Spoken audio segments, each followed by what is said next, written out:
After 3 years of a concealed marriage, Gu Baixian tossed a divorce agreement before Su Hua, to which she removed her wedding ring and smiled lightly, stating, "The cage of misses. Gu cannot contain a phoenix reborn from the ashes." Beginning with the restoration of the Northern Song Ru Kiln's sky blue glaze, she took command of half the antiquities world, effortlessly transforming a fragmented bronze artifact into a ceremonial vessel of the Western Zhou dynasty. At an auction as she delicately caressed a millennia-old Guqin during a televised broadcast. Her former husband shattered the conference room screen in a fit of rage, rushing towards the Forbidden City, exclaiming, "Connect the heart rate monitor to Su Hua's interview channel." Chapter 1. Who is a Yao? After an intense and passionate encounter, Su Hua was left breathless. Gu Baixian did not retreat to the bathroom as he typically would. Instead, he embraced her from behind, holding her tightly, almost as if he wished to meld their bodies into one. Su Hua felt as though she might dissolve under his grasp, a mixture of unexpected joy, tension, exhilaration, and a tinge of sorrow swirling within her. After 3 years of marriage, this was the first time he had held her in such a manner. She felt cherished, her heart racing like a startled fawn. Slowly, she turned to face him, wrapping her arms around him with fervor, her smile bright and sweet, as if she had embraced the entire world. They remained entwined for a considerable time. Gu Baixian eventually released her, donned his clothing and sat up from the drawer. He retrieved a pack of cigarettes, expertly shaking one free, lighting it and taking a deep drag. As the white smoke curled around him, his handsome features became obscured, rendering his expression unreadable, lost in thought, oblivious to the cigarette burning perilously. Close to his fingers, Su Hua cleared her throat softly. "Didn't you quit smoking long ago?" Gu Baixian extinguished the cigarette, his gaze piercing as it met hers, and after a brief silence, he uttered, "Su Hua, let us part ways," like a thunderclap on a clear day. Su Hua was taken aback, her fervent heart instantly cooled, encased in a frigid silence. With a pallid complexion, she gazed at him in a daze, her voice trembling as she inquired, "What have I done wrong?" "Nothing." "Then why must we part ways?" "Lok Lok has returned." "I'm sorry." Chu Lok Lok was his former girlfriend. Su Hua felt as though her heart was being cleaved in two. 3 years. 3 entire years of daily companionship and mutual support could not withstand the reemergence of that woman.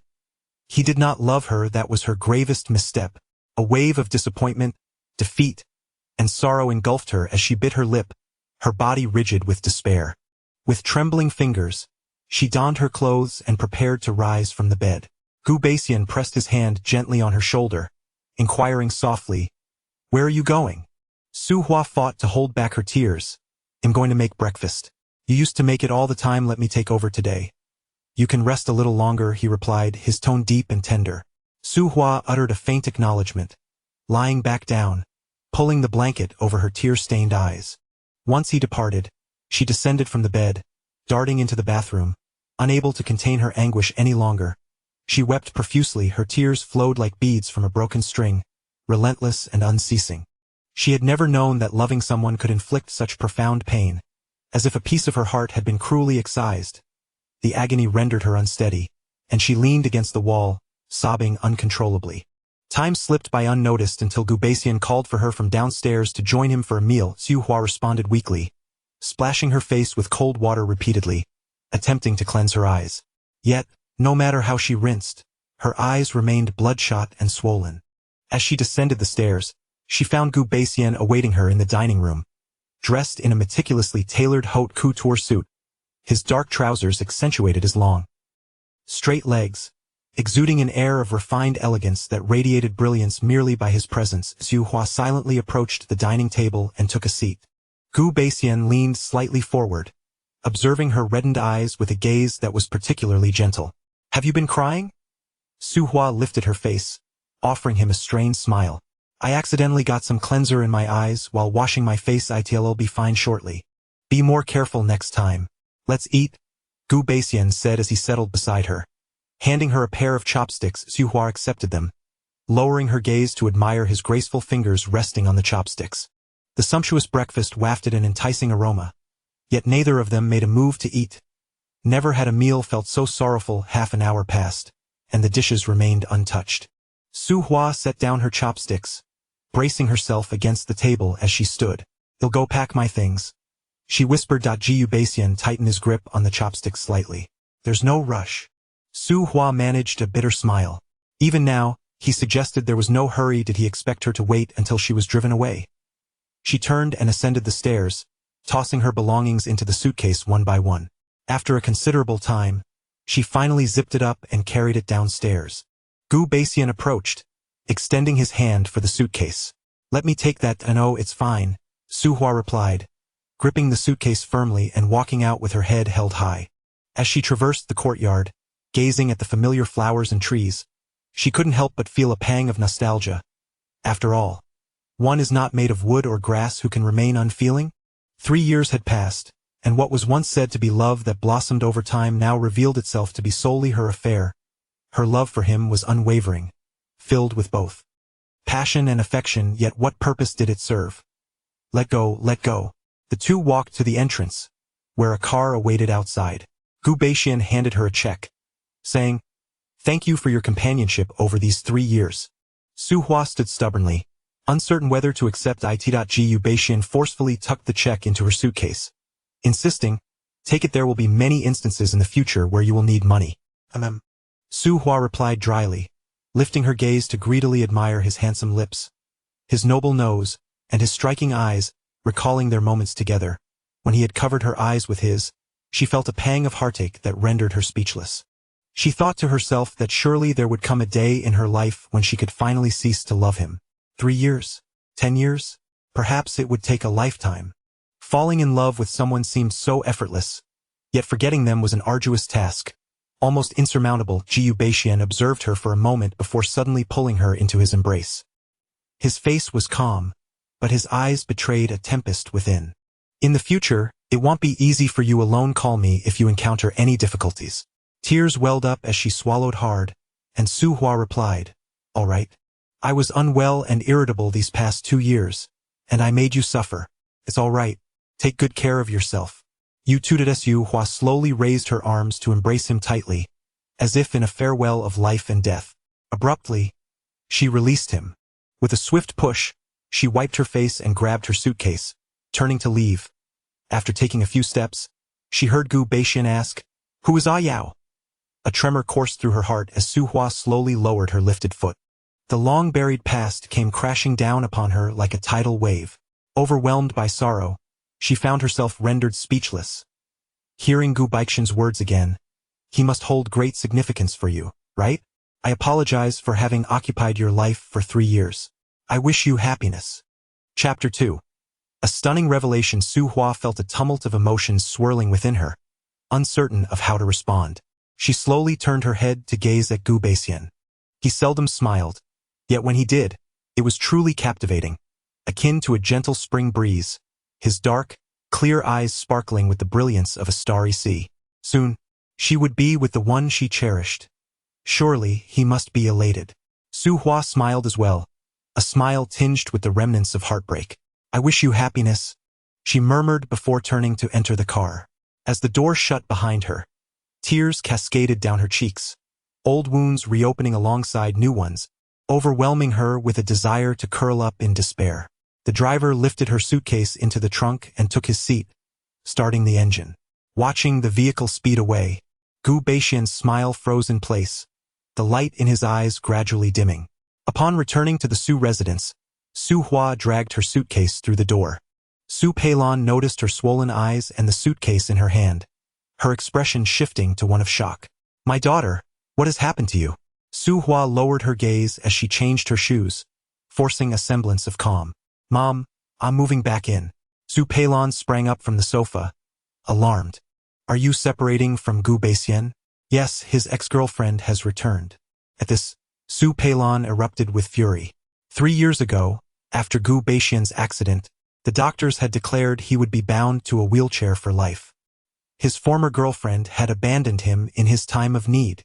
It was Su Hua who had stood by him, tirelessly seeking medical help both domestically and abroad, massaging his legs, assisting in his rehabilitation, caring for him day and night like a devoted nurse. Now that he could run and jump again, that woman dared to return. How shameless! Gu Baixian, too, has forsaken you for that heartless woman. Are you blind? Su Hua bent down to retrieve a check from her suitcase and pressed it into her hand. This was the compensation he had provided. Su Peilon stared at the long string of zeros on the check, her eyes widening in astonishment. After counting, she realized there were a staggering 8 zeros. Her expression softened slightly. This was not merely a matter of money. Can wealth justify such cruelty? Su Hua lowered her gaze and spoke softly. How many couples have divorced, with the man offering not a single penny, scheming against the woman? Some men, in a bid to avoid sharing assets, have even resorted to murder. In comparison, Gu Beixian is somewhat tolerable. But can you truly swallow this indignity? Su Hua forced a bitter smile. What else can I do? Cry, make a scene, hang myself? Is it useful to create such a spectacle? It serves no purpose. His heart is not with me. Clinging to him is pointless and futile. Mother, I'm exhausted and wish to rest. Go ahead, Su Peilon said, watching her with a pained expression and letting out a sigh. This child is far too accommodating, to the point of evoking sorrow.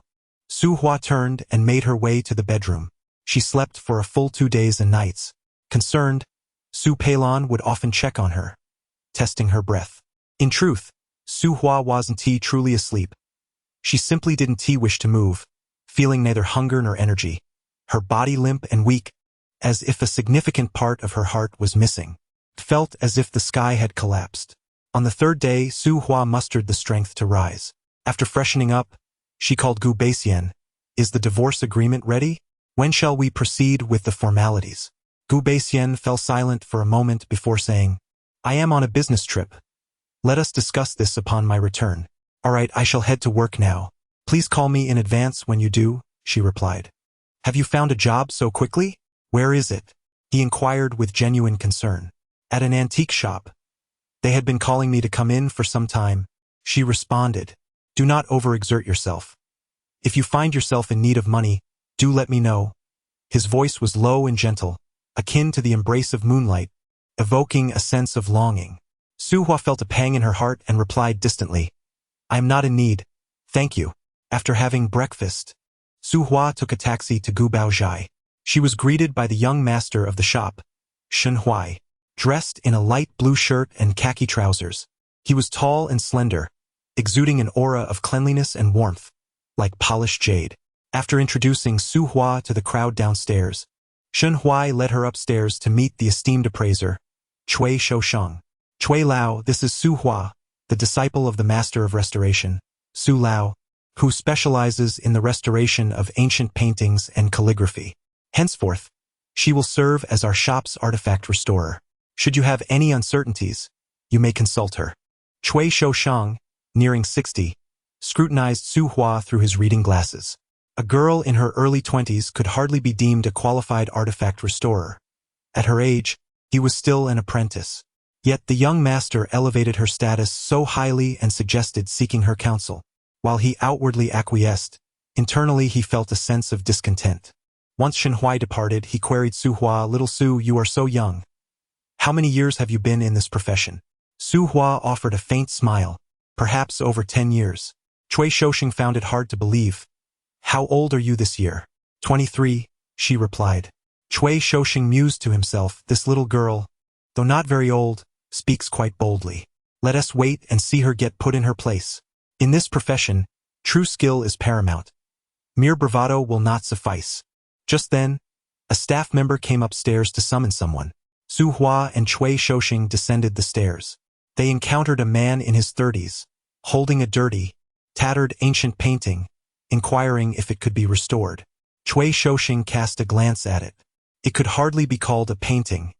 It was a murky blotch, frayed and crumpled, riddled with wormholes. Such extensive damage could only be addressed by the country's top restoration artisan with a modicum of assurance. He looked at Su Hua with a hint of schadenfreude. Little Su, everyone's eyes are on you. Don't let them down. Su Hua approached, examining the painting meticulously before addressing the client. It can be restored. Upon hearing this, the client was overjoyed. Who will do the restoration? How long will it take? I can do it in 3 days. You? The client scrutinized the youthful and vibrant Su Hua, filled with skepticism. This is an authentic piece by Wang Jian. one of the four Wangs of the late Ming and early Qing dynasties. Its auction price starts at over $1 million. Please do not ruin it. The onlookers regarded Su Hua with doubtful expressions. 3 days? That seems rather audacious. Cui Shouxing clicked his tongue, stroking his beard. Little Su, your youthful exuberance is commendable, but one must also act within their capabilities. If you were to ruin this for the client, it would tarnish the reputation of our antique treasure studio. Such a degree of damage would daunt even the most skilled restorers, who would not dare claim restoration within 3 days. When restoring an ancient painting, does one not require months, if not years? Implicitly, it suggests, do not overestimate your abilities. Su Hua, with unwavering determination, asserted, it can be done in 3 days. If I fail, I shall compensate double the market value. The client, initially intent on restoring the piece for auction, was immediately intrigued by this proposition and readily agreed, insisting, let us draft a contract to formalize our agreement. Very well. After estimating the price and signing the contract, Su Hua took the ancient painting to the restoration room upstairs. Upon opening the door, she discovered 2 imposing crimson solid wood tables. The room was equipped with an array of restoration tools: brushes, spatulas, towels, goat hair brushes, and xian paper. The restoration of ancient books and paintings comprises 4 main processes: washing, peeling, mending, and completing. Su Hua instructed someone to boil a kettle of water, and with a brush dipped in the steaming liquid, she began to gently wash the ancient painting. Each stroke was executed with utmost care, ensuring that the stains were meticulously removed without overwhelming the delicate fibers of the aged paper. While it may sound simple, the execution proved to be quite challenging. Fortunately, having apprenticed under her grandfather in the art of restoration since childhood, she had become adept at this craft. Moreover, Gu Beixian's grandparents were avid collectors of antiques, and for the past 2 years, she had virtually undertaken the restoration of their ancient books and paintings. Such a degree of damage was a minor challenge compared to the older and more severely damaged pieces she had previously restored. With time pressing, Su Hua found herself immersed in a whirlwind of activity over the next few days. The busyness was a welcome distraction, allowing her to momentarily forget Gu Beixian, even dulling the ache of sorrow. 3 days later, the guest arrived to collect the painting. Su Hua brought the restored ancient artwork to the ground floor. The guest gazed in astonishment at the painting, which was now utterly transformed, exclaiming, "Is this truly the piece I brought? Surely you haven't swapped it?" Cui Shouxing, the shop manager, along with the staff, also approached, equally taken aback. The ancient painting depicted undulating mountains with steep and perilous peaks, surrounded by lush, vibrant trees, vivid and lifelike. Was this truly the same painting that had once appeared tattered and indistinct? Su Hua replied calmly, "It can be verified with instruments." After the examination, the guest gave Su Hua a thumbs up, settled the payment, and departed with the painting, thoroughly satisfied. From that moment, word spread like wildfire. The entire antique street was abuzz with news of a young and beautiful ancient painting restorer at Gubaozhai. Though barely in her 20s, her skills rivaled those of nationally recognized restoration masters. As evening fell, Gu Beixian called, "My car is parked right outside your shop. Please come out." Upon hearing the familiar voice, Su Hua's heart raced painfully. She glanced at her watch and softly replied, "It's getting dark. It's too late to go to the Civil Affairs Bureau now. Shall we go tomorrow morning instead?" Gu Beixian fell silent for a moment, then added, "It's my grandmother who wishes to see us.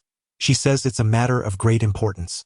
Chapter 3: Astonishment. As Su Hua stepped outside and settled into the car, fastening her seatbelt, she couldn't help but notice that Gu Beixian appeared slightly leaner after a few days apart. His already chiseled features were now even more pronounced, and his handsome eyes held a captivating allure that made it difficult for her to look away.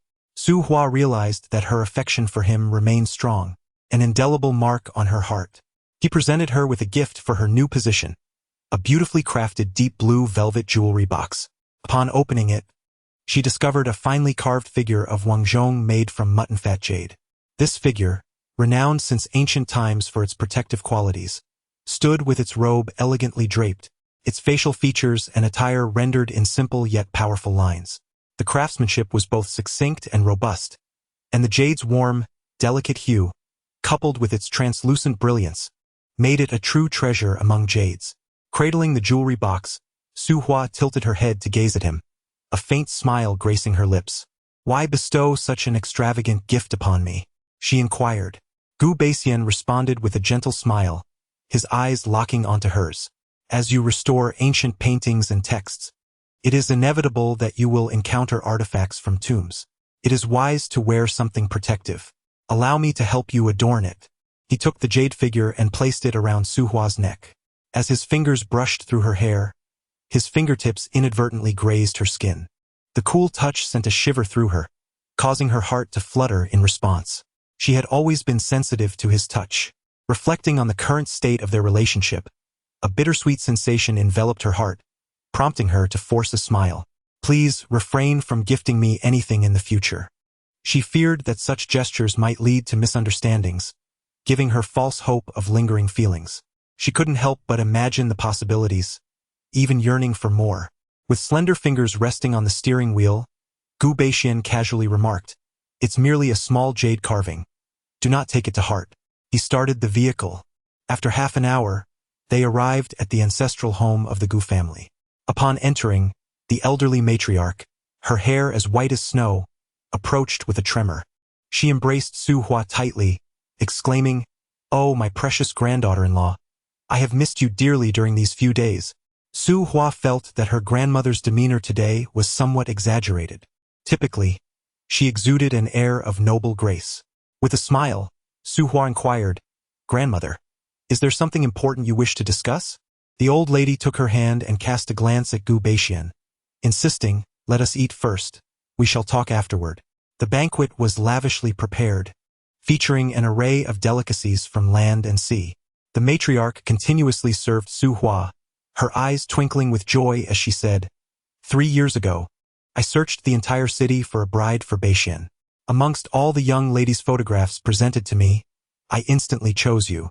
Your features are exquisite, your eyes sparkle with intelligence, and your ears are adorned with beauty. Truly, you possess the fortune-bringing visage. As expected, after marrying you, Baixian's leg healed within 2 years, and his business flourished. Suddenly, the old lady covered her mouth and was seized by a fit of coughing. Su Hua quickly patted her back in concern. Once the coughing subsided, the matriarch grasped Su Hua's hand, stating, "My dear child, you are truly without fault, gentle, composed, resilient, and loyal." During the 2 years when Baixian could not stand, his temper was exceedingly volatile, and many caregivers could not endure it and left. Only you remained steadfast by his side. Had it not been for your unwavering support during his trials, he might have been rendered incapable for life. With that, tears streamed down her aged cheeks. Su Hua hurriedly handed her a tissue to wipe away her tears. Gu Baixian tightened his grip on the chopsticks, his gaze profound and contemplative. The elderly lady cast a glance at him, exhaling heavily as she spoke. "My only wish now is to see you and Baixian thriving together. I hope you will soon bless me with a plump great-grandson."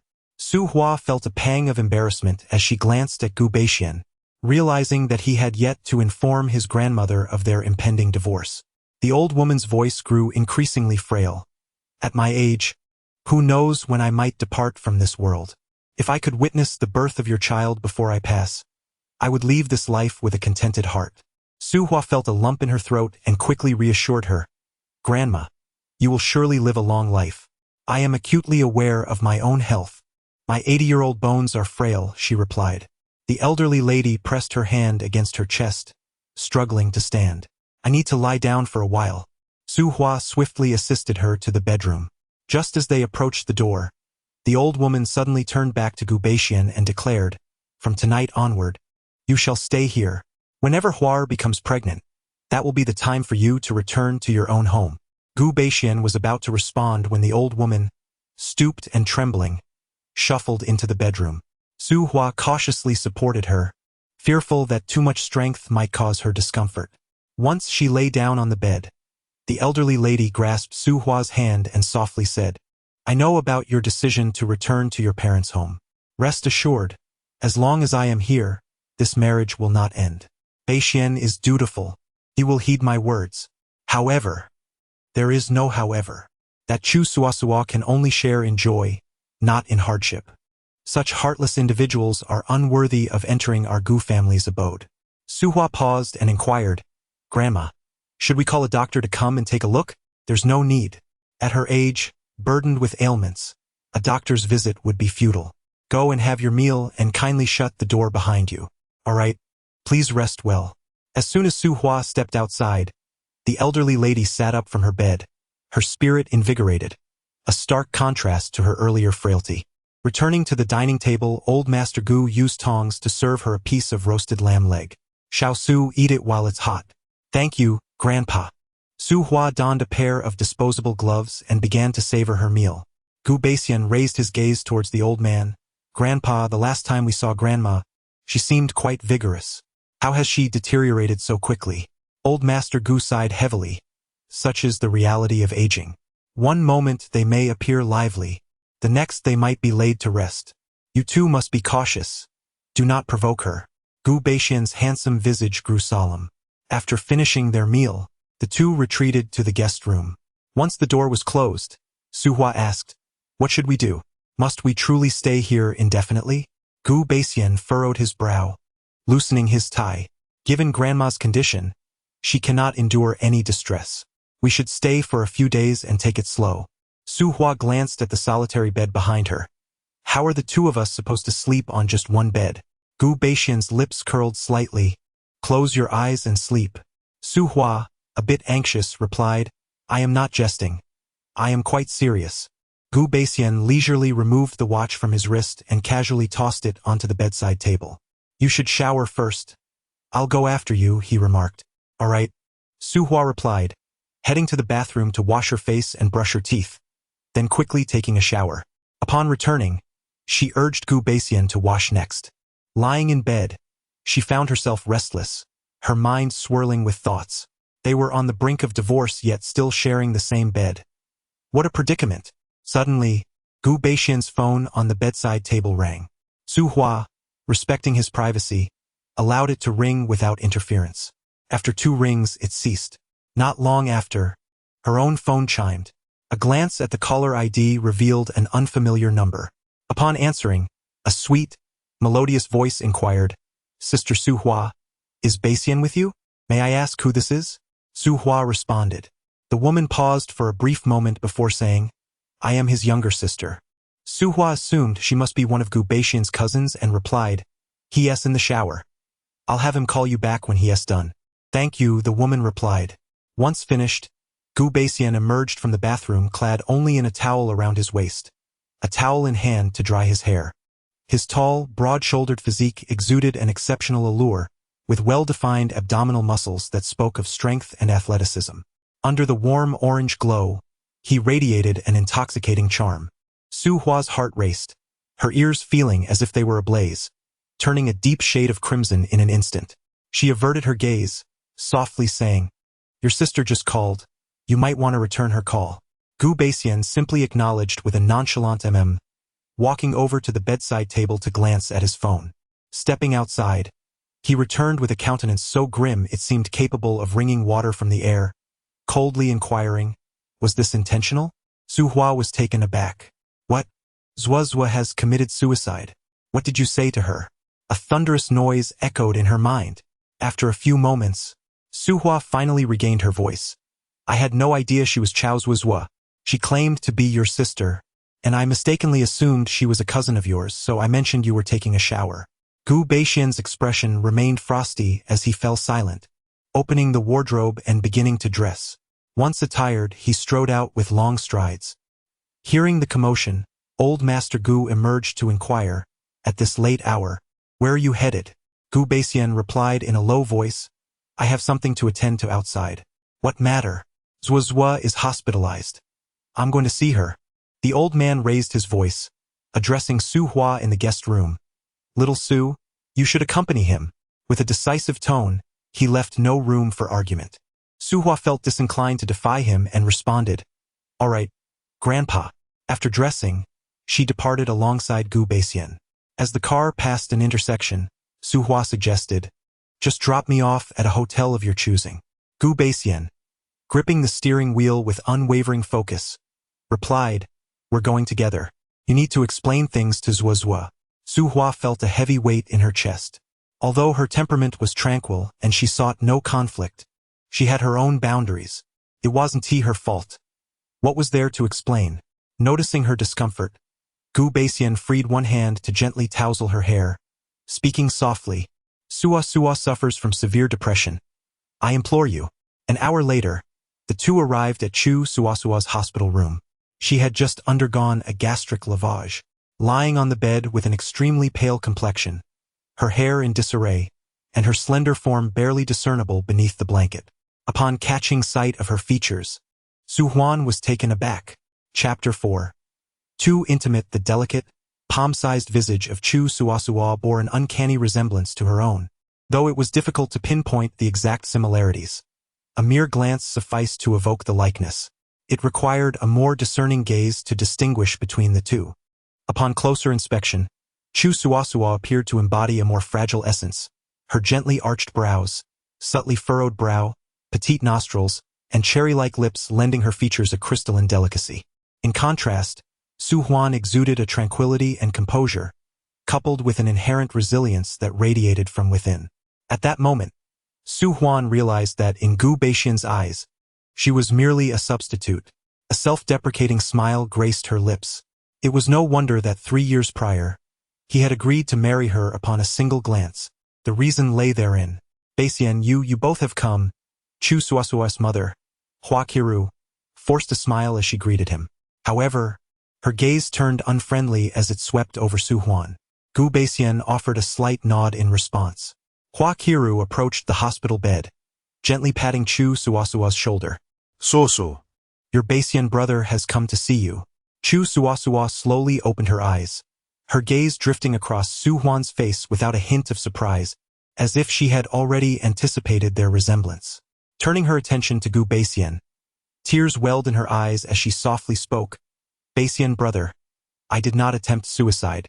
I simply could not sleep and took a few extra sleeping pills.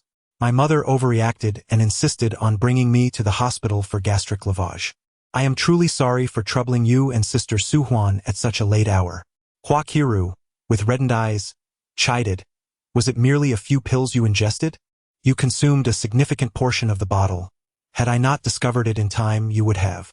She covered her mouth and began to weep softly. Gu Baixian approached the bedside and took a seat. Lowering his gaze upon Chu Sua, he spoke with a tone of indulgence laced with mild reproach. Promise me you won't engage in such foolishness again. Do you understand? Chu Sua pouted, her eyes glistening with tears as she nodded, exuding an air of innocence and vulnerability. Gu Baixian retrieved a handkerchief, carefully wiping away the tears from the corners of her eyes, his movements gentle as if handling the most exquisite porcelain. His gaze towards her was tender and filled with compassion. Su Huan watched Gu Baixian in a daze. Throughout their 3 years of marriage, he had never shown such tenderness towards her. Perhaps this delineated the distinction between love and indifference. Even after Chu Sua had abandoned him during his darkest hours, he continued to harbor affection for her. For some men, it seems that no matter how deep the feelings of other women may run, they remain overshadowed by the one who has caused them pain. A lump formed in Su Huan's throat, akin to a fishbone lodged within. Unable to stay any longer, she declared, You two continue your conversation. I shall take my leave. Upon hearing this, Gu Baixian turned to her, his expression faint as he suggested, Explain to Sua before you go. Taking a deep breath, Su Huan replied, Miss Chu Baixian and I, we chose not to upset grandmother. Her voice faltered, and she could say no more, turning to exit. This marked her first act of defiance against Gu Baixian, as well as her inaugural display of such emotional turmoil in his presence. Once the door closed, Chu Sua turned to Gu Baixian and said, Brother Baixian, you should go after Sister Su Huan. She seems upset. Gu Baixian fell silent for a moment, reassured that she would not be angry. What an admirable temperament she possesses. Chu Sua remarked wistfully, I never expected Sister Su Hua to be so graceful, gentle and poised, radiating elegance. She hardly resembles someone from a humble mountain village. I initially thought she was unworthy of you. Gu Baixian felt a twinge of discomfort. Although she had grown up in a small village, Her mother and grandmother were both educators, and her grandfather had been a restorer of ancient texts and paintings at a museum. Thus she hailed from a scholarly lineage. It was no wonder then. An unexpected silence enveloped them. After a brief pause, Chu Suasua tentatively ventured, "Sister Su Hua is beautiful and has such a lovely disposition. You must love her dearly, right?" Gu Beixian, momentarily distracted by her phone, lifted her gaze and inquired, "What did you just say?" A flicker of disappointment crossed Chu Suasua's eyes as she urged, "Beixian Go, you should accompany Sister Su Hua. It's late at night. It's unsafe for a girl to be out alone." Gu Beixian rose to his feet, declaring, "I will see her home and then return to you." Chu Suasua gently encouraged, "Do hurry." With that, Gu Beixian departed. Observing his retreating figure, Chu Suasua's expression darkened. Once he was out of sight, Hua Qi reproached gently, "Dear child, after making the effort to bring him here, how could you let him leave?" Frowning, Chu Suasuo replied, "Did you not notice how restless Beixian Gu appeared? Though he is physically present, his mind is preoccupied with Su Hua. It is better to acquiesce to his wishes. Should anything unfortunate befall her on her way, he would blame himself, and perhaps even hold me accountable." Hua Qiru smacked her lips, remarking on the cleverness of a seemingly unremarkable individual. By the time Gu Beixian located Su Hua, she was nearly at the entrance of the hospital. Her slender, upright figure appeared ethereal in the chilly spring breeze, resembling a delicate bamboo painted in ink. Gu Beixian quickened his pace to catch up with her. The two walked side by side in silence, the atmosphere as profound as the darkest night. Upon exiting the entrance, Su Hua turned to wait for a taxi at the roadside. Gu Beixian seized her wrist, pulling her towards the parking lot. Once inside the vehicle, Gu Beixian retrieved a card from his bag and slipped it into the pocket of Su Hua's coat. "My demeanor was ungracious tonight. Consider this a small token of compensation. The password is your birthday." Su Hua felt a twinge of humiliation. In his eyes, she seemed to be someone easily placated with money, and he could not even be bothered to coax her. His affections were reserved solely for Chu Suasua. As she reached into her pocket to retrieve the card, Gu Beixian firmly grasped her hand, his tone resolute and commanding, "Keep it. Aside from money, I have nothing else to offer you." Su Hua felt as though her heart was filled with sand, an uncomfortable grit that weighed heavily upon her. What she truly desired had never been his wealth. Midway through their journey, Gu Beixian received a call from Elder Madame Gu. "Are you ignoring my words? Return to me at once. We are nearly home." He spoke softly before ending the call. Upon arriving at the Gu family's old residence, the moment they entered, they found Elder Madame Gu slumped on the sofa, her complexion pale yet her eyes gleaming with intensity as they fixed upon the two of them. She extended her hand, offering me her phone. Gu Beixian retrieved his phone and handed it to her.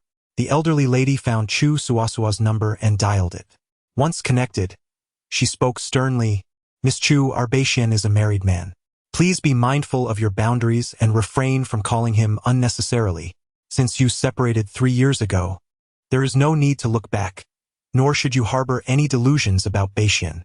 Before Chu Suasua could respond, she abruptly ended the call and tossed the phone onto the coffee table. Gu Beixian frowned. Suasua suffered from severe depression and could not handle such provocations.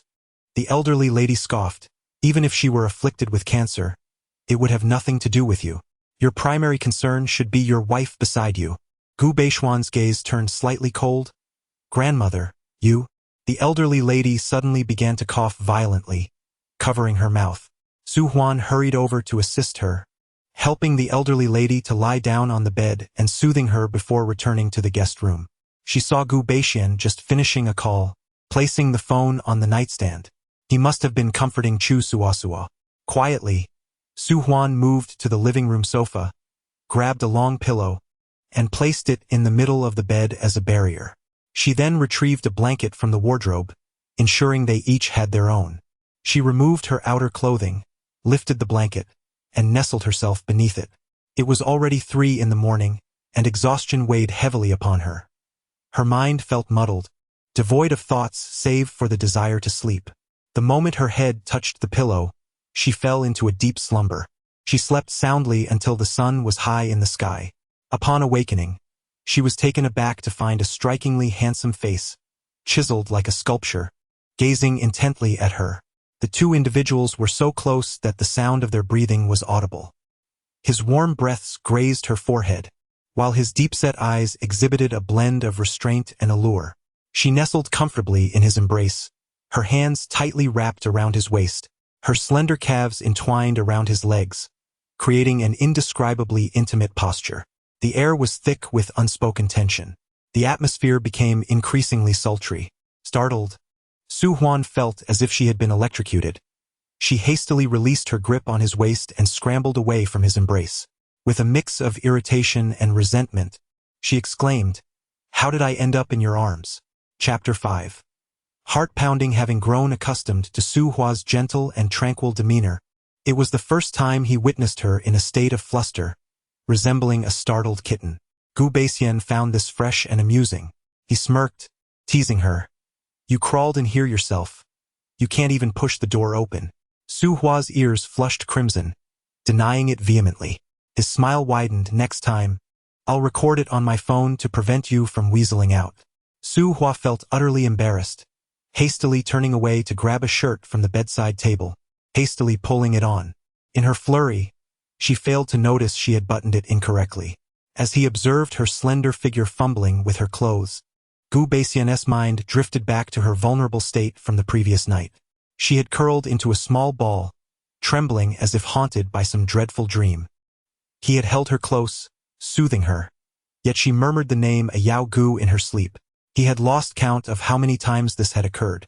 How deep must her affection be to cling so tightly to such memories? He had commissioned a search for this Yao, but to no avail. The last time he inquired, she had evaded the question. Silence felt like an affront. To speak would be an even greater humiliation. The smile faded from his face as he donned his watch, casually remarking, "I may return late tonight. Please concoct an excuse for my grandmother." Su Hua's hand faltered on the buttons. Understanding that he would be late due to accompanying Chu Suasua to the hospital filled her with a sense of humiliation that threatened to bring her to tears, her heart aching like it was pricked by countless needles. A long silence ensued. She began, "Regarding the divorce, I will earnestly persuade Grandma. I have troubled you." Gu Beixian gazed at her with profound significance. "I have caused you distress as well." After finishing breakfast, the driver of the old residence escorted Su Hua to the antique shop. A day filled with busyness passed, and by the time work concluded, Su Hua received a call from the driver. "Young madam, my car was struck by a drunk driver, and I must wait for the traffic police to handle it. Would you mind taking a taxi home?" "All right," Su Hua replied, shouldering her bag as she exited the antique street. As she turned a corner, two men approached, blocking her path. One of the tall, lean men spoke, "Are you Su Hua? Please come with us for a moment." Su Hua assessed the two men warily. They appeared to be in their late 20s, wearing sunglasses late at night, their behavior suspicious, and they exuded a faint, earthy scent. A sense of alarm surged within her as she inquired, "Where to?" The tall man replied, "There is an ancient painting that requires your expertise in restoration. Rest assured, we mean no harm, and the compensation will be at market value." Feeling slightly relieved, Su Hua said, "Please take the painting to my workplace." However, the other man, bald and with a scowl, retorted, "Why waste words with her? Just take her." Upon hearing this, Su Hua turned and fled. Yet, after a few steps, the bald man seized her arm and pulled her into a waiting black car. The vehicle roared to life. The tall man rummaged through her bag, producing her phone, and said, "Call your family and tell them you're out with friends for a few days. Reassure them not to worry." Su Hua instinctively considered calling Gu Beixian, but upon reflection, she realized he was likely occupied at the hospital with Chu Suasua and would have no time to attend to her concerns. Instead, she decided to contact her mother. She instructed the tall, slender man to retrieve her mother's number. Once the call connected, Su Hua began, "Mom, I'm going out with friends for a few days. Remember to take your diabetes medication on time." Before she could finish her sentence, the tall man seized her phone and switched it off.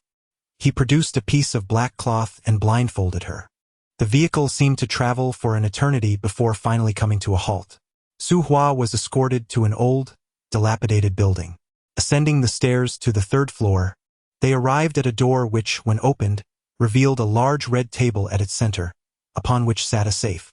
The tall man approached the safe, opened it, and retrieved a painting.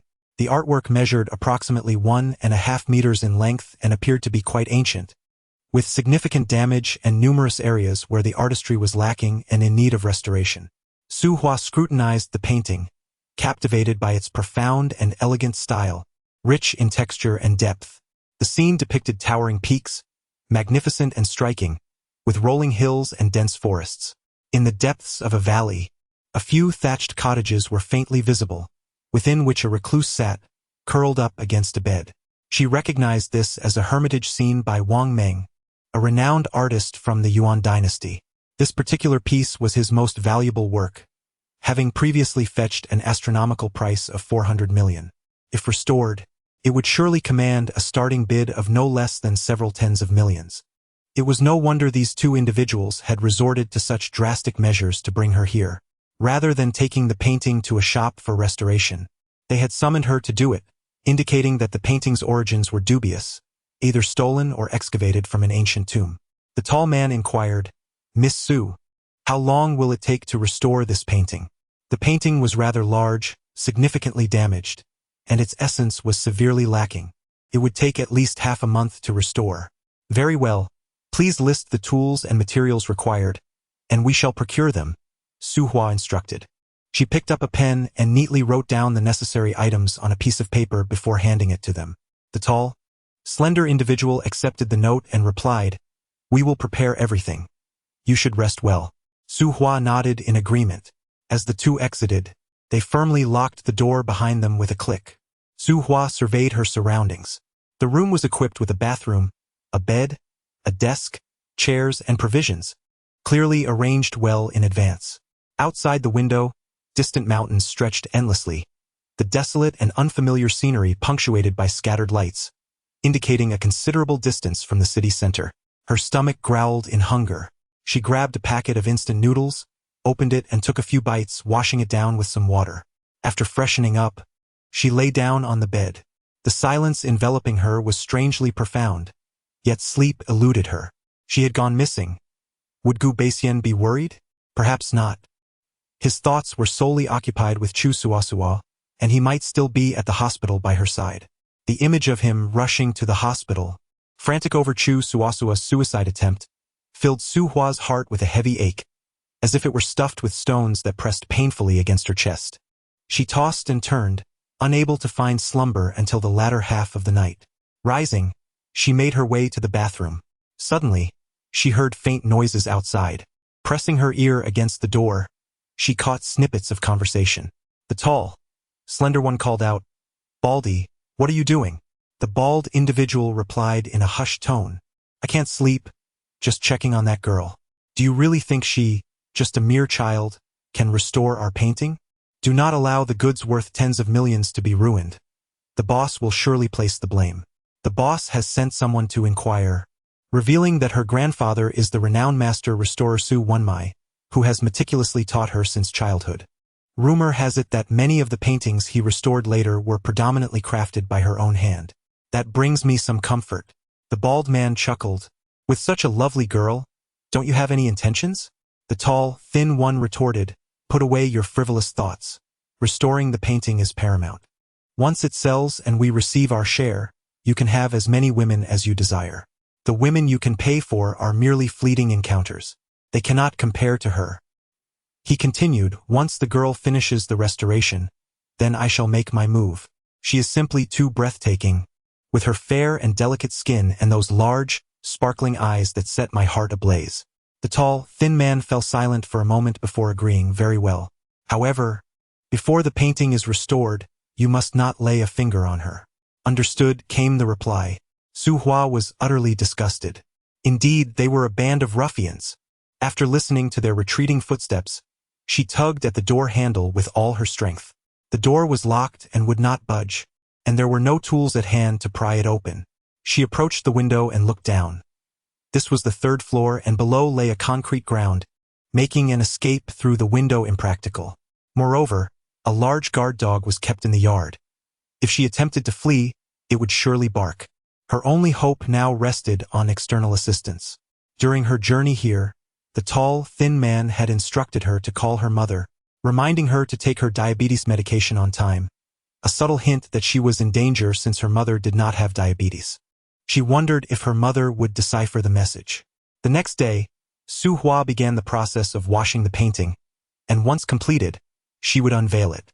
For 3 consecutive days, she was consumed by a whirlwind of activity. As the date for the painting's completion drew ever closer, a sense of trepidation began to envelop her. Even during the night, slumber eluded her, as she often heard the sound of footsteps belonging to the bald man lingering outside her door in the dead of night. One fateful night, just as she began to drift into a light sleep, the piercing sound of barking dogs and hurried footsteps reached her ears. Su Hua sprang up, hastily donning her clothes. With a creak, the door swung open, and a tall, slender figure rushed in, seizing her wrist and urging her to follow him. The bald man was on his way to retrieve the painting.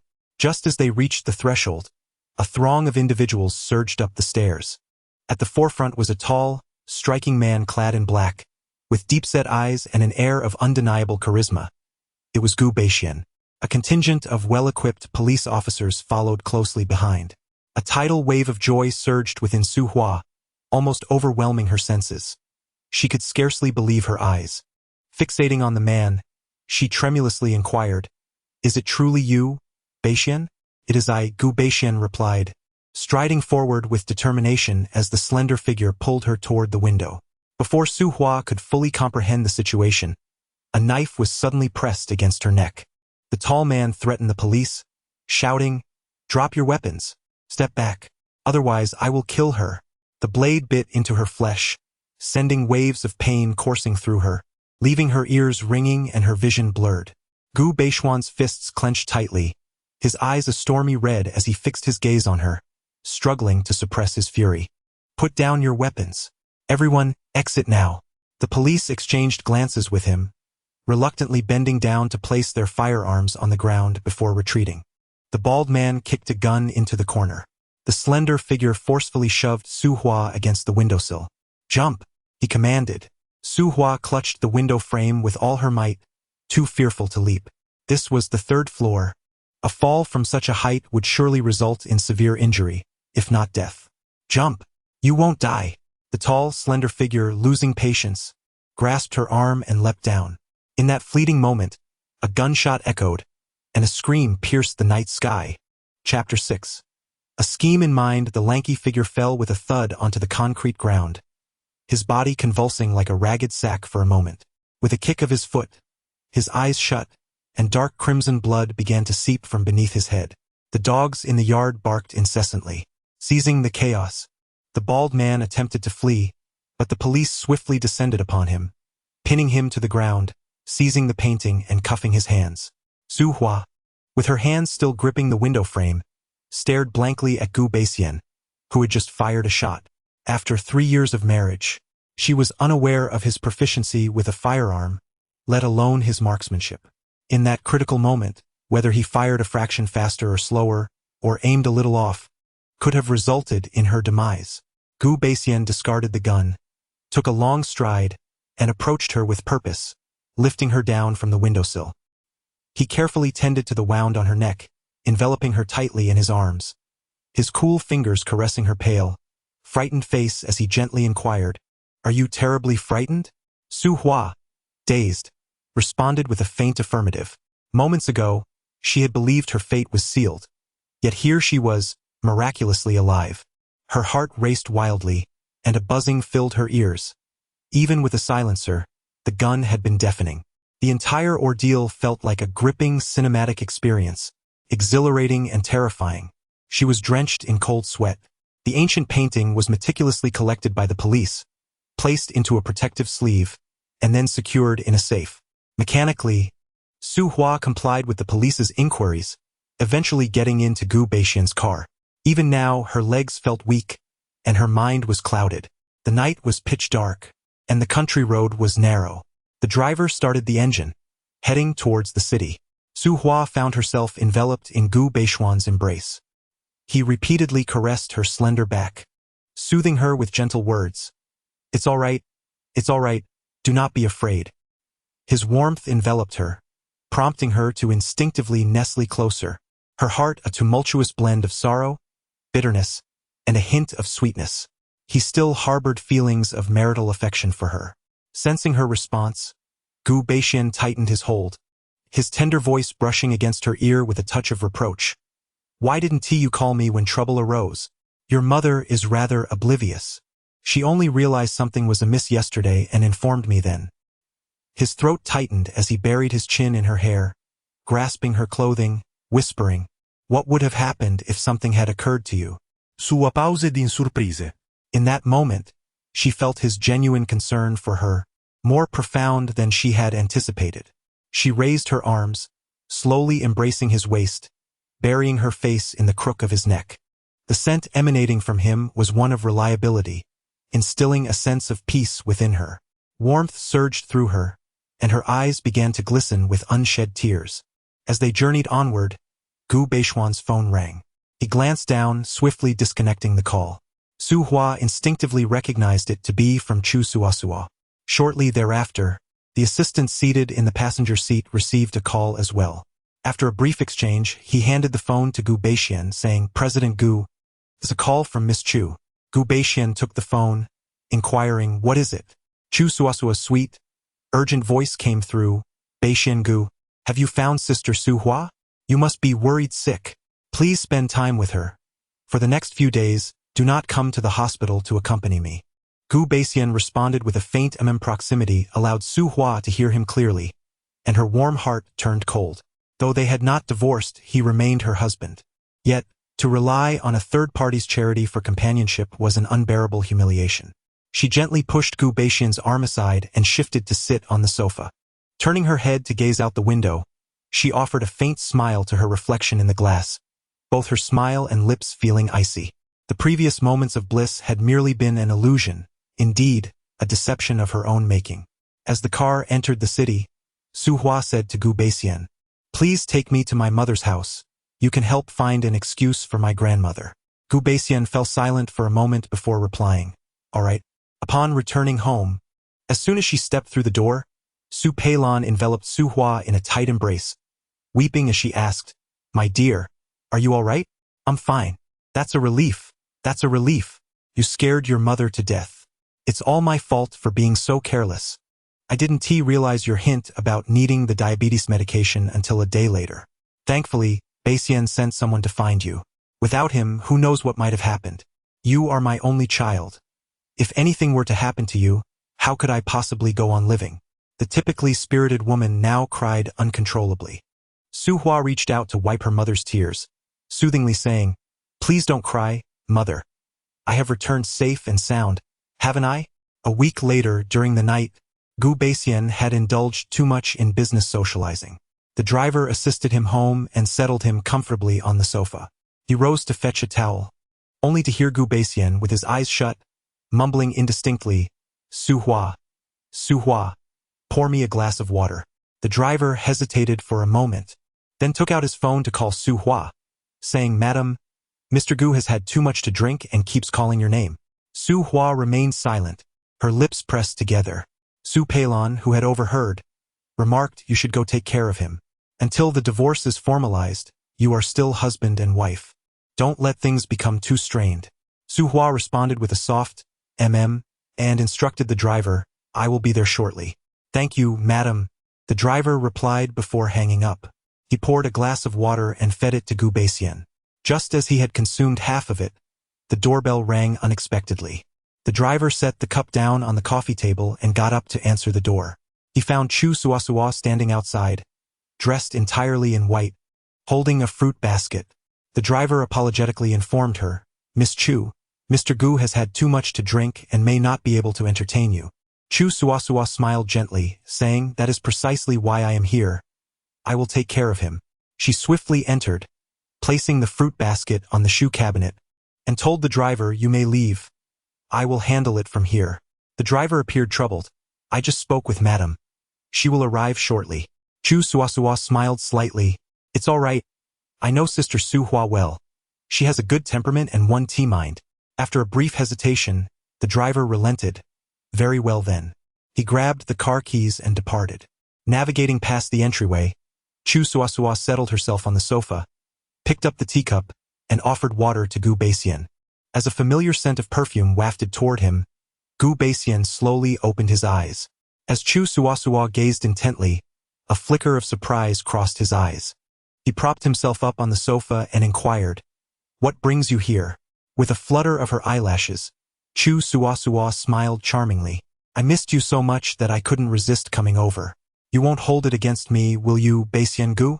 Gu Baixian's brow furrowed slightly as he replied, "I've had too much to drink and cannot entertain you right now. You should go back."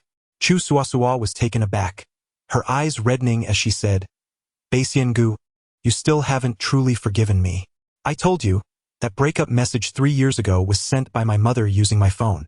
She sent me abroad, employing someone to watch over me 24 hours a day, forbidding me from contacting you. Do you know how much I've suffered in these 3 years?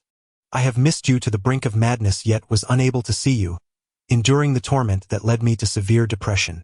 She covered her face and wept bitterly. "I have forgiven you, truly," Gu Baixian spoke, a hint of restlessness in his eyes, yet his tone remained gentle. "Please stop crying." Chu Suasua looked at him with tear-filled eyes, pitiful and resentful. "Then why are you still sending me away?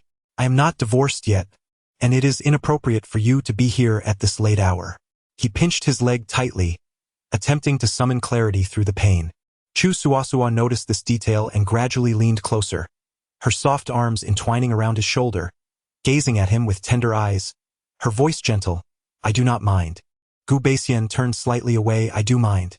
A glimmer of disappointment flickered in Chu Suasua's eyes as her outstretched hand froze in midair, taking a long while before she withdrew it. An awkward silence enveloped the two, leaving them at a loss for words. A heavy silence enveloped the entire room.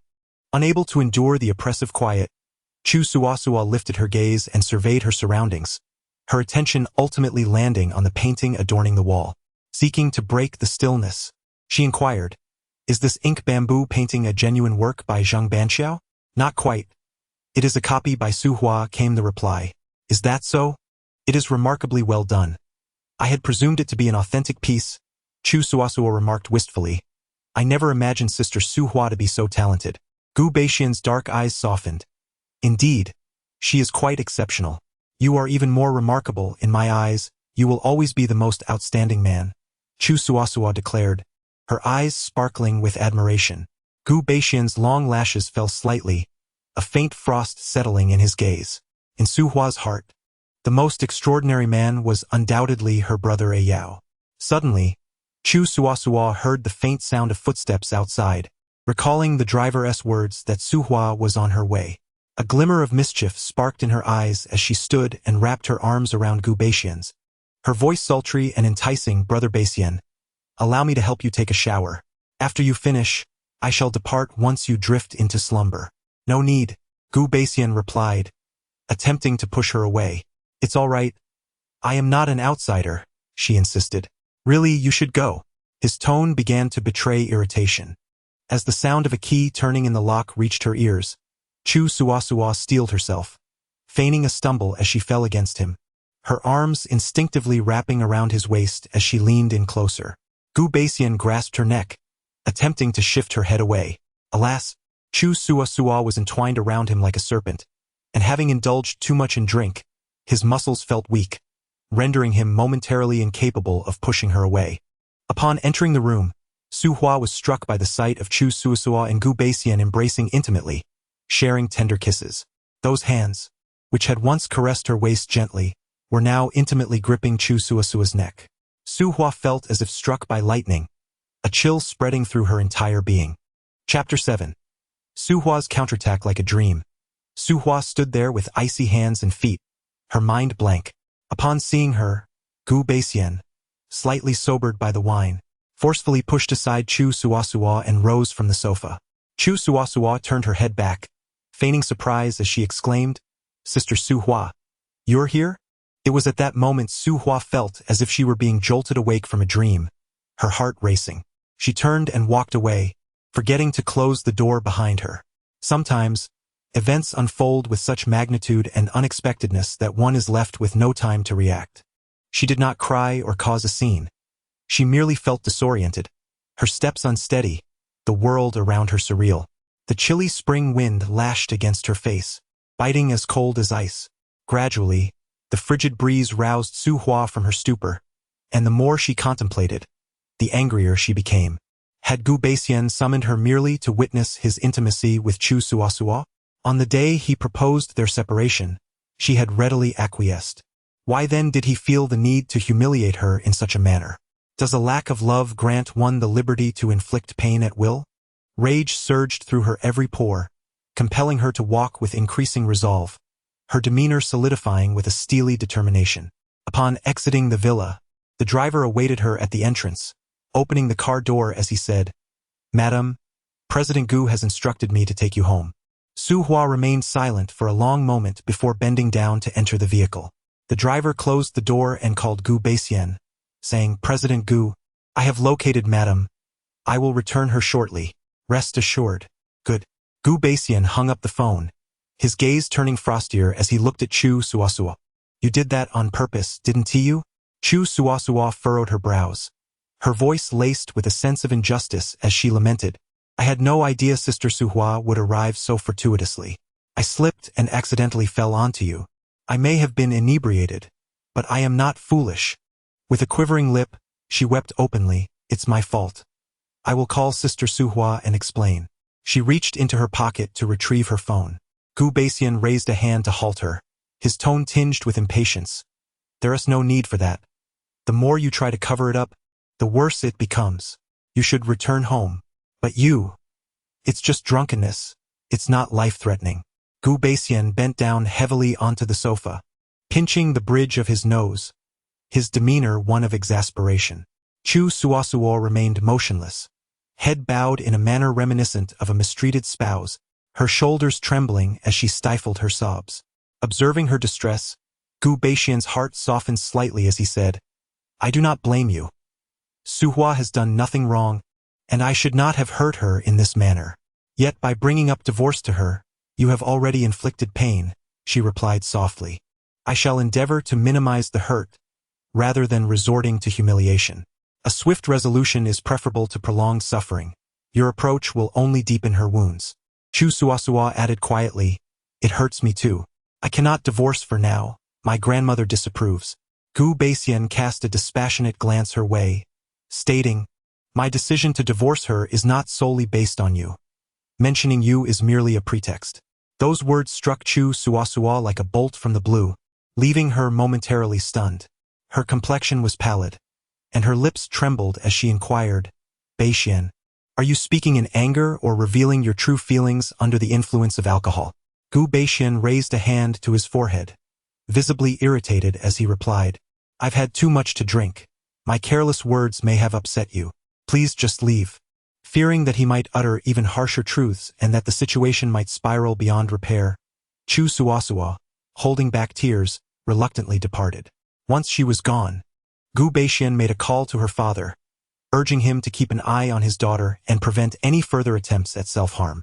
The following noon at Gu Baozhai, Su Hua received a bank card sent by Gu Beixian. The messenger stated, "Madam, this is a small token of compensation from Mr. Gu. The password is your birthday." Su Hua gazed at the card, a self-deprecating smile gracing her lips. Money is a valuable asset, yet at times, offering it can feel like a veiled insult. She pushed the card back, saying, "Tell him I am not in need of money." The messenger insisted, "Mr. Gu insists you accept it. He wishes for me to convey this. Seeing is not always believing. Whatever decision you make, he will support it." "I understand," she replied. After the messenger departed, she sat in silence for a while before gathering her belongings to dine at a nearby restaurant. Upon exiting, she encountered the fragile figure of Chu Suosua, clad in white, holding a bouquet of white roses. In a gentle tone, she asked, "Sister Su Hua, may we have a moment to talk?" Su Hua restrained her emotions, gazing at her indifferently for a few seconds before responding, "Very well." The two proceeded to a nearby Western restaurant. Once seated, Chu Suosua placed the flowers on the dining table. Gently caressing the velvety rose petals, she beamed with joy, exclaiming, "I never expected Brother Beixian to be so romantic." He sent someone to deliver flowers to me so early in the morning. After 3 years, he still remembers that my favorite is the white rose. 20 roses, symbolizing unwavering affection. Su Hua's heart was a tumult of emotions. Although they had been married for 3 years, during holidays and festivals, Gu Beixian had only ever gifted her cards, never once presenting her with flowers, not even a single bloom. It turned out that he did not lack an understanding of romance. Rather, he simply chose not to express it towards her. 20 roses, an emblem of eternal love. Their feelings would never wane. How touching. The waiter brought over the coffee. Chu Suasua stirred her drink slowly with a spoon, saying in a sweet voice, "Brother Beixian and I are childhood friends. He has always cherished me." Su Hua lifted her coffee cup and took a sip, responding in a flat tone, "Could Miss Chu please get to the point? I am quite busy and have no time for idle chatter." Chu Suasua shrugged, realizing that Sister Su Hua was not devoid of temperament. She simply chose to conceal it in front of Brother Beixian. Su Hua scoffed, "I am still Gu Beixian's wife. You trespass into my home and cling to my husband, and the fact that I haven tea splashed coffee in your face is merely a testament to my composure. Please, Miss Chu, do not overstep." "Oh my," Chu Suasua teased, sticking out her tongue in mock surprise. "Sister Su Hua, you seem quite fierce, like a mother tiger." Su Hua's hand trembled slightly as she held her coffee cup, desperately wanting to douse her with it. After a moment of waiting, Chu Suasua grew somewhat disappointed when Su Hua did not throw the coffee at her. Having set a trap for her to fall into, she would have to resort to her next move.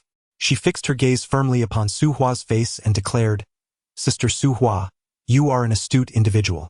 Given my appearance, you must surmise that you are merely a stand-in for Brother Beixian.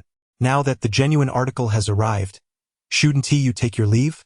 The term genuine article elicited a smile from Su Hua, who mused whether Miss Chu had ever received an education or was simply ignorant of the law. "I am legally wed to Gu Beixian, a union protected by law. I am the rightful partner," she asserted. Chu Suasua clicked her tongue derisively, retorting, "You are on the verge of divorce. What audacity do you possess?" Su Hua straightened her back and replied, "As long as we are not divorced, you cannot afford to be arrogant." With a huff, Chu Suasua unleashed her trump card. 3 years ago, you wed Brother Beixian for 10 million. I offer you double." She produced a check from her wallet and slapped it onto the table. "This is 20 million. Take the money and leave him immediately." Su Hua glanced at the check with a dismissive air and replied, "My marriage to Gu Beixian was not solely for monetary gain." Chu Suasua erupted in laughter, her incredulity evident. "How disingenuous you are." With lips pressed together, Su Hua regarded her coldly, suppressing the urge to slap her. In a tone laced with contempt, Chu Suasua continued, 3 years ago, your grandmother was afflicted with uremia and urgently required a kidney transplant. In order to finance her treatment, your family sold their house, reduced to utter destitution. After merely a few years with Brother Beixian, have you forgotten your origins? You are but a wild girl who emerged from a poverty-stricken mountain valley. No matter how high you aspire to climb, you cannot alter your shabby roots." She pushed the check forward, raising her chin in a haughty manner, and added condescendingly, "Take it. Do not feign superiority." Su Hua remained remarkably composed. She cast a glance at the stamp on the check and said nonchalantly, "You obtained this check from your father, did you not? I imagine you had to plead quite a bit to get the money? Does your entire family support you in being a mistress? What a peculiar family you are. No matter how wealthy you are, it cannot conceal the ugliness of your hearts." Chu Suasua's face flushed with a mixture of red and white as she retorted, "You are talking nonsense." Rising to her feet, Su Hua looked down at her with an air of superiority. "I am a restorer of ancient books and paintings. If I wished to earn money in this profession, it would not be difficult.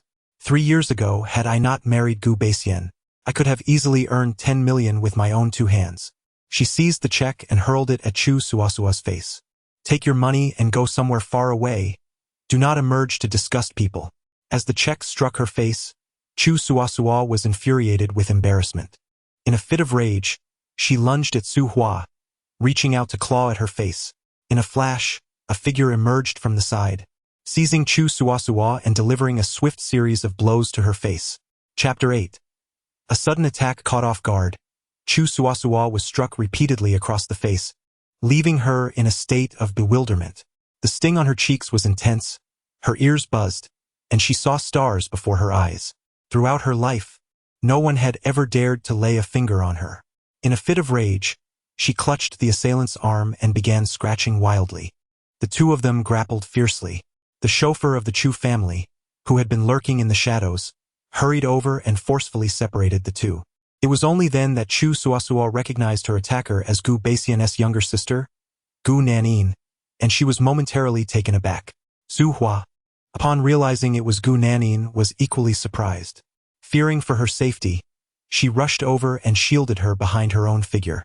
Noticing the blood on her wrist from Chu Suasua's claws, Su Hua felt a pang of sympathy. She carefully retrieved a band-aid from her bag and gently applied it, softly inquiring, "Does it hurt?" Gu Nanin winced, drawing in a sharp breath, and replied, "It's nothing, sister-in-law."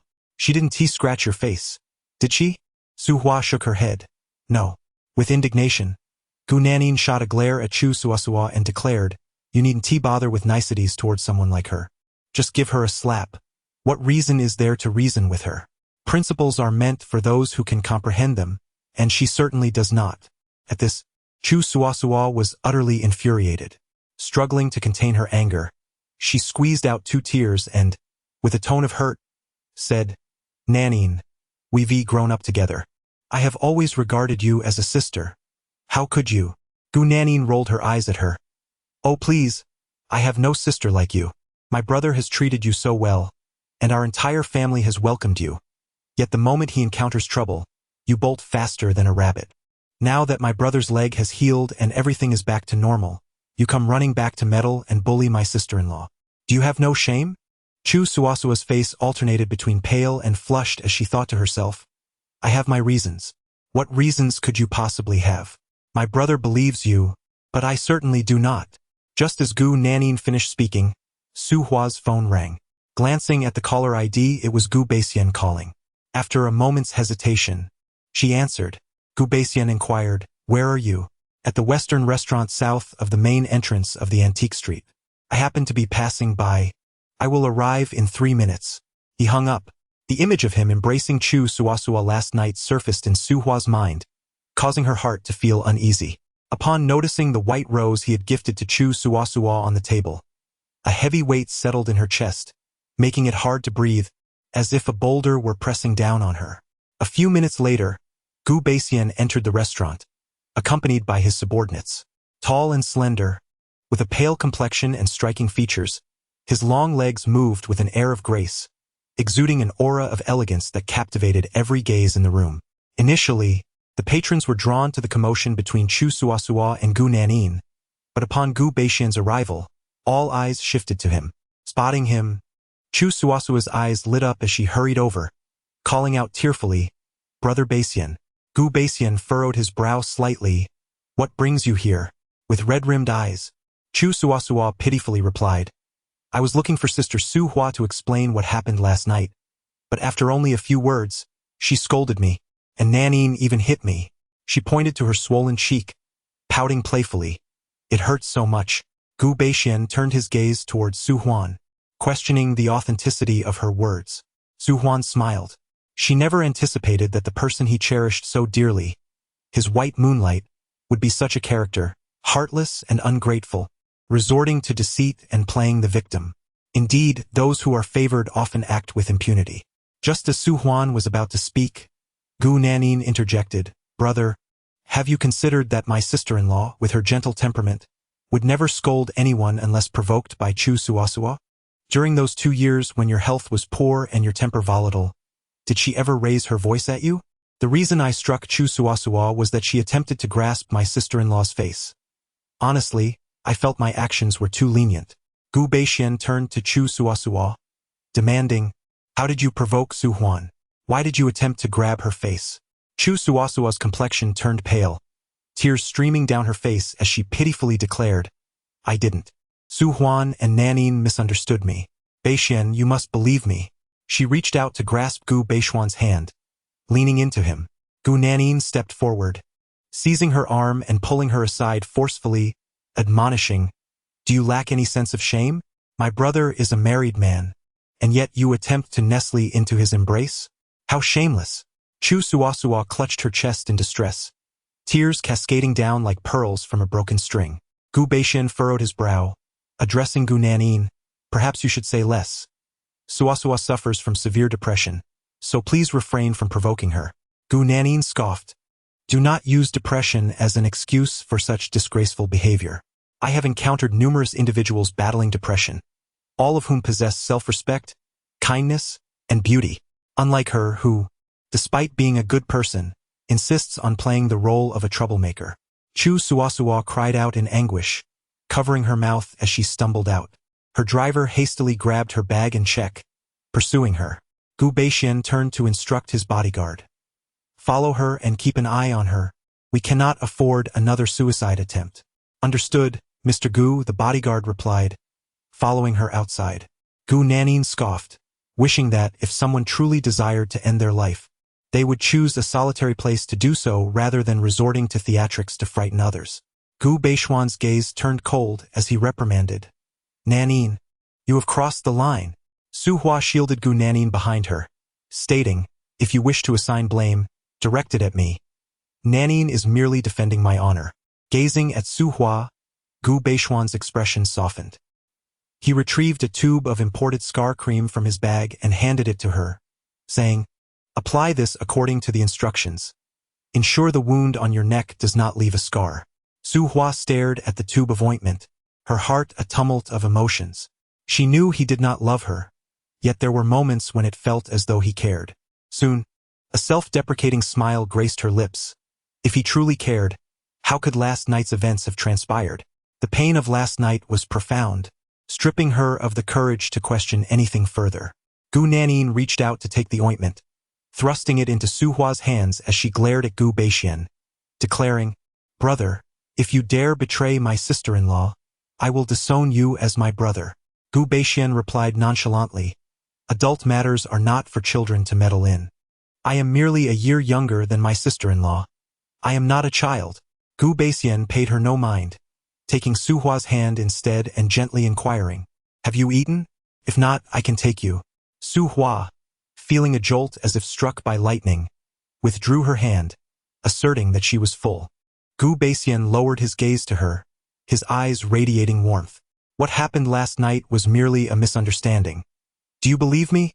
Su Hua straightened her neck, her usually gentle voice slightly sharp. It was my misfortune to intrude upon you. Gu Beixian's smile deepened, tinged with a hint of helplessness. Never mind. Let me escort you home.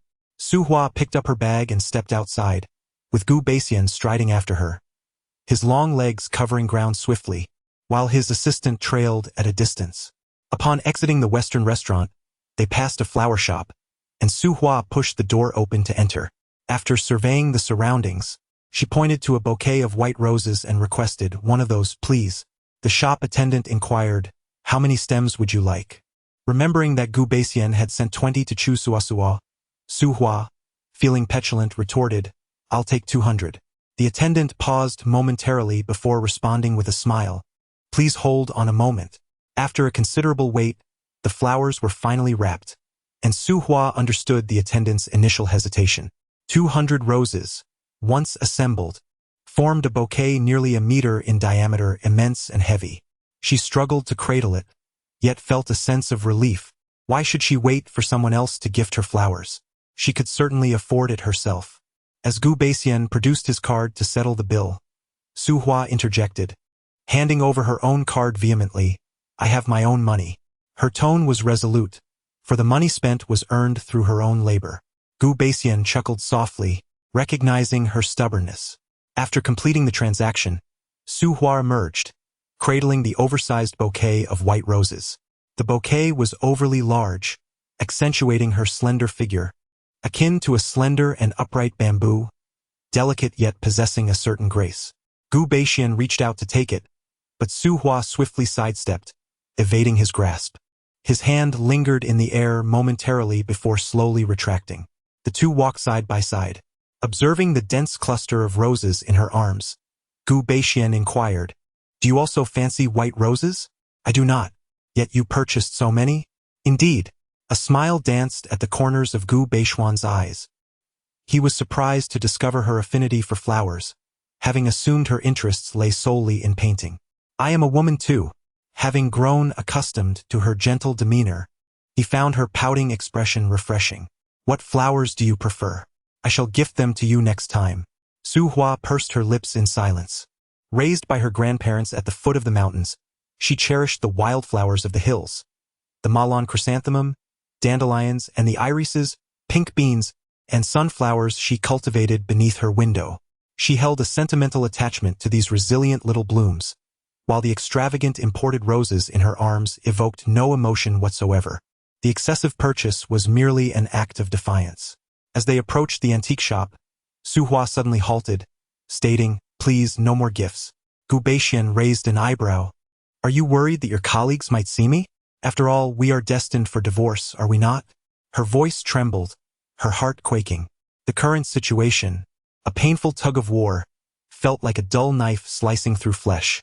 Gu Beixian fell silent for a moment, stopping in his tracks, silently watching her figure gradually recede, his gaze deep and contemplative, reminiscent of a tranquil sea. Su Hua arrived at the entrance of the antique shop, where she encountered the young master of the establishment.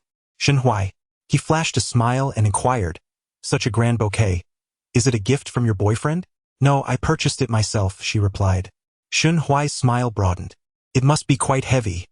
Allow me to carry it for you."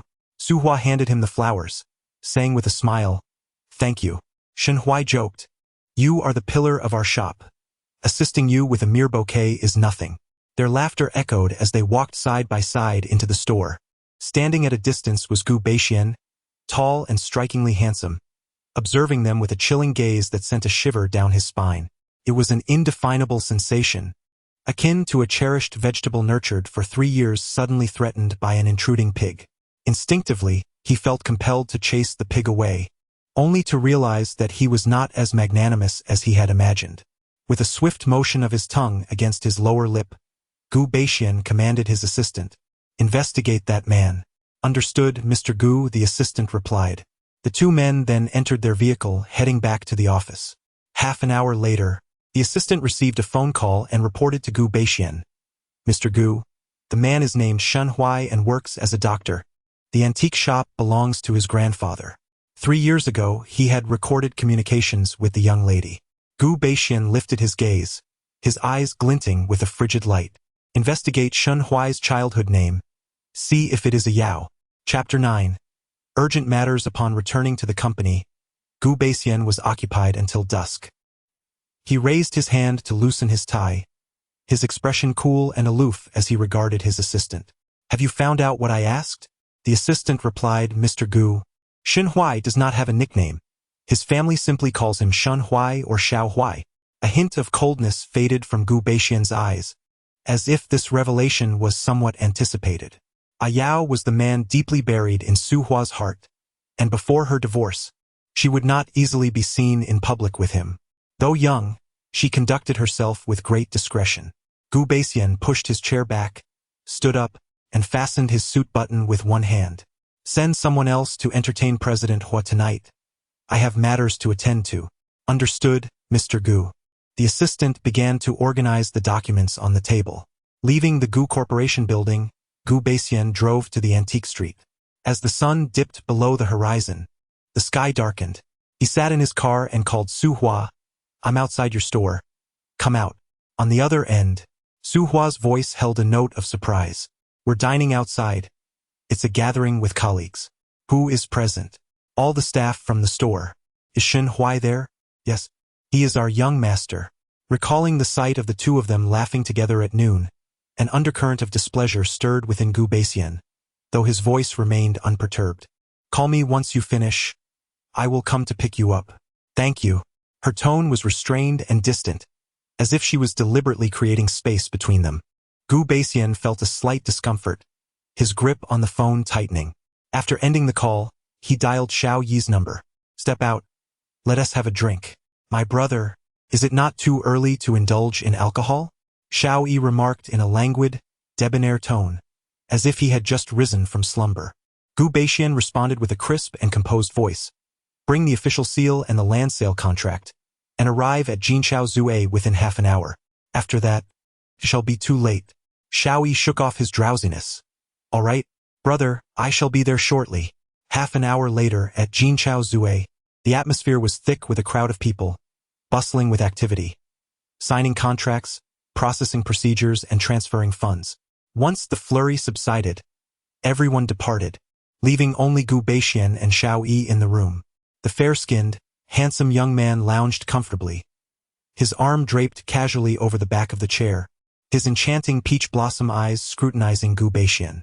In a foul mood, Gu Beixian took a sip of his drink, dismissively replying, "Not particularly." His hand, elegantly gripping the wine glass, was pale and slender, strikingly beautiful. "Oh, so you've come out for a drink to drown your sorrows, yet you claim it is nothing? While others seek solace in the company of women when feeling low, you, on the other hand, decide to invest in land. What a substantial gesture. Should you find yourself in a similar mood again, do remember to reach out to me. My father still possesses several parcels of land." Xiao Yi teased. "Do not treat me as a fool. This contract was intended to be signed anyway, just a week earlier than planned," Gu Beixian replied, setting down his glass. Xiao Yi picked up a white porcelain wine bottle to refill his drink. "I heard that Chu Suasua has returned to the country. You two seem to be growing quite close lately?" Gu Beixian raised an eyebrow, contemplating a response. "Speak plainly," Xiao Yi urged. "Su Huan is a wonderful girl. Do not let her down." His gaze was fixed on Gu Beixian, rare in its seriousness. Gu Beixian lightly tapped the table with his fingers, a faint smile gracing his lips.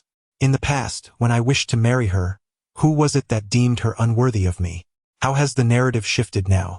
Back then, I believed she was merely a seeker of vanity, willing to marry anyone for money. However, I later realized that her affection for you was genuine and sincere. Had she been a gold digger, she would have swiftly amassed her wealth and departed, rather than toiling tirelessly to care for you for so long." Gu Beixian's deep-set eyes darkened as he reflected. "She truly is remarkable. And yet you still..." Gu Beixian lowered his gaze, fixating on the crystal-clear white wine in his glass, his tone exceedingly subdued. "She is indeed an admirable young woman. 3 years ago, driven by her family's financial plight, she was compelled to marry me. Though she never voiced it, I am certain she felt wronged. I have burdened her for 3 years, and I no longer wish for her to endure that suffering." Xiao Yi, taken aback, inquired, "Is this truly the reason you intend to divorce her?" "Essentially," Gu Beixian replied. Xiao Yi lamented, "Such a wonderful girl. Can you truly bear to let her go? What other choice do I have?" Gu Beixian's expression remained impassive, though a shadow of darkness flickered in his eyes. He could not continue to confine her beside him, witnessing her torment as she endured nightmares, calling out for her brother Io. He could not bear her suffering, nor could he tolerate the humiliation. He was a man who would not tolerate the grain of sand in his eye. Yet, the thought of truly letting her go filled him with reluctance. It was a profound contradiction. Gu Beixian lifted the wine glass to his lips and drained the remaining contents in one swift motion. The white liquor burned, slicing down his throat like a knife, lodging itself in his chest with a fiery intensity. Suddenly, a series of knocks echoed from the door. Xiao Yi called out, "Come in." A figure entered through the door, possessing a delicate, oval face adorned with striking features. She wore a white, puff-sleeved chiffon blouse tucked into a form-fitting skirt, complemented by an exquisite ensemble of Cartier jewelry. Draped over her arm was a Chanel coat, and in her hand, she held a handbag crafted from ostrich leather by Hermes. This was Chu Suasua. Upon seeing her, Gu Beixian felt a slight chill in his gaze. "What brings you here?" he inquired. Chu Suasua, with a graceful twist of her slender waist, glided to his side, resting her arm on the back of his chair. Leaning in, her crimson lips brushed near his ear, her breath fragrant as she whispered, "I heard that Brother Beixian was dining here, so I came to say hello." Gu Beixian felt a tingling sensation in his ear from the warmth of her breath and shifted slightly away, noticing her lack of intention to depart. With an indifferent tone, he replied, "Please have a seat." "Thank you, Brother Beixian," Chu Suasua said as she pulled out a chair and draped her coat over the back. The waiter promptly presented her with a set of cutlery. Gu Beixian slid the menu toward her, suggesting she order whatever she desired. Gazing at the table laden with dishes, Chu Suasua pushed the menu aside, her sweet smile illuminating her face. No need to order. I love everything that Brother Basian enjoys. Xiaoyi raised a hand to brush away the goosebumps that had appeared on his arm. Chu Suasua then turned a plate of Arctic sweet shrimp toward herself, her large, luminous eyes fixed on Gu Basian. Brother Basian, I wish to have some shrimp. Xiaoyi smirked.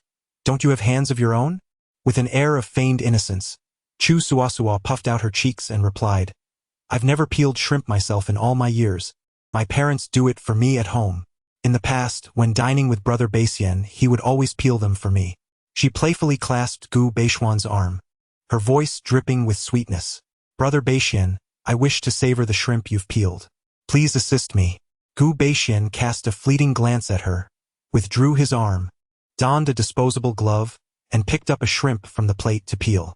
An image inexplicably surfaced in his mind, Su Hua deftly peeling shrimp for him. Her hands were remarkably skilled, revealing the succulent flesh while leaving the shell intact. He had attempted several times but never succeeded. Once he finished peeling a shrimp, he delicately placed the meat into the plate before Chu Suasua. Suddenly, Chu Suasua leaned down, catching the shrimp in her mouth, intentionally enveloping his fingers as well. Her tongue playfully traced his fingertips before she gently kissed them.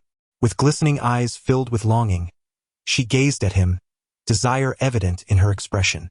Soon, she released his fingers with a flirtatious smile, nibbled on the shrimp, and softly remarked, The shrimp peeled by Brother Baixian is truly delectable.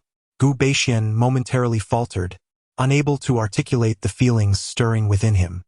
He removed the disposable glove from his hand and discarded it.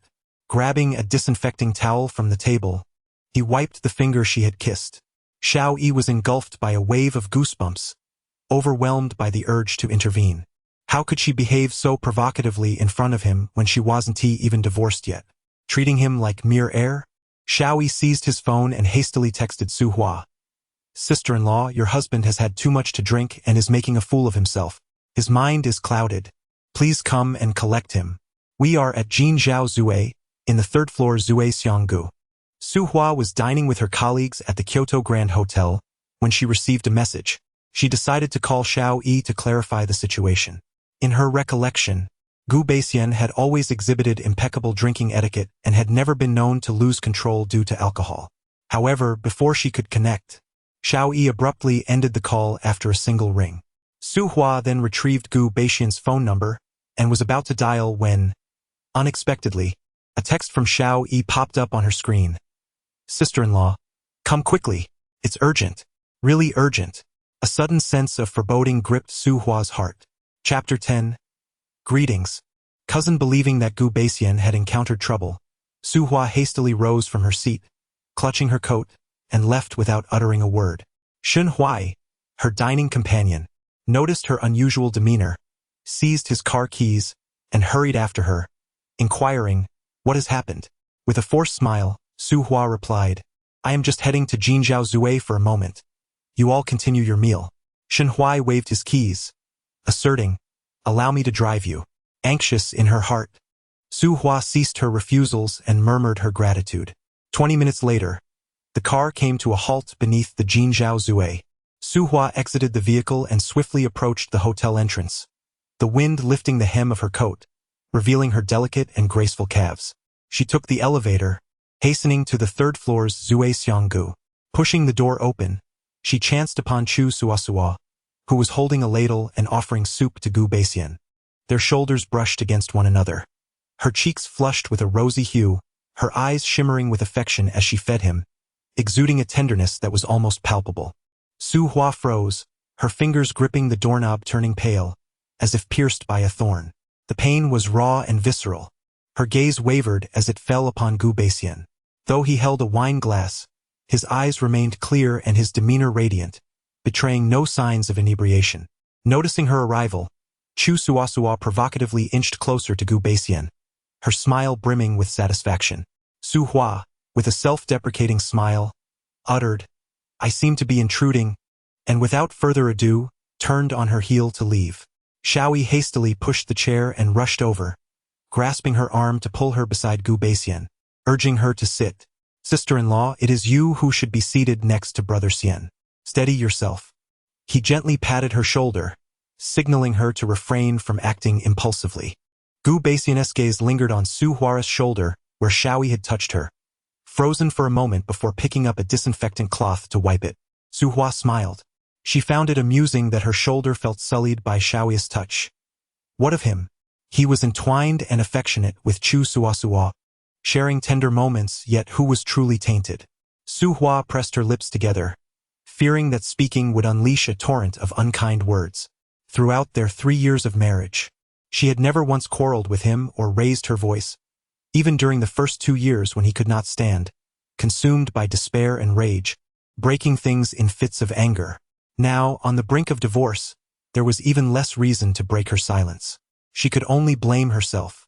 Upon hearing of his misfortune, she should not have panicked, rushing here only to humiliate herself. After a moment of tension, Gu Baixian turned to Chu Suasua and said, Suasua, you may return now. Chu Suasua pouted slightly, reluctant to leave, yet still stood up, addressing Su Hua. Sister Su Hua, please do not be upset. Brother Baixian and I were merely having a meal together. Xiaoyi can attest to that. Xiaoyi, sitting nearby, was nearly rolling his eyes to the heavens. To claim they were merely dining was an understatement. The way they fed each other and shared intimate moments could hardly be described as just a meal. Had he not been watching closely, these two would inevitably ignite a fervent spark. Seeing that no one was attempting to retain her, Chu Suasua picked up her coat from the back of the chair, preparing to leave. With a sudden crash, the corner of her coat knocked a teacup off the table, shattering it into several fragments. In a flurry, Chu Suasua bent down to gather the pieces, only to have her fingertip graze a sharp shard of porcelain, instantly drawing blood. With a sharp gasp, she clutched her finger, tears streaming down her cheeks, her fingertips trembling. Supporting herself against the edge of the table, she stammered to Gu Baixian, "It hurts. My hand hurts so much. Baixian, could you take me to the hospital for a bandage?" Xiaoyi curled his lip, "I'll take you. Since your sister-in-law is here, you needn't inconvenience her." Chu Suasua's expression hardened. She raised her bloodied hand, gripping Gu Baixian's sleeve tightly, her eyes reddening, resembling a pitiful little bunny. "Baixian, I want you to take me." Gu Baixian paused for a moment in silence before rising. He addressed Su Huan. "Let Xiaoyi take you home. I'll take Suasua to the hospital and then join you." With that, he picked up Chu Suasua's bag and gently placed his hand on her shoulder as they exited. Su Huan remained surprisingly composed. She calmly summoned a waiter to settle the bill. After signing, she carefully packed the untouched dishes. Once everything was wrapped up, she graciously thanked the waiter and left a generous tip of 100 yuan. Carrying the takeout and walking alongside Xiaoyi, she did so to avoid the sight of Gu Baixian and Chu Suasua together, intertwined and affectionate, an image that pierced her heart. While waiting for the elevator, Xiaoyi silently observed the composed Su Hua, who seemed almost unnaturally calm, and sighed. "Sister-in-law, you are a remarkable woman." "Thank you," Su Hua replied, standing tall and elegant, her face adorned with a smile reminiscent of a portrait's eternal grace. A good woman embodies many virtues, yet being excessively perfect can veer into the realm of monotony. Men appreciate a woman who presents herself with poise and grace in public, but at home, it is preferable to embrace a touch of playfulness and whimsy. One must be adaptable, knowing when to be coy, when to exhibit vulnerability, and when to display a thicker skin, resorting to clever tactics when necessary. Sister-in-law, invest a little more thought into this. Otherwise, you may find it difficult to compete with Chu Suasua. Xiaoyi's words were heartfelt. Is Chu Suasua really that frivolous? Su Hua inquired softly. Absolutely. She is quite the wild spirit. At the mention of her name, Xiaoyi's frustration flared. If I hadn't been there just now, those two would likely have ignited a passionate spark. Sister-in-law, you must find a way to capture Xian Ji's heart. Su Hua tightened her grip on the bag's drawstring, her emotions a tumultuous blend. She had always believed that loving someone sincerely would suffice, yet she discovered that such devotion alone was far from adequate. However, the prospect of embracing a more carefree demeanor was daunting for her. Growing up under the care of her stern grandfather and poised grandmother, coupled with a mother who was fiery and straightforward, She realized that frivolity was simply not part of her nature. The two descended the stairs. Gu Baixian had not left. He stood by the car, smoking a cigarette, awaiting her arrival. Upon seeing them emerge, he extinguished his cigarette, approached her gently, and lightly grasped her shoulder, leaning slightly to gaze into her eyes, his demeanor exuding an extraordinary tenderness. I shall return shortly. Do not dwell on it, he reassured her. Su Hua, overwhelmed with sorrow, managed to smile. It would have been better had he inflicted a definitive wound upon her, for then she could have found a reason to despise him. Yet, he remained so genteel, so considerate, embodying a tender and affectionate spirit that she found it impossible to harbor any hatred towards him. With a blend of grace and defiance, she urged, "Please take her to the hospital at once." "Very well," he replied, noticing her indifference as he turned to enter his vehicle. The driver started the engine, steering towards the hospital. Su Hua addressed Xiao Yi, "I arrived with my colleague. The gathering is not yet concluded, so there is no need for you to escort me. Please, continue with your affairs." "Understood. Just remember what I said, we only recognize you as our sister-in-law," he responded. "Thank you," she replied, walking to Shen Huai's car and taking her seat. As Shen Huai started the engine and began to reverse, he inquired, "What relation does that man hold to you?" "Which one?" she asked. "The second son of the Gu family, Gu Baixian." Su Hua found herself at a loss for words. To say he was her ex-husband would be inaccurate, as they had yet to finalize their divorce. To label him as her husband felt equally flawed, as he had already initiated divorce proceedings, having paid the separation fee, while his heart had long since strayed to Chu Suasua. After a moment of contemplation, she replied, "A relative. You bear the surname Su, and he is a Gu. Is he your cousin?" Shen Huai queried. Su Hua, lost in thought, merely murmured an affirmative. 3 years ago, due to an injury to Gu Baixian's leg, he was confined to a wheelchair, making it inconvenient to hold a wedding. The couple merely registered their marriage, and aside from a few close acquaintances, no one was aware of their union. Now, as they approach divorce, there is even less reason to make a grand announcement. Cousin is just cousin. Noticing her melancholic demeanor, Shen Huai inquired, "Are you all right?"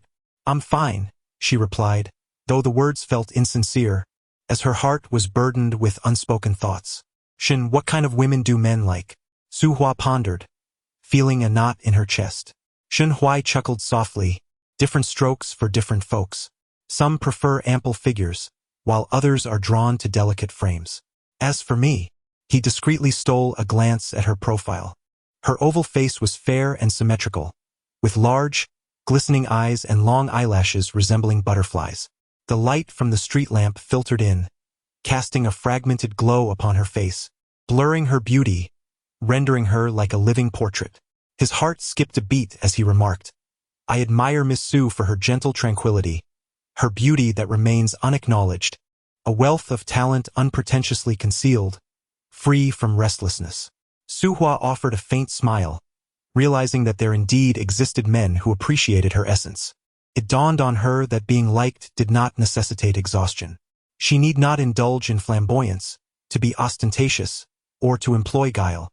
There were still those who cherished her for who she was. "I am merely a restorer of antiques. It is not as extravagant as you suggest." Su Hua felt her mood lighten slightly. "To speak without exaggeration, your skills in restoring ancient paintings and calligraphy have reached the pinnacle of the field. Many so-called experts spend their lifetimes without achieving your level. Shen Shao, you flatter me.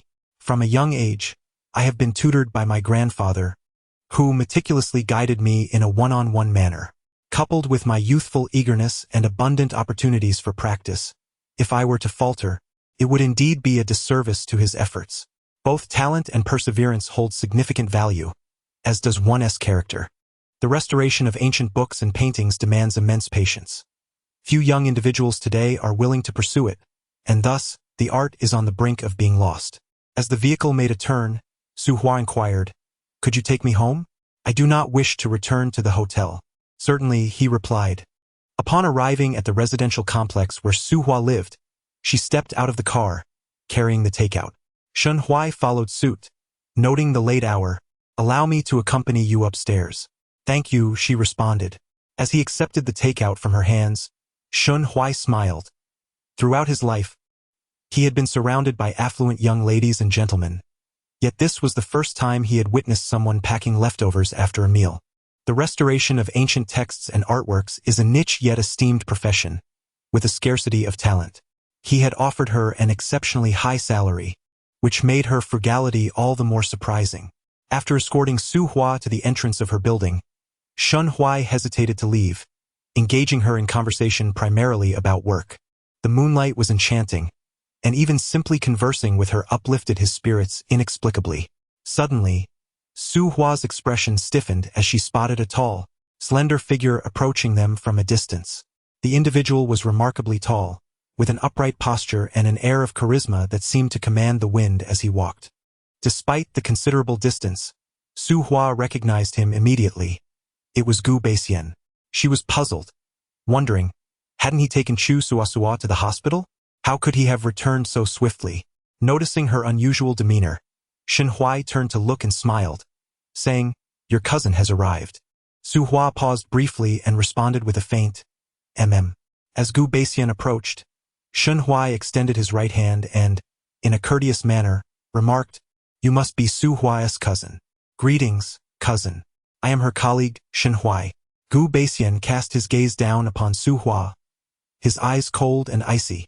As he replied, "Am I truly your cousin?" Chapter 11. Irresistibly charming, Su Hua slightly lifted her face to gaze at him, her expression serene. "Yes, cousin." Within her clear, resolute eyes lay an indomitable spirit. Those accustomed to gentleness exhibit such tranquility even in defiance. Gu Beixian initially intended to scold her, but suddenly found himself unable to do so. He curled his lips into a smile, conceding, "All right, cousin it is." He raised his arm, drawing her into his embrace. Caught off guard, Su Hua toppled into his arms, her nose inhaling the alluring scent of his masculine fragrance mingled with the aroma of smoke and alcohol, alongside an unfamiliar sweet scent that belonged to Chu Suasua. A wave of distaste surged within her, prompting her to shake her shoulders in an attempt to free herself from his grasp. Gu Beixian tightened his hold, exuding a domineering possessiveness, while addressing Shen Huai with a courteous yet distant tone. "Thank you for bringing her back." Shen Huai replied, "No need to mention it," yet his gaze lingered skeptically on Gu Beixian's arm draped over Su Hua's shoulder, feeling that their closeness transcended ordinary familial ties. Gu Beixian cast a cold glance at him, maintaining his grip on Su Hua as they approached the elevator. While waiting, he fixated on the fluctuating digital numbers and casually inquired, "Is he pursuing you?" "Not quite. Merely admiring," she replied. When a man claims to admire a woman, his intentions are seldom pure. He shifted the conversation. "You two have been in contact for 3 years?" Su Hua's expression shifted slightly as she extricated herself from his embrace. "Are you investigating me?" Gu Beixian raised his hand to ruffle her hair, his tone gentle. "Do not phrase it so harshly. It is concern." As Su Hua instinctively recoiled, she realized that his grandfather was acquainted with her own grandfather, having once offered a generous salary to recruit her 3 years ago. "Ah, it seems our Hua Hua is quite remarkable," he remarked with a tone both affectionate and teasing, a hint of a smile playing at the corners of his lips. Su Hua felt a tingling sensation in her ears. After 3 years of marriage, they had maintained a respectful distance, and this was the first time she had heard him refer to her so endearingly. It was both disconcerting and somewhat bittersweet. With a soft chime, the elevator doors slid open, and they entered one after the other. The elevator was empty. Gu Beixian pressed the button for the 21st floor and turned to face Su Hua, his gaze deep and intense, a flicker of suppressed emotion threatening to break free. The normally composed and restrained man suddenly exuded a hint of primal intensity. Su Hua felt an involuntary sense of pressure and instinctively shifted towards the corner, her large, dark eyes fixed on him, questioning silently, "What's wrong?" Gu Beixian, blocking the surveillance camera with his back, loomed over her, his voice low and accusatory. "Did you tell him I'm your cousin to deliberately give him an opening?" Su Hua understood then that he was seeking retribution.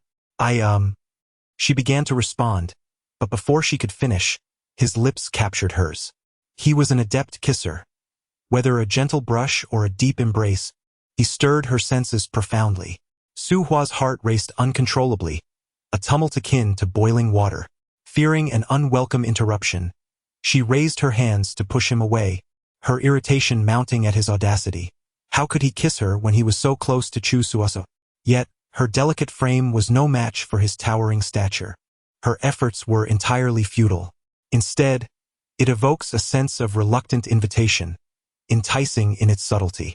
Gu Baixian grasped her restless hand, while his other hand gently cupped her chin, kissing her with increasing fervor, even playfully nibbling at her lips. His every action bore a hint of suppressed frustration. Su Hua found herself breathless under his passionate assault, nearly gasping for air. Only then did Gu Baixian release her, smoothing the disheveled strands of her hair and adjusting her collar, deliberately intimidating her with a teasing question. Will you still dare to call me cousin in the future? Su Hua's ears flushed crimson as she cast him a sidelong glance, opting for silence. Gu Baixian chuckled softly, his gaze lingering on her. Her lustrous lips were slightly parted, her large doe-like eyes glistening with a captivating sheen. Earlier, in front of Shen Huai, she had stubbornly referred to him as cousin, igniting his desire to teach her a lesson, to see if she would dare to call him that in front of others again. The ordinarily docile girl, revealing a hint of defiance, effortlessly stirred his yearning for conquest. The elevator ascended rapidly. Suddenly, Gu Baixian posed a seemingly random question. Do you regret marrying me 3 years ago? Su Hua was momentarily taken aback, tilting her head to gaze at his strikingly handsome features, her eyes momentarily lost in a daze, as if she were both looking at him and yet not truly seeing him. Her voice was low, yet resolute. I do not regret it. 3 years ago, I was a disabled person who could not walk, with a tempestuous temper that even caretakers and servants found intolerable. You, a radiant young woman with a promising future, married me and have never regretted it even once? He stood there, one hand in his pocket, his demeanor clear and composed, with sharp features and an upright posture akin to a resilient pine. The air of noble elegance emanating from within, under the cold, white light, is truly captivating. The signs of her former despondency from 3 years ago have vanished entirely. Su Hua earnestly stated, You dispatched someone to assist my grandmother in finding a kidney source, saving her life. You purchased a house for our family and bestowed upon us a substantial betrothal gift, rescuing us from adversity. My gratitude towards you is immeasurable. My grandfather instilled in me the virtue of being grateful and repaying kindness. Gu Baixian listened with an inscrutable demeanor. Upon the last word leaving her lips, he lifted his eyelids and asked, devoid of emotion, Is your sentiment towards me solely one of gratitude? Su Hua fell silent. Had this question been posed in the past, she would have instinctively replied that, in addition to gratitude, there was also the love that blossoms over time. Yet now, with him having proposed divorce and drawing so close to Chu Suasua, she felt that presenting her heart to him would render her own worth diminished. She pressed her lips together, refraining from response. The elevator doors opened, and they stepped out. Su Hua retrieved her keys from her bag and unlocked the door. Upon entering, Gu Baixian silently observed her as she changed her shoes. When she straightened her back, he suddenly leaned against the wall with one hand, encircling her in his embrace, and gazed down at her, stubbornly reiterating, Is your sentiment towards me solely one of gratitude, with nothing more? Su Hua looked up, meeting his gaze. His expression was as calm as still water, his deep, dark eyes seemingly holding the essence of a galaxy, and even a mere glance from him sent her heart racing. Unfortunately, in his heart, she was merely a substitute for Chu Suasua. A hint of bitterness gnawed at Su Hua as she lowered her eyelids, softly replying, Yes, it is only gratitude, tinged with a hint of defiance. Gu Baixian curled her lips in self-mockery. Indeed, all her affection had been devoted to her dearly beloved brother Ayao, leaving her with nothing but gratitude in return. What meaning does a marriage bound by gratitude hold? Suddenly, Gu Baixian found it all rather tasteless. The flicker of desire ignited in the elevator had extinguished entirely. He withdrew his hand, placed it in his trouser pocket, and surveyed the living room, absent-mindedly inquiring, Is my mother-in-law not at home? The caregiver for my grandmother took leave, so my mother is filling in these days. Please have a seat. I will wash my hands and make you some tea. Just as she was about to leave, Gu Beixian's phone unexpectedly rang. He pulled it from his pocket and glanced at the screen. It was a call from Chu Suasua. Close enough. Su Huan also caught sight of the name displayed on the screen. A sensation akin to swallowing a fly overwhelmed her, prompting her to swiftly head towards the restroom. Gu Beixian watched her hurried retreat in silence for a moment before answering the call and moving to the window. Have you wrapped your finger? Chu Suasua's voice came through slightly damp, tinged with a hint of grievance. Yes, it's wrapped. I just got into the car and was about to head home. Su Huan isn't angry, is she? No, she has a good temper and rarely gets upset. Chu Suasua pouted slightly, yet her tone remained gentle as she asked. She didn't say anything about me, did she? She feared that Su Huan might reveal the matter regarding the 20 million yuan check. Gu Beixian's expression was indifferent as he responded. She speaks very little. Chu Suasua secretly breathed a sigh of relief and feigned surprise, saying, Oh, she talks quite a bit. In the CF at noon, she was quite articulate when speaking to me, rattling off many words, each one rather fierce. Gu Beixian felt a twinge of annoyance. Su, you have never spoken a word against her in my presence. Henceforth, I do not wish to hear such remarks from your lips. Chu Su was taken aback and quickly corrected herself. I apologize, Beixian Ji. I merely wish to safeguard you from being deceived by Su Huajie. Gu Beixian furrowed his brow. If there is nothing else, I shall hang up. Wait, I have something to say tomorrow. Suddenly, a loud crash echoed from the bathroom. Gu Beixian grasped his phone, his long legs striding swiftly towards the source of the commotion, urgently inquiring, What happened? Su Hua. Chapter 12. More important than life, it's all right. I accidentally knocked over the vase. Su Hua bent down, preparing to pick up the shattered porcelain shards. I'll do it. Don't touch it, you might hurt your hand. Gu Beixian strode into the bathroom, pulled her aside, casually placed his phone on the sink, and leaned down to collect the pieces, forgetting to hang up the call.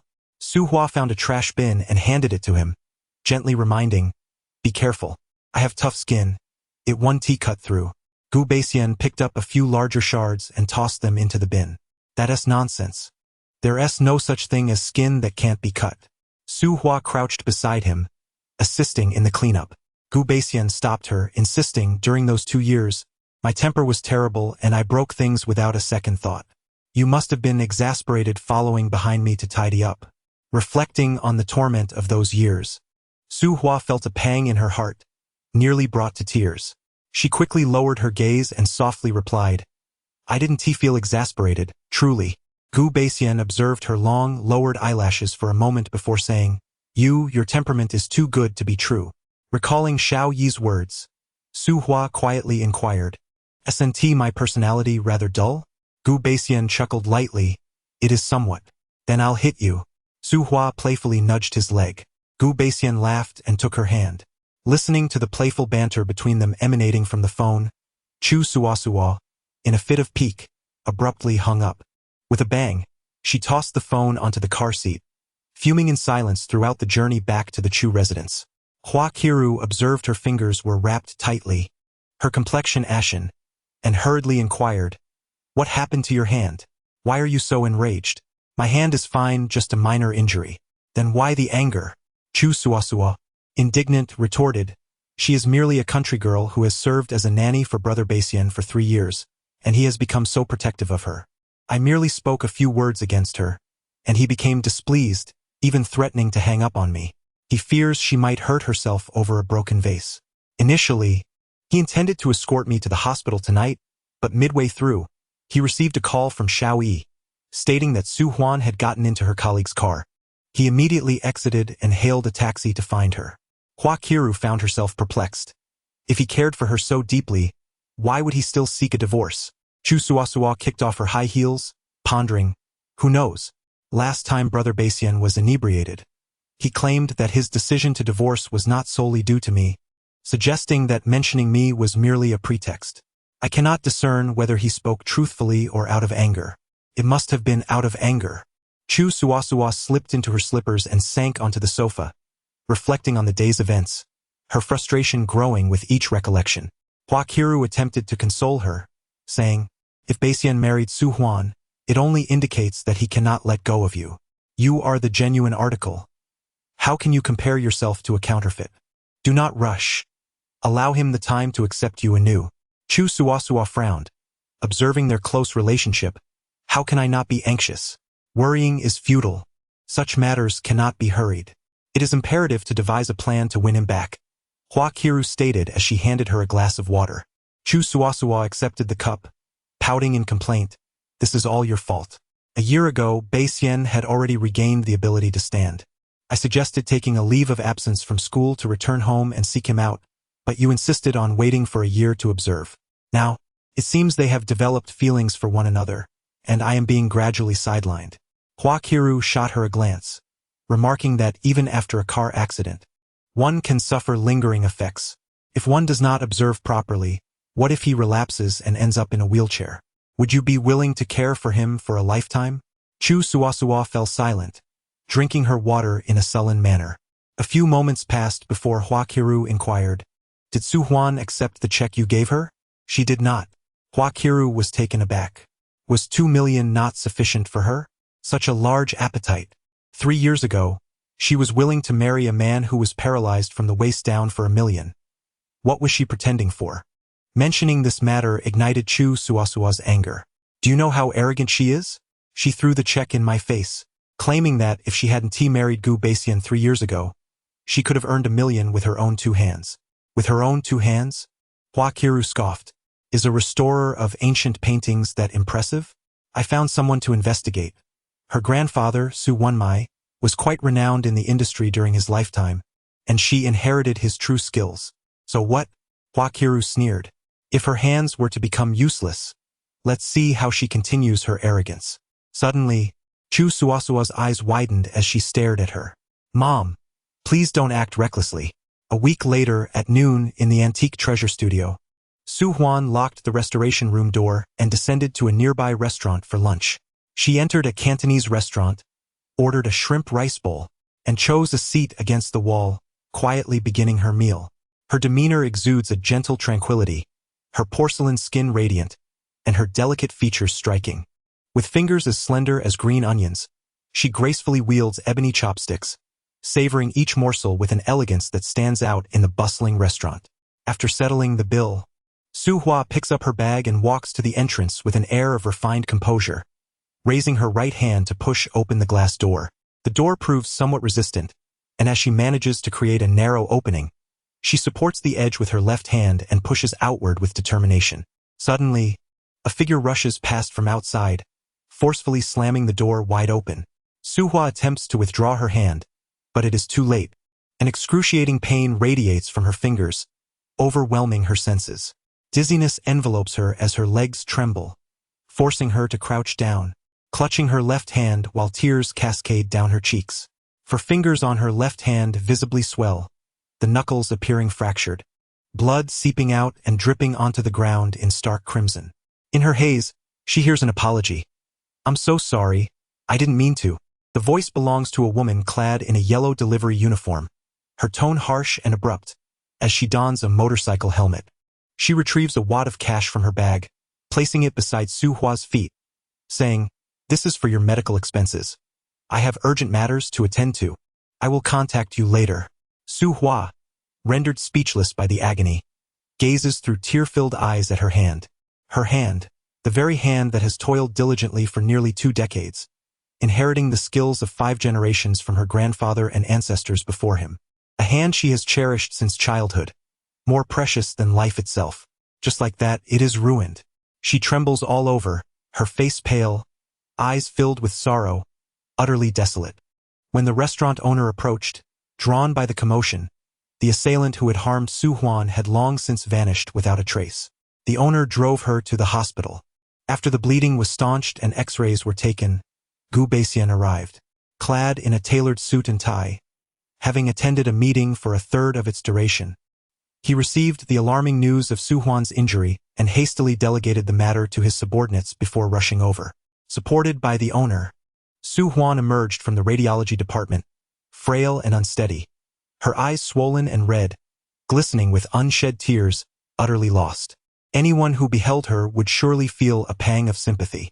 Gu Beixian's expression darkened as he stepped forward to take Su Huan into his embrace, struggling to contain his fury as he inquired of the restaurant owner. Who did this to her? Where are they? The owner, a woman in her 40s, trembled slightly, her voice quavering as she replied, according to the patrons, it was a delivery person, who has already fled. Grinding his teeth, Gu Baixian commanded his assistant, find them. Dig to the depths of the earth if you must. Bring that person to me. Understood, Mr. Gu. The assistant sensed that his emotions were on the brink of eruption and did not dare to delay, immediately departing to investigate. The restaurant owner, equally anxious, hurriedly followed the assistant back to the establishment to assist in reviewing the surveillance footage. As they awaited the results of the x-rays, Gu Baixian helped Su Huan find a seat, cradling her gently in his arms, as if she were a delicate infant. She continued to tremble, her hands and feet icy. With one hand, Gu Baixian unfastened the buttons of his suit jacket, removed it, and draped it over her, holding her tightly, his chin resting atop her head, his demeanor solemn.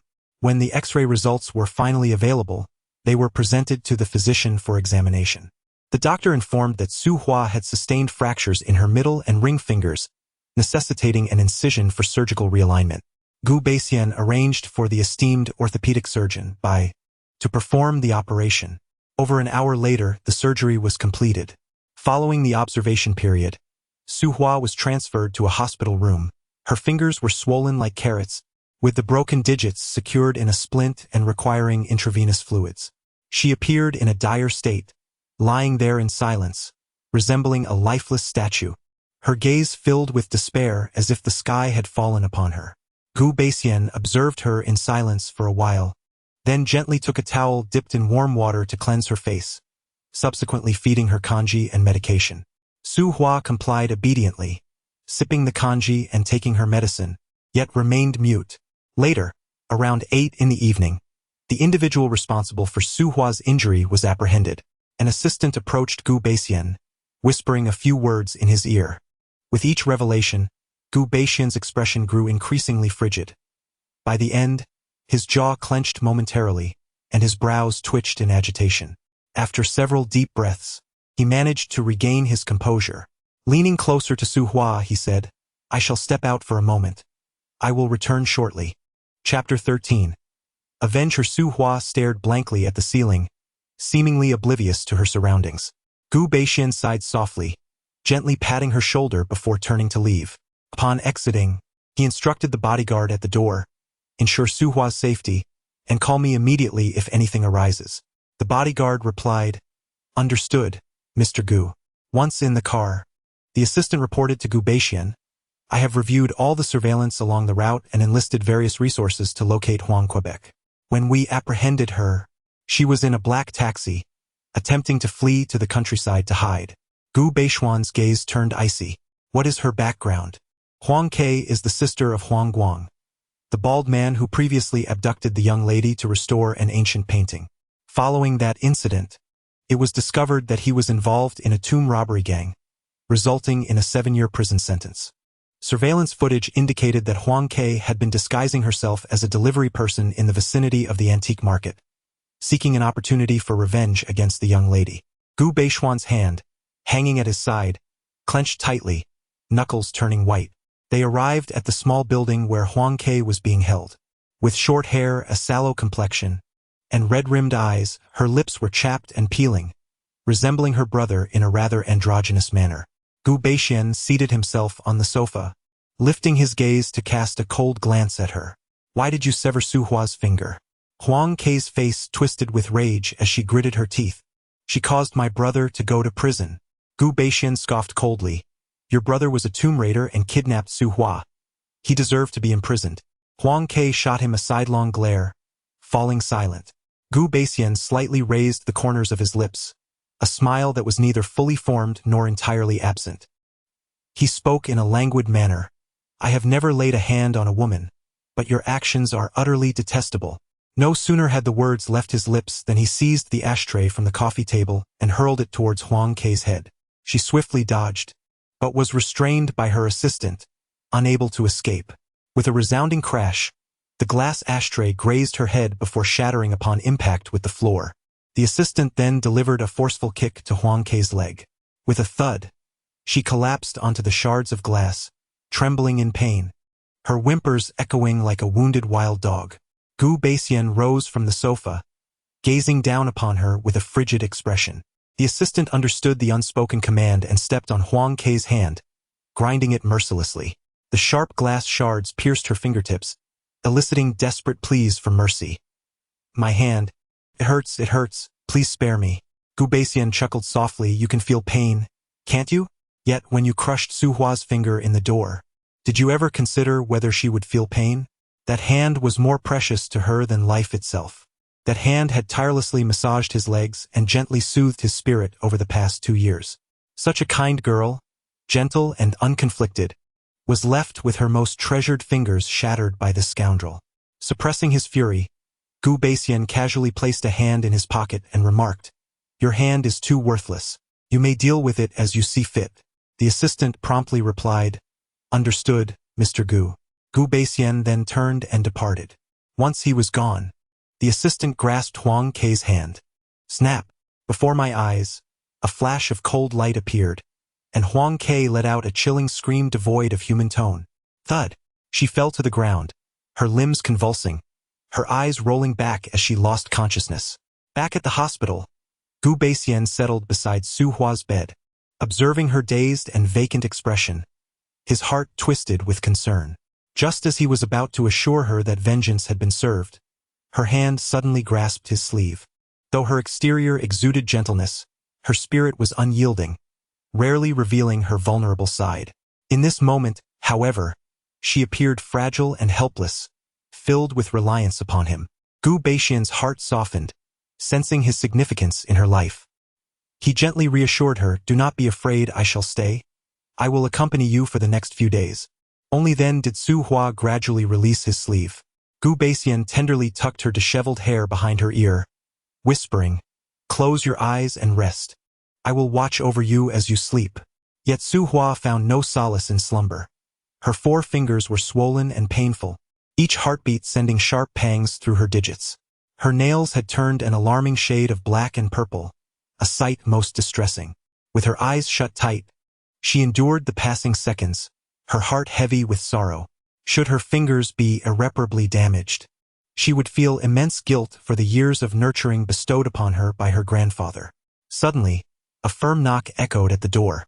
Gu Baixian rose to answer it. Standing outside was Shen Huai, tall and clad in a white coat, cradling a bouquet of white roses.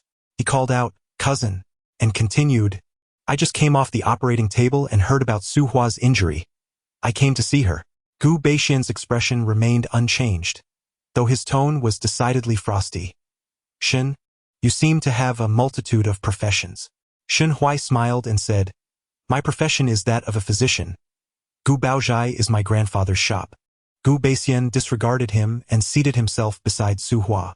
Shen Huai placed the flowers upon the bedside table and gently inquired about Su Hua's hand. "Does your finger still ache?" Su Hua nodded. "Do not fret too much. I have heard that it was Dr. Bai who performed your surgery. His medical skills are exceptionally refined, and being so young, your finger will undoubtedly heal." "Thank you," Su Hua replied softly. Shen Huai observed the darkened and bruised state of her nails and remarked, "There is ecchymosis present. You need to undergo bloodletting. Once the blood is released, the pain should diminish somewhat." He made a call for a nurse to bring a syringe. Gu Baixian raised an eyebrow at him. "Are you capable of this?" Shen Huai displayed his work ID, stating, "Attending physician, experienced in the operating room. Bloodletting is not a challenge." Before long, the nurse arrived with the syringe and antiseptic cotton. Shen Huai sterilized the needle and carefully inserted it along the seam of Su Hua's nail, extracting a considerable amount of bruised blood. After the procedure, Su Hua felt a slight alleviation in the pain of her finger. Shen Huai tidied up, gently patted her arm and said, "It's getting late. You should rest well. I will return to see you tomorrow." Gu Baixian then stood and coolly remarked, "I shall escort you." The two exited in succession, and upon closing the door, Gu Baixian cast a frosty glance at him, indifferently stating, "Su Hua does not fancy your type. Refrain from harboring intentions towards her in the future." Shen Huai's expression shifted slightly as he smiled and asked, "Then what type does Su Hua prefer?" Gu Baixian, envisioning a Yao's appearance, found himself unable to conceive of the type he represented, and replied, "She favors my kind." A deeper smile danced upon Shun Huai's lips, yet it was unfortunate that he was merely her cousin. Gu Beishuan's gaze turned frigid, encased in ice, as he remarked, "I am her." Just then, the sound of Shun Huai's phone rang out. He retrieved his phone from the confines of his white coat and waved it towards Gu Beixian, saying, "Cousin, I must take this call." Once the connection was made, he walked away, phone in hand. Gu Beixian felt a surge of frustration welling up inside him. His expression darkened, rendering him quite unappealing. Upon returning to the hospital room, the sight of Su Hua in such distress quelled his anger. He glanced at his watch, noting that time was slipping away. Gu Beixian summoned the housekeeper, Lu Sa, to bring 3 bowls of warm water. He tenderly wiped Su Hua's face with a towel, then lifted the corner of the blanket to grasp her foot, intending to wash it. Su Hua instinctively pulled her foot back, resisting his touch. With a gentle tone, Gu Beixian reassured her, "During those 2 years when I was unable to stand, you took care of me devotedly. Now it is my turn to care for you." Su Hua stilled, her eyes glistening with unshed tears. After he finished washing her foot, Gu Beixian reached to remove her trousers. Suddenly, Su Hua realized his intention and tightly pressed her legs together in a bid to prevent him from proceeding. Gu Beixian offered a faint smile, saying, "We are husband and wife. You are so fastidious about cleanliness. I am certain you would feel uncomfortable without a wash. Allow me to assist you." Su Hua gazed at him with a hint of reproach in her eyes. The mere mention of divorce stirred feelings within her. Even without the formalities of a divorce certificate, their relationship was undeniably altered. The thought of him tending to such intimate matters felt decidedly awkward. Noticing her reluctance, Gu Beixian fell silent for a moment before suggesting, "Shall I have Lu Sa assist you instead?" After a few seconds of contemplation, Su Hua gradually relaxed her tightly clasped legs. Compared to Lu Sa, Gu Beixian appeared distinctly more intimate. Lu Sa, perceptive as ever, promptly withdrew. Gu Beixian tended to her with utmost diligence. Su Hua blushed like a glowing ember. Once finished, Gu Beixian proceeded to attend to her legs and upper body.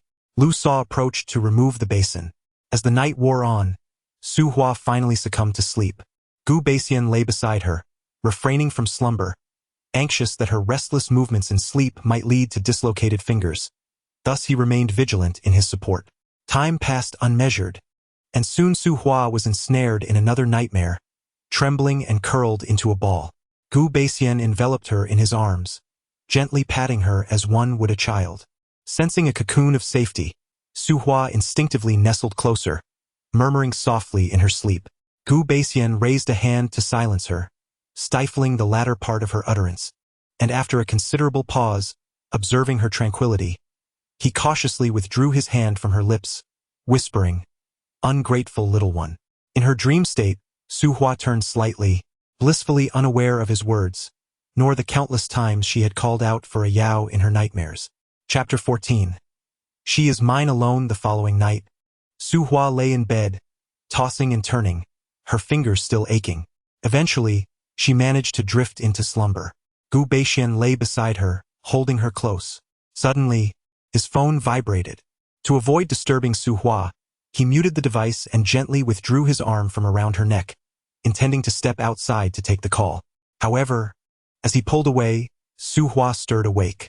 She slowly opened her eyes, looking at him with drowsy confusion, and asked, "What's the matter?" Gu Beixian gestured towards his phone. "I need to take a call. Just take it here, don't go outside.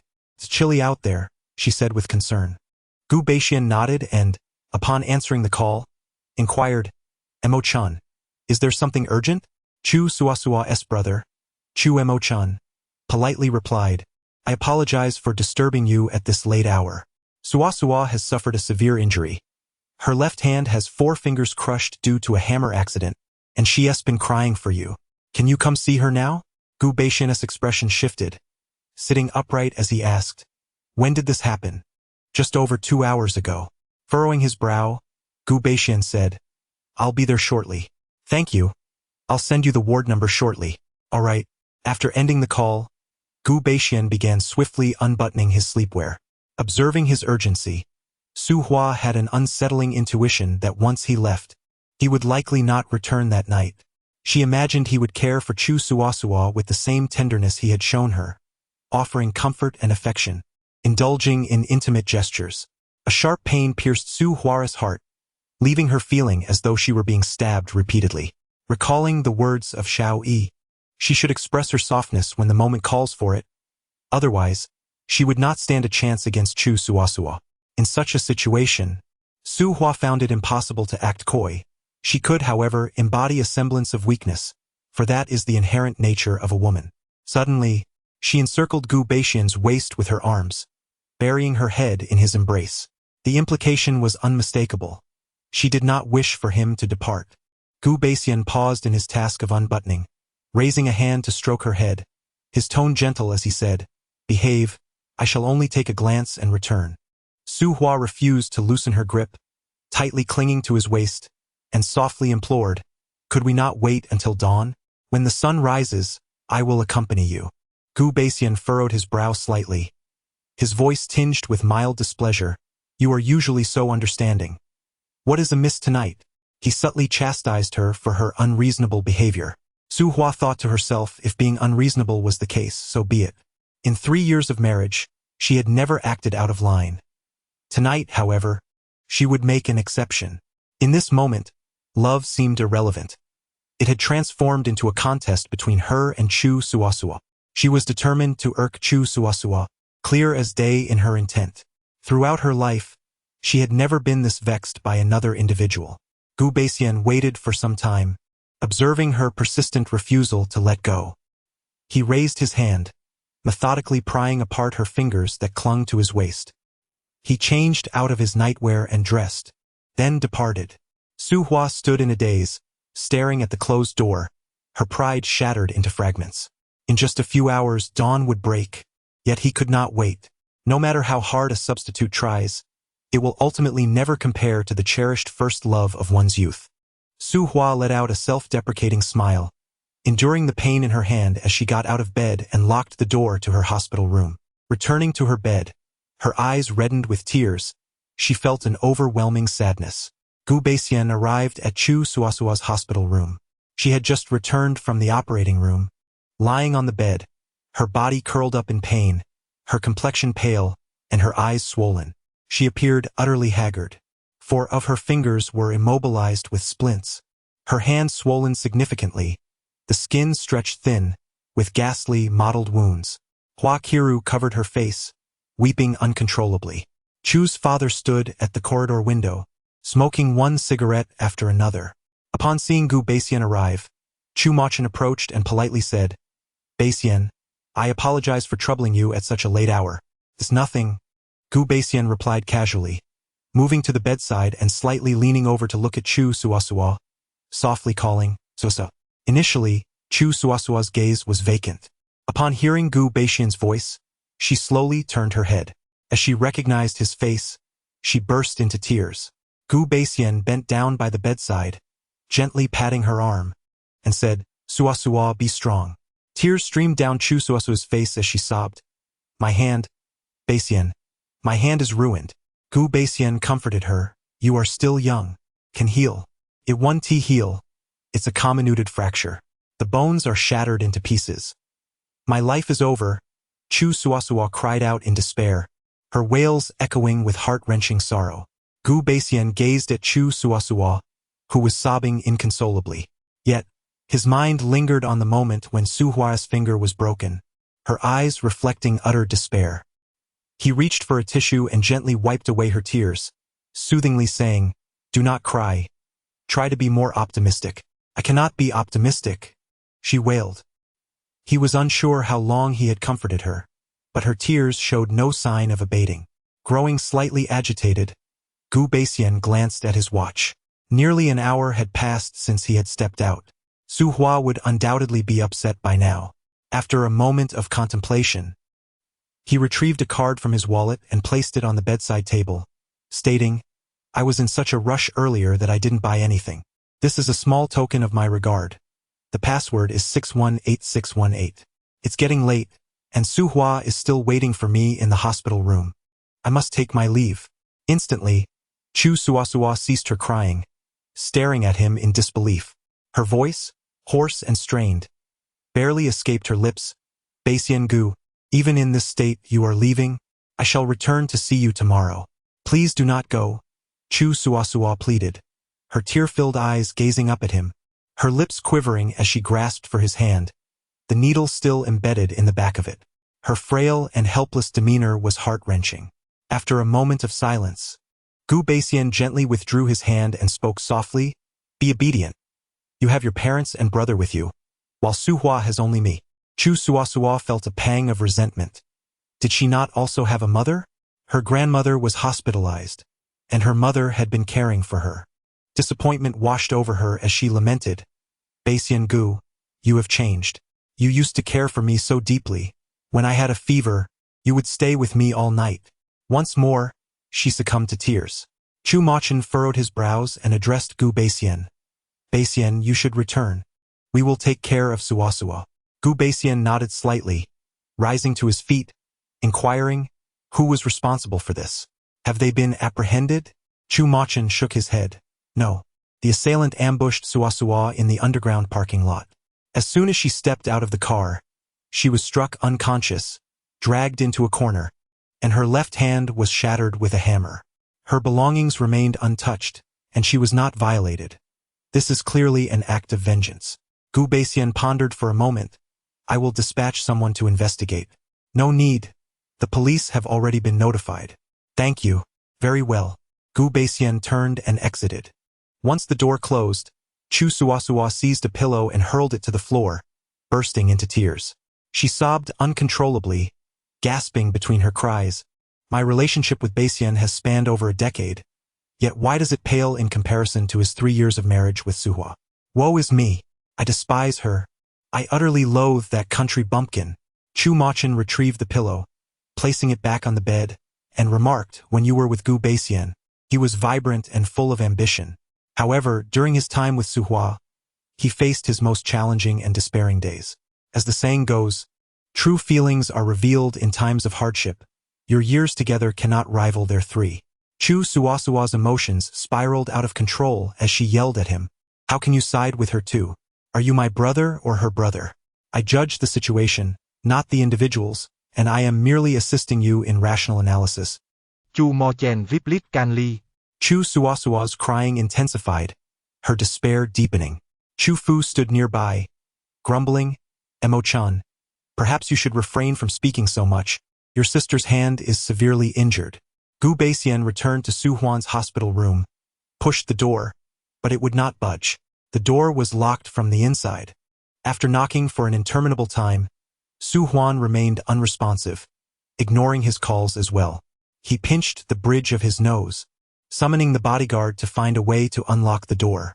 A few minutes later, the lock clicked open. Gu Baisian entered the room. Su Huan lay on the bed, facing inward, deliberately avoiding him. He changed into his sleepwear, lay beside her, and enveloped her in his arms. Su Huan struggled slightly but could not break free. Her eyes were red, yet her voice remained icy as she stated, "Please have someone prepare the divorce agreement for tomorrow." Gu Baisian tightened his embrace, remaining silent for a considerable time. He swallowed hard, then said, "You must be tired. Let's sleep." When dawn broke, Gu Baisian accompanied Su Huan for breakfast. He reached out to touch her face, his gaze softening. "I have a meeting this morning, but I will return to have lunch with you." Su Huan turned her head away, responding coolly, "No need. Do not forget about the divorce agreement." Gu Baisian's expression darkened. "Grandmother's health has been deteriorating recently, and your hand is injured. Let us discuss this at a later time." He stood up, changed his clothes, and departed. After the doctor had changed her bandages, Su Huan picked up a book and quietly read while sitting on the bed. As noon approached, the bodyguard knocked on the door, announcing, "Madam, Miss Chu's mother is outside and wishes to visit you." Su Huan paused for a few seconds before replying, "Let her in." The door swung open, and Hua Kiru, with swollen eyes, strode in, glaring at Su Huan with gritted teeth. "It was you, wasn't it?" Su Huan paused, bewildered. "What do you mean? You sent someone to smash Luosua's hand with a hammer, didn't you?" Su Huan's expression faltered momentarily before she quickly regained her composure. It wasn't me. Hua Qiru advanced, seizing her collar. You wicked little girl. How cruel you are. You stole Luosua's beloved, and now you want to destroy her hand. I have but one daughter. I have cherished her like a fragile treasure, and yet you have shattered her hand. Today, I shall fight you. Upon hearing the commotion, Aunt Lu rushed out from the bathroom, pulling Hua Qiru away from Su Huan. Hua Qiru, still being restrained, lunged forward, hurling insults at Su Huan. A torrent of vulgarities spilled from her lips, epitomizing a shrew. Su Huan listened quietly for a good 7 or 8 minutes before addressing Aunt Lu. Aunt Lu, could you please step aside? Aunt Lu hesitated for a moment, then slowly released Hua Qiru, stepping aside. Seizing a cup from the bedside table, Su Huan hurled it at Hua Qiru's face. A resounding crash echoed as the stainless steel thermos struck her nose, blood gushing forth immediately. Su Huan pointed towards the door, commanding, "Get out." Chapter 15. Is it Io? Hua Qiru was struck and nearly fainted from the pain. Instinctively, she covered her nose with her hand, her mind blank. She had not anticipated that the seemingly gentle and docile Su Hua would suddenly strike with such ferocity. Glancing down, she saw her fingers stained with bright red. Overwhelmed with both pain and anger, she let out a piercing scream and lunged at Su Hua. Lu Sa hurriedly stepped forward to restrain her. The bodyguards, alerted by the commotion, burst through the door and pulled Hua Qiru away. Gu Beixian entered with his assistant, his expression dark and cold. He cast a fleeting glance at Hua Qiru before turning his attention to Su Hua. Upon seeing that she was unharmed, his demeanor softened slightly. Hua Qiru, clutching her bleeding nose, turned to Gu Beixian, exclaiming, "Look at her. This is the good woman in your eyes. She appears gentle and virtuous, yet her strikes are ruthless. She nearly took my life with a single cup." Gu Beixian replied, his voice devoid of any emotion. Su Hua has always been gentle and tranquil, living a life of simplicity and peace. If she has acted against you, it must be because you provoked her. He then looked at Su Hua, asking softly, "How did she provoke you?" Su Hua was taken aback, not expecting Gu Beixian to side with her at such a moment, especially since Hua Qiru was the mother of the woman he cherished. She pursed her lips slightly and glanced at Lu Sa, signaling her to explain. Lu Sa hastily responded. Madame was simply sitting on the bed reading when Madame Chu abruptly barged in, berating her and attempting to strike her. I intervened. She relentlessly insulted Madame, using language so foul that even I, an outsider, found it intolerable. The young mistress, with her remarkable composure, listened quietly for quite some time until her patience finally waned, prompting her to take action. Gu Beixian's gaze suddenly turned icy as he addressed Hua Qiru, instructing her to apologize to Su Hua. Hua Qiru, taken aback, believed she had misheard him. Beixian, I am the one who was harmed. It is she who should be apologizing to me. Look at how ruthlessly she attacked me. Surely she is the one who orchestrated the destruction of Suasua's hand. Gu Beixian's expression remained stern. I understand that you are distressed over Suasua's injury and that your emotions have spiraled out of control. However, without evidence, you cannot unjustly accuse Su Hua. Physical harm is indeed grievous, but so is emotional distress. You initiated the insults towards Su Hua. Thus, an apology is imperative. His voice was calm and devoid of inflection, yet it instilled an unspoken sense of pressure upon the listeners. Hua Qiru felt a twinge of fear. However, conceding to this apology would cost her face. With a defiant arch of her neck, she retorted, Beixian, the Gu and Chu families have collaborated in business for many years. I hope you consider the bigger picture and reassess who truly owes an apology.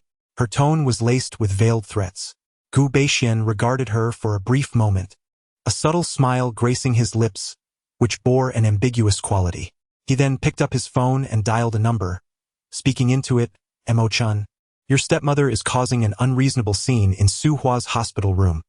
Please send someone to handle it. Chu Mo-chan paused before responding. I am in Suasua's room. I will be there shortly. Gu Beixian acknowledged with a soft before ending the call. Meanwhile, Hua Qiru, clutching her bleeding nose, trembled with rage, exclaiming, Beixian, your favoritism is not protective. You are merely enabling her tyranny. Gu Beixian, with an air of indifference, chose not even to glance at her. He strode over to Su Hua's bedside, took a moment to smooth out her wrinkled collar, and softly inquired, "Are you hurt?" Su Hua shook her head. He reached out to touch her hand, asking gently, "Does it still hurt?" "It's bearable," she replied. He then draped his arm around her shoulders, gazing into her eyes, and quietly asked, "Are you still angry?" "Yes," she replied. "You acted rightly today. If someone bullies you, you must retaliate." Su Hua lifted her gaze, her large, glistening eyes fixed on him, contemplating how to voice her thoughts. "You have bullied me too. How should I retaliate?" However, constrained by the presence of others, she refrained from speaking her mind, recognizing that unity against a common foe was paramount at that moment. Observing their intimate exchange, Hua Chi-ro felt an overwhelming urge to leave, yet she was reluctant to do so. Torn between the desire to depart and her rising frustration, she was at a loss. Before long, Chu Emo-chan arrived with a few companions.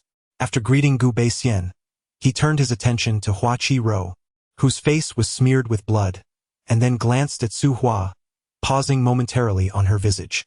With courteous demeanor, he addressed her, "Madame Gu, I apologize on behalf of my stepmother, who is deeply distressed over your injury. Her emotions have spiraled out of control. I sincerely apologize for any offense caused." He inclined slightly, lowering his head with genuine sincerity, uttering, "I am truly sorry." Being a reasonable person, Su Hua accepted his heartfelt apology with a calm, "It's all right." Yet, Hua Chi-ro erupted in anger, exclaiming, "You can forgive, but I cannot. My nose is killing me from your blow. I shall seek a medical evaluation. With hands still bound, it is highly likely that you orchestrated this, and I intend to sue you for intentional harm." Chu Machin furrowed his brow in annoyance and waved his hand to his subordinates, urging them to swiftly attend to her wounds. The subordinates hurried forward, each supporting Hua Kiru as they led her away. Chu Machin politely addressed Su Hua, stating, "Once you are discharged, I would like to invite you and Beixian to dinner, as a means for my stepmother to apologize to you." Su Hua could not help but glance at him twice, replying, "You were too courteous." While she felt a sense of irritation towards Chu Suasua for some reason, she found herself unable to feel the same towards Chu Machin, sensing that he was a person of discernment and considerable composure.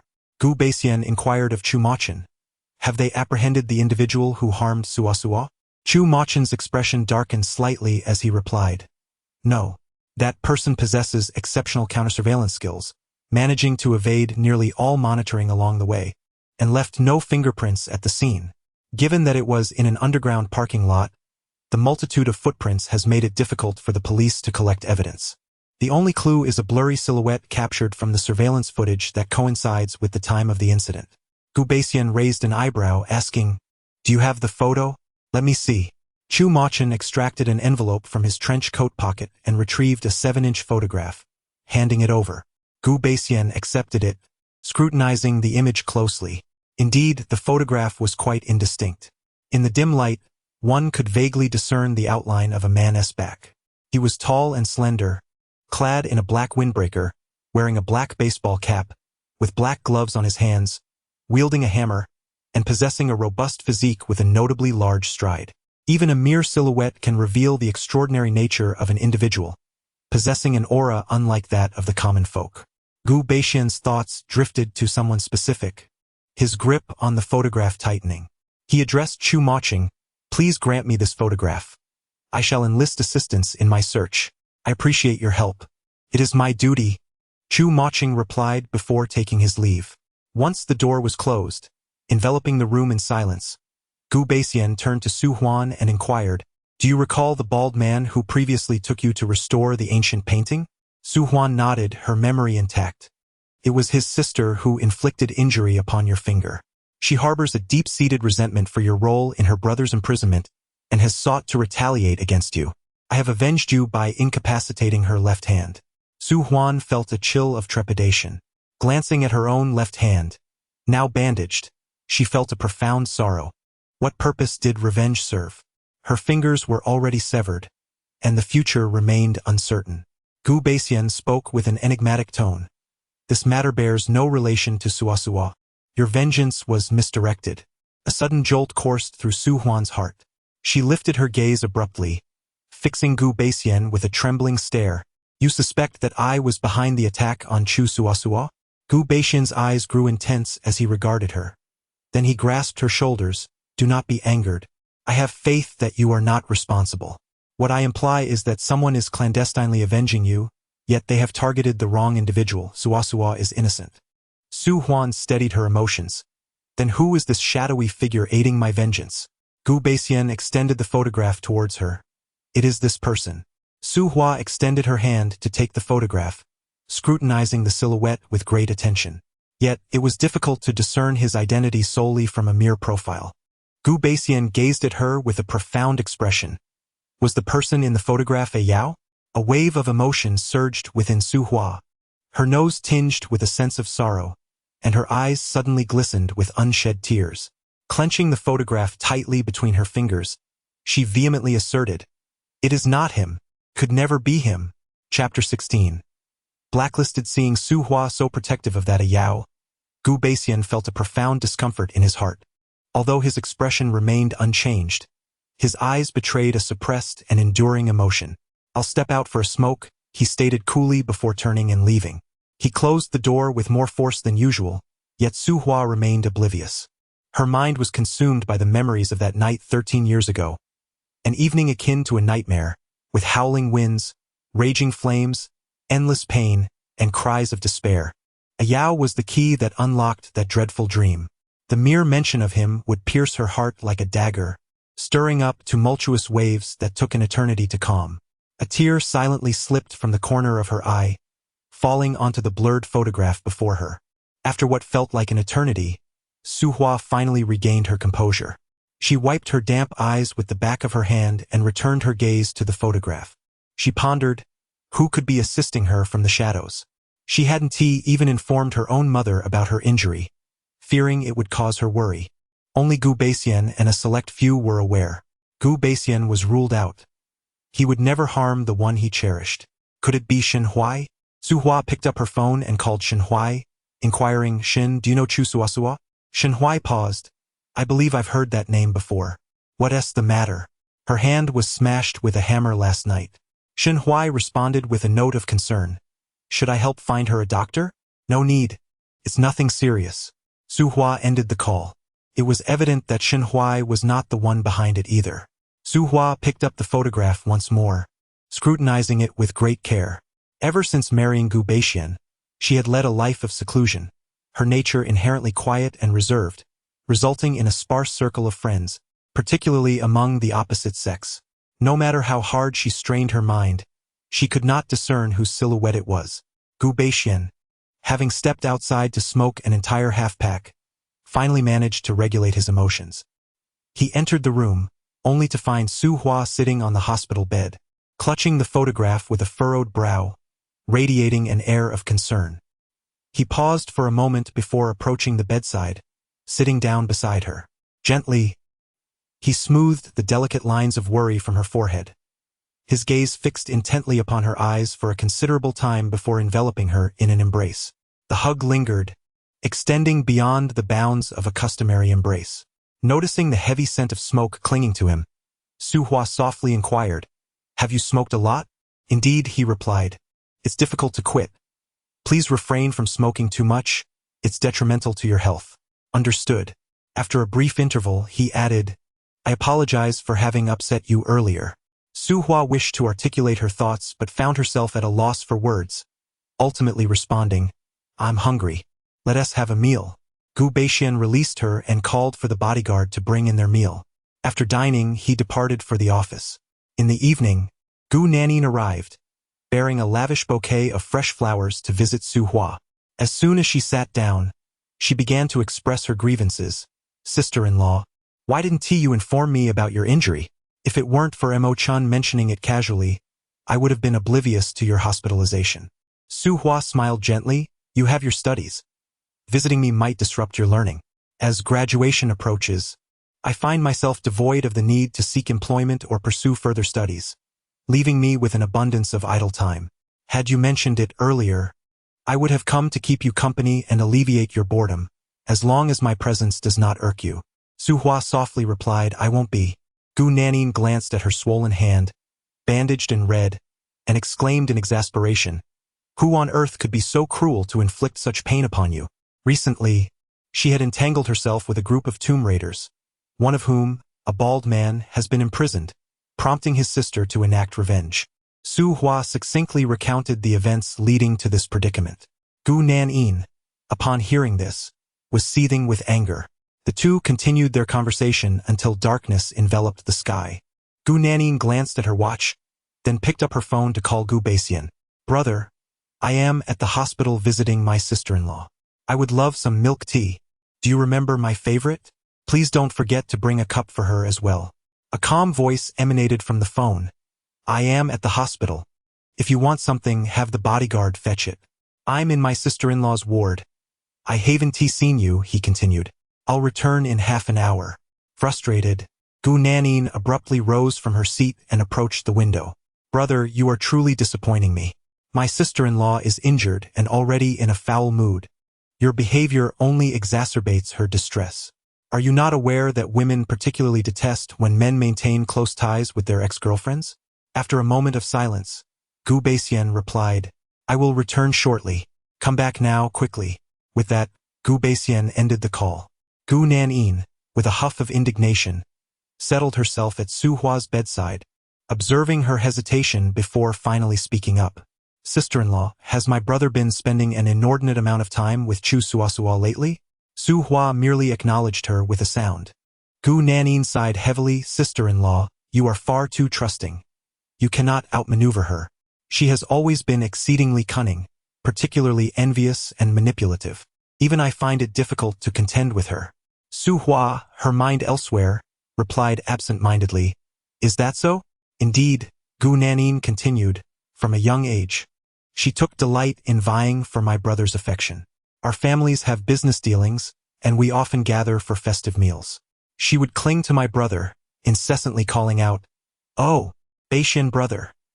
And oh, Baixian brother.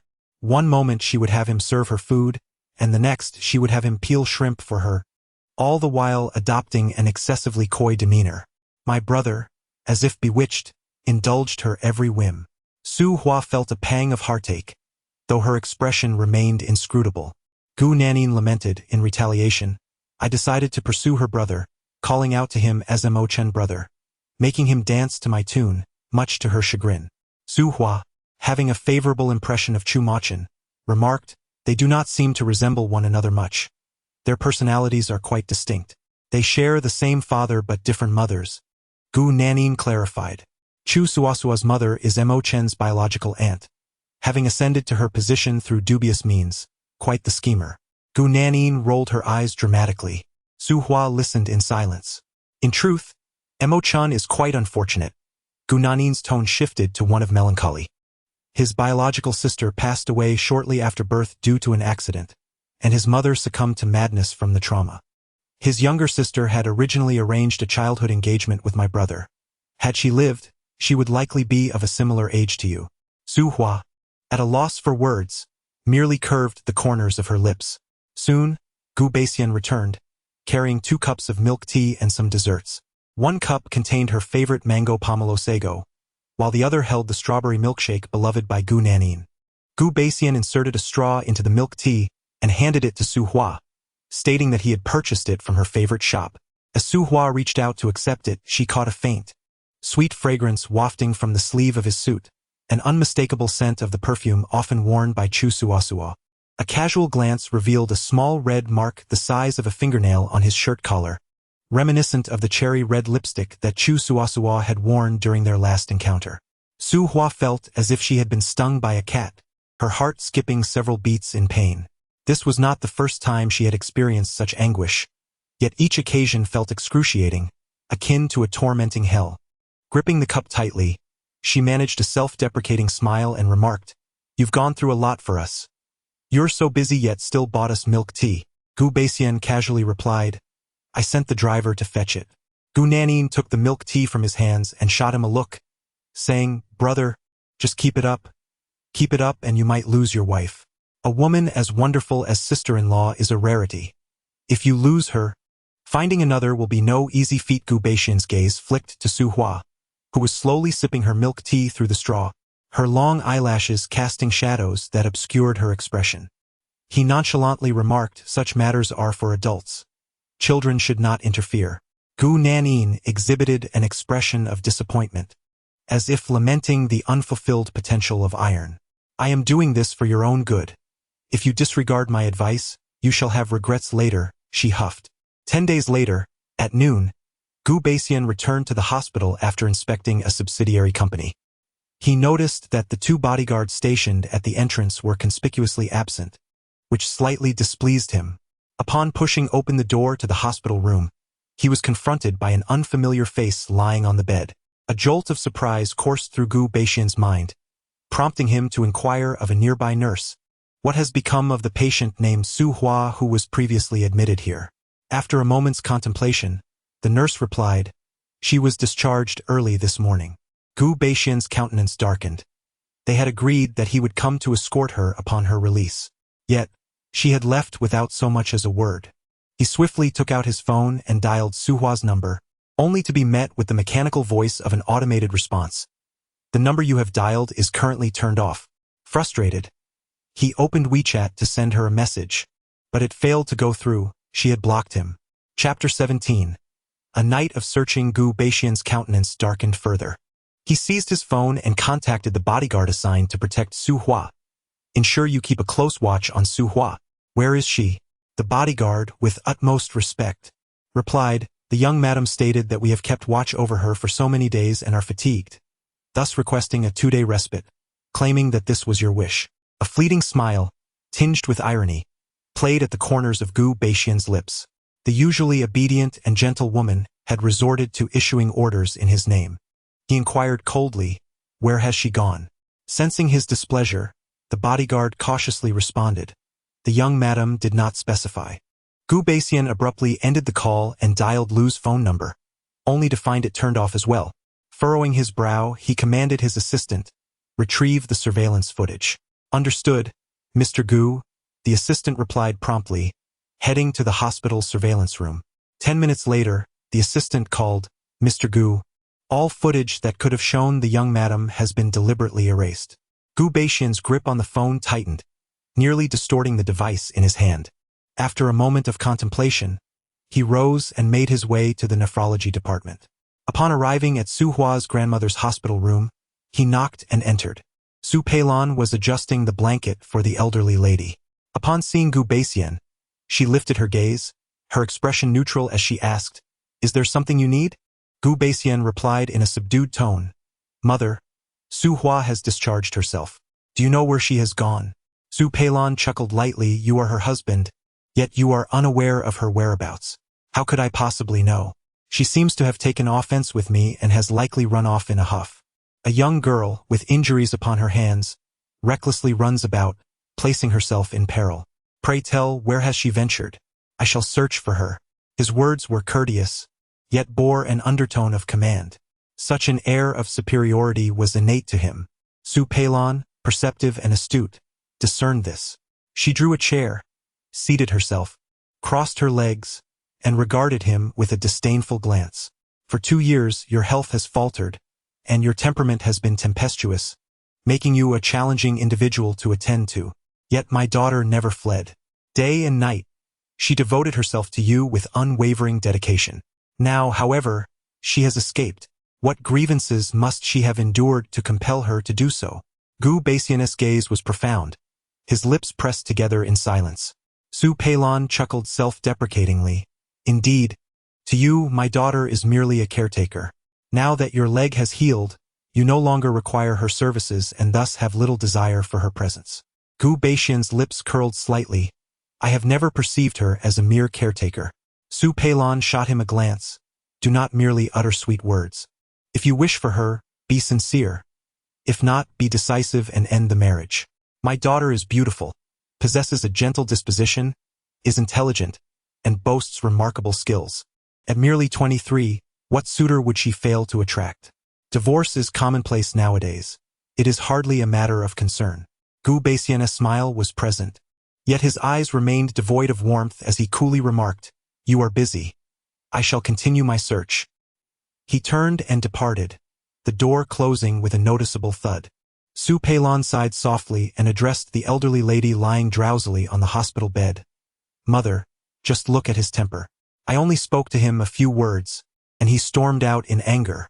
Xiaohua must have endured so much behind his back. The old lady stirred her eyelids but remained silent. In her youth, when she married, her relatives mocked her, saying she sold her daughter to a cripple for money. After much difficulty, he managed to stand again, and she thought Xiaohua's good days had finally arrived, but unexpectedly, he became restless once more. A mismatched marriage is often looked down upon. One can be bullied at will, treated with disdain at leisure. Su Peilon turned away, discreetly wiping the corners of her eyes. The old lady sighed deeply and, in a slow tone, remarked, "It is I who have burdened her." "Mother, please don't say that. It is all my fault for lacking ability," Su Peilon replied, her throat tightening. Meanwhile, Gu Beixian and his team searched every possible location where Su Hua might have gone, scouring until the late hours of the night, yet they found nothing. In the dead of night, lying on the large bed in his bedroom, he tossed and turned, unable to sleep. After much contemplation, a thought suddenly struck him. He quickly donned his clothes, gathered his men, and set off for Su Village without delay. Su Village, nestled at the foot of Su Mountain, was the ancestral home of Su Hua's grandfather, where she had grown up. After a long and arduous journey, they finally arrived at Su Village in the early hours of the morning, around 3 or 4 o'clock.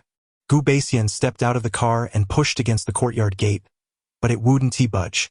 Su Hua should be asleep by now. He did not wish to disturb her. He opened the car door, reclined the seat, and closed his eyes, hoping to catch a brief moment of rest. After such a prolonged ordeal, exhaustion enveloped him, and he succumbed to slumber the moment his eyes closed. When he finally reopened them, the day had dawned brightly. Gu Beixian pushed open the car door and alighted. A bodyguard hurried over, stating, "Mr. Gu, there are voices in the courtyard, and it sounds remarkably like the young madam."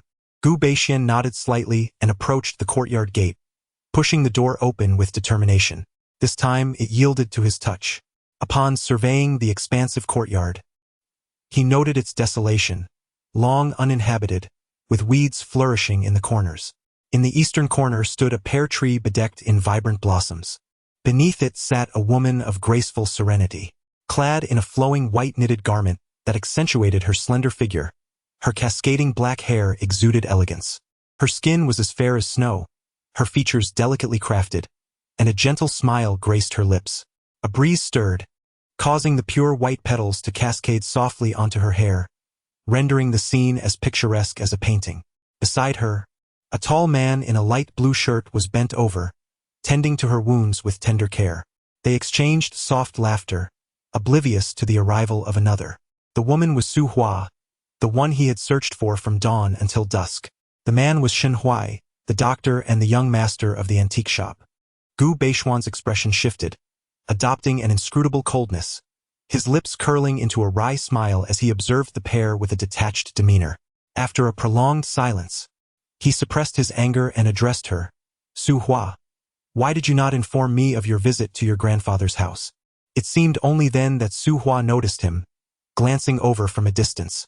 Her voice remained unperturbed as she replied, "You are far too busy. I did not wish to intrude." She replaced you with you and distanced herself from him. Shen Huai turned to look, a hint of surprise in his eyes, and smiled. "Cousin, you're here? Come in." Gu Beixian cast an indifferent glance at him and approached Su Hua. Standing before her, he lowered his gaze, curling his lips into a smile, yet devoid of any warmth. "I've been searching for you since noon yesterday." "There is no need for such concern," Su Hua replied coldly, a hint of detachment in her tone. Her dark, expressive eyes reflected a stubborn resilience. That day, when Suasua got up from the bed to go to the restroom, she nearly fell as she stepped down, and Su Hua had steadied her. The lipstick on her lips had smudged onto his shirt, a detail he hadn't noticed until he undressed that night. "You need not explain," Su Hua replied somewhat dismissively. These details irked her, provoking an instinctive aversion. Leaving without a word this time was the result of accumulated emotions, not merely due to that lipstick mark. After 3 years of marriage, They had maintained a respectful distance. She did not wish to quarrel with him, yet her heart was troubled, leading her to take her leave. Out of sight, out of mind. Gu Baixian paused for a moment and said, Suasua's hand was crushed by someone named a Yao with a hammer. She was already suffering from severe depression, and this injury has exacerbated her condition. Concerned that she might contemplate suicide, I visited her several times. Su Hua remained silent for a while, then slowly stood up and said, Please follow me. Gu Baixian replied with a faint acknowledgement and followed her. The two exited the door, walking one after the other towards the back of the village. The journey led along a rural dirt path, where the spring winds blew fiercely, stirring up clouds of dust. After walking for about 10 minutes, she arrived at a grove of willows. The trees stood robust and dense, their slender branches dancing wildly in the breeze. Beneath them lay a multitude of closely packed graves. Even in the bright daylight, an eerie chill pervaded the air, the temperature noticeably lower than in other places. Occasionally, one or two crows swooped overhead, emitting mournful cries. Su Huan felt no fear whatsoever. She meandered her way to a small, weathered grave, coming to a halt, her gaze fixed upon the mound, gradually deepening into sorrow as profound as water. After a long pause, she whispered, A Yao is here. Chapter 18. Open your mouth obediently. He had long since departed from this world. A deceased individual could not possibly inflict harm. The one who shattered Chu Sua's fingers was someone else entirely. As for the identity of that person and the reason behind the vengeance, I truly do not know. Su Hua spoke with remarkable calmness, yet a layer of tears slowly adorned her lower lashes. Gu Baixian cast his gaze down upon the grave mound. It was an extraordinarily unremarkable grave, aged and neglected, adorned only by a wilted bouquet of wildflowers and scattered ashes of burnt paper. The grave was exceedingly simple, constructed merely from yellow earth, without even a gravestone to mark its occupant. The identity of the deceased was indiscernible. Gu Baixian faintly curled his lips. Previously, when he inquired about a Yao, she had evaded the question. After a silhouette of a Yao was extracted from the surveillance footage, she had casually selected a small grave mound to placate him. Unbeknownst to her, the moment she called out Brother A Yao in her dream, he had dispatched individuals to this small village to conduct a covert investigation into a Yao. With a total of 98 households in the village, regardless of age or gender, every villager uniformly claimed that no one named a Yao resided there. Thus, it was impossible for a Yao to be buried within this grave mound. She had always been sincere and earnest, yet now, in order to protect her brother a Yao, she had resorted to deceit. A sense of discomfort welled up within Gu Baixian, a flicker of anger rising within him. Just as he was about to expose her falsehood, he noticed that her eyes had become clouded with tears, glistening as they fixated upon the grave mound, her expression steeped in sorrow. The wild wind swept through, causing her frail figure to sway precariously, evoking a sense of pity. In an instant, his protective instincts surged forth, softening his heart and diminishing his ire. He raised his hand, drawing her into his embrace, gently murmuring, All right, I shall not pursue this any further. Please cease your tears. Su Hua pressed her face against his collar, weeping silently. Soon, a small patch there became damp, her slender shoulders quivering slightly. Gu Baixian caressed her delicate spine, his tone mingling reproach with affection as he remarked, Next time you venture out, do inform me in advance. Understood? Su Hua remained silent. Suddenly, a series of gurgling sounds broke the stillness of the wilderness, resonating with remarkable clarity. A soft chuckle escaped Gu Baixian's lips as he finally recognized his hunger. Su Hua, a beat behind, responded. She lifted her hand to wipe her eyes, emerging from his embrace, gazing up at him. Is it your stomach grumbling? Are you hungry? Indeed. I haven't had a morsel since noon yesterday. How could I not be hungry? His slightly elevated tone hinted at a touch of grievance. Why didn't you eat?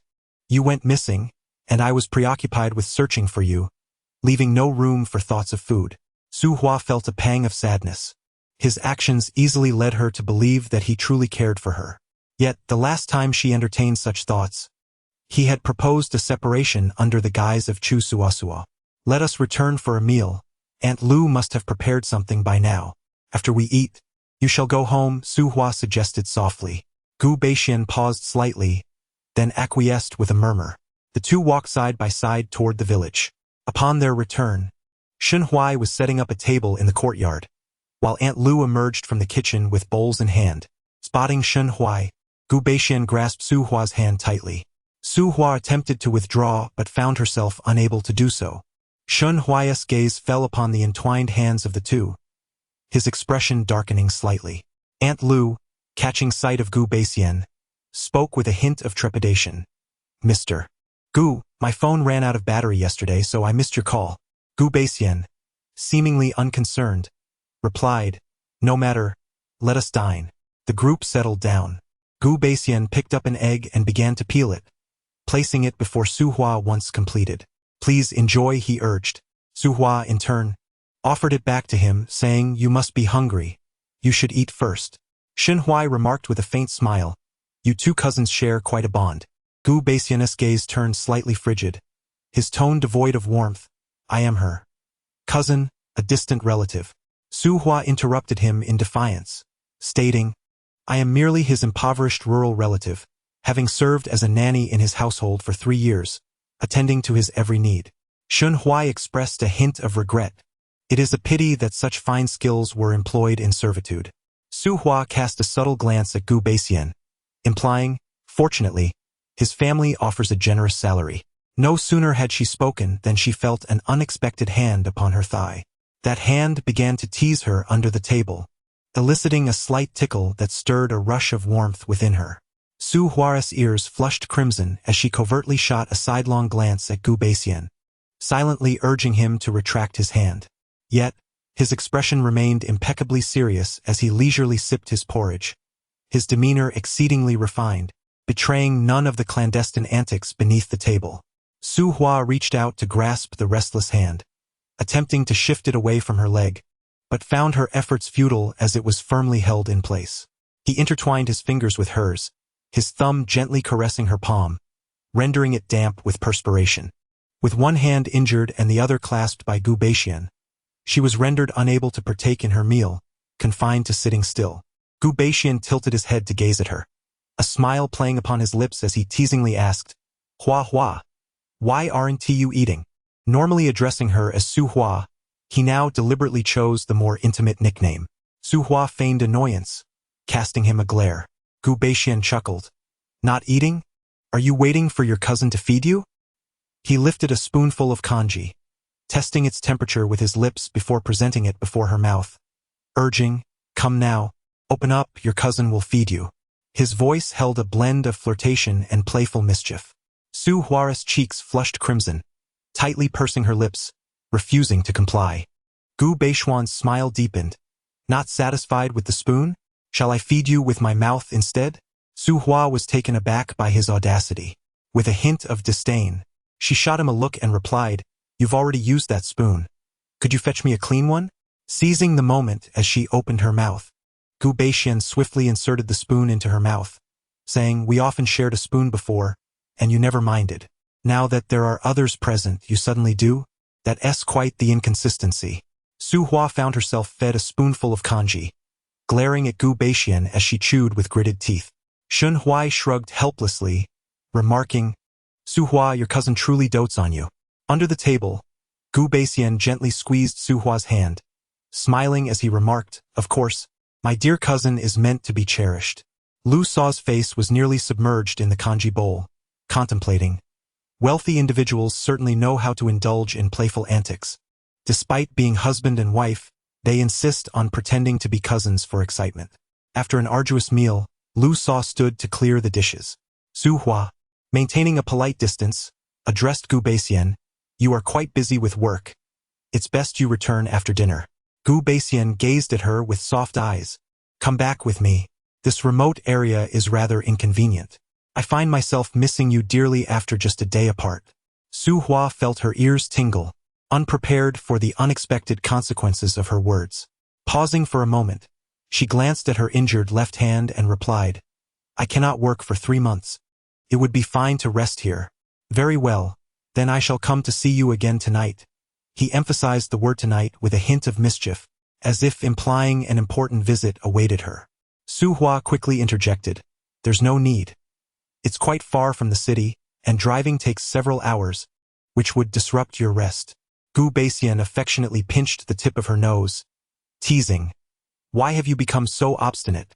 Su Hua turned her head away, her tone a gentle warning, "Please refrain from such gestures." "But I am your cousin. Such actions are quite normal between us," he replied, raising his hand to caress her cheek, his fingers lightly tracing her flushed lips, his smile carrying an air of danger.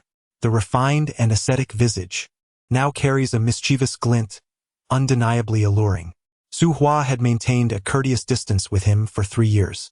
He oscillated between despondency and irritability, exuding either a cultured restraint or a gentle warmth akin to jade. Even in the throes of intimacy, he donned a facade of decorum. She had never witnessed this countenance before. He resembled a dashing libertine, quite the rake. Flushed with embarrassment and her heart ablaze, she swiftly turned away, evading his touch. At that moment, Shen Huai's expression turned grim, rendering him unable to remain. He rose and departed. Su Hua, too, could not remain still, standing up and heading towards the room. Gu Baixian followed suit. Upon entering the bedroom, Gu Baixian encircled her from behind, adjusting her position, gently moving her injured hand aside while pinching her chin and leaning in to kiss her. Chapter 19. Becoming a couple. Su Hua instinctively recoiled. Gu Baixian's kiss landed on her chin. She could distinctly sense a palpable drop in his demeanor. With one hand grasping her chin, Gu Baixian slid it down her back, encircling her waist. In a tone laced with inquiry, he asked, "Why did you tell Shen Huai that I am your cousin?" Lowering her gaze, Su Hua replied softly, "Since we are on the brink of divorce, there is no need to proclaim our status as a married couple far and wide. Moreover, given your prominent family background, should news of our divorce reach your colleagues, I fear they would regard me with disdain, labeling me as a wealthy family's abandoned wife. It is far simpler to refer to you as a distant cousin." Gu Baixian regarded her with a meaningful look. "You seem to have considered this quite thoroughly." Su Hua chuckled self-deprecatingly. "What can I say? It is merely the survival instinct of an ordinary person." "You are hardly an ordinary person.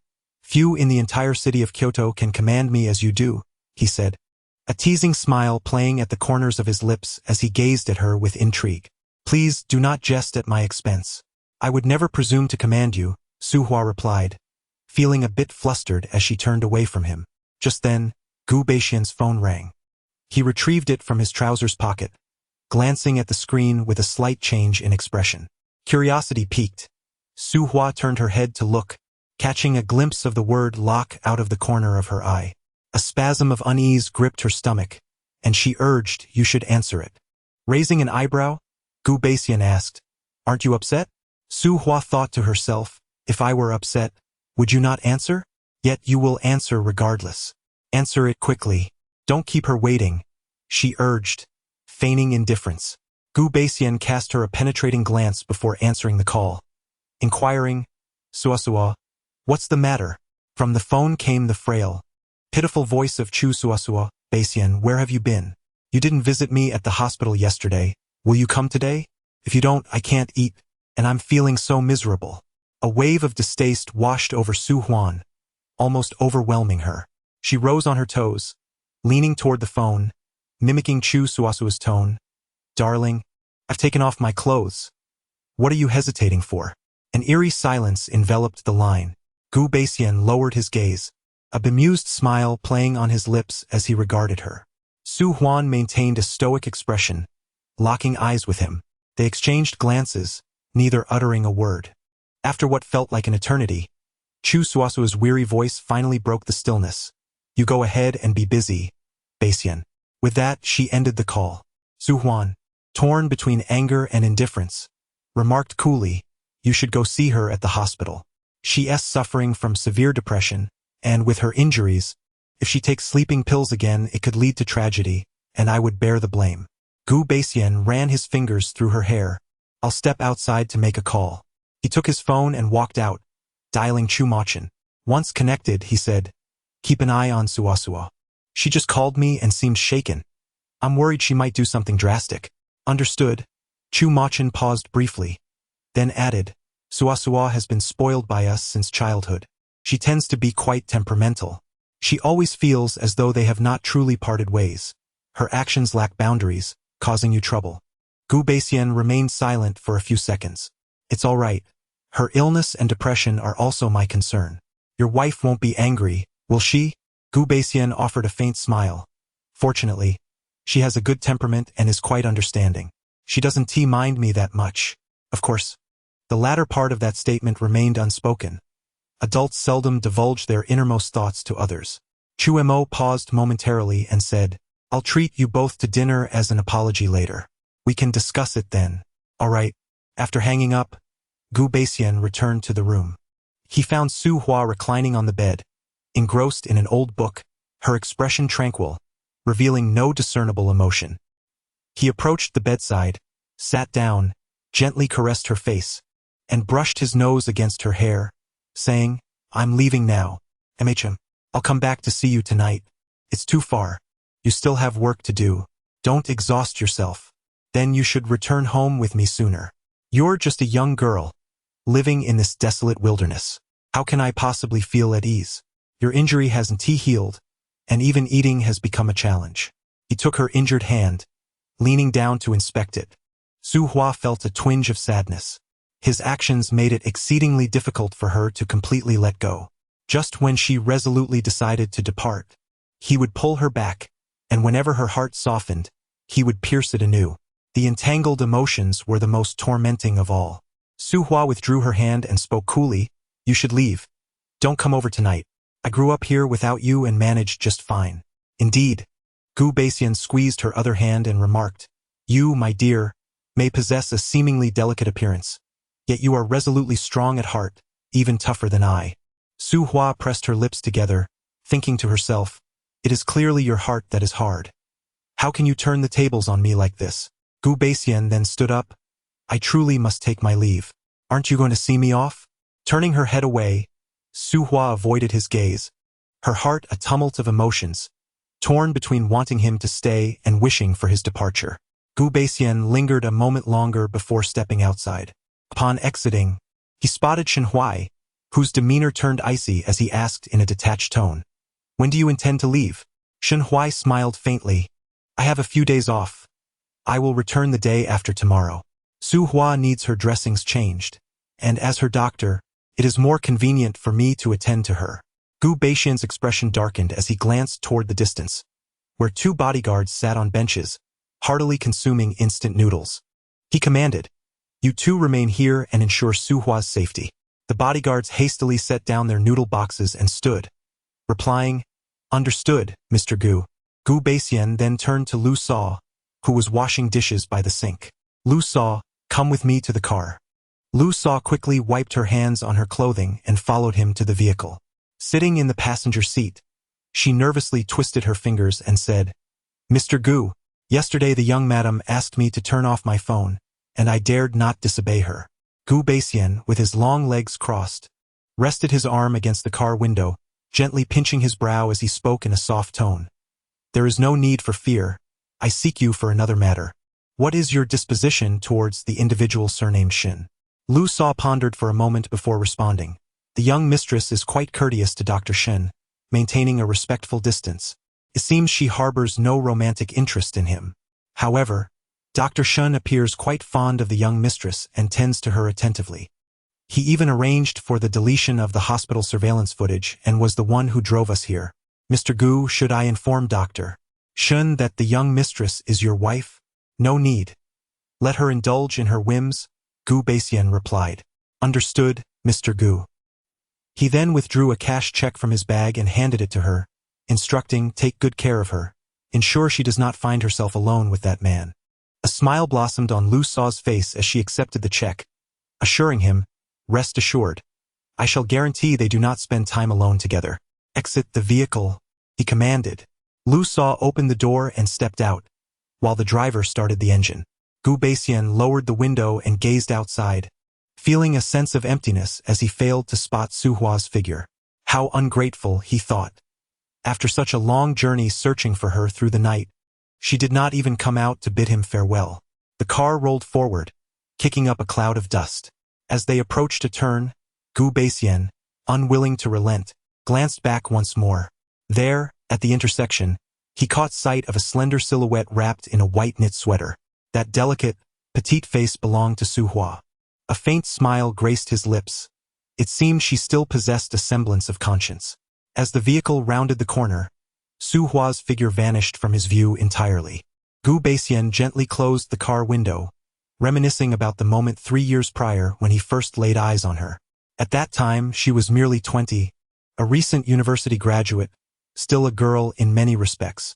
Her petite face appeared delicate and fair, her large, fluffy eyes stunningly beautiful, surpassing his expectations. She was rather reticent, responding only when prompted. Otherwise, she remained silent, her smile perpetually etched on her face, reminiscent of the serene expression found in official photographs. Beneath her exquisite exterior lay a hint of stubbornness. He vividly recalled that day, the chill in the air, and how she had presented him with a box of gifts. Though he could not recall the contents, he remembered her slender fingers, reddened by the cold. The sight of those hands stirred an inexplicable pang of sympathy within him. It was on that very day that they registered their union, becoming husband and wife. Chapter 20. When the gun was fired until the vehicle of Gu Baixian vanished from her sight, Su Hua remained rooted in place, her gaze fixated on the direction it had departed. An indescribable sensation lingered within her, a profound emptiness, a sense of loss. The wind whisked up the leaves, swirling around her feet in a delicate dance. After a moment's pause, she turned and made her way back to her grandfather's home. She retrieved the key and entered the eastern side room, which served as her grandfather's ancient painting restoration studio, a place where she had spent countless hours in her youth. The room retained its original state, featuring 2 imposing red hardwood tables that stood at half her height, adorned with an array of restoration tools such as brushes, palette knives, and goat hair towels. It had been some time since it had last been cleaned, and a light layer of dust now coated the surfaces. The memory of her grandfather, who had succumbed to stomach cancer, brought a lump to Su Hua's throat, moistening her eyes. "Is this where you learned your craft as a child?" came the voice of Shen Huai from behind her. Su Hua nodded in affirmation. Shen Huai approached her, his hand brushing across the table. "I truly admire you. My grandfather also wished to pass on his skills to me, but I gave up after less than a month. I simply could not sit still, finding it dreadfully tedious. The art of restoring cultural relics requires immense patience, a quality not possessed by everyone." His grandfather was also a noted restorer of ancient books and paintings, well regarded in the field. Su Hua smiled softly. "Back in the day, my grandfather intended to pass his knowledge to my mother, yet she too could not find the tranquility to pursue it. However, it must be preserved. Otherwise, it will be lost to time." "Indeed," he replied, "this profession has a high threshold. It demands tranquility, sensitivity, insight, patience, resilience, and a willingness to endure hardship. Yes, especially the need to remain unhurried. When unveiling a painting, one must do so gradually, sometimes taking half a month. A moment of impatience can ruin the artwork." Shen Huai cast a gentle glance at Su Huan, inquiring softly, "Your childhood must have been quite arduous, hasn't it?" Su Huan offered a faint smile, replying, "What childhood? While other children played outside, I was engrossed in endlessly copying ancient paintings. It was rather dismal." With a playful grin, she added, "Indeed, somewhat." At that moment, Lu Sa entered quietly with a cloth, busily dusting and wiping, casting a hostile glare at Shen Huai's back. Shen Huai leaned closer to Su Huan, his hand inching towards hers, yearning to hold it. Suddenly, Lu Sa seized a broom from behind the door, rushed to Shen Huai's side, and struck the ground forcefully beside his feet, exclaiming loudly, "Dr. Shen, step aside." A rat just scurried past. Shen Huai quickly moved aside. Confused, Su Huan looked at Lu Sa. The room was specially designed by her grandfather, with excellent ceiling. Even cockroaches couldn't enter, so where would a rat come from? Soon, she realized that Gu Baixian must have instructed her about something before leaving. She had not previously noticed his possessiveness. Even a few exchanged words with Shen Huai were met with his disapproval. As evening fell, the group shared a meal. After Su Huan finished her evening routine, she lay in bed reading. Lu Sa hurried in with her phone, saying, "Madam, Mr. Gu is on the line. He has something urgent to discuss with you. Su Huan took the phone and asked, "What is it?" The low, magnetic voice of Gu Beixian resonated from the device. "Grandmother is ill and hospitalized. She has been asking to see you. I have already informed the bodyguards. You should return promptly."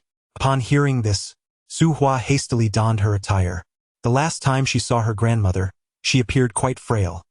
At her age, even a simple cold or fever could pose significant danger. Once dressed and having gathered her essentials, Su Hua stepped outside. Shen Huai was standing in the courtyard, smoking. Su Hua approached him, stating, "I must return. Grandmother Gu is hospitalized." Shen Huai extinguished his cigarette and replied, "Very well, I shall accompany you." After more than 3 hours, they arrived in the city. Following her parting from Shen Huai, Su Hua, accompanied by Aunt Lu and the bodyguard, proceeded to the hospital. Her grandmother was situated in a VIP room on the top floor. Upon exiting the elevator and turning the corner, Su Hua immediately spotted Gu Beixian standing tall and elegant by the window, smoking.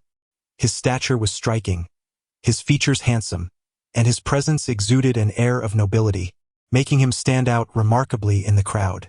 Just as Su Hua was about to call out to him, she heard a bright voice exclaim, "Beixian Gu!" Moments later, a figure dashed out from the fire escape, rushing forward to embrace Gu Beixian's waist. Her face pressed against his back, warmly declaring, "I heard grandmother is ill. I came to see her." The woman was stunning, with a porcelain-like complexion and an air of pampered delicacy. It was none other than Chu Suasua. Su Hua's heart jolted painfully against her ribcage, rendering her momentarily paralyzed, her legs feeling as though they were weighed down by lead. Aunt Lu promptly called out, "Mr. Gu, the young mistress has returned." Gu Beixian gently released the hand of Chu Suo, striding toward Su Huan with a calm voice. "Why didn't you call me upon your arrival? I could have come down to greet you." Su Huan, at a loss for words, cast him a cool glance before laboriously making her way toward her grandmother's hospital room. Upon entering, she found the elderly lady sitting up in bed, savoring bird's nest soup. Upon seeing Su Huan, her murky eyes sparkled momentarily. "Huaner, it's been a while since I last saw you. Beixian mentioned you were on a business trip?" This was likely an excuse concocted by Gu Beixian on her behalf. Su Huan nodded, suppressing her emotions, concealing her injured hand behind her back, and smiled. "Grandma, how have you been feeling?" The elderly lady sighed. "At my age, my body is as fragile as paper, easily chilled by the slightest breeze. Come, sit closer. I want to have a good look at you." Su Huan bent down to sit by her bedside. Noticing that Su Huan's hand remained hidden, the grandmother curiously reached out. "Why is your hand always behind your back?" "It's nothing." Su Huan instinctively recoiled, yet she was gently pulled forward. Upon revealing her left hand, she displayed 2 fingers encased in splints, with all 4 nails appearing a deep shade of purple. The elderly lady gasped, her heart aching for her granddaughter. "Quickly tell me, how did you injure your hand?" Su Huan spoke quietly. "A few days ago, I encountered a tomb raider. He has since been imprisoned, but his sister came seeking revenge." The elderly lady trembled with indignation. What audacity does this tomb raider possess? Daring to harm a member of the Gu family? Is he courting death? You must tell me in detail what transpired. Su Hua recounted the entire sequence of events to her in detail. After listening, the elderly lady's eyes flickered slightly as she fell into deep contemplation. After a considerable pause, she spoke. "On the day of the incident, Beixian was also present. Although they do not know you, they will certainly be able to inquire about Beixian. A mere grave robber. How could his sister possess such audacity to seek vengeance against you?" Suddenly, she lifted her gaze towards the doorway and cryptically remarked, "It is highly likely that she was incited by someone and used as a pawn." Su Hua's heart sank at her words, and following the old lady's line of sight, she noticed Chu Suasua standing there. Chapter 21. Tailored circumstances. Seeing the mutual doubt between the two, Chu Suasua hastily extended her injured hand and said, "Grandmother, just a couple of days ago, my hand was smashed to pieces with a hammer, resulting in a comminuted fracture. I felt so despondent that I wished to cease existing." The elderly lady lifted her eyelids slightly. "What a coincidence." With reddened eyes, Chu Suasua replied, "Sister Su Hua and I both sustained injuries in the same manner. our left hands, for fingers affected. The police suspect it to be an act of malicious retaliation, with the blame squarely on Su Hua. A cold smile crept upon the corners of the old lady's lips. Is that so? Why target you specifically and not others? Tears welled in Chu Suasua's eyes as she spoke pitifully. Perhaps my closeness to Brother Bei Xian displeased Sister Su Hua. The implication was unmistakable. It was Su Hua who had orchestrated the reprisal. Su Hua's expression remained impassive, yet a flicker of faint derision danced in her eyes. The skill of this villain in casting the first stone had become ever more sophisticated. The elderly lady let out a cold snort, disregarding Chu Suasua, and turned her attention to Gu Beixian. Have someone retrieve the Tomb Raider's sister and question her thoroughly. We must ascertain whether she was incited by someone or promised some benefit. I have a feeling this matter is far from straightforward. Understood. Gu Beixian pondered for a moment before stepping outside to call his assistant. The old lady cast a cold glance at Chu Suasua. Do you have any further business? Chu Suasua replied obediently, No, I merely came to see you, dear grandmother. The elderly lady's expression soured. If you have finished your visit, then be on your way. Chu Suasua's face paled slightly. Grandmother, I grew up under your watchful eye. Could you not always be so stern with me? In the past, you held me in great affection. The elderly lady remained silent, her lips pressed together. Chu Suasua choked back her tears, saying, 3 years ago, when Brother Beixian was injured, I longed to stay by his side and support him. However, my mother sent someone to forcibly take me abroad, keeping a watchful eye on me around the clock. I believe Brother Beixian fell into severe depression from missing me so deeply. I loved him so much, yet we were cruelly separated. Upon hearing that he had married, I wept for 3 whole days, engulfed by despair to the point of wishing for my own end. She stood there with tear-filled eyes, her brow furrowed, resembling an injured little puppy. Anyone who beheld her would feel a pang of pity. The elderly lady's expression softened slightly. 3 years ago, when the doctor declared that Beixian would never walk again, your departure was understandable. After all, the disparity was too great for anyone to bear. Whether you left willingly or by force, you both have separated, and Beixian has married. To return now and disrupt their marriage would be an injustice on your part. Do you understand? Chu Suasua wiped her eyes, insisting, I did not disrupt Brother Beixian's marriage. I merely could not resist the urge to see him. Grandmother, I harbor no ill intentions, truly.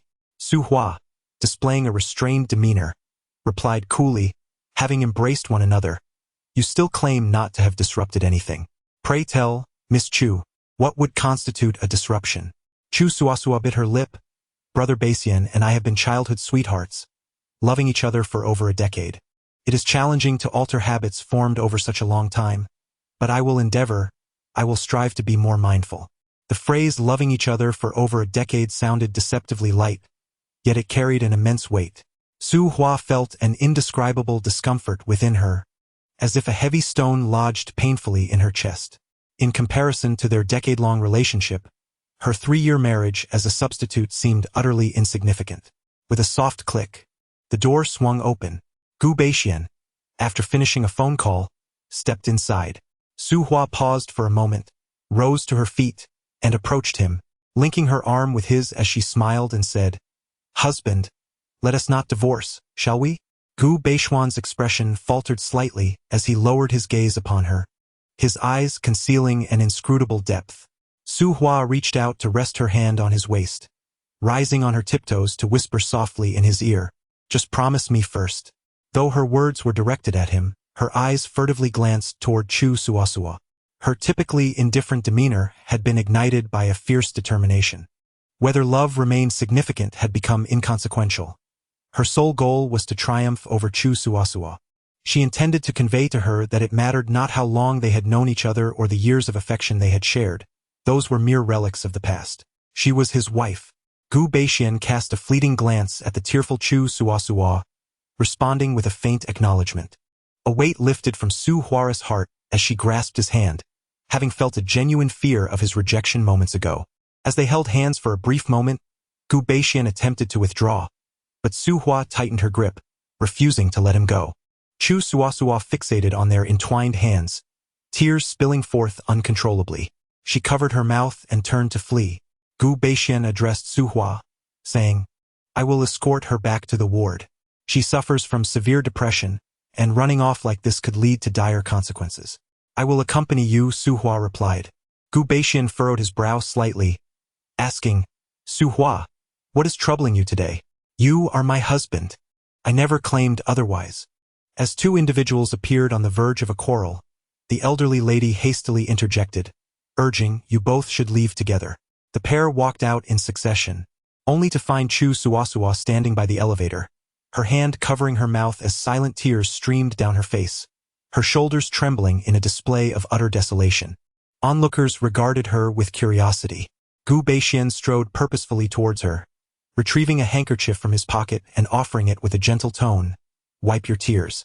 Su Huan stood there, delicate and fragile, observing her husband's tender concern for his former girlfriend from a distance, her heart pierced with a sense of anguish. Chu Suasua accepted the handkerchief, casting a glance at Su Huan, and through her sobs she said, Beixian, you should return to Su Huan. Otherwise, she will surely become upset. She glanced down at her hands and murmured, I fear she might misunderstand and direct her anger at me. My left hand is already incapacitated. I do not wish for my right hand to share the same fate. Although they were not in close proximity, the corridor of the VIP ward was sparsely populated, allowing Su Huan to hear every word distinctly. It was her first encounter with someone so adept at shifting blame onto others with mere phrases. No wonder Gu Nanin remarked that she had harbored many grievances since childhood. Indeed, the cunning nature was abundantly evident. Su Huan quietly regarded Gu Beixian, eager to hear his response. After a moment of silence, Gu Beixian spoke, Su Huan would never resort to such actions. I know her well. She is a genuinely good person. Su Huan turned and walked away. This affirmation brought her a modicum of solace, yet she feared lingering any longer would deepen her heartache. Upon returning to the hospital room, Su Huan quietly settled beside the bed. As she sat there, her heart was entangled with Gu Beixian, endlessly speculating about what they might be doing at that very moment. Observing her dazed expression, the elderly lady, filled with concern, took her hand and said, Huar, you should hasten to have a child. Once you bear a child, your marriage will find stability. A child serves as the bond of marriage, uniting you both tightly. Inside, Su Hua experienced a tumult of emotions. In the first 2 years of their marriage, Gu Beixian's health was frail, preventing them from consummating their union. After his recovery, he consistently employed precautionary measures, leaving her unable to conceive. Moreover, could a child truly solidify their precarious and unstable marriage? What if they ultimately divorced? The impact on the child would be profound, and as someone from a single-parent household, she fully understood such anguish. Yet, upon witnessing her grandmother's hopeful gaze, Su Hua couldn't bring herself to disappoint her. With a gentle smile, she replied, All right, I will strive to do my best. The elderly lady beamed with joy, affectionately patting her head. My dear, you are beautiful and intelligent. With such splendid genes, you are bound to give birth to a robust son who will surely be adored. Su Hua felt a tinge of embarrassment from the praise and responded, Grandmother, please, just keep praising me. I speak the truth. 3 years ago, I selected a bride for Beixian, specifically scouring universities for someone who was not only attractive and academically gifted but also well-behaved. After much deliberation, I was unsatisfied until the principal presented your profile. Upon seeing your photograph, I knew without a doubt that this was the girl for us. It was as if she were custom-made for our Beixian. Su Hua understood clearly that while the other attributes were secondary, the most significant aspect was her resemblance to Chu Suasua. Chapter 22. Will you surf? 10 minutes later, Gu Beixian returned. He settled beside Su Hua, gently stroking her head, and spoke softly, Luo Luo is unwell and cannot handle stress. Do not hold it against her. This was a call for her to endure. Su Hua pressed her lips together, remaining silent. In truth, she possessed a remarkable capacity for patience, having tolerated Chu Suasua's behavior several times. Now, a mere hint of resistance was perceived by Gu Beixian as her being contentious. To endure, if one were to dissect the term, it is akin to plunging a knife into one's heart. Only those who bear the burden truly comprehend the anguish it entails. During those 2 years when Gu Beixian's health waned, He would often erupt in anger, hurling objects in frustration, yet she managed to withstand it all. Initially, her endurance stemmed from a sense of gratitude, but eventually, it blossomed into love. Yet what was Chu Suasua to her? Why should she tolerate her? As Su Hua's thoughts spiraled into fury, her lips pressed tightly together, her expression darkened like murky water. The elderly lady sensed the disturbance, gently patting her shoulder and glaring at Gu Beixian, warning, Huar is still a young girl, merely a year older than Chu Suasua. Why should she be made to endure? You must mend your relationship with her. If my Huar suffers any more, I shall have words with you. Gu Beixian turned Su Hua towards him, examining her face, teasing, whose little girl is this? Her face has turned as round as a bun from anger. Su Hua shot him a glare. Gu Beixian chuckled, drawing her into his embrace, his tone softening as he soothed. All right now, do not be upset. He held her injured wrist gently, caressing it, reminding her that anger could hinder healing. The elderly lady, witnessing the moment, also chimed in, Huar, do not be angry. Should he bully you again, do not hesitate to inform me. I shall assist you in dealing with him. The hour is late.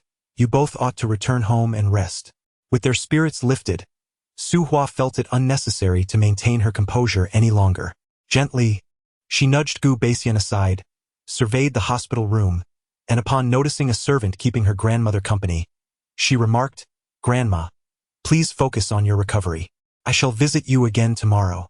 Her grandmother smiled warmly, saying, very well, but do not forget your promise. Su Hua's ears flushed slightly, as she replied, of course. Rising to her feet, she took her bag and walked alongside Gu Beixian out of the ward. Once outside, Gu Beixian observed the blush on her ears and inquired, what promise did you make to Grandma that has left you so flustered? Su Hua replied softly, Grandma wants me to bear you children. Gu Beixian chuckled lightly. Grandma has become quite fervent in her desire for great-grandchildren.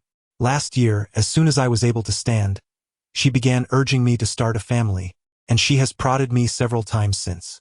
Recently, she even suggested we stay at the old residence, attempting to coax us into parenthood. Su Hua seemed lost in thought and did not respond. They descended in the elevator.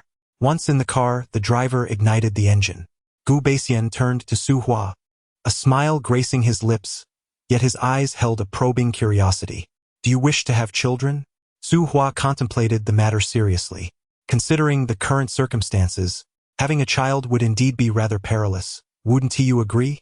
Gu Beixian's expression darkened slightly, his intentions ambiguous as he replied, Are you reluctant to have children, or is it that you do not desire to have my children? Su Hua sensed an undercurrent in his words, and after pondering for a moment, she said, Let us discuss this when our lives have stabilized. After all, did you not express a desire for divorce? If they were to have a child and then divorce, it would be unfair to the child. Gu Beixian self-deprecatingly curled his lips and withdrew his gaze, looking ahead as he casually remarked, Indeed. Both individuals were lost in their own thoughts, resulting in a silence that enveloped them as they walked. As they turned a corner, Gu Beixian inquired, Shall you return home with me? It would be more convenient for me to care for you. Su Hua remained silent for a few seconds before responding. All right. Upon arriving at Ryu Bay, they exited the vehicle. Gu Beixian took her hand, leading her toward the entrance of the house. Su Hua glanced down at the hand he held.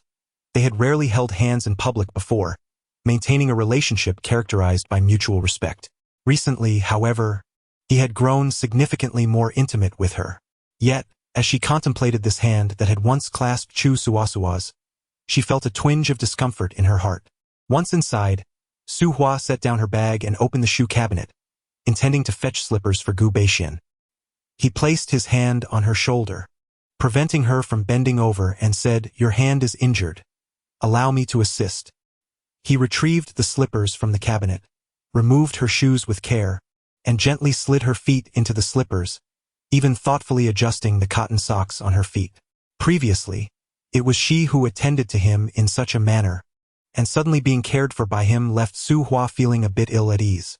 Noticing her discomfort, Gu Beixian smiled and said, In a marriage, one must care for one another. You have looked after me before. Now it is my turn to look after you. Su Hua murmured, Thank you. What is there to thank? It is only right, Gu Beixian replied. After changing into slippers, he carefully removed Su Hua's outer coat, saying, "You haven't bathed in several days. Merely wiping down in the hospital is insufficient. Later I shall help you with a proper wash." The blush on Su Hua's face deepened instantly. Previously, in the hospital, his daily assistance in bathing her had already been quite awkward. The thought of asking him for help again was simply too embarrassing. Gu Beixian gazed at her flushed cheeks and, with a playful smile, remarked, "You are not a child any longer. Why do you blush so easily? After 3 years of marriage, you still retain the modesty of a young girl." Recalling Xiao Yi's advice to be a bit more carefree at home and to embrace a more uninhibited demeanor, lest she be overshadowed by Chu Suasuo, she quietly inquired, "Do men prefer women who are less reserved, more adventurous?" Unable to stifle his laughter, Gu Beixian asked, "Who imparted this wisdom to you?" "Xiao Yi," she replied. With keen interest, Gu Beixian surveyed her, his lips curling into a smile as he leisurely asked, "So, are you capable of being adventurous?" Su Hua's face flushed an even deeper shade of crimson. Accustomed to her modesty, she found it hard to be daring. Yet her desire to outshine Chu Suasuo was overwhelming. Having spent her childhood learning the art of restoring ancient books and paintings with her grandfather, she had long since smoothed her rough edges and adopted a disposition of simplicity and detachment from worldly affairs. However, for reasons unknown, she was suddenly ignited by a fierce competitive spirit against Chu Suasuo. After pondering for a moment, she lifted her foot and playfully brushed against Gu Beixian's calf, her fingers slipping through the gap of his shirt to caress his abdominal muscles. With her large, glistening eyes fixed upon him, she earnestly asked, "Is it like this?" Gu Beixian erupted in laughter, grasping her probing hand to prevent her from moving further, and queried, "Who taught you this?" "I read it in a Mary Sue novel," she confessed. Gu Beixian lowered his gaze, intently examining her eyes. "Your expression seems amiss, far too earnest. It makes me want to engage in a discussion on advanced mathematics with you." He playfully squeezed her waist, noting that her body language was excessively rigid, resembling a stance for combat rather than flirtation. "You need to relax. Let your waist soften a bit, and your gaze should be more languid and alluring." Suddenly realizing something, Su Hua raised an eyebrow and glared at him. "How do you understand this so well?" Gu Beixian chuckled. "Have I not seen a pig run just because I haven't eaten one? Indeed, men seem to favor the frivolous," Su Hua retorted sullenly before turning towards the sofa. Observing her inexplicable sulkiness, Gu Beixian found himself chuckling softly. "I'll prepare the bathwater." "All right." Once the bathwater was ready, Su Hua entered the bathroom. With Gu Beixian's assistance, she removed her clothes and settled into the bathtub. She raised her injured left hand high to avoid the water, saying, "You can leave. I can wash myself." Gu Beixian rolled up his sleeves and picked up the pink bath towel hanging on the wall, declaring, "Allow me to scrub your back. It's been nearly half a month since you had a proper bath. You must be quite dirty." Just as Su Hua was about to protest, she felt an itch on her back, and Gu Beixian had already begun to scrub. "So much dirt, little muddy monkey," he teased. Su Hua, feeling embarrassed, retorted, "I'm not dirty at all." Gu Beixian's smile deepened. "All right, not dirty at all. Our Hua Hua is pristine." A slight flush crept to Su Hua's ears. This man was becoming increasingly adept at flirtation. As he continued to scrub, she sensed a change in the rhythm of his breathing behind her, and things began to feel increasingly unusual. Just as she was about to turn her head to look, his hand glided from her back to her waist, firmly grasping her.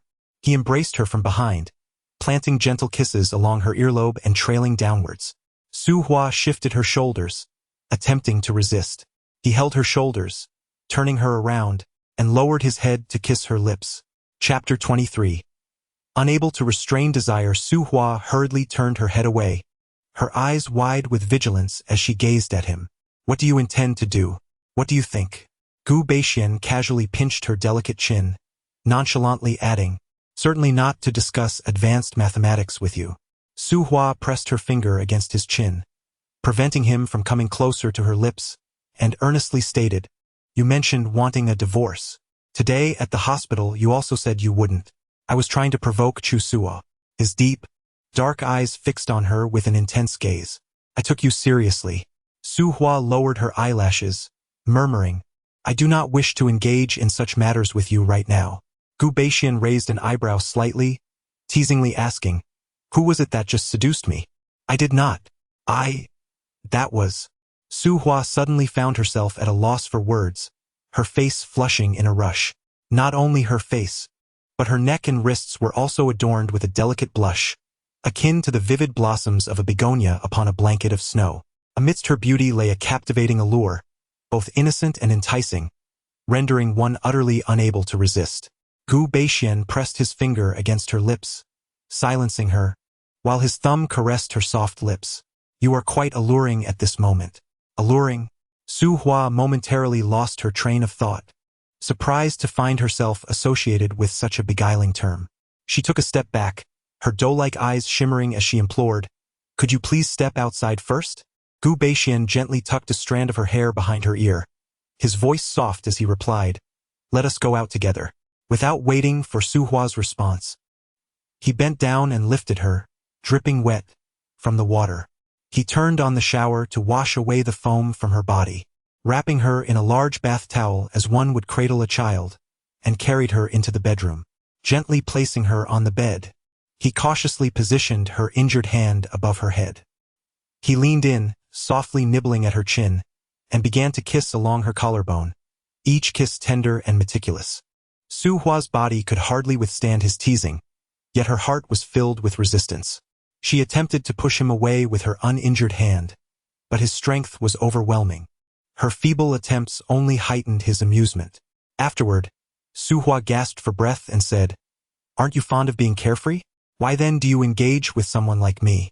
Gu Baixian, oblivious to her discomfort, pinched her waist and replied nonchalantly, You were quite wild just now, and I found it rather appealing. The inflection of his voice carried a hint of seduction. Su Hua was skeptical of the flirtatious words spoken by a man in bed. She tilted her head to admire the elegant line of his jaw and mused, Indeed, men are extraordinary beings. They can love one person yet have no qualms about being with another. Women, however, find it impossible to accept physically if their hearts are not engaged. Gu Baixian's hand glided down her back, encircling her waist, as he nuzzled her hair with his chin, saying, My mother's birthday is at the end of the month. Since you're not working lately, why not come over in the evening for some fun? It would be good for you. Your demeanor is far too tranquil. The speaker may have been indifferent, yet the listener felt a stir of emotions. Su Hua, intrigued, inquired, Is being too tranquil considered dull? Gu Baixian pondered for a moment and remarked, Oh, you are quite amusing. Your earlier teasing could bring laughter for an entire year. He playfully added, I shall strike you for that. Su Hua gently tapped his chest in response. With a smile, Gu Baixian took her hand and said, What I mean is that you are so young. You ought to be brimming with vitality. Being overly restrained is detrimental to both body and spirit. All right, I shall go buy a birthday gift for my mother tomorrow. What would be suitable? She inquired. Anything will suffice. Perhaps a handbag, as she has a fondness for them. Very well. The two lay in silence for over 10 minutes. Gu Baixian examined her injured hand with care and asked, Did you bump it earlier?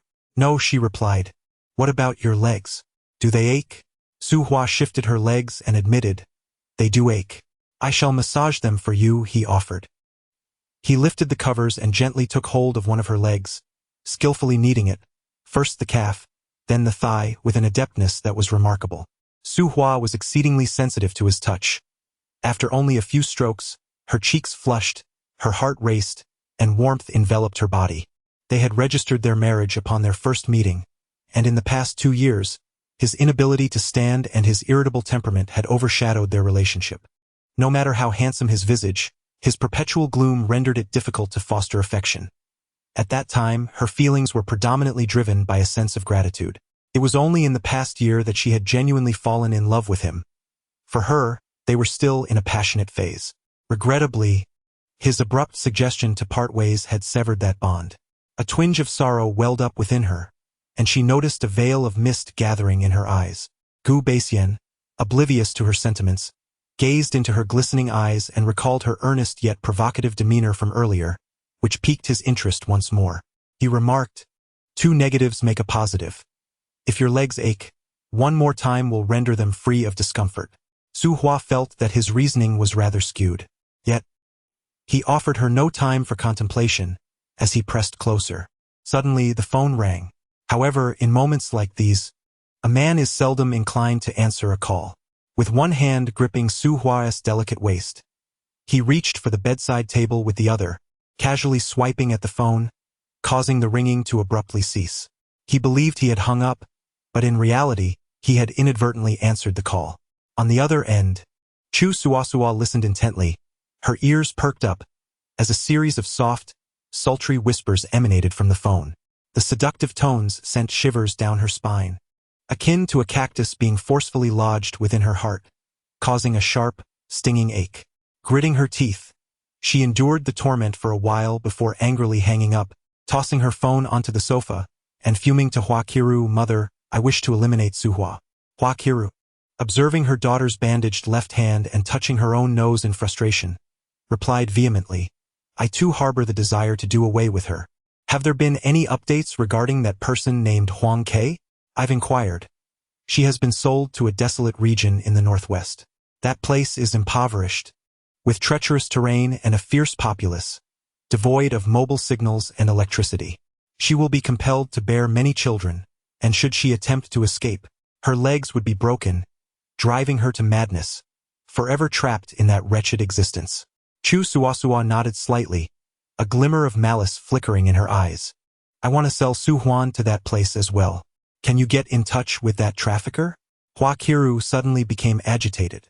"No, you must not act recklessly." Grinding her teeth, Chu Suasua replied, "But seeing her getting close to Brother Basian makes me irritable. That wretched girl, Su, after just a minor injury, her hand was crushed into a comminuted fracture in a matter of days. The man who shattered her hand is openly warning you not to provoke Su Huan, or else your fate will be even more tragic than hers. Until we unearth that man, you must not touch Su Huan. Do you understand?" Chu Suasua frowned in frustration. "Who is that man? After so many days, why haven't we caught him? That man is extremely cunning. The police dispatched a team that searched tirelessly for over 10 nights but failed to locate him. All we have is a blurry photo of his silhouette, making it impossible to issue a wanted notice. Your father and brother have also sent people out, yet there has been no progress." Rubbing her throbbing temples, Chu Suasua impatiently inquired, "Have they checked Su Huan's call records?" "Yes, but her call log contains very few contacts, and we found no suspicious individuals. Judging by Su Huan's demeanor, she likely has no idea who it is either." Chu Suasua scoffed. "So, you're suggesting that this man is silently watching over her from the shadows?" "That seems to be the case, though we have no idea what his motives are," Hua Qiru replied, disdainfully curling her lips. Chu Suasua derisively remarked, "A simpleton from the countryside, yet he possesses such a devoted admirer.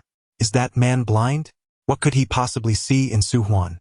Aside from her reasonably attractive appearance and her ability to restore ancient paintings, what else does she possess? She seems as stiff as a wooden block." The girl, who resembled a wooden figure in her demeanor, was subjected to an exhausting ordeal by Gu Baixian tonight. She lay in his embrace, utterly drained, as if devoid of bones, and soon drifted into a deep slumber. Gu Baixian rose to take a shower. Upon his return, he settled beside her, propping his chin on his hand, gazing at her serene and delicate visage for a considerable time. Leaning down, he gently kissed her forehead and murmured, "If you call out for your brother Io in your dreams again tonight, I shall truly be upset." Chapter 24. The stand-in is you. Last night, having not slept well at her grandfather's house, and after a restless evening with Gu Baixian, Su Hua fell into a deep slumber. She slept soundly until dawn, so exhausted that even nightmares eluded her. Had she not experienced that haunting dream from 13 years ago, she would not have spoken in her sleep nor called out for Brother Yao in her dreams. The following morning, she opened her eyes and glanced beside her. Gu Baixian had already risen. She carefully avoided her injured hand, dressed, and got out of bed. Upon entering the bathroom, she noticed Gu Baixian had even squeezed toothpaste for her. A smile graced her lips as she picked up her toothbrush and began to brush her teeth leisurely. After freshening up, Su Hua steadied herself against the railing as she descended the stairs. Gu Baixian was arranging the breakfast he had prepared on the dining table. Upon seeing her, his eyes sparkled with a delightful smile, radiating warmth, as he beckoned, "Come and eat. It's all your favorites." He appeared to be in high spirits. His handsome features were sculpted to perfection, with sharp brows and bright eyes that resembled stars. When his lips curved into a smile, it conveyed both deep affection and a hint of carefree nonchalance, captivating anyone who gazed upon him. Unable to resist, Su Hua smiled back. "Why didn't you call me? I can help with this. Your hand is still injured. It's not as if I cannot manage this myself. It's merely a small task," he replied. Su Hua took her seat at the dining table, and Gu Baixian handed her a spoon. The breakfast spread was lavish, a delightful fusion of Eastern and Western cuisines, featuring fried eggs, steak, salmon, tiramisu, toasted bread, and even 8 treasure porridge, accompanied by a selection of fresh fruits. Su Hua savored the porridge in small bites. It was well cooked, soft, and delectable. Upon hearing Gu Baixian's words, "Su Hua, let us have a child. If we conceive, we shall not part," Su Hua paused, her grip on the spoon faltering in surprise. He had been the one to insist on contraception, the one to propose divorce. Now, he suddenly desired a child and wished to remain together. After a moment of silence, she slowly lifted her gaze to meet his, earnestly inquiring, "Can you distance yourself from Chu Suasua in the future?" Gu Baixian's eyes momentarily faltered, and after a brief pause, he replied, "She suffers from severe depression, which is connected to me. I consulted with a doctor, and they emphasized the critical nature of emotional stability. A moment of despair could lead to suicide. Furthermore, the Gu and Chu families engage in business dealings, both residing in the same city, making it inevitable for our paths to cross." After articulating all this, the answer was succinct. "It is not possible." Su Hua let out a self-deprecating laugh, lowering her gaze to the porridge in her bowl, whispering, "I can endure many things, but I cannot bear to share my husband with another woman. I truly am not as magnanimous as you believe. I apologize." Gu Baixian paused, stating, "In my eyes, her standing is akin to that of Nanine. Nanine does not call you late into the night, nor does she embrace you." He took a sip of water, his tone devoid of fervor, asserting, "There is no perfect marital relationship. Most couples endure each other, practicing mutual tolerance." Su Hua sensed a deeper meaning in his words. After considerable contemplation, she discerned the underlying message. Drawing a deep breath, she asserted, "Ayao has long since passed. There is no need for your forbearance, and I do not wish to tolerate Chu Suasua." Gu Baixian's lips curled into a faint, sardonic smile as his profound gaze lingered on her for an extended moment, his intentions shrouded in ambiguity. "Is that so?" he inquired. Su Hua refrained from responding, lowering her head to continue savoring her porridge. To engage further would inevitably lead to an argument, and she had no desire to dispute with him. Quarreling could jeopardize their already fragile marriage, and she feared that incessant bickering would hasten its demise. Despite the turmoil, her affection for him remained steadfast. She had never loved anyone as deeply as she loved him. Naturally reserved, she found it challenging to open her heart to another. Yet once she did, retreating became nearly impossible. After finishing her meal, Su Hua rose to clear the table. Gu Baixian gently grasped her hand, advising, "Let Lu and the part-time help take care of the cleanup. You may read at home or indulge in some shopping if you wish." He extracted a card from his wallet and offered it to her. "Use my card." "I have my own money," Su Hua replied, declining the gesture. He slipped the card into her pocket, stating, "The password is your birthday. 618618. When you leave, call the driver to take you, and please be cautious on the road." "All right," she acquiesced. Once Gu Baixian departed, Su Hua stepped out as well, intending to select a birthday gift for her mother-in-law, Qin Shu. Renowned as a bridal gown designer, she had established her eponymous brand, Shu Qin, previously focusing her career in Paris before shifting her attention to the domestic market this year. Though Su Hua had limited interactions with her, she was aware of Qin Shu's elegant demeanor, cool disposition, and sparse conversation. Arriving at the Hermes boutique, Su Hua entered with the intention of selecting a handbag for Qin Shu. She had her eye on a 30 centimeters amber yellow Birkin bag, priced at over 100,000, and was considering complementary items of equal value. such as silk scarves and cushions.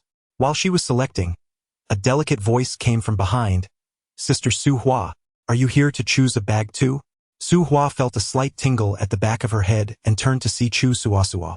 Adorned in designer attire, exuding opulence, she carried an expensive crocodile leather Birkin bag, her frail frame striding with an air of arrogance. Su Hua merely responded with a faint acknowledgement. Chu Suasua, like a piece of taffy, leaned in and inquired of the sales associate, which one has Sister Su Hua set her sights on? The associate picked up the amber-yellow Birkin bag, stating, it's this one, Miss Chu. A glimmer of derision flickered in Chu Suasua's eyes as she scrutinized the unbranded bag on Su Hua's shoulder, taunting, someone like Sister Su Hua, hailing from a small village, might not be well-versed in luxury goods. To purchase a bag here, one must spend over 100,000. Do you meet that requirement? Su Hua's gaze turned slightly frosty. Of course I do. She was not infatuated with luxury items. The bag she carried was merely one she had grabbed in haste, the brand escaping her memory, valued only for its practicality. However, during festive seasons, she would choose gifts for Gu Nanin and the elderly lady, selecting items they adored. Gu Nanin particularly cherished Hermes bags, and Su Hua had gifted her several. Chu Suasua let out a sarcastic "oh" and remarked, Sister Su Hua truly spares no expense when it comes to spending Brother Beisien and Appo's money. Su Hua smiled, declaring, he is my husband. I shall spend as I please, and I need not heed the opinions of an outsider like you. Chu Suasua huffed coldly. I have shared a bond with Beisien for over 10 years. We grew up together, leaving countless traces of our lives intertwined. If we are to speak of outsiders, it is you who fits that description. You may be unaware, but my very first Hermes bag was a gift from Beisien. Disinterested in further verbal sparring, Su Hua selected several silk scarves, accessories, an ashtray, and a blanket, amassing goods worth over 100,000. She extracted a card from her wallet and handed it to the sales assistant. Please process this. Certainly, please hold on a moment, the assistant responded, taking the card to the register. Su Hua was required to sign, so she stepped forward. Chu Suasua leaned in, smirking. That must be Beisien's card, right? You refuse to leave him because you are after his money, aren't you? With a calm demeanor, Su Hua addressed the sales assistant. Could you kindly inform Miss Chu whose name is on this card? The assistant smiled and replied, Miss Chu, this card is under the name of Su Hua. Miss Su. Su Hua smiled lightly and inquired leisurely, what is the current balance on the card? Please check for me. The assistant focused on her screen and respectfully stated, Miss Su, the balance on your card is 56 million. Chu Suasua's face paled, alternating between red and white, leaving her speechless for a moment. Su Hua observed her expression, a faint smile curving her lips. Though not one to engage in competition, she found immense satisfaction in handling someone as superficial as Chu Suasua in this manner. The 100 million in Karina's account was the severance fee that Gu Beisien had given her not long ago, while 56 million was a sum he had scattered over the past 3 years. Each time he lost his temper, he would lavish her with money, demonstrating a rather extravagant generosity. In the past, Su Hua often resented him for attempting to placate her with cash. However, today, she found this impulsive display of wealth to be utterly captivating. Sending flowers and gifts to Chu Suasua hardly cost a fortune, yet each time he offered her his card or a check, the minimum amount was always 1 million. After completing the transaction, Su Hua elegantly signed her name with a pen handed to her by the sales assistant, who then returned the card to her. With a playful smirk, Su Hua waved the bank card in front of Chu Suasua and remarked, Miss Chu, I dare say your account may not even hold 50 million. Perhaps you should refrain from flaunting your ignorance in my presence. It truly comes across as rather lowly. As for that 20 million check you offered me to part ways with Gu Beisien, I suggest you see such antics. It only makes you appear foolish. Chu Suasua's face contorted with anger, and she retorted bitterly, what arrogance!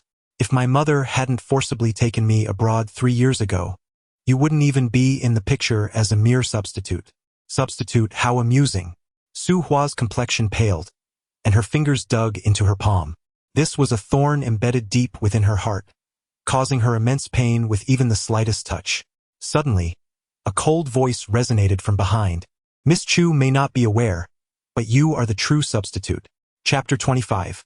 A heartfelt encounter. The individual engaged to our family's Basian was your sister. Tragically, she passed away, granting you the opportunity to draw closer to Basian. Henceforth, refrain from referring to Su Hua as a mere substitute. You two are but a stand-in. The woman spoke with unrelenting candor, offering no semblance of grace to Chu Suasua. Su Hua turned around to behold a woman standing 10 meters away, exuding elegance and charm. Tall and slender, she donned a black long coat that accentuated her exquisite legs, her posture impeccably straight. It was Gu Baixian's mother, Qin Shu. Surprised, Su Hua smiled and called out, "Mom." Qin Shu returned a graceful smile, nodding in acknowledgement. Chu Suasua paused momentarily, on the verge of an outburst, but upon realizing it was Qin Shu, her expression quickly transformed into one of delight as she exclaimed, "Aunt Qin, you're back in the country?" She nearly trotted over, embracing Qin Shu's waist warmly, exclaiming, "I've missed you so much. Just the other day, I was telling my mom that your birthday is approaching. I came today to pick out a gift for you, and what a coincidence to run into Sister Su Hua for a casual chat." Su Hua couldn't help but admire Chu Suasua's audacity. Even with Qin Shu's apparent disregard, she maintained an air of nonchalance, as if nothing had transpired, engaging in light-hearted banter to forge a connection. Qin Shu's expression remained impassive as she grasped Chu Suasua's arm, gently shifting it away from her waist and stepping back to create distance. Undeterred by the slight, Chu Suasua maintained her cheerful demeanor, asking, "Aunt, what brings you here today? I'd be happy to help you select something." Qin Shu cast a glance at the bag perched on Su Hua's shoulder and remarked with a hint of indifference, "I came to buy a bag for my daughter-in-law. The young lady is far too frugal. Despite her husband's wealth, she insists on carrying a cheap, few hundred yuan bag when she steps out. Such a choice would certainly draw ridicule from the superficial onlookers." Chuo Suosuesse smile faltered. Realizing she was the very superficial person being referred to, after a lengthy pause, she hesitantly responded, "Ah, indeed. Sister Su Hua is exceptionally thrifty. It's quite surprising given her beauty that she does not adorn herself more. Auntie, you are in the fashion industry." Yet she remained so. Su Hua discerned the veiled implication that Chua Suasua was subtly calling her unsophisticated. Typically, she favored simple attire. Shirts paired with long trousers, or perhaps a trench coat or knitted sweater, none of which bore the mark of luxury brands, but rather were casual purchases from the mall. She adorned herself with minimal jewelry. In stark contrast to Chua Suasua's extravagant ensemble of the latest haute couture, adorned with glimmering jewels and a flamboyant flair, Su Hua's appearance did indeed seem modest. However, she held no grievances, for comfort and appropriateness were her guiding principles. While Chua Suasua found her plain, Su Hua privately deemed Chua Suasua's ostentation excessive, as she often appeared as though she were a celebrity gracing a red carpet, with jewelry clinking at every movement, which was quite exhausting to behold. Qin Shu's gaze turned frosty as she shot a glance at Chua Suasua, her voice calm yet firm. "My daughter-in-law possesses a refined inner beauty, a quality far more valuable than outward appearances. Even if she were to drape herself in a simple sheet, she would still captivate the gaze of those around her. A confident individual has no need for such cumbersome external embellishments." Chua Suasua found herself at a loss for words, biting her lip in silence. Su Hua felt a swell of gratitude in her heart. "I hold a profound admiration for my mother-in-law, whose striking words resonate with unwavering support for herself and serve to undermine Chu Suasua." At that moment, a sales associate approached Qin Shu with a milkshake white platinum bag. Bowing respectfully as she announced, "Madam Gu, the bag you ordered has arrived." Qin Shu graciously accepted it and immediately handed it to Su Hua, stating, "This is a gift from your mother. Do not solely focus on purchasing bags for your mother and Nanine while carrying a mere few $100 bag yourself. This circle is indeed superficial. One's worth is often judged by their possessions, and one must possess what others have." Su Hua received the bag with a smile, expressing her gratitude. "Thank you, mother. The bag is truly beautiful. As long as you like it," Qin Shu replied as she handed her card to the sales associate for payment. Su Hua then presented her amber-yellow platinum bag to Qin Shu, saying, "Mother, this is the birthday gift I selected for you. Qin Shu promptly instructed the sales associate to unwrap it, transferring all her belongings into the bag Su Hua had purchased, declaring, "From now on, I shall use this bag exclusively. It holds significant meaning as it is a gift from my daughter-in-law." Each utterance of daughter-in-law pierced Chu Suasua's heart like a dagger. Standing there, she remained motionless, her expression shifting between various emotions. The driver arrived to load Su Hua's purchases into the trunk. The two women, each adorned with their new bags, exited in laughter and conversation, leaving Chu Suasua standing alone, bewildered. The sales associate, seasoned and perceptive, had recognized the underlying tensions and regarded Chu Suasua with a subtly altered gaze. As they stepped outside, Qin Shu suddenly inquired, "Ex-girlfriends can be rather bothersome, can't they?" Su Hua smiled lightly. "Indeed, they can be quite bothersome. Do not dwell too much on whether Bai Xian can forget her. What truly matters is his love for you in this moment." Su Hua fell silent. Unfortunately, the love in Gu Bai Xian's heart was not directed towards her, but rather to Chu Suasua. The sudden decision not to divorce her was solely due to his grandmother's persistent objections. His kindness towards her stemmed from the fact that during his most difficult and despairing times, she had devoted herself to caring for him. He was, in essence, a man who valued loyalty. Qin Shu raised her wrist to glance at her watch and suggested, "There's still time. Shall we enjoy a cup of coffee together?" "All right," Su Hua replied as she stepped into Qin Shu's car, heading to a CAF she frequented.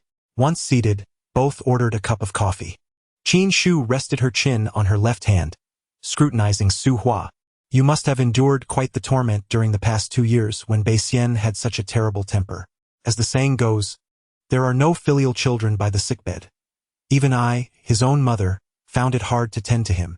I initially thought you wouldn't last long, yet here you are, still standing strong." Su Hua gently ran her fingers over the cup she held and replied, "It's been manageable." 56 million. Qin Shu continued, "How many times must Bai Xian have lost his temper and treated you poorly to feel the need to compensate you so desperately? If it were me, I couldn't bear it. No matter how much love there is, I simply could not endure such behavior." Su Hua paused, realizing that Qin Shu had overheard her conversation with Chu Suasua. She smiled and said, "Since childhood, I have learned to restore ancient books and paintings from my grandfather. I have cultivated resilience and patience, so I do not find it burdensome. During those 2 years, when he was troubled and expressed his anger, it was a release.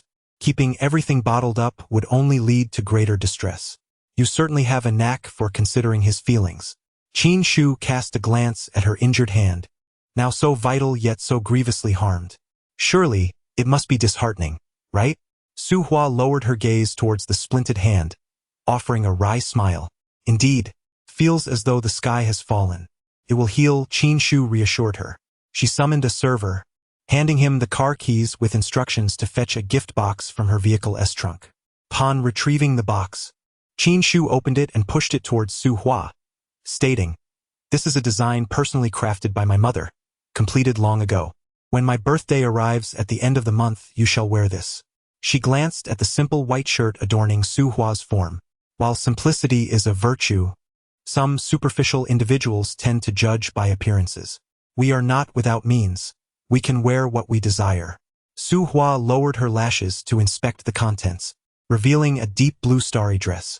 The delicate, sheer fabric was embellished with countless sparkling artificial diamonds, resembling the stars enveloped in the galaxy, glimmering brilliantly. Even without donning it, she could envision the breathtaking effect it would have when worn. Suddenly struck by a thought, Su Hua softly remarked, "Mother, on your birthday, if I wear something so extravagant, wouldn't it overshadow you?" Qin Shu sipped her coffee, smiling gently. "Not at all. You are my daughter-in-law. The more radiant you are, the more glory I bask in as your mother-in-law." Su Hua felt an overwhelming surge of emotion. She had always perceived Qin Shu as aloof and reserved, unaware of the warmth that lay beneath her seemingly cold exterior. Just as Su Hua was about to close the box, her phone rang unexpectedly. A glance at the caller ID revealed it was Gu Baixian calling. After the call connected, Su Hua gently inquired, "Is there something you need, Baixian? Where are you?" "I'm having coffee with my mother," he replied. "With my mother? Which CAF are you at?" I'll finish up here shortly and come find you. Gu Beixian's deep voice suddenly took on a note of urgency. Su Hua hesitated for a moment before responding. You carry on with what you're doing. There's no need to come over. Please hand the phone to her, he instructed. Su Hua passed the phone to Qin Shu, who took it and said a casual hello into the device. Gu Beixian's tone turned admonitory as he cautioned. Do not make things difficult for Su Hua. If there is an issue, address it directly with me. Difficult? Qin Shu raised her hand to adjust her ear. Chapter 26. Astonished, why should I make things difficult for Su Hua? Qin Shu inquired, her brow furrowed. Gu Beixian replied with an air of indifference. You are well aware of your own temperament. Qin Shu said nothing further. Instead, she abruptly ended the call and opened WeChat to send him her location. Handing the phone back to Su Hua, she chuckled ruefully and exclaimed, You little rascal, how could you think I sought you out to trouble you? Do I really come off as a wicked mother-in-law? Su Hua recalled the earlier incident in the Hermes boutique, where Qin Shu had sharply rebuked Chu Suasua, and indeed, the impact had been quite considerable. However, since it was directed at Chu Suasua, Su Hua felt exhilarated and touched. She smiled and said, No, you are the most beautiful mother-in-law. Qin Shu's irritation transformed into delight. You certainly know how to flatter. You little rascal, your wife is on the brink of being driven away by you, and I, with the best of intentions, attempted to soothe her. Yet here you are, like a dog biting El Dongbin, failing to recognize a good soul. At this moment, Su Hua comprehended everything. It was surely either grandmother or Gu Nanin who had said something to Qin Shu. This explained why the usually aloof Qin Shu, upon returning to the country, had been so generous, gifting her bags and dresses. Su Hua felt genuinely astonished. In a prestigious family like the Gu's, the significance of social status and matching backgrounds was paramount. Previously, when Gu Beixian was confined to a wheelchair, he was deemed somewhat compatible with her. Now, with his recovery, he had returned to the company as the CEO of Gu's Group, a publicly listed enterprise, commanding respect and attention. Meanwhile, despite her skills in restoring ancient paintings, her lack of a distinguished lineage rendered her influence rather insubstantial. She herself held such sentiments. How could others feel differently? It is precisely for this reason that the affluent young lady, Chu Suasua, audaciously provoked her time and again. Before long, Gu Beixian arrived. He pushed the door open, stood at the entrance and surveyed the CAF.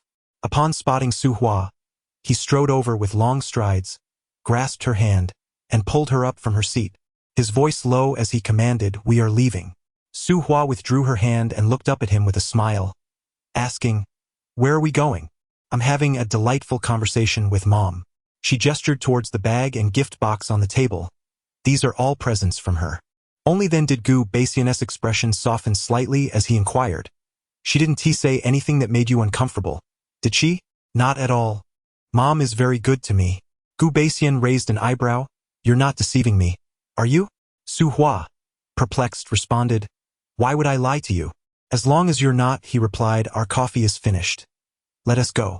I've only just had the chance to see Mom, and we haven't talked enough. Su Hua expressed her reluctance to leave. Qin Shu, holding a cup of coffee, smiled and said, You should hurry and leave with him.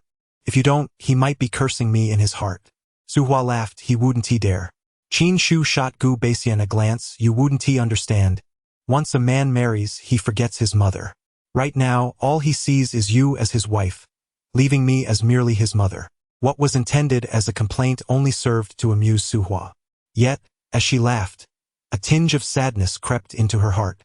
How wonderful it would be if her words were true. The last day of the month had arrived, Qin Shu's birthday. In the evening, Su Hua changed into the blue starry dress she had gifted herself, meticulously applying a light touch of makeup before being driven to the Gu residence. The villa was ablaze with light. The spacious living room, soaring 9 meters high, was adorned in a breathtakingly exquisite manner. A lavish long table was laden with an array of gourmet dishes, showcasing the finest delicacies from land and sea, complemented by a plethora of wines, fruits, and exquisite desserts. The male guests were attired in suits and ties, while the female guests donned elegant evening gowns, radiating opulence. Everyone raised their glasses in a spirited toast, the atmosphere vibrant with laughter and merriment. Qin Shu appeared aloof yet possessed an exceptional talent for socializing, deftly mingling through the crowd, exchanging pleasantries and engaging in lively conversation. This marked Su Hua's inaugural grand birthday celebration since marrying into the Gu family. Previously, following Gu Beixian's car accident which left him unable to stand, the Gu household had been shrouded in a pall of gloom.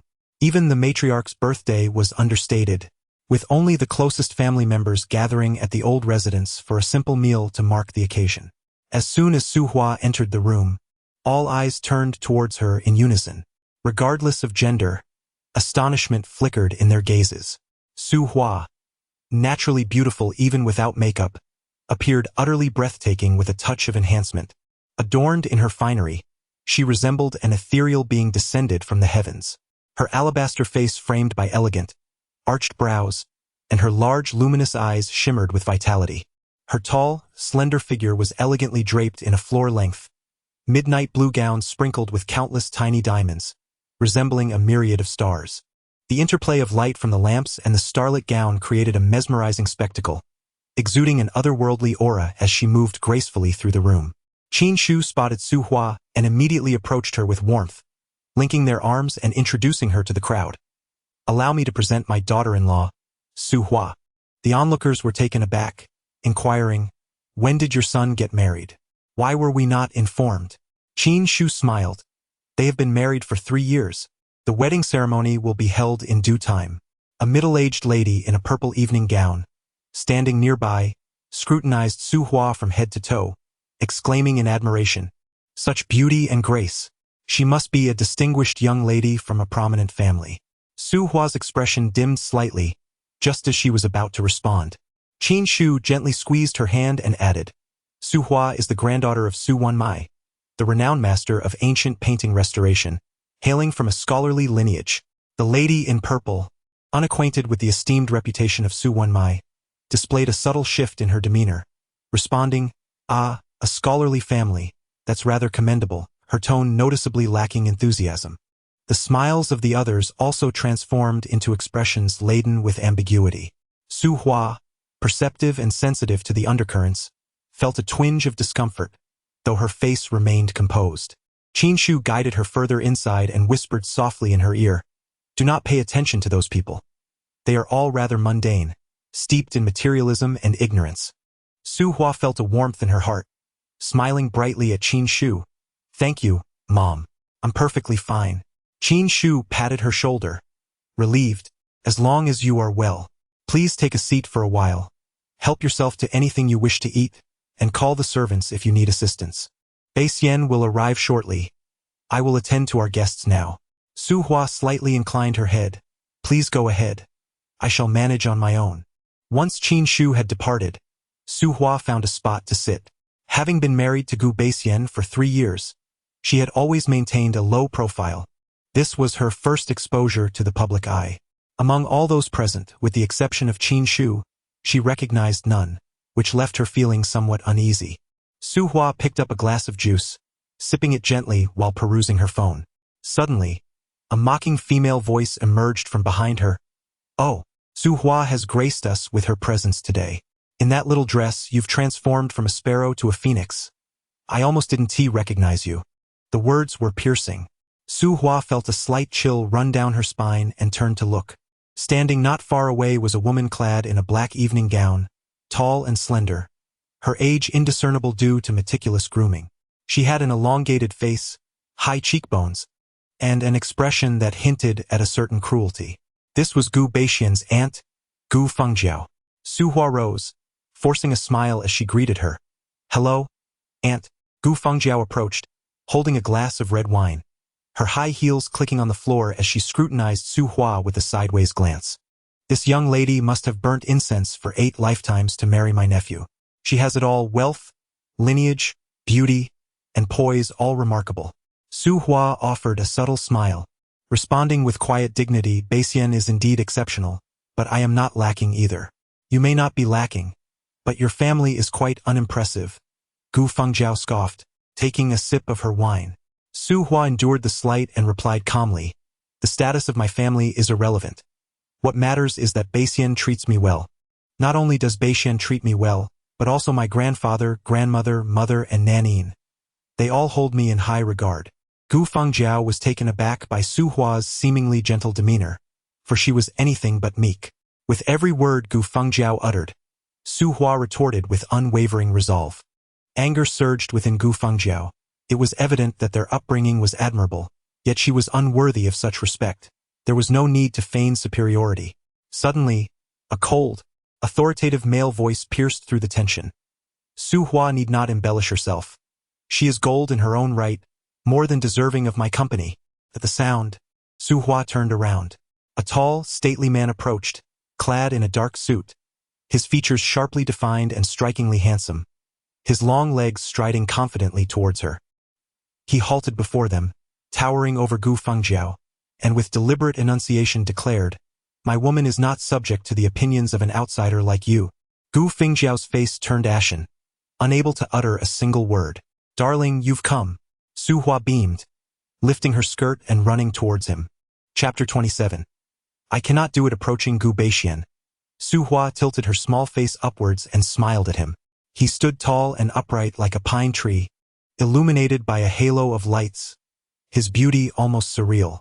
Su Hua gazed at him with crescent-shaped eyes that sparkled like stars, her tiny fingers gently brushing against his, which were considerably larger than hers. Gu Beixian noticed her touch, smiling as he grasped her hand, his other hand tenderly caressing the back of her head. "I apologize for being late. There was traffic on the way," he said softly. Su Hua smiled lightly. "It's all right. I just arrived as well." Gu Fengjiao, observing the scene with irritation, clicked her tongue, contemplating interjecting. Yet fearing the repercussions of inciting Gu Beixian's ire, she opted to retreat with her drink to another corner. Hand in hand, Gu Beixian led Su Hua to the table and seated her. He picked up a piece of sashimi with silver chopsticks, presenting it to her mouth.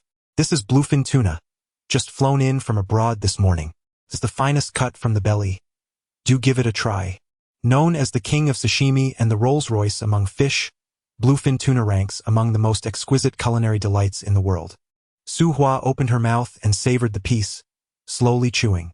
The sashimi was refreshing, with a delightful elasticity and lingering fragrance, its taste exceptionally delicious. After swallowing, she beamed at him. "It's delicious." She picked up her chopsticks and offered him a piece. "You should try some too." Gu Beixian gently pushed it back. "You enjoy it. There's no need to worry about me." Amidst her busy schedule, Qin Shu glanced over at Gu Beixian and Su Hua from a distance. Witnessing this scene, a subtle smile graced her lips. Beside her, a wealthy lady clad in a green qipao also noticed and remarked, "Your son treats your daughter-in-law exceptionally well." Qin Shu humbly replied, "It's acceptable. My daughter-in-law is truly deserving. The young lady possesses remarkable character." The lady in the green qipao continued, "That is splendid. However, it seems that being from an esteemed family holds little value for those of us in business. Does it not?" Qin Shu offered a perfunctory smile, bending to retrieve a piece of cake from the table, presenting it to her. "Mrs. Li, the desserts we ordered this time are quite delightful. Do give it a try." "Thank you." The lady in the green qipao accepted it, taking small bites with her spoon, effectively silencing her prying tongue. Suddenly, a commotion arose outside the door. Su Hua turned her gaze toward the entrance. A man in a black suit, past 60 yet still possessing an upright stature, strode in. His broad shoulders and neatly groomed gray and white hair gave him a commanding presence, with sharp brows conveying an unyielding authority. He was Gu Beixian's father, Gu Outing. As Su Hua prepared to stand and greet him, she noticed a petite young woman following closely behind, Chu Suasua. By a twist of fate, she too wore a deep blue starry gown adorned with countless shimmering rhinestones. However, while Su Hua's dress was an elegant floor-length gown, Chu Suasua's was a shorter, voluminous style that revealed her long, slender legs. Su Hua embodied grace and poise, whereas Chu Suasua radiated a playful charm. Su Hua turned her head to glance at Gu Beixian and inquired, "Did you invite her?" Gu Beixian shook his head slightly. "Neither my mother nor I extended an invitation. She must have been summoned by my father." He and Suasua's father were classmates since childhood, later both stepping into the family business as successors, maintaining a cordial business relationship throughout the years. Su Hua remained silent. Her interactions with Gu Aoting were sparse. They would only exchange pleasantries during festive gatherings at the ancestral home. After entering the room, Chu Suasua busily greeted the male and female guests with familiarity, calling out, "Hello, Uncle Zhang. Hello, Aunt Li. Hello, Aunt Tang." Her injured hand concealed behind her back, she wore a sweet smile, exuding an air of gentle obedience. The guests, in turn, praised, "Girls blossom at 18. Suasua is truly becoming more beautiful." Chu Suasua smiled, her eyes narrowing into slits, expressing gratitude. "Thank you, Uncle Zhang. Thank you, Aunt Li. Thank you, Aunt Tang." Gu Beixian noticed Su Hua's unwavering gaze on Chu Suasua and gently tapped her hand, remarking, "We are all part of the same circle. These people have watched Suasua grow up and are quite familiar with her." Whether it was her own insecurities or something else, in that moment, Su Hua felt like an outsider, having inadvertently intruded into their circle, unable to assimilate. Soon, Chu Suasua spotted Gu Beixian, her eyes lighting up as she hurried over in her high heels, exclaiming joyfully, "Beixian Gu." In stark contrast to her enthusiasm, Gu Beixian's demeanor was noticeably aloof, merely curving his lips slightly and nodding in acknowledgement. Chu Suasua, unfazed by the lack of warmth, approached and stood beside him, casting an admiring glance at Su Hua, exclaiming, "Wow, Su Hua Jie, you look so beautiful today." She pressed down on the excessively exaggerated hem of her skirt, bashfully exclaiming, "What a coincidence! We are wearing the same outfit today." Su Hua mimicked Gu Beixian's demeanor, offering a slight nod in return, before reaching for a serving of tiramisu and lowering her head to indulge. She could hardly muster even a perfunctory response to Chu Suasua. With a pitiful expression, Chu Suasua turned to Gu Beixian and lamented, "It seems that Sister Su Hua doesn't particularly like me." Gu Beixian lifted his chin slightly, gesturing towards the seat across from them. "You may eat over there." Chu Suasua glanced at him, hesitating for a moment before reluctantly conceding, "All right then." As she settled into the opposite seat, her gaze lingered on Gu Beixian. After Gu Outing and his companions finished their socializing, they approached Gu Beixian and Su Hua. Just as they drew near, Su Hua stood and cheerfully called out, "Dad." Gu Outing cast a cold glance her way, responding with a mere whisper before turning to Gu Beixian, "Come with me to the study upstairs." Gu Beixian replied with a subdued hum, gently encouraging Su Hua, "Take your time eating, indulge in whatever you wish. This is your home, so do not feel restrained. Call me if you need anything." Su Hua smiled, "All right, you go ahead." Once Gu Beixian departed, Chu Suasua approached with a wine glass in hand, her demeanor rather triumphant. "So what if everyone in the Gu family adores you? Uncle Gu prefers me. I am his ideal candidate for a daughter-in-law." Su Hua recalled Gu Outing's earlier indifference toward her, and suspected that it was largely due to Chu Suasua's influence, as she had a penchant for exaggeration and often played the victim. Su Hua felt a profound discomfort, akin to swallowing countless flies, a sensation that left her utterly repulsed. She tightened her grip on the cup in her hand and coldly remarked, "Are you done? If so, please vanish from my sight immediately. Go wherever you wish to linger. Today marks my mother-in-law's birthday, and I wish to avoid any unpleasantness." Chu Suasua, observing the cup clutched tightly in her hand, recalled the last time Su Hua had hurled a thermos at her mother's face. Instinctively, she felt a pang of pain in her nasal bridge and subconsciously touched her nose before turning to leave. As 9 o'clock approached, Qin Shu approached Su Hua and inquired, "Where is Beixian?" Su Hua rose and responded he was called to the study by Dad. Qin Shu glanced at her wristwatch, noting that it was time to cut the cake. "Could you go upstairs and summon them?" With a smile, Su Hua replied, "Of course, Mom." She lifted her skirt and ascended to the second floor. The second floor was remarkably quiet. Fearing she might disrupt their conversation, she tread lightly. Upon reaching the study door, she raised her hand to knock, only to overhear Gu Outyan's voice from within. "Suasua is more suited for you. I have collaborated with her father for many years, and our business has become so intertwined that it is indistinguishable. If you two were to marry, it would greatly benefit our family's enterprise." On the way here, I subtly inquired about Suasua, and from what I gathered, she still holds affection for you. Su Hua's heart sank, as if a bucket of icy water had been poured over her head, chilling her from head to toe. Time seemed to stretch indefinitely until she finally heard Gu Beixian say, "During my most challenging and despairing moments, it was Su Hua who stood by me." Gu Outing let out a cold laugh, asserting that money could resolve anything. 3 years ago, if one lacked financial means, she would not have wed you. Over the years, you have bestowed upon her a substantial fortune, purchased a home for her family, assisted her grandmother in finding a kidney donor, covered all medical expenses, and supported 3 generations of her family, which is indeed a commendable act of benevolence. Gu Beixian fell into a momentary silence before stating, "The primary distinction between humans and beasts lies in the capacity for emotions." Gu Outing furrowed his brow, retorting, "As a man, one must not be consumed solely by romantic entanglements. The tumultuous tides of commerce present significant fluctuations. Navigating in tandem with another vessel is far more secure than sailing alone. After the union with the Chu family, should any misfortune befall the company, they would be able to extend a helping hand. What can Su Hua contribute?" Su Hua stood quietly outside the door, resembling a once vibrant tree, now withered and stricken by lightning, her heart heavy with sorrow. A profound, powerless sense of grief surged within her.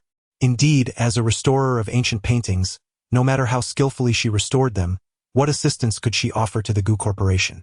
Different fields are as distant as mountains. She was of no help whatsoever. Yet, she remained, eager to hear Gu Beixian's thoughts. However, she waited for an interminable time without hearing his voice, causing her to give a self-deprecating smile. She had previously believed that his proposal for divorce stemmed from lingering affection for Chu Suasua, but now it seemed that there was more to it than mere nostalgia. Turning to leave, she lifted her leg only to realize that her knees felt weak. As she leaned against the wall, struggling to reach the stairs, Gu Beixian's voice resonated from the study. "I'm sorry, I cannot do it. Unfortunately, Su Hua can no longer hear." Chapter 28. Unable to hold her after descending the stairs, Su Hua turned a corner and entered the restroom. She closed the door, seated herself upon the toilet lid, and covered her face with her hands, taking a moment to compose herself before recalling the matter at hand. She retrieved her phone and sent a message to Gu Beixian. "Mother requests your presence downstairs. It is time to cut the cake." Gu Beixian responded promptly. "All right." Su Hua lingered for a few more minutes before rising, pushing the door open, and making her way to the sink to wash her hands. Lifting her gaze, she caught sight of herself in the mirror, her complexion notably pale. She forced a smile, attempting to appear more composed. The sound of crisp high heels echoed closer, tapping rhythmically. Moments later, the door swung open, revealing a lively figure who stepped inside. Dressed in a night blue starry gown, it was Chu Suasua. She glanced at Su Hua, her smile devoid of warmth, and remarked, "Once again, we meet, Sister Su Hua." Su Hua acknowledged her with a faint hum, as she dried her hands with a towel. Chu Suasua circled around her, approaching the mirror. From her exquisite handbag, she extracted a lipstick, bending slightly to retouch her makeup while casting sidelong glances at Su Hua, her tone laced with sarcasm. "Sister Su Hua, that gown is quite a commendable imitation. Did you purchase it from Taobao?" Su Hua paused her actions, a smile that was neither genuine nor mocking gracing her lips as she replied, "The gown was designed by my mother-in-law herself. If Miss Chu struggles with her vision, I suggest a visit to an ophthalmologist." "Is that so?" Chu Suasua feigned surprise, turning her head to scrutinize Su Hua anew. "Yet, how is it that a gown designed by Aunt Qin appears to emanate an essence of counterfeit when worn by you?" She curled her lips, making a sound of disapproval that resonated with implications. Implicitly, it suggests that one may resemble a counterfeit, even when adorned in genuine attire. Su Hua remained silent, quietly observing her reflection alongside Chu Suasua. Although Chu Suasua was a product of opulent upbringing, somehow, Su Hua appeared more akin to a traditional lady of refined stature. Perhaps it was due to her childhood studies in painting, which bestowed upon her an air of elegance. Her gaze was bright and clear, devoid of flattery or evasion. In contrast, Chu Suasua, despite her ostentatious adornments, exhibited a wandering gaze, flirtatious and provocative, reminiscent of a concubine from a bygone era. As Gu Nanin would put it, she exuded an air of insincerity. Su Hua lifted her chin, pointing at the mirror, and asserted, Open your eyes and recognize the truth. I surpass you in height, beauty, and excellence. My grace eclipses yours. The distinction between authenticity and imitation is unmistakable. You, Chu Suasua's face flushed with anger, and with a forceful gesture, she broke the lipstick in her hand. Su Hua turned on her heel to leave. As she stepped outside, she heard Chu Suasua's arrogant voice behind her. So what if you are more beautiful and accomplished? My father is superior to yours. In this circle, having a good father is paramount. I will surely win back Basian Gu. Just watch. Recalling Gu Outing's words, Su Hua felt as if hundreds of ants were crawling within her, an uncomfortable sensation gnawing at her. She tightly grasped the hem of her dress, glanced back at Chu Suasua, and casually remarked, Miss Chu, to take on the role of a mistress with such a sense of superiority, you must be one of a kind. I hope your father lives to be 200, forever shielding you. Chusua's breath quickened with agitation. I still have my brother. Upon recalling Chu Machin, Su Hua smiled faintly. Your brother possesses a commendable moral compass. He may not endorse your actions. Perhaps you should find a way to procure some longevity medicine for your father. Every additional year of protection is invaluable. Bang! In a fit of rage, Chu Sua slammed the bathroom door shut. The smile on Su Hua's face gradually faded. What did it matter to win a verbal skirmish? In the eyes of Gu Baixian, she had undeniably lost. How cruel reality is. No matter how hard one strives, it pales in comparison to having a supportive father. Having a good father even enhances one's prospects in marriage. When Gu Outing and Gu Baixian descended the stairs, Su Hua had already composed herself. She appeared unperturbed as she joined them in singing a birthday song for Qin Shu, blowing out the candles and cutting the cake. After the cake was devoured, Gu Baixian turned to her and said, Let the driver take you home first. I will be delayed. Su Hua nodded with a smile. All right, you take your time. Bidding farewell to Qin Shu, she left the Gu residence and entered the car. As they passed a 24-hour pharmacy, she instructed the driver to stop, stepping out to purchase a box of emergency contraceptive pills. Having spent the night with Gu Baixian during her ovulation period, and with no precautions taken, she realized that this was not an opportune moment to conceive. With Gu Baixian's intentions uncertain, there was a possibility of divorce on the horizon. Since her birth, she had never experienced paternal love and was acutely aware of that void. She did not wish for her child to endure a similar fate. Upon returning home, Su Hua followed the instructions meticulously, taking a pill with a sip of warm water. Another pill was to be taken 12 hours later. Su Hua casually placed the medication box beside the water dispenser on the dresser. After a quick shower upstairs, she lay in bed, yet sleep eluded her as her mind spiraled in a myriad of thoughts. It was nearly midnight when Gu Baixian returned, having shared a few drinks with his guests.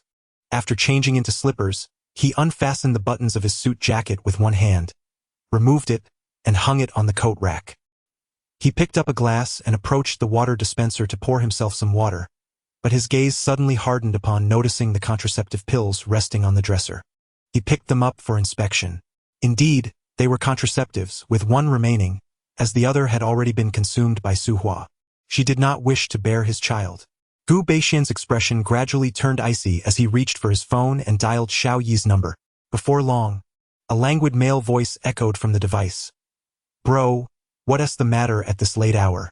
Gu Baixian, devoid of any emotion, inquired, what does it signify when a woman refuses to bear children for her husband? Xiao Yi, still groggy from sleep and slightly delayed in his response, casually remarked, what else could it mean? She doesn't love her husband. A sudden jolt of realization struck Gu Baixian, and he replied indifferently, understood. He ended the call, his countenance surprisingly calm, though his grip tightened around the phone to the point of nearly deforming it. After a prolonged silence, a few cold chuckles escaped his lips as he mocked himself for his folly. How absurd it was to think he could bind her to him through a child, to tether a woman who did not love him. He tossed the phone onto the table, seized a wine glass, opened the wine cabinet, and poured himself a generous glass of red wine. He approached the sofa and sank into it, tilting his head back to take a long swig. The words of Xiao Yi echoed in his mind as he gripped the cup tightly, the veins on the back of his hand standing out prominently. Suddenly, with a sharp crack, the glass shattered in his grasp. The jagged shards sliced into his palm, yet he felt no pain. Meanwhile, Su Hua, who had been unable to sleep, was jolted awake by the distinct sound of breaking glass from downstairs. She sprang from her bed, her heart racing, and hurried to the railing. Peering down, she caught sight of Gu Beixian. His right hand smeared with a dark crimson liquid, indistinguishable as either wine or blood, while shards of glass littered the floor. In a flurry, she rushed back to her room, retrieved the first aid kit, and made her way downstairs. By the time she descended the staircase in a hurried manner, Gu Beixian had already moved to the window to make a phone call. His tall, slender figure stood before the floor-to-ceiling window, exuding an air of indifference and valor, his posture straight like a pine tree enduring the tempest. Some men possess the power to captivate merely through their silhouette. Su Hua halted, patiently waiting for him to finish his call. She overheard him asking, "Have you found the man who injured Chu Suasua?" Whatever the response was, it ignited a sudden fury within Gu Beixian. A bunch of useless fools. Why is it so difficult to locate one person? Go search again. If you can't find him, get lost. Su Hua froze, a chill enveloping her heart. He truly cared for Chu Suasua. Even in the dead of night, he was still seeking her assailant. Here she was, foolishly carrying the first aid kit to assist him with his wounds. With a sigh, she bent down and gently placed the kit on the ground before turning away. Taking a few steps forward, I heard Gu Beixian's voice behind me. Have they captured the woman named Huang Ke? Chapter 29. Do you love me? A single phrase piqued Su Hua's curiosity. Recalling her grandmother's previous remarks that Huang Ke might have been incited by someone, she suddenly cast a meaningful glance at Chu Suasua. Su Hua glanced down at her left hand, which was bound in a splint. She yearned to uncover whether her injury was in any way connected to Chu Suasua. After a brief pause, she heard Gu Beixian emit a low sound of acknowledgement. Su Hua turned back, picked up the medical kit, and approached him, inquiring, "Has Huang Ke been found?" Gu Beixian put down his phone, turned his gaze toward her, and replied, "She is missing." Su Hua's brow furrowed slightly. "Missing? Yes. The people I sent have searched her home and her relatives' houses, but to no avail. Her family has already reported her disappearance. We must await further news." A subtle change flickered in Su Hua's expression. The timing of her disappearance seemed rather fortuitous. Just as you dispatched someone to find her, she vanished. Gu Beixian settled onto the sofa, his long legs crossed nonchalantly as he remarked, "Her brother was arrested for tomb raiding. Once inside, he would undoubtedly crack under pressure and reveal names. Naturally, those seeking revenge would come knocking. Her disappearance is not surprising." Su Hua remained silent. In the dead of night, she had no desire to engage in a debate with him. Without evidence, a futile argument would merely devolve into a quarrel, which would resolve nothing and only serve to deplete their emotions. Setting the medical kit on the coffee table, Su Hua approached him and took his right hand to inspect it closely. His palm and fingers were embedded with several tiny shards of glass. She chided gently, "How could you be so careless? I injured my left hand, and you have hurt your right. It seems that injuries must come in pairs." Gu Beixian withdrew his hand nonchalantly, dismissing the pain as merely a superficial wound that would heal in a couple of days, insisting it was not bothersome. "How could it be painless? You are not made of iron." Su Hua took a disinfectant cotton ball to cleanse the alcohol and blood from his hand, then fetched a powerful flashlight to illuminate the area, delicately using tweezers to extract the shards of glass embedded within, piece by piece. During those 2 years when Gu Beixian was unable to stand, he fell into despair and irritation, frequently shattering objects in fits of rage. Injuries became a common occurrence. Su Hua had long since mastered the art of tending to wounds swiftly and efficiently. Once she finished cleaning, she applied the ointment and gently admonished him, "Be more careful next time. If you injure yourself again, I will be quite upset." Her half-teasing, half-reproachful tone was soft and soothing, more healing than the medicine itself. The pent-up displeasure within Gu Beixian began to dissipate. He lowered his gaze to her dark, glistening eyes, his expression deepening, yet his voice remained steady. "Didn't we agree to have a child? Why are you taking contraceptives?" Beneath the surface of his indifference lay suppressed emotions. Su Hua paused, quickly averting her gaze and calmly responding, I believe we are still young. There is no need to rush into matters concerning children. A child is not a mere plaything. They are a life. Once born, we must take responsibility for them. While a child may ease conflicts, it can also exacerbate them, yet it cannot resolve the fundamental issues. Gu Baixian slightly lifted the corners of his mouth, his gaze lingering on her innocent and graceful profile, his eyes filled with inscrutable emotions. You certainly have your own opinions. Su Hua remained silent as she closed the medicine cabinet, detecting a faint scent of alcohol emanating from him. How much have you had to drink? She inquired. Not much, he replied. I will prepare a hangover soup for you. As she rose to her feet, her wrist was suddenly grasped by Gu Baixian. With a gentle pull, he drew her into his embrace, his chin brushing against her ear as he murmured, There's no need, truly.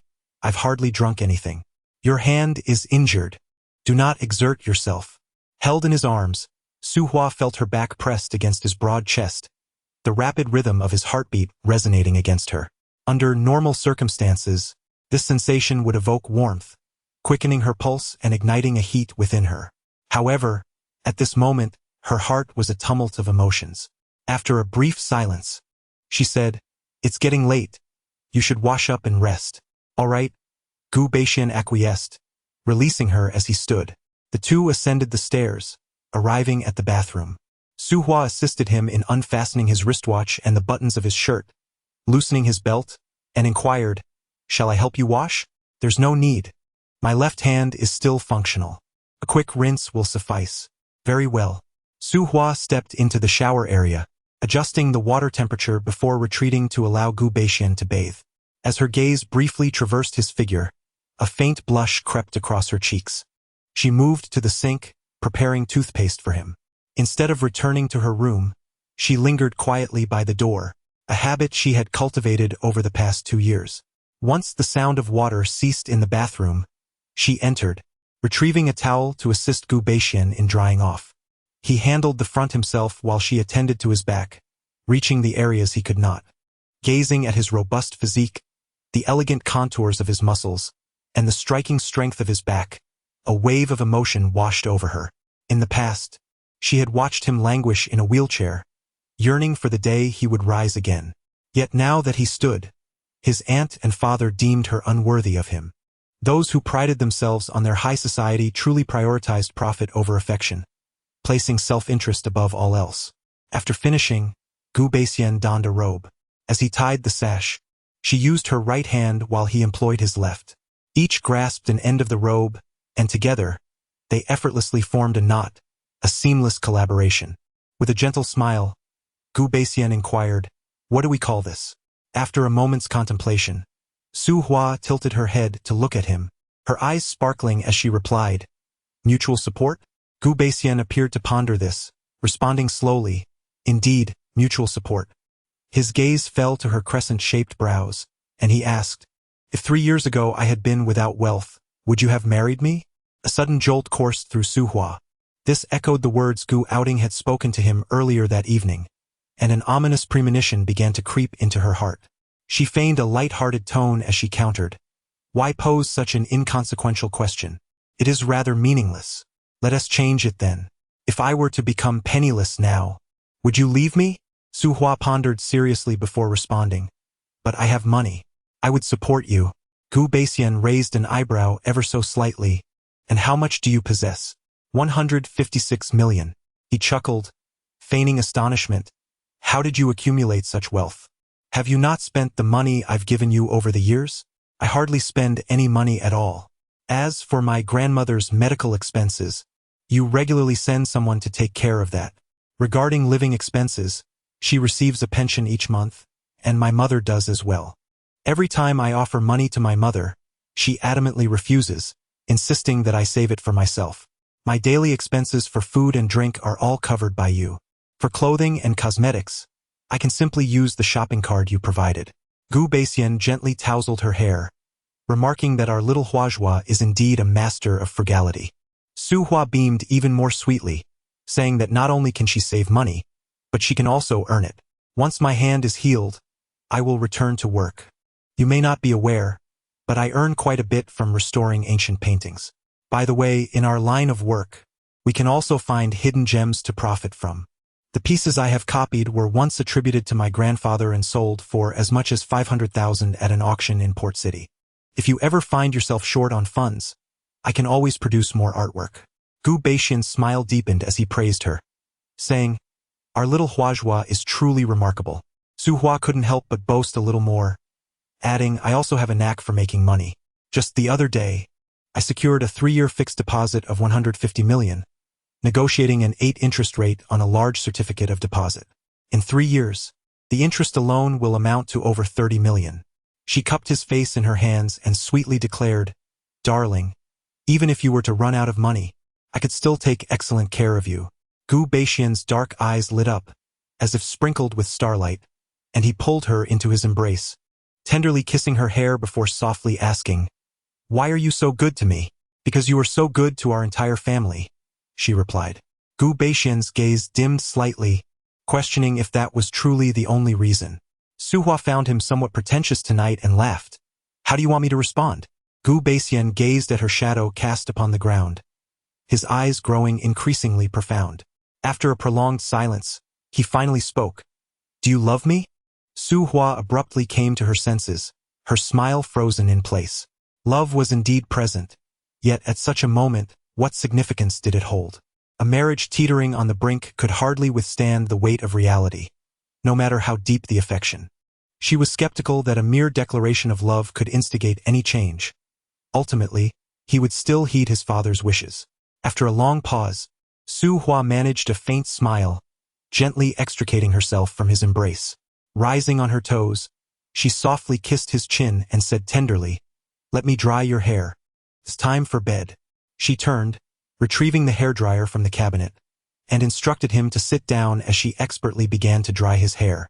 As the sound of the hairdryer hummed in the air, and the faint fragrance of her presence enveloped him, Gu Baixian's lips curled into a subtle, enigmatic smile. She was willing to care for him, yet did not love him. No matter his efforts, he could never replace her beloved Yao. After drying his hair, they both retired to bed. This time, Su Hua quickly fell into a deep slumber. In the latter half of the night, a resounding clap of thunder burst through the partially open window, jolting Su Hua awake. Rubbing her drowsy eyes, she glanced beside her, only to find emptiness. Gu Baixian was gone. Suddenly struck by a realization, Su Hua felt a rush of adrenaline, fully awakening as she leaped out of bed, hastily throwing on her clothes and setting off in search of him.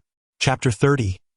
Farewell to Uncle. In the past 2 years, Gu Baixian was unable to stand due to his leg condition, engulfed in despair and harboring suicidal tendencies. As a result, Su Hua developed a habit.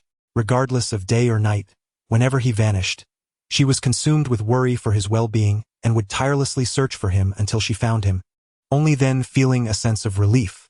Even after his legs had healed, this habit persisted. Su Hua pushed open the door to the adjacent guest room, only to find it empty. She proceeded to the study, which was also devoid of his presence. She searched the bathroom, the balcony, downstairs, and even the kitchen, yet Gu Baixian was nowhere to be found. Her heart raced erratically, pounding as if someone were drumming within her chest. Although she knew he would not attempt to take his life again, an instinctual fear still gripped her. She swung open the door and hurried towards the courtyard. Suddenly, a brilliant flash of lightning illuminated the pitch-black night as if it were day, followed by a deafening roar of thunder. Su Hua raised her hand to cover her ears, yet her searching footsteps did not falter. Amidst the flickering light, she glimpsed a tall figure approaching her, moving with a cool grace. Clad in a crisp white shirt tucked into black trousers, his physique was upright and commanding. His pale face was strikingly handsome, with features delicately chiseled. Beneath his eyes lay a hint of weariness, yet his elegant and noble aura remained undiminished. It was Gu Baixian. A slight sigh of relief escaped Su Hua as she leaned against a nearby tree, clutching her chest and breathing in shallow gasps. Her gaze, however, remained fixed on the man.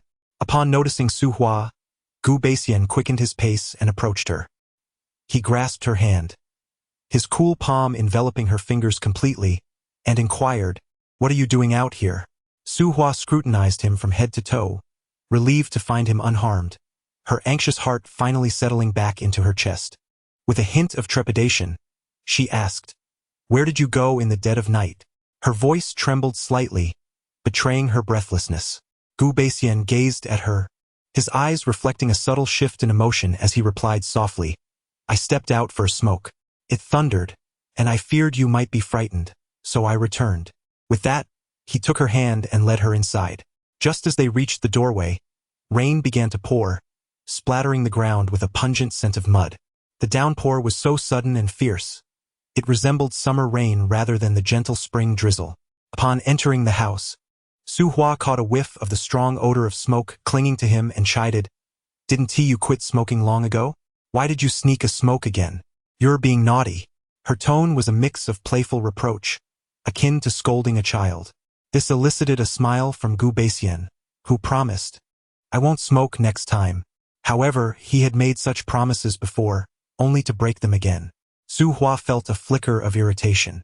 "You should try to smoke less in the future," she advised, her tone serious. He seemed to be assuring her. Reflecting on Gu Outing's words, Su Hua deduced the source of his distress. His grandmother opposed the divorce while his father pressured him to proceed with it. Caught in the middle, he must have felt quite torn. Tentatively, Su Hua asked, "Is it me who troubles you?" Gu Baixian's gaze faltered momentarily before he ruffled her hair and murmured, "Indeed, you silly little thing, your adorably daft demeanor can be quite bothersome."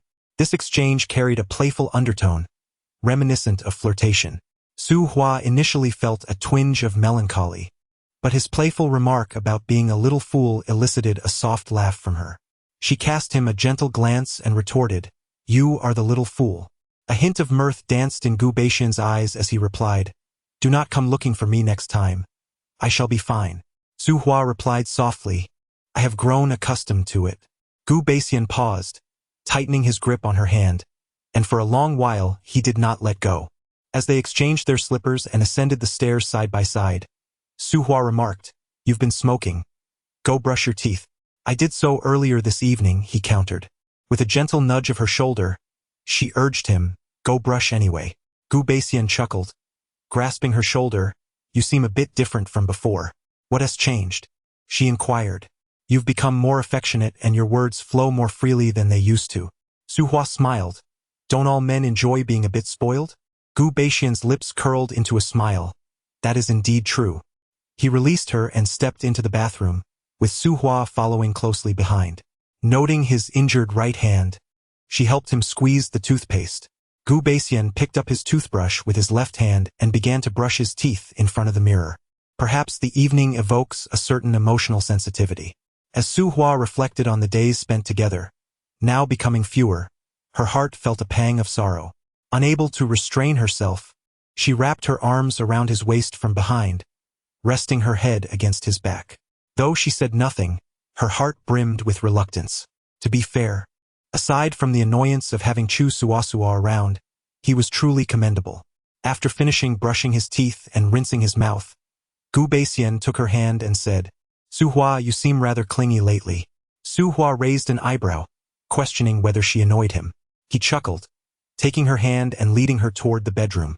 A breeze began to stir, causing the curtains to rustle softly. Gu Baixian approached the window and closed it. The two settled onto the bed.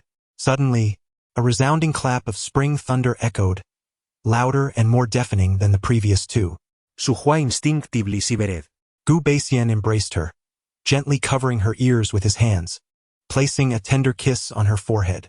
In a soothing whisper, he reassured her, "Do not fear. I am here. Now close your eyes and sleep." Su Hua responded with a soft nuzzling against him like a kitten. Finding a comfortable position, she quickly succumbed to a deep slumber. A week later, after sharing breakfast with Gu Baixian, Su Hua entered the driver's car to visit her grandmother in the hospital. Upon arriving, she had just stepped out when she received a call from an unfamiliar number. A young man introduced himself as an assistant to Gu Outing. With utmost courtesy, he stated, "Miss Su, our chairman wishes to meet with you." The memories of Gu Outing's words to Gu Baixian on Qin Shu's birthday resurfaced in her mind, weighing heavily on her heart and invoking a sensation akin to impending doom. However, as Gu Outing was an elder, she felt compelled to comply. The meeting was scheduled for 10:00 and Appos. Clock at a CAF near the hospital. Su Hua arrived 10 minutes early. 10 minutes later, Gu Outing arrived precisely on time. His imposing demeanor and solemn expression exuded an aura of authority, and even in silence, he radiated an unspoken pressure. Feeling slightly anxious, Su Hua stood and obediently greeted him with a soft dad. Gu Outing nodded, gesturing for her to take a seat. After taking a seat, he ordered a cup of black coffee, glanced at his watch and stated, "I am quite busy and do not have much time to beat around the bush, so I shall get straight to the point." Su Hua's heart raced, yet she maintained a polite smile, urging him to proceed. Gu Outing lifted his coffee cup and took a sip, saying, "As you are aware, I have two sons, Gulin and Baixian. Although Baixian is the younger of the two, he possesses greater talent, and I hold him in higher regard. 3 years ago, when he first joined the company, it did not take long for him to shine brilliantly, standing out from the rest. Unfortunately, he was involved in a car accident later on. Had he not met with that misfortune under your circumstances, it would have been entirely impossible for you to ascend the social ladder and marry him. You come from completely different worlds." Such words were painfully cutting, almost akin to pointing at her and branding her as inferior, accusing her of striving beyond her means. The smile on Su Hua's face froze. Her fingers tightened around the cup's handle. Gu Outing regarded her with a meaningful gaze. The Gu and Chu families had engaged in business dealings for many years, and Baixian and Suasua had been childhood friends. We had always considered Suasua to be the prospective daughter-in-law. The choice of you as Baixian's wife was made because Suasua went abroad, and you bear a resemblance to her. Baixian needed someone like her by his side. That someone could be you or any other woman resembling Suasua. Su Hua had always believed her emotional resilience to be quite strong. However, at this moment, she found it increasingly difficult to maintain her composure. She pressed her lips tightly together, remaining silent, her hands gripping the cup with fervor, her head bowed. Tears threatened to spill over her eyelids, as if they were poised to cascade at any moment. Once again, the cold voice of Gu Outing echoed in her ears. "You have dedicated 3 years of your youth to assist Baixian, and in return, he has also aided you significantly. To speak of finances alone, the sum you acquired from Baixian is something many may never earn in a lifetime. One must know when to withdraw. Miss Su, being as astute as you are, surely understands what must be done." After a prolonged silence, Su Huan softly replied with a subdued mm. Noticing her acquiescence, Gu Outing's lips curled into a faint smile. "Let us keep our meetings from Baixian. You are a sensible child, and I trust you would not wish to see a rift between him and me over such trivial matters." Trivial? Su Huan let out a self-deprecating laugh. To her, it was an affair of monumental significance, whereas to him, it was but a trifling concern. She fought back her tears, slowly lifting her gaze to meet his, and said calmly, "I understand." Gu Outing's smile deepened. "You are truly a remarkable child. Uncle actually holds a fondness for you, but there is one matter. Uncle is a businessman, and the company represents generations of effort from the Gu family. Do not hold it against me for being pragmatic. This is the nature of our world." The term uncle brought a smile to Su Huan's face. It was clear he had never regarded her as family. "I understand. Goodbye, uncle." With that, Su Huan grasped her bag, stood up, and departed. Having mentally prepared herself, she felt no overwhelming sorrow. As she exited the Western restaurant, her expression remained remarkably calm, as if nothing had transpired, her back held straight. She did not shed a single tear. Upon her return to the hospital, she spent the entire morning in a small garden. In this garden there stood a wisteria tree. She settled herself on a bench beneath the wisteria, quietly admiring the blossoms. The wisteria bloomed with remarkable exuberance, clusters of vibrant flowers hanging from the branches, the delicate petals tightly huddled together. Previously, she had always perceived these flowers as lively and bustling. Today, however, she realized that their beauty bore a profound sadness. An overwhelming sorrow nestled within the dense clusters, nearly spilling over. So engrossed was she in her contemplation that she remained oblivious to the figure watching her from a distance. It was a tall man, his long legs strong and straight, clad in a well-crafted black casual outfit, his face partially obscured by a mask. He possessed strikingly beautiful eyes, dark and deep with long, black lashes. Those eyes expressed a coldness when observing others, yet they radiated warmth when they rested upon Su Hua, glimmering with a tender, moist brightness. He watched her in silence for as long as she lingered, only disappearing into the crowd after she had safely departed. Chapter 31. The unattainable Su Hua returned to her grandmother's hospital room. Upon seeing her pallid complexion, Su Peilon anxiously inquired, "What has happened, my dear? Why do you look so unwell?" Su Hua shook her head, approached her grandmother's bedside, took her hand, and smiled as she engaged her in conversation. Su Peilon, being rather impulsive, did not wait long before she grasped Su Hua's wrist and urged her, "Come with me for a moment." They stepped into the corridor. Su Peilon fixed her gaze upon Su Hua's eyes and asked, "Has Gu Beixian bullied you again?" "No," Su Hua replied. "Then who has upset you?" "I am your mother. If you have something to say, you should tell me, not anyone else," Su Peilon insisted with a hint of urgency. Calmly, Su Hua responded, "Gu Beixian's father contacted me. Did Gu outing make things difficult for you? He wants us to divorce." Su Peilon scoffed. When Gu Beixian was confined to a wheelchair and unable to stand, why didn't Gu outing press you for a divorce then? Now that Gu Beixian can run and jump, he begins to insist on a divorce? How heartless and ungrateful. It's like crossing a river and demolishing the bridge, unloading the millstone and slaughtering the donkey, or having the heart of a wolf and the lungs of a dog. After venting her frustrations towards Gu outing, Su Peilon inquired, "What did Gu Beixian say?" "He suggested having a child. If I become pregnant, we would not divorce," Su Hua replied. Fuming, Su Peilon retorted, "What nonsense! With a shameless ex-girlfriend and a heartless father, they will only stir up chaos. Even if you were to bear a multitude of children, they could still ruin your relationship. It would be the children who suffer in the end." Su Hua nodded in agreement. "I think so too." Su Peilon waved her hand impatiently, urging, "Leave, leave, quickly depart. The sooner you go, the better. My daughter is young, beautiful, talented, and possesses a good temperament. After divorce, what kind of man can't she find?"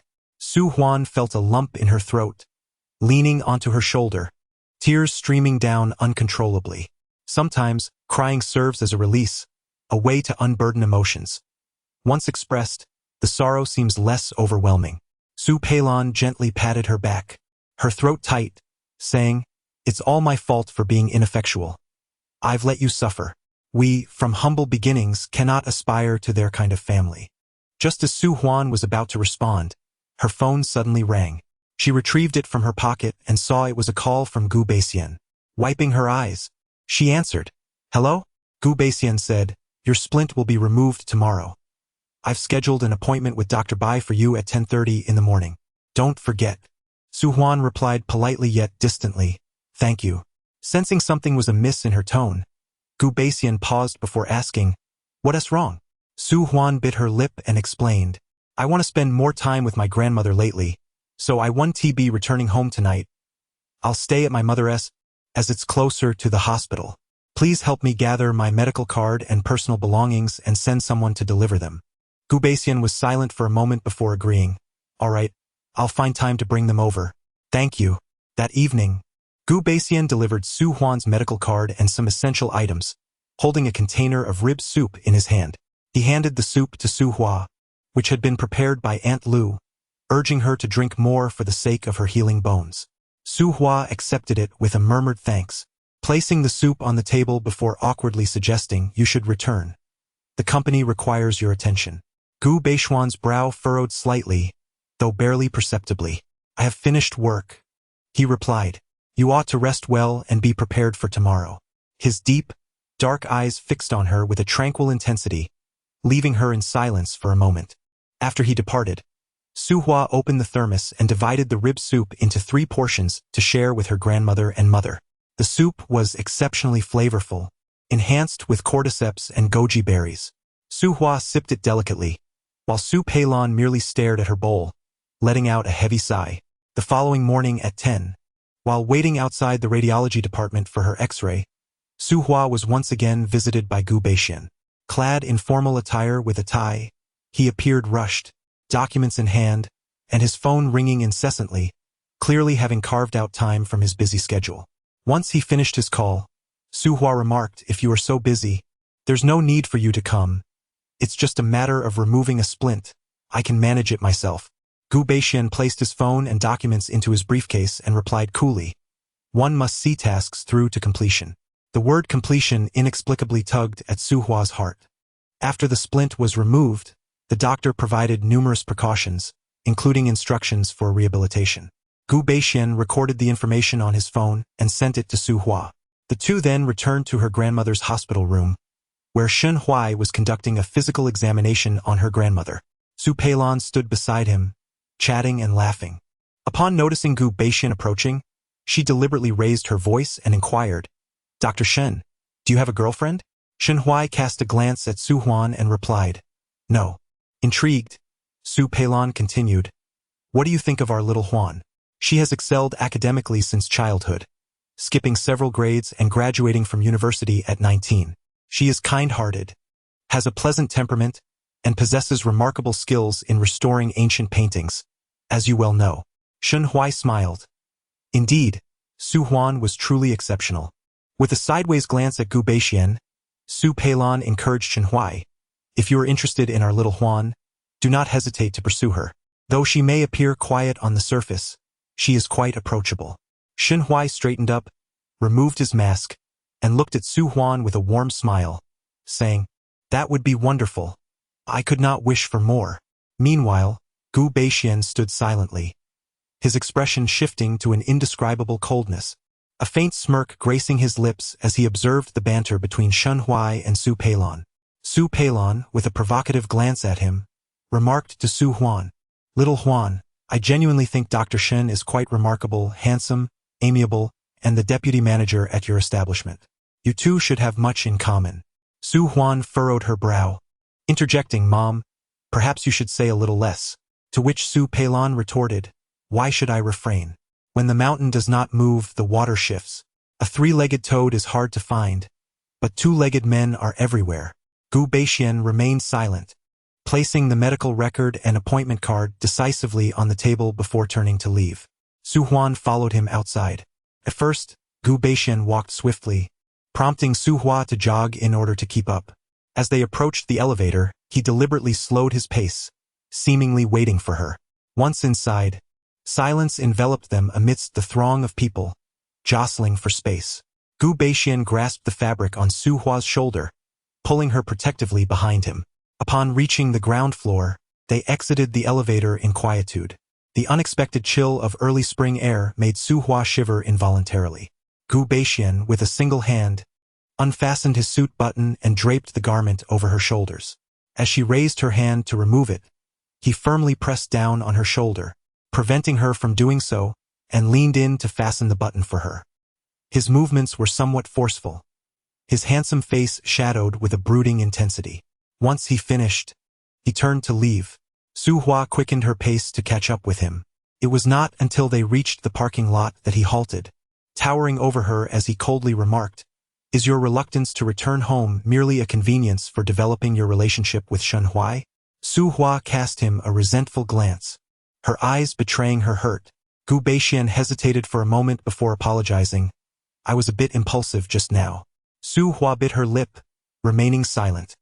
He lowered his gaze to her, suppressing his emotions as he stated, "I believe we share quite a bit of common ground. As for Shen, he is rather unremarkable in appearance, far inferior to me. As for temperament, I may not be as amiable as he is, but over the past year, I have exercised considerable restraint in your presence." Su Hua felt a pang of bitterness within her, unable to articulate the tumult of feelings she experienced. She slowly approached him, leaning her body against him, her face pressed against his chest, without extending her arms to embrace him. She merely leaned there, appearing quite feeble. Gu Beixian was momentarily taken aback, and after a few seconds, he raised his hand to envelop her in his embrace. Su Hua, struggling to contain her tears, softly spoke, "Please have someone prepare the divorce agreement when you return.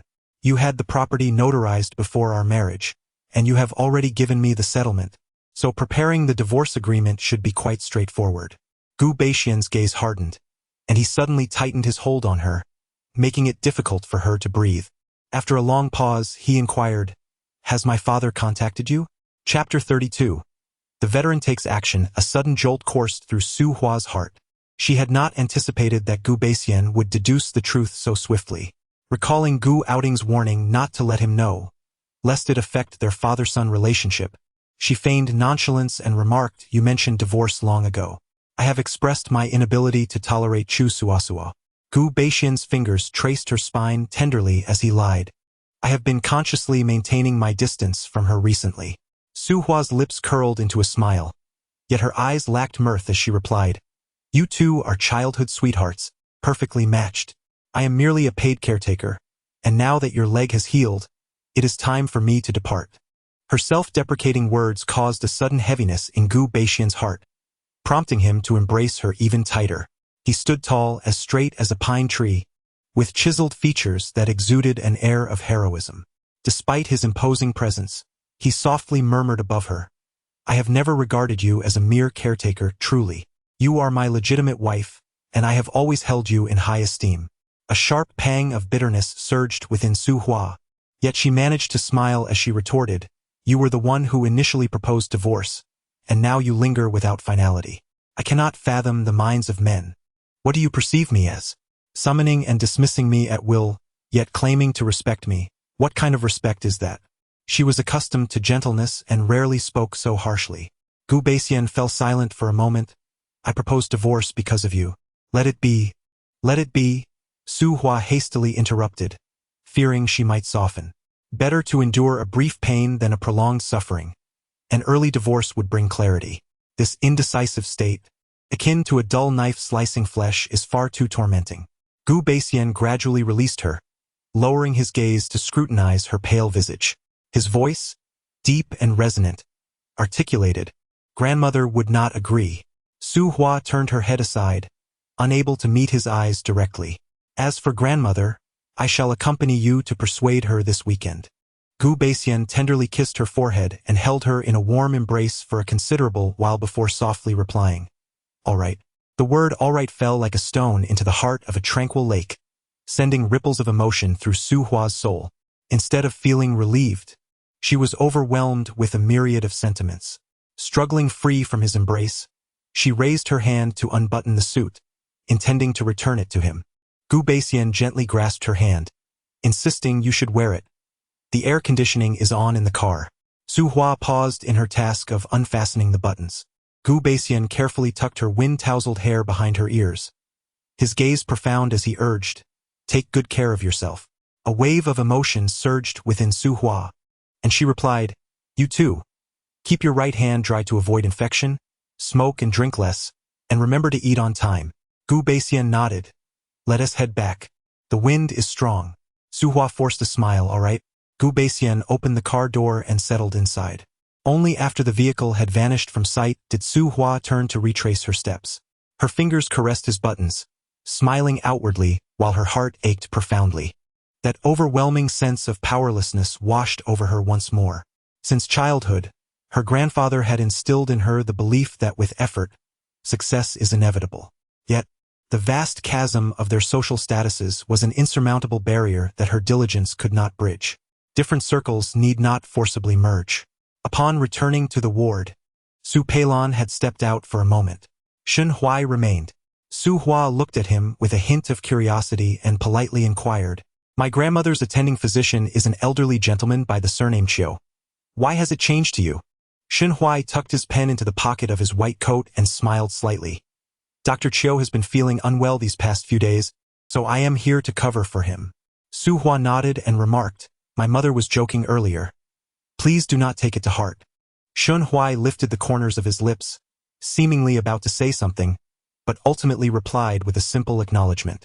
On Saturday evening, Su Hua arrived at the Gu family's ancestral home with Gu Beixian. Upon entering, her grandmother greeted her with a warm smile and exuberant enthusiasm. "Huar, you've come." Su Hua sweetly responded, "Hello, Grandma. Wonderful. Quickly, take a seat," the elderly lady said, affectionately taking her hand and leading her to the sofa. Her eyes darted to Su Hua's flat abdomen, and with a hint of mystery, she asked, "My dear, are you expecting?" Su Hua shook her head, offering an apologetic smile as she stated, Grandma, I am going to divorce Basien. I'm so sorry. The grandmother was momentarily taken aback, her smile faltering and disappointment clouding her gaze. Didn't you promise to give me a healthy, chubby great-grandson? How could things change so quickly? Su Hua lowered her eyes, remaining silent. Initially, she had felt that not having children was the right choice, but confronted with her grandmother's disappointed expression, she felt an overwhelming sense of guilt. The grandmother, being a sensible woman, could discern Su Hua's emotional turmoil. She gently patted Su Hua's head, raising her eyelids to glare at Gu Basien. Have you been entangled with that girl Chu Suasua again, causing Su Hua to be upset?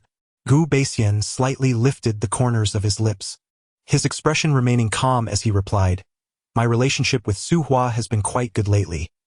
My mother also adores her, and as for Nanine, that's another story. The implication was clear. You may draw your own conclusions. Grandmother furrowed her brow, contemplating for a considerable time before suggesting, Could it be that your father is up to no good? Gu Basien nodded in acknowledgement. The old lady's anger surged. She seized her phone and called Gu Outing. You rascal. I have something to discuss with you. I expect you back here within half an hour. Gu Outing was currently entertaining clients at a banquet. The old lady's shout left his ears ringing. He stood up and stepped outside, holding the phone away from his ear, irritably saying, Mother, are you out of your mind? I'm with clients and cannot leave. I am quite busy every day, unlike you who seems to have all the leisure in the world. Don't you have many subordinates? Delegate it to them and come back to me immediately. Upon hearing this, the old lady hung up the phone. Half an hour later, Gu Outing returned without a second to spare. Upon entering the room and seeing Su Hua, his expression darkened instantaneously, revealing his displeasure and disdain without any pretense. Su Hua's self-esteem was shattered, and she felt humiliated to the point of tears. She had always been a person of strong pride, her sensitivity akin to that of fragile paper. From a young age, she was well-behaved and sensible, excelling in both character and academics during her school years, and possessing a remarkable skill in restoring ancient books and paintings. Throughout her life, she had never been so bluntly scorned by anyone. Gu Basien noticed this. He turned his palm over, his slender fingers gently enclosing her hand. With his other hand, he cradled her face, drawing her into his embrace to shield her from Gu Outing's piercing gaze. Su Hua nestled against him, her fingers instinctively clutching his shirt. The air was filled with his refreshing and pleasant masculine scent, radiating a warmth that was utterly dependable. The discomfort in her heart seemed to alleviate significantly. She leaned closer into his embrace, seeking solace. The elderly lady gently patted Su Hua's back, her eyes narrowing as she glared at Gu Outing, her previous kindness replaced by stern admonition. Who are you making that sour face for? It wasn't Su Hua who informed me. I deduced it myself. I knew you wouldn't behave yourself. With such a wonderful granddaughter-in-law, what are you fussing about? When Basien was in a wheelchair, you pressured her to divorce. Now that Basien is standing, you're trying to send this young lady away. Are you devoid of compassion and loyalty? Are you even human? Gu Outing, accustomed to a position of authority for many years, had never been so unceremoniously reprimanded, especially in front of the younger generation, particularly Su Hua. His aged facade faltered instantly. Chapter 33. Reluctance. Gu Outing, with a grim expression, stated, Kindness does not govern troops, and righteousness does not engage in commerce. I am a businessman. Profit is paramount. A merchant who does not prioritize profit is not a competent merchant. As for my motivations, I elucidated them to Su Hua a few days ago, and she had readily agreed. The humiliation endured at the CF resurfaced in Su Hua's mind, sending shivers down her spine. She was reluctant to relive that experience. Gently, she pushed Gu Beishuan's hand away. Rising to her feet, she addressed Gu Outing. Father, no, uncle, I wish to speak with you privately. Gu Outing cast a cold glance at her and commanded, Follow me to the study. Gu Basien stood up, intending to accompany Su Hua, but she shook her head, signaling him that it was unnecessary. He squeezed her hand gently, whispering, If you are unhappy, step outside. There is no need to endure. Su Hua nodded in acknowledgement. Together, she and Gu Outing proceeded to the study. The elderly gentleman was present, poised with a calligraphy brush, inscribing elegant characters that danced across the page. Upon noticing Su Hua's entrance, he looked up, smiling warmly, and kindly remarked, "Little Su, come here." Su Hua responded softly, addressing him as grandfather. Gu Outing pulled out a chair and seated himself, gesturing for her to join him. However, Su Hua remained standing, her posture straight, addressing him with polite distance. "Uncle, you misunderstand. I am not here to report to grandmother. Rather, I have come to persuade her to consent to our divorce. Grandmother has always shown me great affection. I wish to bid her farewell as I depart." Gu Outing gazed at her with a complex expression for several moments before speaking. The assets under Beixian's name were notarized before the marriage, and the properties acquired thereafter bear no relation to you. As for the compensation, several months ago, an unexpected sum of 1 billion appeared in your account. That was from him, wasn't it? Su Hua nodded, affirming the truth. Gu Outing then opened his briefcase and retrieved a stack of documents, presenting them to her. "This is the divorce agreement I had drafted. Please review it, and if there are no objections, kindly sign it." Su Hua accepted the papers and swiftly skimmed through them, confirming they aligned with her expectations. She turned to the signature page, picked up a pen from the desk, and signed 3 copies. Upon completing the signatures, she handed them back to Gu Outing. He took the documents, scrutinizing them carefully. Once satisfied with their accuracy, his previously grim expression softened into a smile. "Uncle appreciates your lack of entanglement and unnecessary fuss. In light of your 2 years of dedicated care for Beixian, should you encounter any difficulties in the future, do not hesitate to call. Uncle will assist you." Su Hua replied with composed dignity, "That won't be necessary. I am engaged in artifact restoration, while you are in commerce. Our fields are entirely disparate, akin to mountains apart. Your assistance would not be beneficial." Gu Outing's demeanor shifted, his countenance growing cold and his gaze haughty. His expression clearly conveyed disdain for her lack of gratitude. Su Hua offered a faint smile, meeting his gaze with calm assurance. The elderly gentleman struggled to pen the final stroke of his signature, feeling increasingly at a loss. He set down his brush, sighed, and said to Su Hua, "Little Su, even if you divorce Beixian, you will always be your grandparents' child. Please come back often. This will forever be your home." The tension that had gripped Su Hua's heart instantly shattered. Her eyes stung, and tears nearly spilled over. With a tight throat, she replied, "Thank you, Grandpa. I will surely visit you and Grandma often." The old man raised his hand to cover his eyes, leaning back in his armchair, and waved her away. His voice hoarse, "You may go now. I wish to be alone for a while." "All right, Grandpa." Su Hua cast a deep, lingering glance at him before pushing open the door and stepping outside.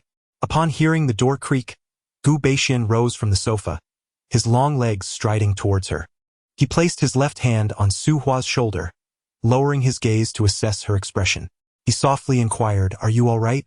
Su Hua shook her head, forcing a smile that barely masked her sorrow, her large eyes shimmering with unshed tears. The old lady also rose from the sofa, watching Su Hua from a distance, wanting to smile but finding it impossible. Su Hua approached her and silently embraced her. After a considerable pause, she finally spoke. "Grandma, your legs hurt. Remember to take your calcium pills on time every day, soak up the sun in winter, and during summer, avoid excessive cooling from the air conditioning. Don't eat too much watermelon. Your stomach cannot handle the chill." Upon hearing this, the old lady instantly understood everything. Tears streamed down her cheeks uncontrollably. She clutched Su Hua tightly, exclaiming, "Child, my dear child, please stay, will you?" Su Hua's heart ached. Her voice choked as she responded, "Grandma, I have made my decision." The elderly lady wept inconsolably, holding her tighter. "Child, we, the Gu family, owe you an apology. We are deeply sorry. Dear grandmother cannot bear to see you go." Su Hua felt a pang of sorrow in her heart, grateful for her grandmother's care over the past 3 years. No, grandmother should be the one expressing gratitude. Without your companionship, I cannot fathom how Beixian would have endured those 2 years. Gu Aoting, standing aside, observed with cold detachment, unable to restrain himself from interjecting. Beixian sent someone to save her grandmother, purchased a house for them, and provided Su Hua with considerable financial compensation. We owe her nothing. The elderly lady lifted her eyelids and glared at him, exclaiming, "Money, money, money. All you think about is money. You might as well follow the money from now on." Gu Aoting's expression darkened like a looming storm cloud. "I have matters to attend to. You may continue your conversation," he said tersely before departing with his expensive briefcase in hand. The chef prepared dinner, and the servants brought the dishes to the table. Although the meal was lavishly prepared, those present found it tasteless and difficult to swallow. An oppressive silence enveloped the room. After a painstaking meal, Gu Beixian and Su Hua bid farewell to their grandparents. Once in the car, Gu Beixian fastened the seatbelt for Su Hua, starting the engine in silence. The journey was marked by their mutual quietude. Upon arriving at the community where Su Hua lived, Gu Beixian parked the car and turned off the engine. Su Hua unbuckled her seatbelt and said softly, "Drive slowly on your way back." Gu Beixian remained unresponsive, his handsome visage cloaked in a cold demeanor, his thin lips pressed together, revealing no hint of emotion. "I am home now," Su Hua whispered, reaching for the car door, only to have her wrist suddenly grasped by Gu Beixian. He did not look at her, his gaze indifferent as he stared ahead at the road, emotionlessly asking, "Have you truly made up your mind?" "Yes, Uncle Gu has prepared the divorce agreement, and I have already signed it. When you have a moment, please sign it as well. On Monday morning, let us take our household registration and identification cards to complete the formalities," Su Hua replied with an unexpectedly calm tone, too calm for someone of her age. It was only then that Gu Beixian turned his head to look at her, his expression inscrutable as he remarked, "Finally free?" His voice was soft, his beautifully curved lips forming a slight, somewhat frosty smile, more akin to self-mockery. "Indeed," Su Hua sighed softly, "I am finally free. I will no longer have to endure Chu Suasua's torment, nor will I have to bear the disdainful gaze of Gu Outing. The feeling of being looked down upon and scorned is truly unbearable, like a thorn in my back. I have done nothing wrong, yet it feels as though I have committed numerous offenses." Gu Beixian silently chuckled, taking her injured left hand and cradling it in his palm, his fingers gently caressing her middle and ring fingers. Su Hua remained still, allowing him to soothe her. After a long while, he finally spoke. "I had intended to assist you with your rehabilitation, as you had helped me with my legs for 2 whole years." A pang of pain gripped Su Hua's heart, but she smiled through it, saying, "You have given me so much money, more than many would earn in a lifetime. Thus you need not feel indebted to me, truly." Gu Beixian lowered his gaze upon her, the smile on his face gradually fading. He raised his hand, pulling her head closer, resting his forehead against hers. After a considerable pause, he murmured softly, "I will miss you dearly." Chapter 34. He is so charming. Su Hua felt a sharp pang in her heart, as if something had gripped it, leaving her in unbearable distress. She longed to tell him, "We one tea part, we won't part." Yet, recalling Gu Outing's words, that he chose her to be Gu Beixian's wife merely because Chu Suasua had gone abroad and she happened to resemble her, she suddenly felt her own significance diminish. She realized that she could be anyone, just as long as they bore a resemblance to Chu Suasua. In an instant, Su Hua felt less important. Any woman who had spent 3 years accompanying Gu Beixian would surely be cherished. It was akin to raising a kitten or a puppy. If it were to go missing, one would certainly feel sorrow for a time, but eventually, it would fade into memory. When recalled, it would merely elicit a sigh. Suppressing her tears, Su Hua gently caressed his chin, smiling as she said, "It's getting late. You should head back." Gu Beixian took her hand, stating, "I will escort you downstairs." Su Hua did not decline. As they exited the vehicle and entered the community, the night breeze was slightly intoxicating, the shadows of the trees danced gracefully, and the crescent moon hung in the sky like a wound. The short distance they traversed felt prolonged as they walked slowly, their shadows elongated by the pale streetlights, pairing together yet appearing so solitary. Neither spoke a word. At such moments, even the slightest utterance seemed superfluous. Upon reaching the ground floor, Gu Beixian turned to leave only after Su Hua's figure had completely vanished from sight. Returning to his car, he picked up his phone and dialed his assistant, instructing, "There is no need to locate the one who broke Chu Suasua's left hand." Previously, there had been relentless urging to search, but suddenly it was deemed inappropriate. The assistant, perplexed, inquired Mr. Gu. What has transpired? Nothing. Gu Beixian abruptly ended the call.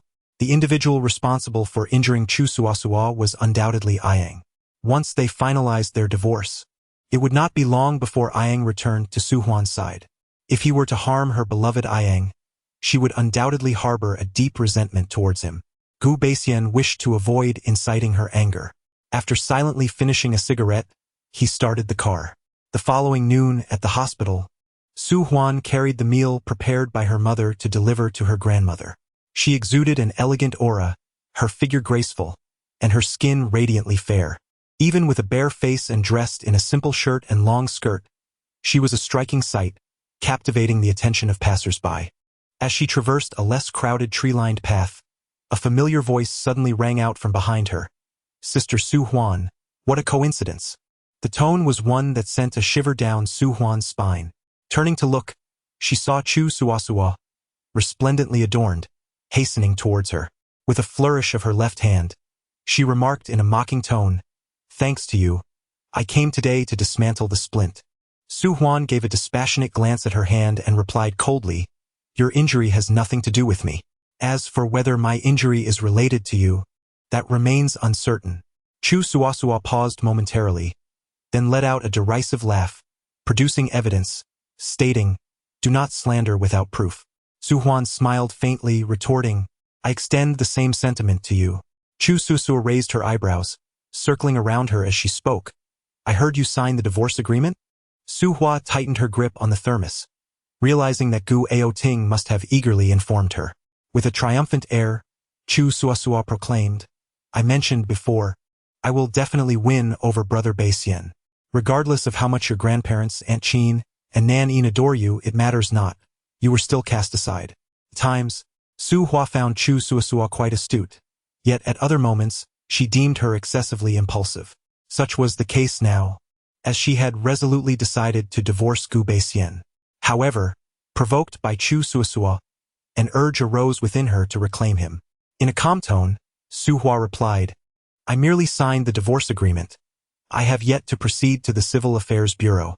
Even if I do, there is a 1-month cooling-off period before the divorce certificate can be issued. The night is long and dreams are many. I advise Miss Chu not to celebrate too soon, lest she be left with a bruised ego." Chu Suasua laughed heartily. "What difference does it make if it's settled a day earlier or later? It's a done deal." Su Hua smiled gently. "Is that so? Yet your current actions clearly reveal your anxiety. After all, a man won through the means of a wealthy father is indeed worth worrying about. Should the Gu family encounter a more suitable marriage prospect, you might find yourself swiftly cast aside. Miss Chu's contentment in being a stepping stone is, I must admit, quite admirable." In an instant, the smile vanished from Chu Suasua's face. She abruptly lifted her hand and slapped Su Hua across the cheek. Su Hua was caught off guard, struck with a force that left her ears ringing and her vision blurred, stars dancing before her eyes. After a moment of recovery, she placed the thermos on the ground and calmly rearranged her disheveled hair. Suddenly, she raised her hand and delivered a sharp slap across Chu Suasua's face. Having spent 2 years closely attending to Gu Beixian, she had developed considerable strength from the laborious tasks she undertook, a strength that the delicate young lady Chu Suasua could not hope to match. The impact of the slap left Chu Suasua's face swollen, and she staggered back several steps, only managing to steady herself by grasping a nearby tree. Gripping her throbbing cheek, she began to weep. In the midst of her tears, her eyes suddenly brightened as she pitifully called out to the direction behind Su Hua, "Beixian Gu, Su Hua Jia hit me." Su Hua turned to see a tall, strikingly handsome man striding towards them with long strides. In his left hand, he held a specially designed takeout box from the hotel, impressively large. It was Gu Beixian. A wave of anxiety washed over Su Hua. While Gu Beixian might not have witnessed the altercation when Chu Suasua struck her, he had undoubtedly seen her retaliate. She felt a twinge of fear at the thought of Gu Beixian's wrath directed at her, and an even greater dread that he would side with Chu Suasua. Such a scenario would not only humiliate her but also deeply sadden her. Yet, she remained silent, standing there with an expressionless demeanor as she gazed at Gu Beixian. His handsome visage bore a cool and unreadable expression, devoid of any discernible emotion. As he approached, He gave Chu Suasua a faint nod, placing the takeout box on the nearby table. He took hold of Su Huan's right hand, examining it closely, and noticing the redness in her palm. He inquired, "Does it hurt?" Su Huan was momentarily taken aback, thinking she must have misheard him. After all, Chu Suasua was not only his childhood sweetheart, but also the one he was destined to marry. Yet, here he was expressing concern for her well-being. A bit dazed, Su Huan hastily shook her head, but upon realizing the oddity of her response, she corrected herself, saying, "It hurts." Gu Beixian gently grasped her hand, kneading it softly, and chided, "If it hurts, why are you using your hand? Is that not foolish?" Implicitly suggesting, "Could you not use your foot instead?" At that moment, Chu Suasua was utterly stunned. She stared at the two of them, and after a while, finally reacted, raising her voice, "Beixian, my face has been swollen by Su Huan, and it hurts terribly." Su Huan, unwilling to back down, retorted, "I struck first, and I was merely retaliating." Gu Beixian remained silent, continuing to massage her hand before finally releasing it. He slightly raised his chin, gesturing towards the takeout box, and said, "I just had a meal with a client. The Buddha jumps over the wall from that hotel is quite exceptional. I packed a portion for you, it's enough for 3. You should hurry back and enjoy it while it's still warm." If Chu Suasua were not present, Su Huan would have politely remarked, "We are getting divorced on Monday. You needn't do this. It's a complicated situation." However, with Chu Suasua watching intently, Su Huan smiled brightly, saying sweetly, "You are so kind to me, always thinking of me." Gu Beixian discerned her subtle thoughts and responded playfully, "Only now do you realize how well I treat you, you ungrateful little thing." His voice was deep and magnetic, akin to the melodious strains of a cello, and his gaze was gentle and indulgent, brimming with affection as he looked at her, his eyes seemingly aglow. Su Hua felt that in this moment, he appeared both handsome and warm, an intoxicating sight. The anger she had felt moments earlier, provoked by Chu Suasua, dissipated entirely. She longed to kiss him and embrace him, though such thoughts remained confined to her heart. Gu Beixian lowered his gaze to study her face, lightly brushing his fingers against it, noting its slight flush. "Remember to apply ice when you return," he advised. "All right," Su Hua replied, her smile growing sweeter, her large eyes crescent-shaped, slightly upturned. Meanwhile, Chu Suasua, whose one side of her face was swollen and bruised, could no longer endure the neglect and, covering her face, ran away in tears. Once she was out of sight, Su Hua returned to her usual demeanor and politely remarked, "Please refrain from bringing me food next time."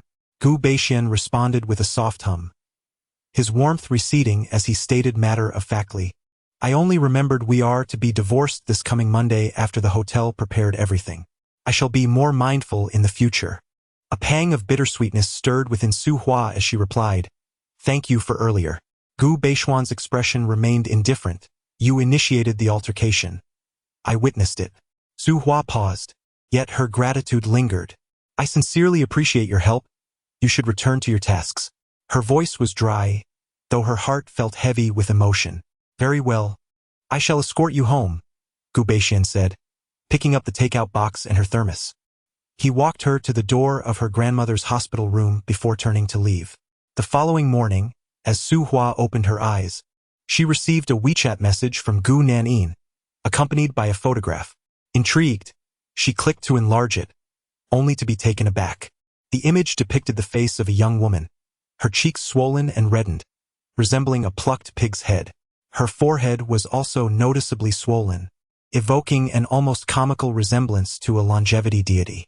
It required careful scrutiny to discern that this battered visage belonged to Chu Suasua. Chapter 35. Self-indulgence indeed. Su Huan had slapped Chu Suasua yesterday, yet it was merely a strike to one side of her face, resulting in a not-so-severe swelling. Clearly, someone had added insult to injury. Su Huan dialed Gu Nanyin's number and inquired, "Nanyin, what happened to Chu Suasua's face?" Gu Nanyin erupted into laughter, chuckling for quite a while before responding. "Last night she went to a bar and drank until midnight.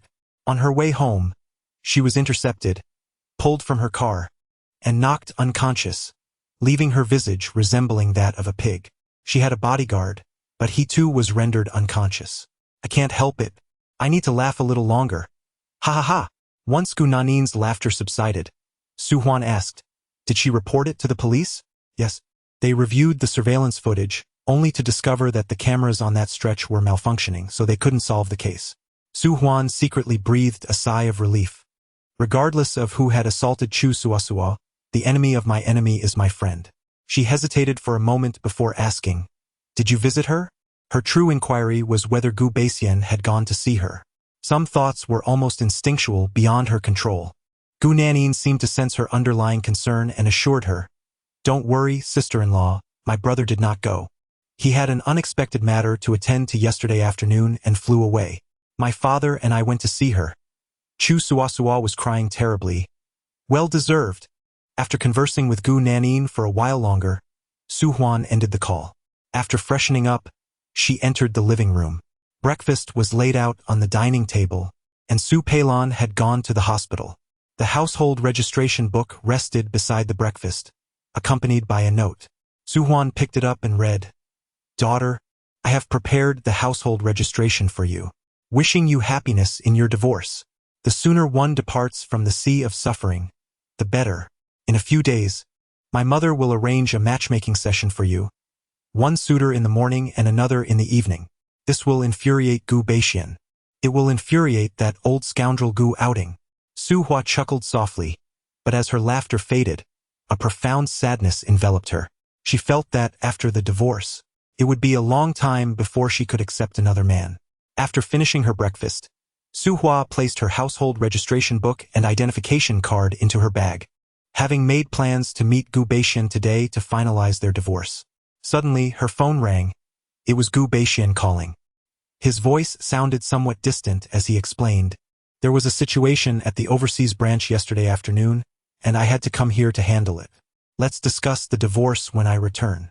Su Hua felt a slight relief, but it quickly turned into concern as she inquired, how long will you be gone? He replied, at least a week, maybe up to half a month. Su Hua paused before responding, then I shall wait for your return. All right. Just as she was about to end the call, something struck her and she said, Chu Suasuo was beaten last night. I want to clarify that I had nothing to do with it. Gu Baixian's tone remained calm as he replied, I know. Su Hua was taken aback. You know? Yes. It seems to be the same person who previously injured her left hand. Who? Yao. The two simple words pierced Su Hua's heart like an arrow. Her emotions surged violently, and she instinctively shouted, it wasn't him.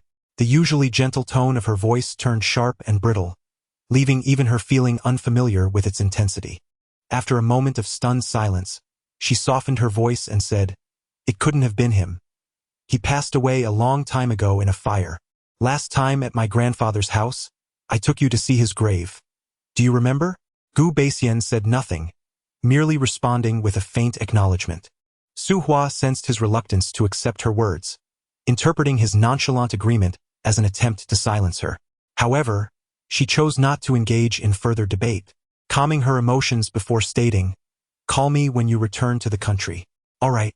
A week later, a young woman named Shin Yuan arrived at her door, enthusiastically calling out, Senior, hello, my name is Shin Yuan, and Shin Huai is my brother. Su Hua had already received a call from Shin Huai in advance, so she welcomed her inside. She offered her a seat and poured a cup of tea. Shin Yuan introduced herself. I am also from the archaeology department of Kyoto University, but I only studied for half a year before going abroad as an exchange student to study international archaeology. I just graduated this year and am now working at the City Museum. I have long heard of your esteemed reputation. You were quite the prominent figure at our school. Su Hua smiled, saying, you need not call me senior, just use my name. I started school early, having skipped grades in elementary school, so although I graduated earlier, I might be younger than you. The two compared their ages and discovered they were born on the same day, in the same month, and in the same year, with Su Hua being just a few hours younger. Shin Yuan was there representing the museum, inviting Su Hua to participate in the restoration of an ancient painting. When Su Hua followed her to the City Museum, she learned that the painting in need of restoration was a retreat scene by Wang Meng, one of the four masters of the Yuan dynasty. This was the very painting that, 2 or 3 months prior, had been associated with her abduction by a tall, slender man and a bald man, who had compelled her to restore it. At that time, they had merely unveiled the painting. She had not yet had the chance to begin the restoration when the case was resolved. Su Hua was puzzled as to why this painting had not been restored for such a long time. Shen Yan sighed, explaining that the stolen items had to follow a specific protocol. Once the process was completed, they would be transferred to the National Treasury before being allocated to museums. Upon entering the museum, experts would need to authenticate and study the pieces, after which restoration specialists would draft a restoration plan. This entire process could take 2 to 3 months. The reason for inviting her was to collaborate with other restoration experts, particularly since she was the one who uncovered the painting. Naturally, this was also her brother's intention. Su Hua understood that Shen Huai's actions were ultimately for her benefit. While grassroots efforts might yield impressive results, they often retained an air of informality. An official approach appeared more legitimate. Allowing her to partake in this restoration would add a touch of prestige, even though she did not particularly require it. Upon arriving at the Cultural Heritage Conservation Department, Su Hua entered the restoration room and was greeted by a dense gathering of experts. The youngest among them was at least in their 40s, with the majority sporting gray hair, all elite talents summoned from across the nation. Su Hua, being the youngest, found herself in a unique position. However, as the granddaughter of Su Wenmai and a figure of some renown in her field, no one dared to underestimate her. After engaging in discussions about restoration plans with the experts throughout the morning, lunchtime arrived. Not particularly keen on dining with a room full of older men, she chose to step outside. As she emerged, Xin Yan was already waiting for her at the door, smiling as she said, "Our curator has asked me to attend to you personally." Both shared a background in archaeology, which fostered a common language, and since they were of similar age, they quickly grew familiar with one another. Indeed, the primary reason for their swift rapport was Shen Yan's vivacious and affable nature. As Su Hua strolled along, she received a WeChat message from Shen Huai inquiring about her day. While walking, she began to respond to him. Suddenly, Shun Yuan's eyes lit up, and she gasped in delight. "Wow, handsome! Our director is accompanied by an incredibly attractive man, and he's coming this way. My goodness, he is stunning." She hurriedly touched her face, adjusted her hair, and straightened her clothes, then nudged Su Hua with her elbow. "Quick, help me check if my makeup is smudged. How do I look? Is my hair and outfit all right?" Su Hua, engrossed in her message, glanced up at Shen Yuan's words and replied, "You're fine." Shen Yuan blushed. "That handsome guy just looked at me and smiled. Do you think he might be interested in me?" Following her gaze, Su Hua observed the man. He was indeed striking, young, handsome, tall and upright, with fair skin and refined, sculptural features, his face resembling a work of art. Dressed in a dark formal suit, he exuded an elegant demeanor and an extraordinary presence. Yet, this dashing gentleman was none other than her soon-to-be ex-husband, Gu Beixian. His gaze was clearly directed at her, not Xin Yuan. Perhaps women tend to indulge in their own fantasies, Su Hua mused. As their eyes met, Gu Beixian smiled and nodded slightly at her before exchanging a few words with the director and striding towards them. Xin Yuan abruptly halted, vigorously rubbing her clothes. Su Hua also paused, perplexed, and asked, "Why aren't you moving?" Shen Yuan, her eyes fixated on Gu Beixian, was too consumed by excitement to respond to Su Hua's question. As Gu Beixian approached them, Xin Yuan eagerly extended her hand, warmly exclaiming, "Hello, handsome. My name is Shen Yuan. Yuan means eagle. It's a pleasure to meet you. How should I address you?" Gu Beixian did not reciprocate the gesture but merely cast her a disinterested glance, responding, "I am looking for Su Huan." Shen Yuan quickly linked her arm with Su Huan's, cheerfully stating, "She is my good friend. We were born on the same day of the same month in the same year. Seeking her is equivalent to seeking me." Su Huan was at a loss for words, taken aback by Shen Yuan's amusing personality. Gu Beixian, evidently lacking the patience to engage with her further, directly placed his hand on Su Huan's shoulder, pulling her into his embrace as he suggested, "Shall we have lunch together?" "All right," Su Huan replied. Shen Yuan was dumbfounded. "Su Huan, do you know this handsome guy? What is he to you? Why is he holding you?" Su Huan smiled softly. "We are acquainted. Our relationship is somewhat intimate. Are you married? Shen Yuan inquired, her eyes sparkling with curiosity.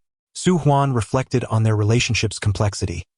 Intimately close at times, yet distant at others. Hearing that their relationship was somewhat intimate, Shen Yuan assumed they were relatives and was about to speak again when Gu Beishuan's patience had clearly worn thin. He simply embraced Su Huan and departed. Shen Yuan was left in a state of bewilderment. Chapter 36.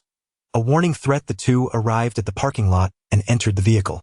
Su Hua fastened her seatbelt and, with curiosity, inquired, "What brings you to the museum?" Gu Beixian started the engine nonchalantly and replied, "I traveled abroad for official business and took the opportunity to photograph some artifacts, which I intend to donate to the museum upon my return." Su Hua expressed her respect, saying, "On behalf of the nation and the people, I thank you." Gu Beixian cast a casual glance at her, remarking, "It's only been a few days. Is this how you speak to me now? Don't elevate me to such heights. Donating artifacts can enhance corporate visibility and provide reasonable tax deductions." Su Hua paused, gazing at his handsome, profound profile and smiled. "You are increasingly resembling a competent businessman." Gu Beixian smirked. "Are you mocking me for my mercantile demeanor?" Su Hua chuckled softly. "I wouldn't dare. Where shall we dine?" "Anywhere you wish," he replied. Gu Beixian drove her to an independent small building by the riverside. The antique plaque bore two ornate characters, Tang Palace. The exterior was resplendent, resembling a miniature palace. Luxury cars lined the entrance, their license plates obscured. Upon exiting, Gu Beixian entrusted the car keys to the valet at the door. Su Hua followed him inside. The establishment operated on a membership basis, ensuring excellent privacy. Clearly a frequent patron, Gu Beixian was warmly greeted by the manager as soon as they entered the lobby, who, after exchanging pleasantries, courteously led them further in. Faint sounds of stringed instruments floated through the corridor, echoing a nostalgic melody reminiscent of the distant singing of the courtyard flowers. Occasionally, elegantly clad maidens in traditional Tang attire meander through the corridors, evoking the ethereal essence of the Tang dynasty. Upon reaching the private room at the end of the hallway, they entered, took their seats, and the manager exchanged a few courteous pleasantries before excusing himself. Gu Beixian handed the menu to Su Hua, encouraging her to order whatever she fancied. Su Hua accepted the menu, selecting only one dish she adored, while ordering an array of Gu Beixian's favorites. After 3 years of marriage, she was intimately acquainted with his every preference, a knowledge so ingrained that she could not easily forget it. Once she had finished ordering, Gu Beixian repositioned the menu before him, instructing the waiter to replace his chosen dishes with those that Su Hua cherished. The server, puzzled by such a subtle expression of affection, was left with a multitude of questions swirling in his mind. When the dishes arrived, Gu Beixian used the communal chopsticks to serve Su Hua, urging her to indulge more. In turn, she offered him a morsel. Observing his somewhat gaunt visage, she inquired, "Have you been busy during your week abroad? You seem to have lost a bit of weight." Gu Beixian then selected a piece of fish, placing it on her plate, assuring her it's fortunate. "The cuisine abroad pales in comparison to the delights you prepare." Su Hua beamed, realizing he was playfully teasing her. Regardless of his whereabouts, he always resided in the finest hotels and dined on the best fare. How could dishes crafted by world-renowned chefs ever rival her humble home-cooked meals? As they neared the end of their meal, Gu Beixian stepped outside to take a business call. Su Hua rose to visit the restroom. The decor here was distinctive. Even the restroom exuded an antique charm, radiating elegance. Upon exiting, Su Hua retraced her steps down the corridor. As she was about to turn the corner, a sudden force from behind grasped her clothing and propelled her into a nearby small garden. Su Hua quickly turned to see who had seized her. It was Chu Suasua. After being persistently entangled, even with her typically good temper, Su Hua began to feel a tinge of impatience, furrowing her brow as she inquired, "What do you intend to do?" Chu Suasua remained silent, forcefully dragging her behind a towering and lush ficus lirata, glaring at her with fierce intensity. Angrily, she exclaimed, "I merely slapped you, and you retaliate by having someone bruise my face. You are truly a venomous woman." Su Hua calmly adjusted her disheveled attire, her gaze icy as she replied, "That person was not summoned by me." Perhaps, Miss Chu, your accustomed arrogance has led you to offend too many. Nonsense. I have only just returned to the country. Aside from our discord, I have no other enemies. With an air of indifference, Su Hua shrugged. Think as you wish, but I reiterate, please provide evidence.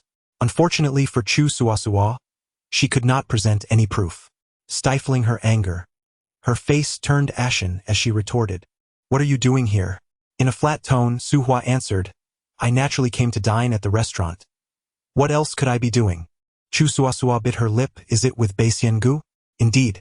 Chu Suasua's expression darkened, revealing a sinister glint in her eyes as she mockingly remarked, You've signed the divorce agreement. The separation is imminent. Yet here you are, shamelessly following Basian-gu to feast and revel. Her words were exceedingly harsh. The two have yet to divorce. As long as they remain married, they are still a legitimate couple. Even during a simple meal, she feels compelled to pass judgment. Su Hua stood tall, her demeanor cool and composed, stating, Miss Chu, it is not that I look down upon you. If we were of equal standing and engaged in fair competition, you would undoubtedly fall short, for you lack patience. Chu Suasua scoffed. What does it matter if you remain composed? Without a good father, everything is futile. I possess the skill of being born into privilege. From the moment I entered this world, I have surpassed you. Su Hua found herself laughing in disbelief. Once she had envied her, but now she realized how pitiful she truly was. Aside from her fortunate lineage, she was utterly devoid of merit. Such words were an affront to someone like Chu Suasua, who prided herself as a daughter of heaven. Already filled with indignation, she erupted in fury and kicked at Su Hua's leg. Su Hua instinctively dodged backward, when suddenly, she heard hurried footsteps. In the blink of an eye, a tall figure enveloped her in his embrace. Chu Suasua's kick missed its target, leaving her stunned as she beheld the man who had appeared out of nowhere. Su Hua inhaled the familiar masculine scent, crisp and warm, tinged with a hint of tobacco. Looking up, she saw it was Gu Basian. She secretly exhaled in relief, pressing a hand to her racing heart, and smiled at him. What brings you here? Gu Basian's expression remained unchanged, yet his gaze was icy as he looked at Chu Suasua. He turned to Su Hua and said, After finishing my call, I didn't see you return, so I inquired with the waiter and came to find you. Are you unhurt? Su Hua shook her head. Chu Sua's reaction was remarkably swift. She immediately reined in her earlier rebellious demeanor, standing there obediently with her head bowed, saying, Basian-gu, I didn't intend to kick Sister Su Hua just now. I merely felt uncomfortable in my shoes and lifted my foot to inspect them. You misunderstood me. Gu Basian let out a faint, cold smile, replying, I am not blind. Chu Sua paused momentarily, her lips pouting as if she were about to cry. Basian-gu, please do not wrongfully accuse me. Where have you gone, Susuo? A slightly aged baritone voice suddenly resonated from a short distance away. Chu Sua's eyes brightened as she tilted her head and responded, Dad, I'm over here in the little garden. The footsteps grew louder, and soon a man in his 60s approached. With gray at his temples, thick brows and large eyes, he possessed a robust frame, dressed in a finely tailored dark gray suit, adorned with an expensive watch on his wrist, exuding an air of profound elegance. This was Chu Sua's father, Chu Yenru. Chu Yenru cast a glance at Su Hua and greeted Gu Basian with a smile, saying, Basian, you are here as well. Gu Basian responded with a nonchalant a smile playing at the corners of his lips, yet devoid of any warmth in his eyes. He distantly remarked, Uncle Chu, please consider curbing your daughter's behavior. If this continues, you will spoil her. The term daughter felt too distant. In an instant, tears streamed down Chu Sua's face. She touched her cheeks, tearfully exclaiming, Basian-gu, you are biased. It was clearly Sister Su Hua who bullied me first. She had someone turn my face into a pig's head. It took an entire week for the swelling to subside, and it was agonizing. Gu Beishuan's fingers lightly rested on Su Hua's shoulder as he spoke softly. Regarding that matter, Su Hua is unaware. Do not provoke her again, and you shall remain unharmed. Chu Suasua seemed poised to respond, but Gu Baixian, having lost his patience, lowered his gaze upon Su Hua and gently declared, Let us first escort you back to the museum. Su Hua nodded in agreement. Gu Beixian took a step forward. Yet Su Hua remained rooted in place, for Chu Yenru was regarding her with a peculiar and unsettling gaze. His eyes were chillingly complex, brimming with disdain, contempt, disgust, resentment, and animosity, making her feel as if she were being scorched by flames or fried in oil, an indescribable discomfort enveloping her. It was difficult to fathom how such a distressing look could emanate from a man of such refined demeanor. They say a gaze can be lethal, and today, Su Hua truly felt its weight. She longed to flee from this place, yet her legs felt as though they were bound by rust, immovable. Having taken a few steps forward, Gu Beixian noticed that Su Hua remained stationary, her complexion unusually pale. "Why do you not move?" he inquired, returning to her side. His peripheral vision caught the lingering gaze of Chu Yenru, who had not yet averted his eyes. Gu Beixian's expression froze momentarily before he grasped Su Hua's hand firmly in his own, refusing to meet Chu Yenru's gaze. Instead, he looked ahead with an air of indifference, casually stating, "This woman has endured hardships alongside me. Should anyone harm her, they shall find themselves at odds with me." His tone was unassuming, and his expression remained neutral, yet an invisible pressure emanated from him, akin to a warning or a threat. Chu Yenru's countenance darkened instantly. With a loud cry, Chu Suosuo ran away in tears.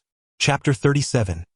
Trying on the wedding dress locket, Chu Yenru called out, casting a cold glance at Su Hua before hastily pursuing. The small garden fell silent once more. Su Hua extended her arms, silently embracing Gu Beixian, her heart tumultuous with emotions. Something heavy lodged in her throat. She buried her face in his chest, unable to contain her tears any longer. In this moment, she felt a profound reluctance, an unwillingness to part from him, a desire to avoid divorce. She clutched his waist tightly, yet felt utterly powerless. Noticing the dampness on his shirt, Gu Beixian gently lifted her delicate chin, asking softly, "Are you crying?" Su Hua remained silent. Her eyes reddened as she pressed her face back against his shirt. "Stop crying. If you continue, your eyes will swell," he said, his voice gentle and patient as he comforted her. Su Hua's throat tightened. "Why are you so good to me?" Gu Beixian raised an eyebrow, a teasing smile playing at the corners of his lips. "Is a mere phrase sufficient to earn such praise? How is it that my dear Hua Hua is so easily satisfied?" Ignoring his jest, Su Hua stubbornly repeated her question. Gu Beixian's gaze softened slightly as he stroked her head. "The world can be treacherous. You lack a protective father, only a paper tiger of a mother and a frail grandmother. As orphans, if I do not shield you, who will?" Su Hua felt a sharp pang in her heart. The more kindness he showed her, the more anguish she felt within. She whispered, "Is it worth it?" She inquired whether it was truly worthwhile to offend the partners of the Gu family conglomerate, to antagonize her future father-in-law, and to upset the betrothed childhood companion for my sake. Gu Beixian perceived her unspoken sentiments and drew her closer into his embrace. From a commercial perspective, it was indeed unwise. However, failing to act would weigh heavily on my conscience. Su Hua remained silent, tightening her hold around him, yearning to merge into his very being. A profound sense of helplessness surged from the depths of her soul, ensnaring her once more. Chu Suosua had aptly remarked that she would be reborn, having triumphed from the moment of her birth. Upon returning to the museum, the moment Shen Yuan encountered Su Hua, she bombarded her with questions. "I heard from my brother that the handsome gentleman is Gu Beixian, the second son of the Gu family, and that he is a distant relative of yours?" For a fleeting moment, Su Hua contemplated revealing that he was her soon-to-be ex-husband. However, she was not one to divulge personal matters to every acquaintance. Even if she were to disclose it, Shen Yuan's inquisitive nature would undoubtedly lead her to press for further details. It was not an affair she wished to publicize. After a moment of silence, Su Hua softly acknowledged with a lackluster tone and ambled into the restoration room. She quietly settled into a corner, observing a group of experts from across the nation engaged in fervent debate over whether to employ the southern or northern restoration techniques to mend the painting's imperfections. The cacophony overwhelmed her, and she felt an intense urge to intervene directly and resolve the matter herself. With the time they spent in discussion, she could have already repaired the damaged artwork. By the afternoon, the meeting concluded, and the experts headed to a hotel for dining and drinks. Su Hua departed.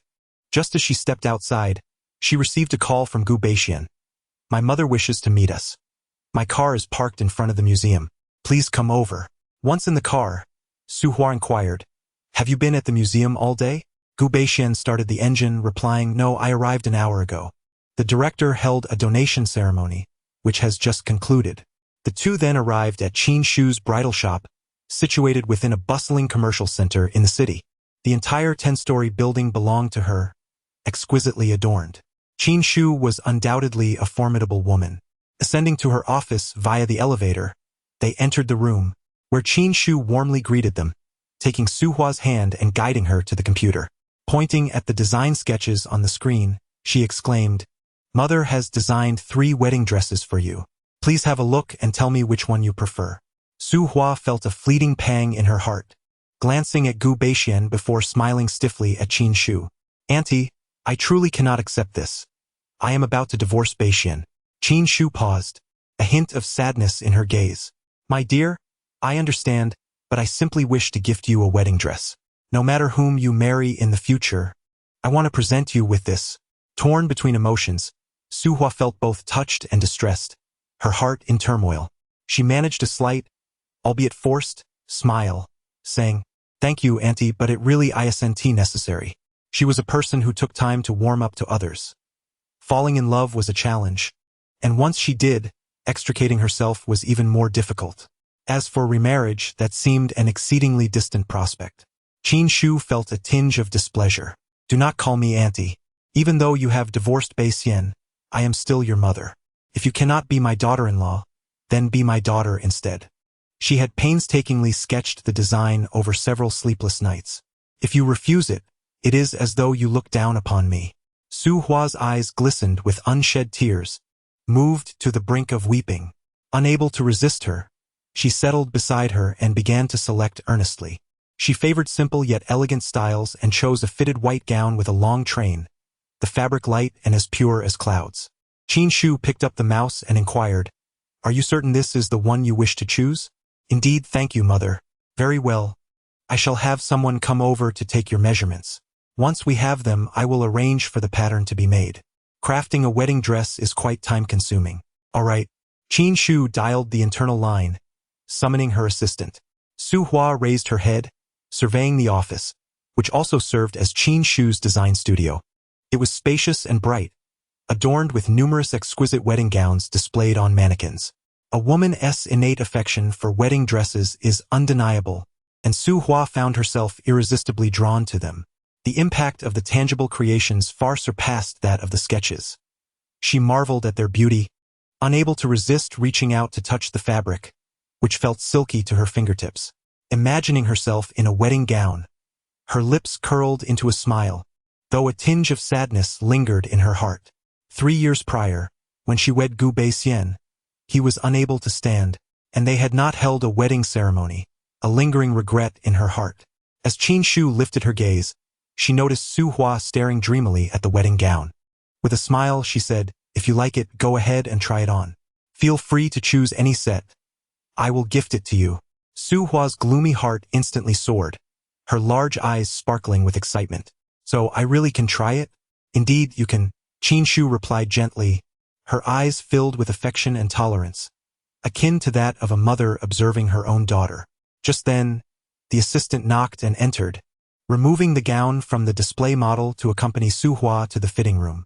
Trying on the wedding dress proved somewhat cumbersome, but the assistant helped Su Hua get dressed.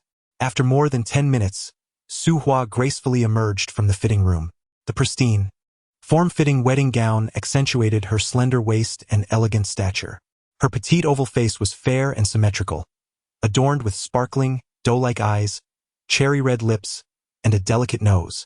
The open-back design tastefully revealed her beautiful spine and graceful shoulder blades. When she gazed into the mirror, Su Hua felt an overwhelming sense of beauty wash over her. Indeed, a wedding gown is the most exquisite attire. Gu Beixian, with his long legs crossed and an air of nonchalance, lounged on the sofa, observing from a distance. His expression remained neutral, yet a flicker of astonishment danced in his eyes. Qin Shu approached to adjust Su Hua's gown, exclaiming, "My daughter-in-law has a slender waist, long legs, a swan-like neck, fair skin, and an exquisite aura. She looks even more stunning in this wedding gown than any star. You ought to consider becoming my model." Gu Baixian smirked slightly, responding, "But Su Hua earns quite handsomely restoring ancient paintings. Being your model would hardly be worth her talent." Su Hua recalled not long ago when she had told him that restoring ancient paintings was quite lucrative, and had even boasted of her intention to support him, causing her cheeks to flush with embarrassment. Qin Shu cast a disdainful glance at Gu Baixian, remarking, "Indeed, my daughter-in-law is talented and beautiful, possessing both grace and kindness, yet someone with poor judgment insists on divorce." Su Hua softly interjected, "Do not blame him." Qin Shu retorted, "Please refrain from defending him. While his father bears some responsibility, his own is far greater." Su Hua felt deeply moved. What a divine mother-in-law she had, for while most mothers-in-law sided with their sons, she chose to support her daughter-in-law instead. After trying on the wedding dress, the assistant helped Su Hua lift the hem as she entered the fitting room to change. Qin Shu fetched a glass of water and sat beside Gu Baixian, silently observing him for a moment before speaking with a hint of sorrow in her tone. "You clearly have feelings for her. Why not find a way to keep her?" Gu Baixian, momentarily distracted, raised his coffee cup and took a sip, distractedly responding, "My father disapproves. Even if she stays, she will only suffer. Your father's disapproval is noted, yet with your capabilities you could thrive independently without relying on him. Life necessitates emotional connections. Material possessions serve merely the whims of desire. At my age, you will come to understand that wealth, power, fame, and profit are secondary. True affection is paramount. Some opportunities, once lost, lead to a lifetime of regret." Reflecting on past acquaintances, Qin Shu's gaze turned distant as she sighed softly. Gu Baixian's eyes deepened as he lifted his gaze towards the fitting room, remaining silent for a while before finally stating, "That is her choice, and I shall respect it." In truth, he is acutely aware of the underlying reason. Su Hua has someone she holds dear. She does not love him. He does not wish to confine her by his side, causing her to suffer and endure restless nights filled with nightmares, in which she cries out for her beloved Ayao. There exists a form of love that is defined by letting go. Chapter 38. Wedding photo shoot. Su Hua changed into her own attire and stepped out of the fitting room. Her assistant meticulously took her measurements, ensuring precision in every aspect. Once finished, Su Hua settled onto the sofa, lowering her gaze to peruse her phone. Earlier, in the fitting room, she had captured several images of herself in the wedding gown, hoping to keep the most beautiful one as a memento. However, after much deliberation, she found each photo appealing and felt reluctant to delete any. Gu Baixian glanced sideways, catching a glimpse of her, and remarked with a smile, "If you adore it so much, why not take a set of wedding photos?" Su Hua lifted her eyes from the screen, astonished by his suggestion. The implication was clear. They were on the verge of divorce, so what was the point of taking wedding photos? Gu Baixian reached out to gently ruffle her hair, encouraging her to pursue what she desired without overthinking. "Tomorrow is the weekend. I'll be free in the afternoon. I'll come pick you up after I finish my tasks." Settled. Qin Shu brought a cup of milk to Su Hua, adding, "The studio next door is where they shoot wedding photos. I'm quite familiar with the owner. You should go to her place for the shoot. I'll give her a heads up and arrange for you." Su Hua accepted the cup with gratitude, casting a thankful glance in her direction. She certainly wished to take those photos. Aside from the one shared snapshot on their marriage certificate, she and Gu Baixian had never taken another photo together. A complete set would be lovely, a cherished keepsake. In their twilight years, they could reminisce and reflect on the profound love she once held for such a remarkable man. She turned her head slightly, gazing quietly at Gu Baixian. The soft orange light cast gentle shadows along his jawline and prominent nose, illuminating the breathtaking visage of the man she loved. The following afternoon, Gu Baixian arrived punctually at the hospital to escort Su Hua. Upon reaching the bridal photography studio, Su Hua proceeded to the makeup room while Gu Baixian patiently awaited her outside. The women's makeup area was exceptionally spacious, bustling with several individuals engaged in beautification. Su Hua sat quietly at the makeup station, eyes closed. The makeup artist applied foundation to her face with a brush, inquiring, "Miss Su, May I ask which brand of skincare products you typically use? Your skin is so radiant that a mere layer of foundation suffices. Su Hua was at a loss regarding the brand of her skincare products. They were a gift from Gu Beixian, an imported French brand with an elaborate name in French, reputedly high-end and bespoke. She had no understanding of the language and had failed to memorize the name even after 3 years of use. With an apologetic smile, she replied, I shall inquire with my husband shortly and let you know, if that is acceptable. The makeup artist, with a hint of envy, remarked, Your husband is truly devoted to you, even managing your skincare. The mention of love momentarily startled Su Hua. He treated her well, but could it truly be classified as love? Suddenly, a sweet, lilting voice pierced the air. Sister Su Hua, are you here for a photo shoot as well? Su Hua felt a prickling sensation at her scalp and slowly opened her eyes. A meter away stood Chu Suasua, already adorned in makeup and donning a billowing yellow tulle gown, gazing at her with a beaming smile. The makeup room was crowded, and Su Hua preferred to avoid her, merely nodding slightly. However, Chu Suasua seemed determined not to let the opportunity slip by, curling her lips into a mischievous smile as she remarked, Sister Su Hua must be experiencing a photo shoot for the first time, having grown up in such a remote area, right? Her voice was far from discreet. Everyone in the dressing room turned their gaze toward Su Hua in an instant. Their expressions were remarkably vivid, clearly reflecting the disdain one might reserve for a rustic simpleton. Su Hua felt a twinge of exasperation. In truth, her grandparents had worked in the city during their youth. Upon retirement, due to her grandfather's asthma, the doctor had advised them to relocate to a place with better air quality, leading them back to their ancestral home at the foot of the mountain. As she came from a single-parent household, with her mother busy with work and no one to look after her, she had returned to her grandparents' home during her childhood. She had never perceived anything unfavorable about the rural village. The environment was pristine, and the people were genuine. Meeting Chu Suasua's triumphant gaze, Su Hua casually remarked, I'm not taking snapshots. I'm capturing wedding photos.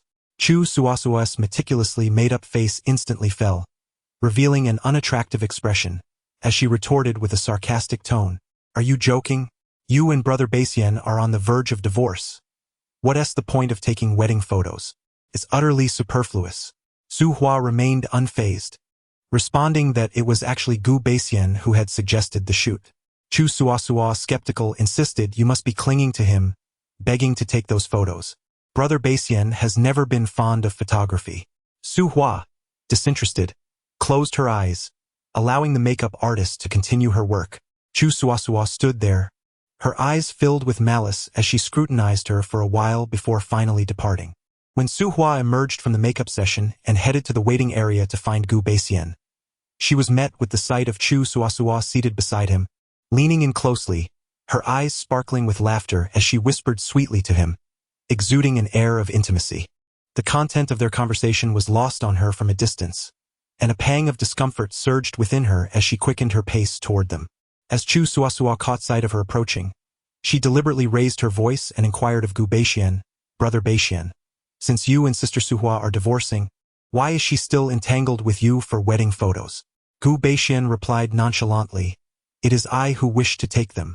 Chu Suasua was momentarily taken aback. But you don't like having your picture taken.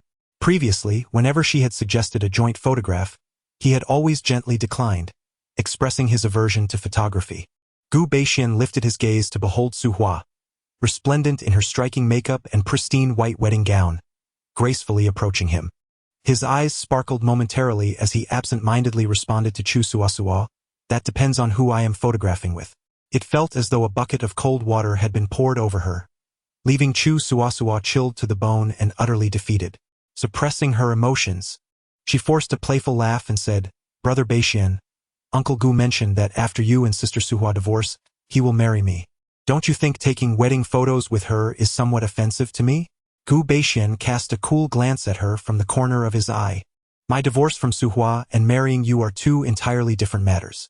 But Uncle Gu said we are well-matched, childhood sweethearts, and he firmly believes I am the prospective daughter-in-law of your family.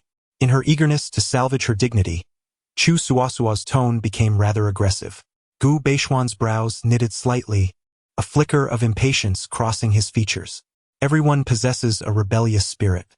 Already displeased by being coerced into divorce by Gu outing, he was further vexed by witnessing Chu Suasua's continued provocation of Suhua. The remnants of his guilt towards her were nearly exhausted. Whoever made you promises, go seek them out. With that, Gu Baixian rose, striding purposefully towards Suhua with his long legs. He took her hand, gazing at her with a smile that illuminated his features, his eyes shimmering like a gentle galaxy of stars, softly murmuring, "You look truly beautiful today." Suhua, responding in kind, gazed back at him, her eyes crescent-shaped with delight, sweetly replying, "You too, incredibly handsome today, the most dashing groom."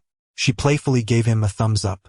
The two shared a moment of unspoken understanding, exchanging smiles as they walked hand in hand.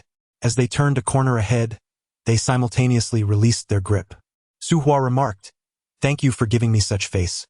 Gu Baixian, with a hand casually tucked into his pocket, replied nonchalantly, "It's only right. This situation arose because of me." The two entered the photography studio side by side. Meanwhile, Chu Suasua watched the couple depart hand in hand, her frustration boiling to the surface. She picked up her phone and called Gu outing, "Uncle Gu, Baixian and Suhua are here for their wedding photos. What are these two up to? They're about to divorce, yet they're acting like newlyweds. Are they really going to go through with the divorce?" Upon hearing this, Gu outing felt his forehead throb with irritation. However, to calm Chu Suasua, he said, "Perhaps they're taking wedding photos as a keepsake before parting ways. Suhua and Baixian have both signed the divorce agreement. Only the final procedure remains. Don't panic, just stay composed." Upon learning that Gu Baixian had also signed the divorce agreement, Chu Suasua's heart, which had been in turmoil, settled back into her chest. Having grown up together as childhood friends with a foundation of over a decade of affection, she believed that once they were divorced, she would surely win him back. Within the photography studio, Suhua and Gu Baixian stood before the backdrop, striking various poses at the photographer's behest. They intertwined their arms, embraced each other, and shared tender kisses, seamlessly complementing one another. To an onlooker, they might appear as a blissfully enamored newlywed couple. Even the photographer could not help but praise them, declaring them the most aesthetically pleasing and perfectly matched pair he had ever captured. While Suhua smiled outwardly, a pang of sadness lingered within her. What significance does outward compatibility hold when their backgrounds are incompatible and a divorce looms on the horizon? Gu Baixian, attuned to the sorrow reflected in her eyes, wrapped his arm around her waist and whispered in her ear, "If you can't bear to part with me, then let's not divorce. Let's make do together. Whatever it is you dislike about me, I can change." Chapter 39. Love at first sight. Suhua tilted her delicate face upward, her large eyes glistening with moisture as she gazed at Gu Baixian. It was indeed remarkable that someone so exalted could utter such words. How could she possibly not harbor affection for him? She was nearly overwhelmed by her feelings. If she were to pinpoint any discontent, it would be his rather irascible temperament. However, throughout the past year, he had consistently exhibited restraint in her presence. She also found distaste in his ex-girlfriend, whose existence was rather grating, yet recently he had steadfastly stood by her side. Ever since she expressed her discomfort regarding Chu Suasua, he had deliberately maintained his distance from her. Suhua's heart softened, and she was about to acquiesce when a knock sounded at the door. The door swung open, revealing a young woman resembling a receptionist, who announced, "Miss Suhua, there is someone downstairs on the phone seeking you." While changing into her wedding dress, she had locked her mobile phone in the dressing room cabinet. Assuming someone urgently needed to reach her, she apologized to the photographer and went downstairs to answer the call. Upon reaching the first floor, she picked up the landline. The voice of Gu Aoting came through, indifferent and contemptuous. "Miss Su, one must uphold integrity. I have little tolerance for those who go back on their word." Suhua felt as though she had been struck publicly, her face burning with embarrassment. After a moment of pause, she replied, "I have not gone back on my word. Baixian just returned from abroad yesterday, and today is the weekend. The Civil Affairs Bureau is closed." Gu Aoting's tone was icy as he retorted, "Next Monday, I will have my assistant clear his schedule. I hope Miss Su will not disappoint me again." Suhua merely responded with a soft acknowledgement. Gu Outing spoke with profound significance. "I hold Baixian in high regard. However, should he incite my displeasure, I am not bound to him. My eldest son, Gu Lin, may possess slightly inferior business acumen, yet he exhibits a decisive character, unencumbered by romantic entanglements, and he listens to my counsel. Our family dynamics differ markedly from yours. Our household is substantial, and the marketplace resembles a battlefield where there are only victors and vanquished, devoid of familial bonds. If Beixian does not ascend to power, he becomes the vanquished. Miss Su, do you comprehend my meaning? Implicitly, he conveyed that should she refrain from divorce, she would be an obstacle in Gu Beixian's path to success, thus rendering herself culpable. A seasoned veteran in the realm of discourse, he articulated his thoughts with precision, devoid of any vulgarity, yet his words pierced the listener like a thorn, rendering them unable to hold their head high. What could Su Huan possibly respond? If she remained married, she would inevitably become a sinner. Her face pale, her voice quivering, she murmured, "I understand." Gu Outing terminated the call. With heavy steps, Su Huan departed from the front desk, seeking refuge in an unoccupied corner. It required considerable effort to regain her composure. When she felt sufficiently steady, she feigned nonchalance and returned to the studio. Yet, her enthusiasm for photography had dissipated. After hastily capturing a few images, she informed the photographer, "That will suffice. Let us proceed with these." Exiting the studio, she quietly made her way to the dressing room to change and remove her makeup before leaving with Gu Beixian. Upon their exit, Gu Beixian inquired, "Who called you just now?" Su Huan shook her head, replying, "No one." Gu Beixian fixed his gaze upon her, insisting, "Speak the truth to me." Su Hua averted his gaze, lowering her head to glance at the watch on her wrist. Half-jokingly, she remarked, "It seems that the promise to take care of you may not be fulfilled. Let me treat you to a meal instead." Gu Beixian fell silent, the flicker of light hidden deep within his eyes gradually fading away. With an air of nonchalance, he ruffled her hair and teased, "Is one meal all it takes to appease me? How miserly." Su Hua managed a strained smile, replying, "If one meal is insufficient, then let us have another." Gu Beixian remained silent. The two soon found a nearby restaurant. After dining, they emerged to find the sky enveloped in darkness. Upon entering the car, Gu Beixian inquired, "Where to?"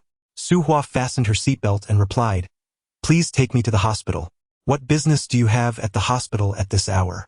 Does your grandmother not have a caregiver?" She explained, "Recently, my grandmother has been unusually attached to me, especially at night. She refuses the caregiver and my mother, insisting only on my company." Gu Beixian reached over to tuck her hair behind her ear, his dark eyes locking onto hers with a quiet intensity, contemplating the words, "I too am quite attached to you, especially at night." Yet, he dismissed the thought, deeming it overly sentimental for a man. Ultimately, he chose to remain silent, voicing it would serve no purpose. As the car arrived at the hospital, rain began to fall. Gu Beixian parked and retrieved an umbrella from the trunk, escorting Su Hua towards the inpatient department. The umbrella tilted almost entirely toward her side, leaving one of his shoulders exposed to the rain. Su Hua noticed this and nudged the umbrella towards him, but after only a few steps, it once again shielded her. Su Hua raised her hand to push again, but Gu Beixian grasped her wrist gently, saying softly, "I am a grown man. A little rain won't harm me. You, however, are a young lady and cannot bear the cold." A wave of emotion surged in Su Hua's eyes as she linked her arm with his, refusing to let go. It was only when they reached the door of the hospital room that she finally released him. That evening, Su Hua assisted her grandmother with washing her face and feet. Observing the loose, wrinkled skin on her grandmother's face, a pang of sorrow struck Su Hua's heart. Raised by her grandparents, her bond with her grandmother surpassed that with her mother. As night deepened, she lay beside her grandmother, embracing her from behind. Once tall and sturdy, her grandmother now appeared frail and thin, resembling a withered blade of grass swaying in the wind. During a recent full-body examination, it was revealed that her organs were aging, particularly the kidney transplanted 3 years prior. At her age, the doctors no longer supported further surgeries due to the considerable risks. They could only count the days, living one moment at a time. Troubled by her thoughts, Su Hua found herself unable to sleep. Her grandmother, too, was awake. In the darkness, Su Hua heard her grandmother's hoarse voice slowly uttering, "Child, I have burdened you. If it were not for me, you would not have entered such a family, nor would you have faced divorce." Su Hua buried her face in her grandmother's bony back and after a long pause, replied, "I do not regret marrying him, truly." Her grandmother remained silent, only letting out a heavy sigh. The following day, Monday, Su Hua and Gu Beixian agreed to visit the Civil Affairs Bureau. As they stepped out of the car, Su Hua lifted her gaze and noticed a tastefully decorated CAF by the roadside. She paused, her footsteps coming to a halt. 3 years ago, she first encountered Gu Beixian in that very place. She vividly recalls that day, when the chill of early spring lingered in the air. He donned a black cashmere coat, looking even more handsome than in the photographs, exuding an aura of aloof elegance, as if untouched by the world. Despite being confined to a wheelchair, he could not conceal his innate nobility. His eyes were strikingly beautiful, dark and profound, with deeply set double eyelids, and long lashes that slightly drooped at the outer corners. Such enchanting eyes, however, carried a melancholic chill, reminiscent of a pearl shrouded in dust. Gazing into his eyes stirred an inexplicable ache within her, for they mirrored those of a Yao. 13 years prior, when she last saw him in the hospital, he wore an oxygen mask, unable to speak, yet his eyes silently met hers, filled with sorrow that pierced her heart. The profound sadness reflected in Gu Beixian's eyes awakened a longing in her to embrace him, to kiss away the pain hidden within his depths. "Why have you stopped?" Gu Beixian's deep, melodious voice jolted Su Hua from her reverie. He clasped her icy fingertips, his own equally cold. Su Hua nodded and matched his pace. Upon reaching the entrance of the Civil Affairs Bureau, she glanced back at the name of the CAF, Love at First Sight. In Chinese, it translates to, inside the bureau, there was a multitude of individuals seeking divorce, queuing for their numbers. Most were young people around their age, quarreling and opting for separation at the slightest disagreement. The young couple at the forefront appeared to be at odds, their expressions icy and tense, resembling adversaries.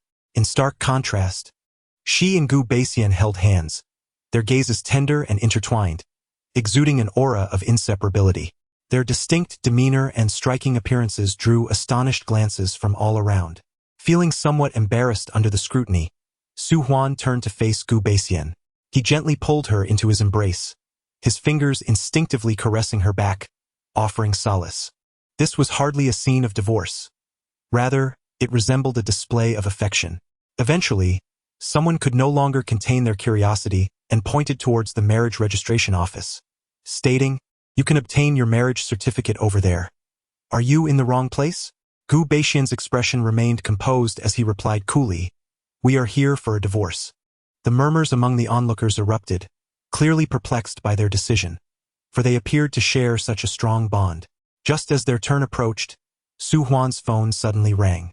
She retrieved it from her bag and stepped to the window to answer, but within moments, tears streamed down her face. Sensing something amiss, Gu Beixian approached her. Upon seeing her tear-streaked face, pale as a ghost, his heart clenched with concern, and he urgently asked, "What has happened?" "Grandma. My grandma, she is gone." Su Huan sobbed uncontrollably, her knees buckling as she began to collapse. Gu Beixian swiftly swept her into his arms, lifting her and making his way outside. Chapter 40. The appearance of Io cradling Su Hua in his arms, Gu Beixian swiftly made his way to the parking area. With a single hand, he opened the car door and gently placed her in the passenger seat.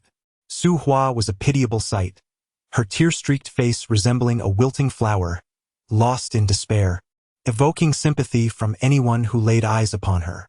Gu Beixian entered the vehicle, fastening her seatbelt with care, enveloping her in his embrace as he whispered softly in her ear, "Be strong. I will take you to the hospital immediately." Yet, Su Hua heard nothing of his words. Her mind was consumed by thoughts of her grandmother. Her grandmother was gone. Gu Beixian drove at breakneck speed, and at last, they arrived at the hospital. He exited the car and opened the door for her. As Su Hua stepped out, her legs gave way, leaving her unable to stand. Without hesitation, Gu Beixian scooped her back into his arms and strode purposefully toward the inpatient department. Upon entering the ward, they found Su Peilon, who was weeping profusely. her face concealed in her hands. Lying on the hospital bed was her grandmother, shrouded in a white sheet, her face covered as well. It felt as though something monumental had collapsed within Su Hua, causing her heart to constrict painfully, as if a noose were tightening around it, rendering her breathless. Struggling to extricate herself from Gu Baixian's embrace, she stumbled toward the bed. Gu Baixian quickly steadied her. The doctor lifted the white cloth, granting her one last glimpse. Her grandmother's eyes were tightly shut, her complexion an ashen gray, and her lips had turned a haunting shade of blue. With a soft thud, Su Hua fell to her knees, tears blurring her vision. She desperately wiped her eyes, yearning to behold her grandmother clearly, yet no matter how she tried, the tears would not cease. She lay by the edge of the bed, clutching her grandmother's waist, crying out in despair, "Grandma, oh grandma." Yet her grandmother could no longer respond. She slapped her own face, attempting to rouse her, but her grandmother would never awaken again. She wept like a child, feeling an overwhelming sense of loneliness, a profound desolation deep within her soul. With both her grandfather and grandmother gone, the two closest people in her life had departed one after the other. She felt as though she had become an orphan, utterly alone. Gu Baixian, concerned that her knees might grow cold against the frigid floor, helped her to her feet. However, Su Hua stubbornly remained kneeling. Reluctantly, Gu Baixian fetched a pillow to cushion her knees and went to the bathroom to obtain warm water, dampening a towel to gently wipe away her tears. Eventually, Su Hua cried until no more tears would come, her voice hoarse from weeping, remaining there in a daze, motionless, gazing at her grandmother's face. Su Peilan intended to return her mother's body to her hometown, Su Village, to be interred alongside her father.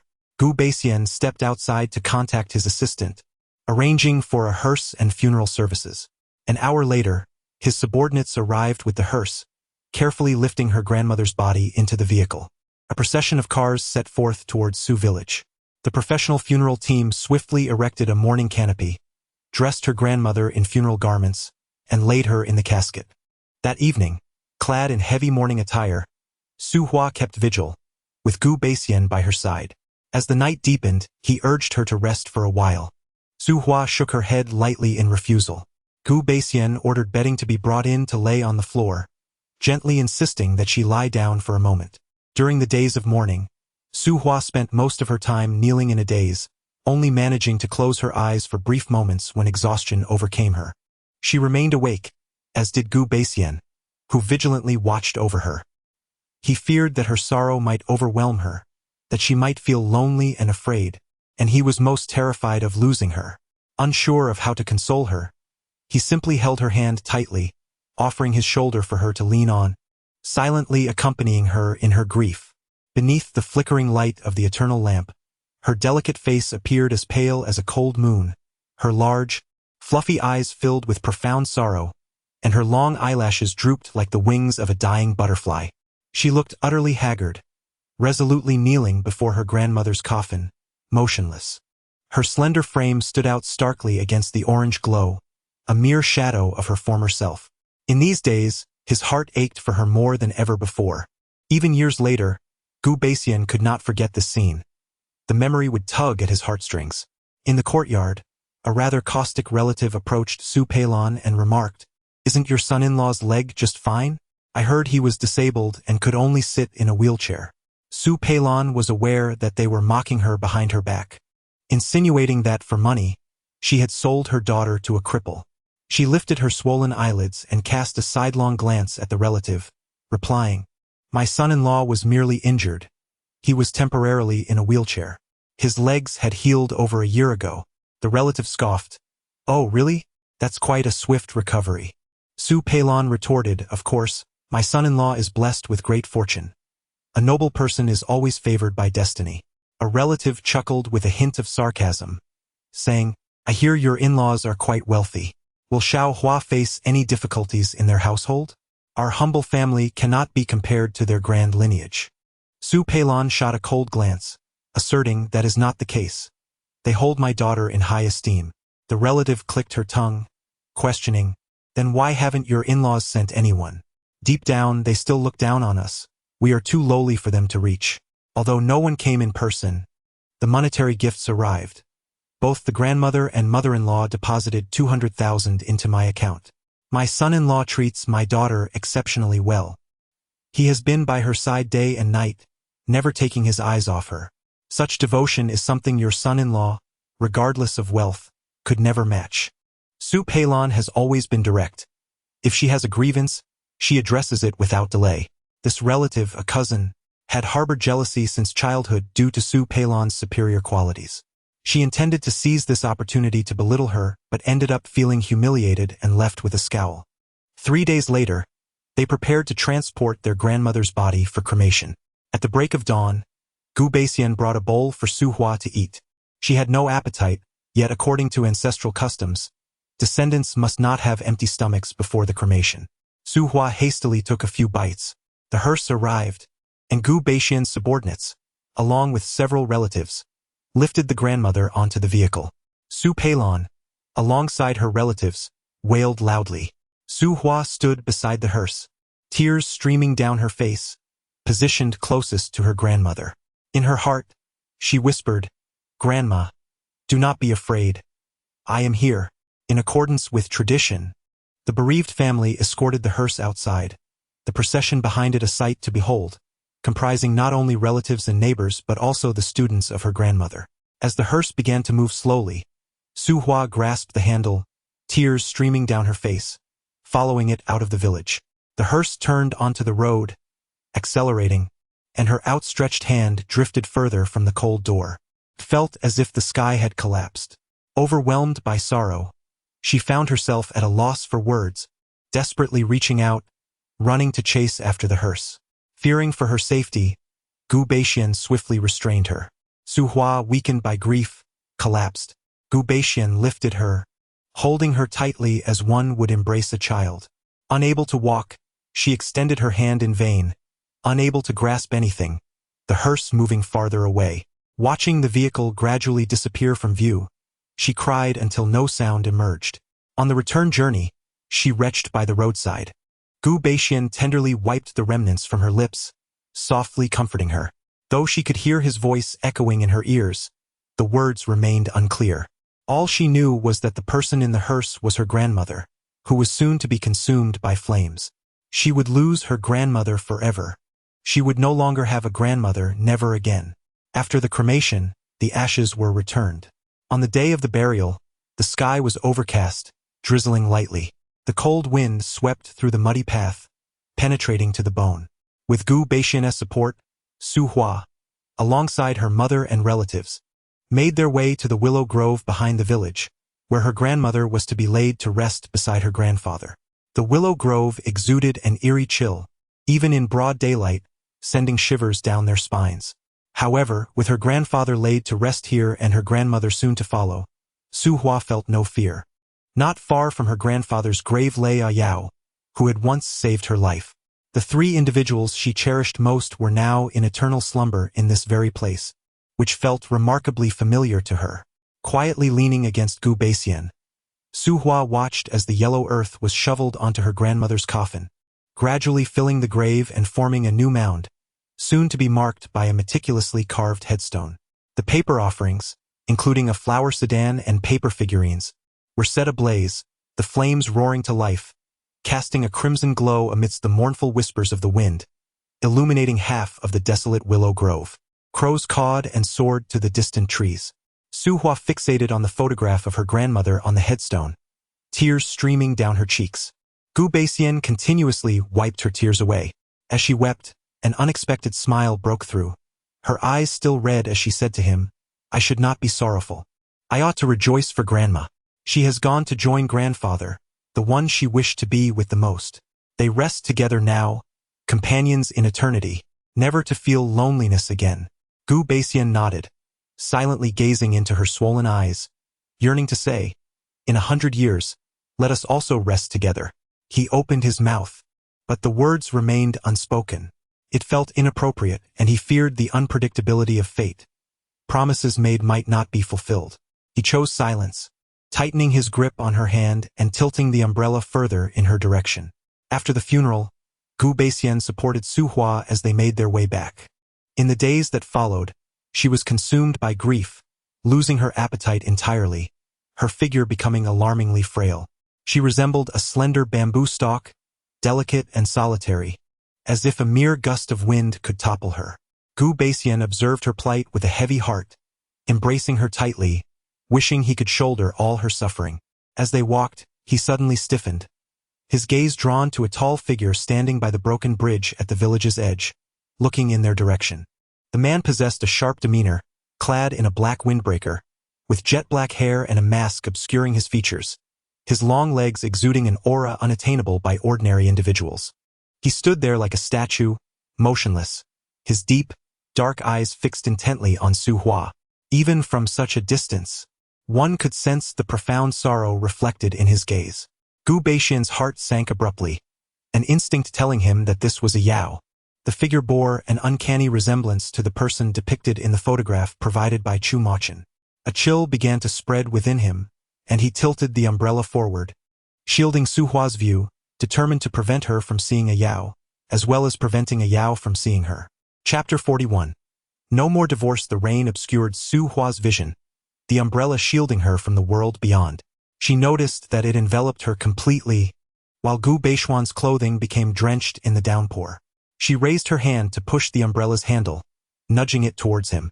Instinctively, Gu Baixian glanced towards the broken bridge, only to find that the man named Yao had vanished, as elusive as a fleeting shadow, reminiscent of a mere illusion.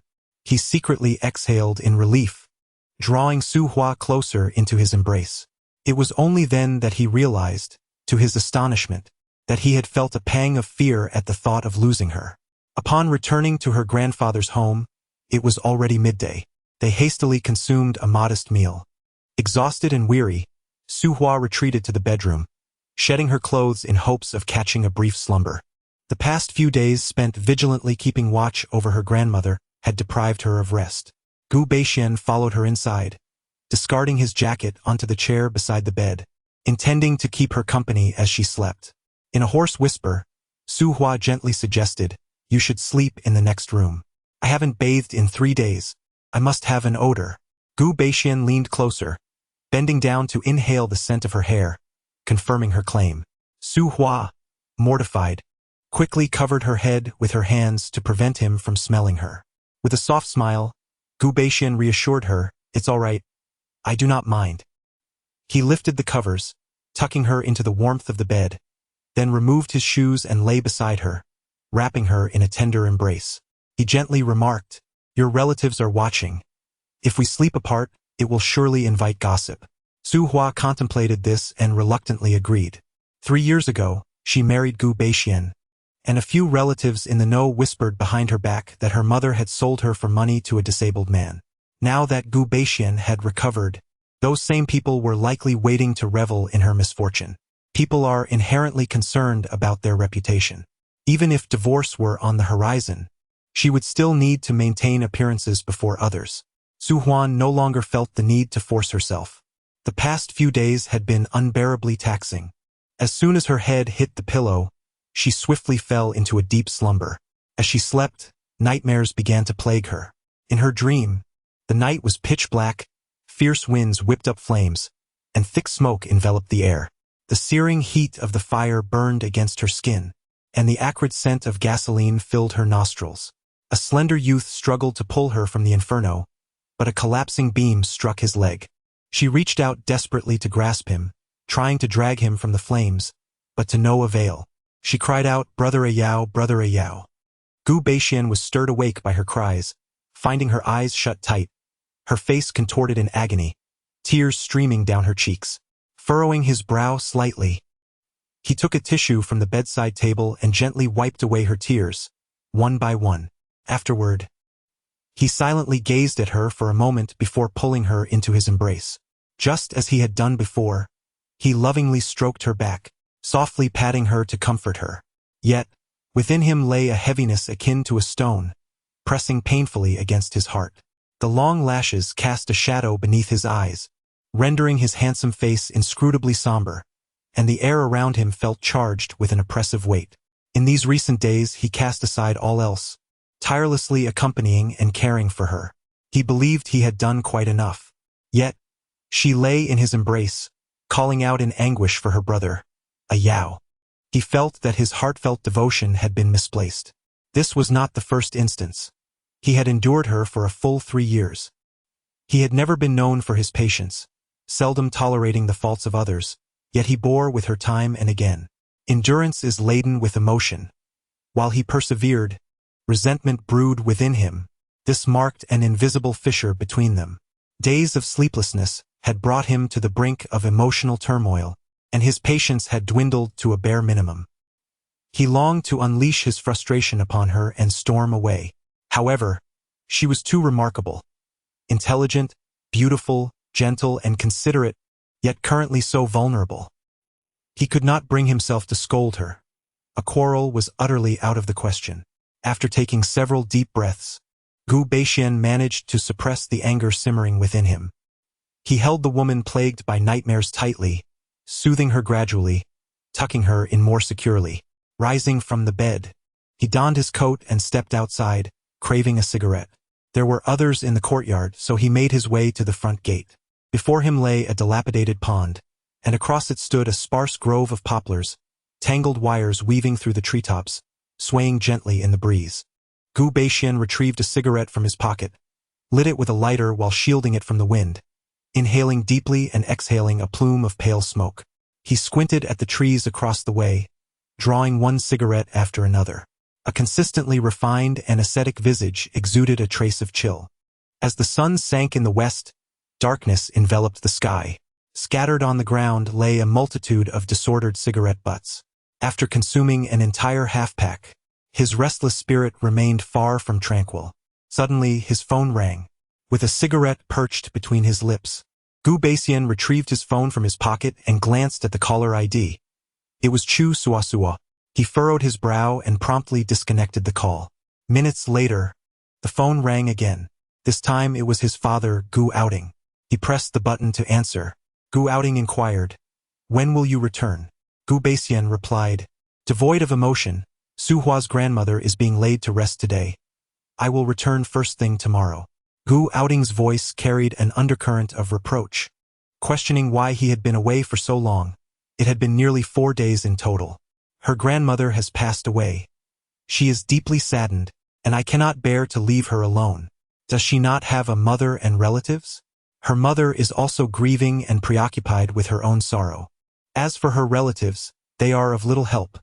At this moment, I am her sole support." Gu Outing snorted, expressing his dissatisfaction. "You are on the verge of divorce. Why continue to show her such kindness? A little financial support would suffice. Your time is far more precious than money. The projects you are involved in have all been delayed due to your absence. Do you comprehend the losses inflicted upon the company?" Gu Baixian's eyelids narrowed slightly as he responded calmly. "The losses incurred by the company will be deducted from my personal account." Gu Outing retorted, "This is not merely a matter of money. It concerns the company's reputation." Gu Baixian fell silent for a moment, declaring that this time would be an exception. Gu Outing responded with a low acknowledgement, commanding in a tone of authority, "Remember to finalize the divorce upon your return. Dragging it out is such a nuisance." In the bedroom, Su Hua turned in her sleep, instinctively reaching out to embrace Gu Baixian, only to grasp at emptiness. A sudden pang of unease jolted her awake. As she blinked her sleepy eyes open, she found his absence unsettling, a subtle worry creeping into her heart. Rubbing her eyes to dispel the fog of slumber, she threw off the covers, donned her clothing, and descended from the bed in search of him. After searching several rooms without success and finding no sign of him in the courtyard, Su Hua grew anxious, hastening toward the front door. Bathed in the glow of the porch light, she caught sight of a tall, proud silhouette standing by the pond, as upright as a pine tree, engaged in a phone conversation. A faint orange glow flickered from the tip of his left hand. He was clad in a black long coat, exuding an air of noble detachment and singular elegance. It was Gu Baixian. He was strikingly unique. Even from a distance, his presence distinguished him from others. Su Hua's formerly frantic heart suddenly found tranquility. Wary of interrupting his call, she softened her footsteps, slowly approaching him. As she drew nearer, she overheard him speaking into the phone. "I am a person, not a beast. In my darkest moments, it was Su Hua who stood by me. Now that she is so vulnerable, I cannot simply abandon her. Let us set aside the matter of divorce. A warmth surged within Su Hua, and her nose tingled with the threat of tears. She quickened her pace, stepping forward to envelop him in her embrace, burying her head against his back. 2 arms encircled his waist, holding him tightly, as if fearing that loosening their grip would cause him to vanish. Gu Beishuan's gaze momentarily faltered, but upon turning to see her, his sullen expression softened slightly. Her embrace assuaged much of the pent-up tension within him, leaving him to ponder his own weakness. He thought it rather pitiful that a mere silence from her could soothe him so profoundly. After offering a perfunctory response to Gu outing, Gu Beixian ended the call, discarding the cigarette but onto the ground and extinguishing it with his foot. He grasped Su Hua's hand, his tone gentle as he inquired, "What brings you out? It's chilly outside.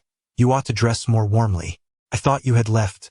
Su Hua replied softly, her voice hoarse and imbued with vulnerability. "I thought I would stay a little longer." Gu Beixian caressed her head, tenderly pulling her into his embrace. "I would never depart without bidding you farewell. You need not worry." Su Hua lifted her gaze, her eyes glistening with unshed tears. "Will you return tomorrow?" "Yes, I would like you to accompany me back," he replied. Su Hua shook her head. "I wish to remain here for a few more days, until the 7th day after my grandmother's passing." Gu Beixian paused, then acquiesced. "Very well. I shall arrange for 2 people to protect you." "Good," Su Hua said, noticing the scattered cigarette butts. "Why have you smoked so many?" Gu Beixian shrugged nonchalantly.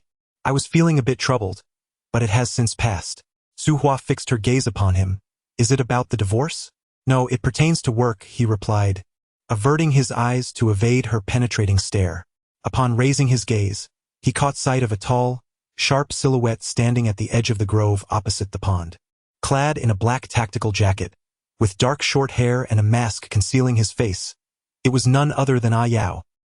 His eyes instantly turned several degrees colder as he fixated on that figure for a prolonged moment, a sinister curl tugging at the corner of his lips. He grasped Su Hua's delicate chin, lowering his head to press his lips forcefully against hers. Chapter 42. Cherishing you. Su Hua was taken aback, unable to comprehend why Gu Beixian suddenly wished to kiss her, particularly on the lips. Although it was evening, there were still people passing by intermittently. The village was not as liberal as the city, and being seen in such a manner would surely be quite embarrassing. Furthermore, given that her grandmother had just been laid to rest, such affectionate displays felt profoundly inappropriate. Attempting to push him away, Su Hua found her efforts thwarted as Gu Beixian firmly grasped both of her wrists, rendering her powerless to resist. Lacking his strength, she closed her eyes, surrendering to his kiss. His kiss was fervent, even bordering on domineering, a stark contrast to his usual gentleness, as if he were competing with someone unseen. Her mind wandered back to the words he had spoken to his phone moments earlier, undoubtedly directed at Gu outing. She had assumed he was merely sulking. It was not until she felt herself nearly breathless from his fervor that he finally released her, wiping away the moisture from her lips with a tender gesture, and softly declared, "We will not divorce." It was not a suggestion but a decisive proclamation. A whirlwind of thoughts surged within Su Hua. She was grateful for his consideration of her feelings at such a moment, yet concerns about his father loomed large. Gu Beixian, with an air of calm, reassured her, "I will speak with him upon our return." Recalling Gu outing's words about victors and vanquished, her gaze dimmed. "I do not wish for you to be caught in the middle between me and your father." Gu Beixian cupped her delicate face and commanded, "Do not speak further. Trust me." His tone left no room for argument. Without further ado, he took her hand and led her toward the entrance. Taking a few steps forward, Gu Beixian glanced back at the woods across the pond. The man named Yao had vanished. A fleeting smile graced his lips, yet his eyes betrayed no joy. For the first time, he recognized the intensity of his possessiveness. Despite having previously vowed to let go and allow for happiness, he found himself utterly incapable of doing so. Indeed, mortals are bound by their emotions, unable to escape the entanglement of desires. Upon returning to his grandfather's residence, the moment they entered the bedroom, Su Peilan appeared with a tray bearing a spread of dishes. For delicacies and a soup, accompanied by 2 bowls of rice. After setting the meal upon the table, she warmly addressed Gu Beixian. Beixian, you must be hungry. Come dine, it's still warm. I served it just as it came off the stove, untouched by anyone else. I know you prefer cleanliness and would rather not eat what others have touched. Gu Beixian paused, recalling how, during their previous encounters, her demeanor had been rather aloof. Her sudden warmth today caught him off guard. After attending to him, Su Peilon turned to Su Hua, saying, Xiao Hua, you should return with Beixian tonight. There's no need to wait for your grandmother's 7th day. I can manage things here. Su Hua looked slightly puzzled. I've already taken leave. I'm in no rush to leave. Go back. Your grandmother surely wishes for you and Beixian to return together. Seeing the 2 of you happy would bring her more joy than anything, Su Peilon replied, her eyes glistening with unshed tears, yet she smiled gently. You 2 enjoy your meal. I shall step out for a moment. With that, she turned to leave. Gu Beixian tugged at the corners of his lips, noting that his mother-in-law was acting unusually tonight. Su Hua pondered for a moment. Perhaps she was moved by the care you've shown me over the past few days. Though my mother may appear sharp-tongued, her heart is indeed quite tender. She possesses a classic case of a harsh exterior concealing a soft interior. My mother-in-law is undeniably a person of strong character.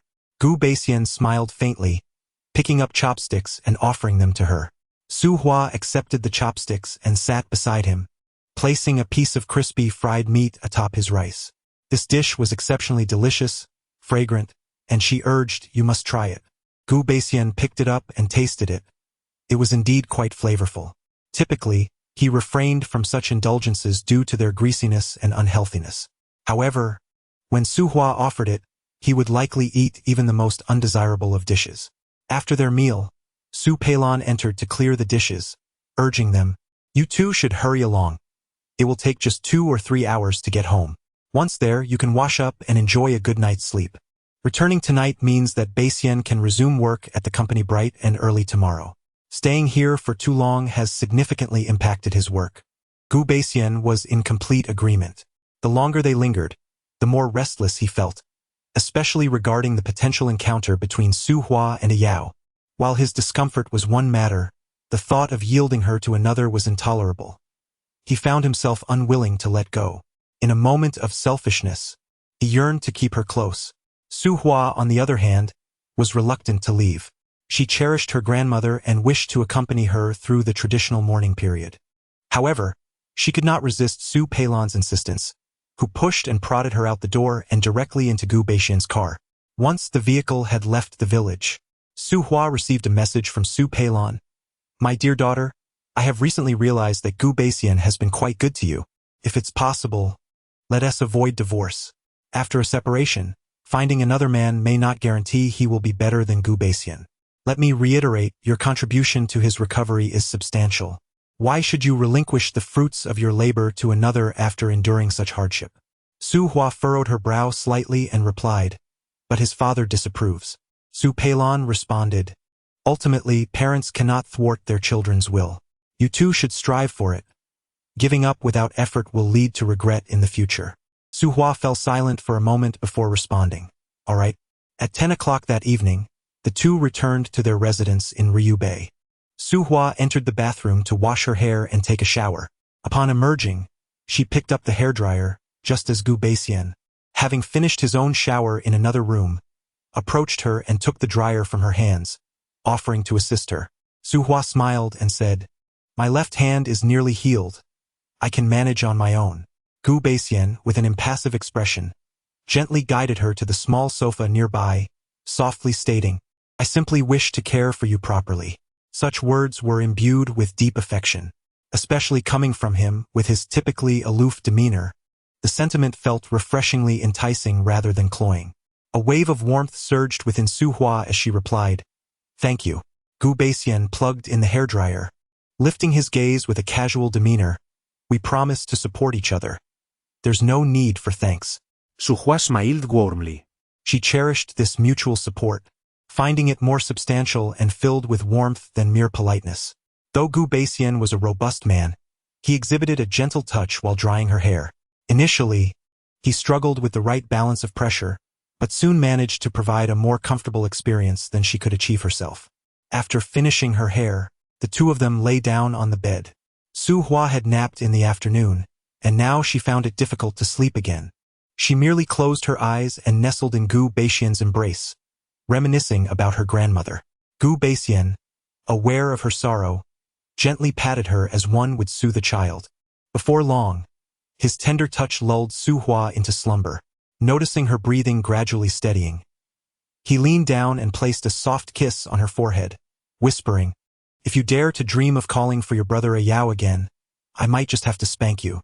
Perhaps due to the change in environment, Su Hua surprisingly did not experience any nightmares.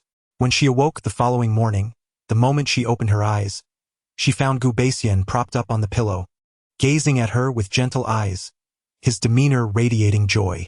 She curved her lips into a smile, asking him playfully, "Why do you look at me like that?"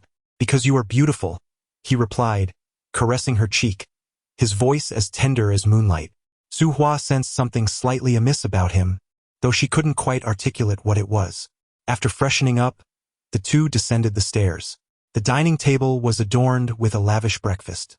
In addition to an array of exquisite pastries, there were several bowls of nourishing soup, their enticing aroma igniting her appetite. Gu Beixian remarked, "I called the hotel to have them send this over. You haven't eaten properly in days, you should indulge a little." His considerate nature made Su Hua feel even more reluctant to part with him. Perhaps her mother was right. If she didn't make an effort now, she would regret it later. She did not wish to lose him. After they finished breakfast, Gu Beixian prepared to head to the office. He picked up his watch and fastened it onto his wrist, while Su Hua, as she had done before, helped him with his tie. Her most remarkable quality lay in her dexterous hands, deftly tying a tie with both speed and elegance.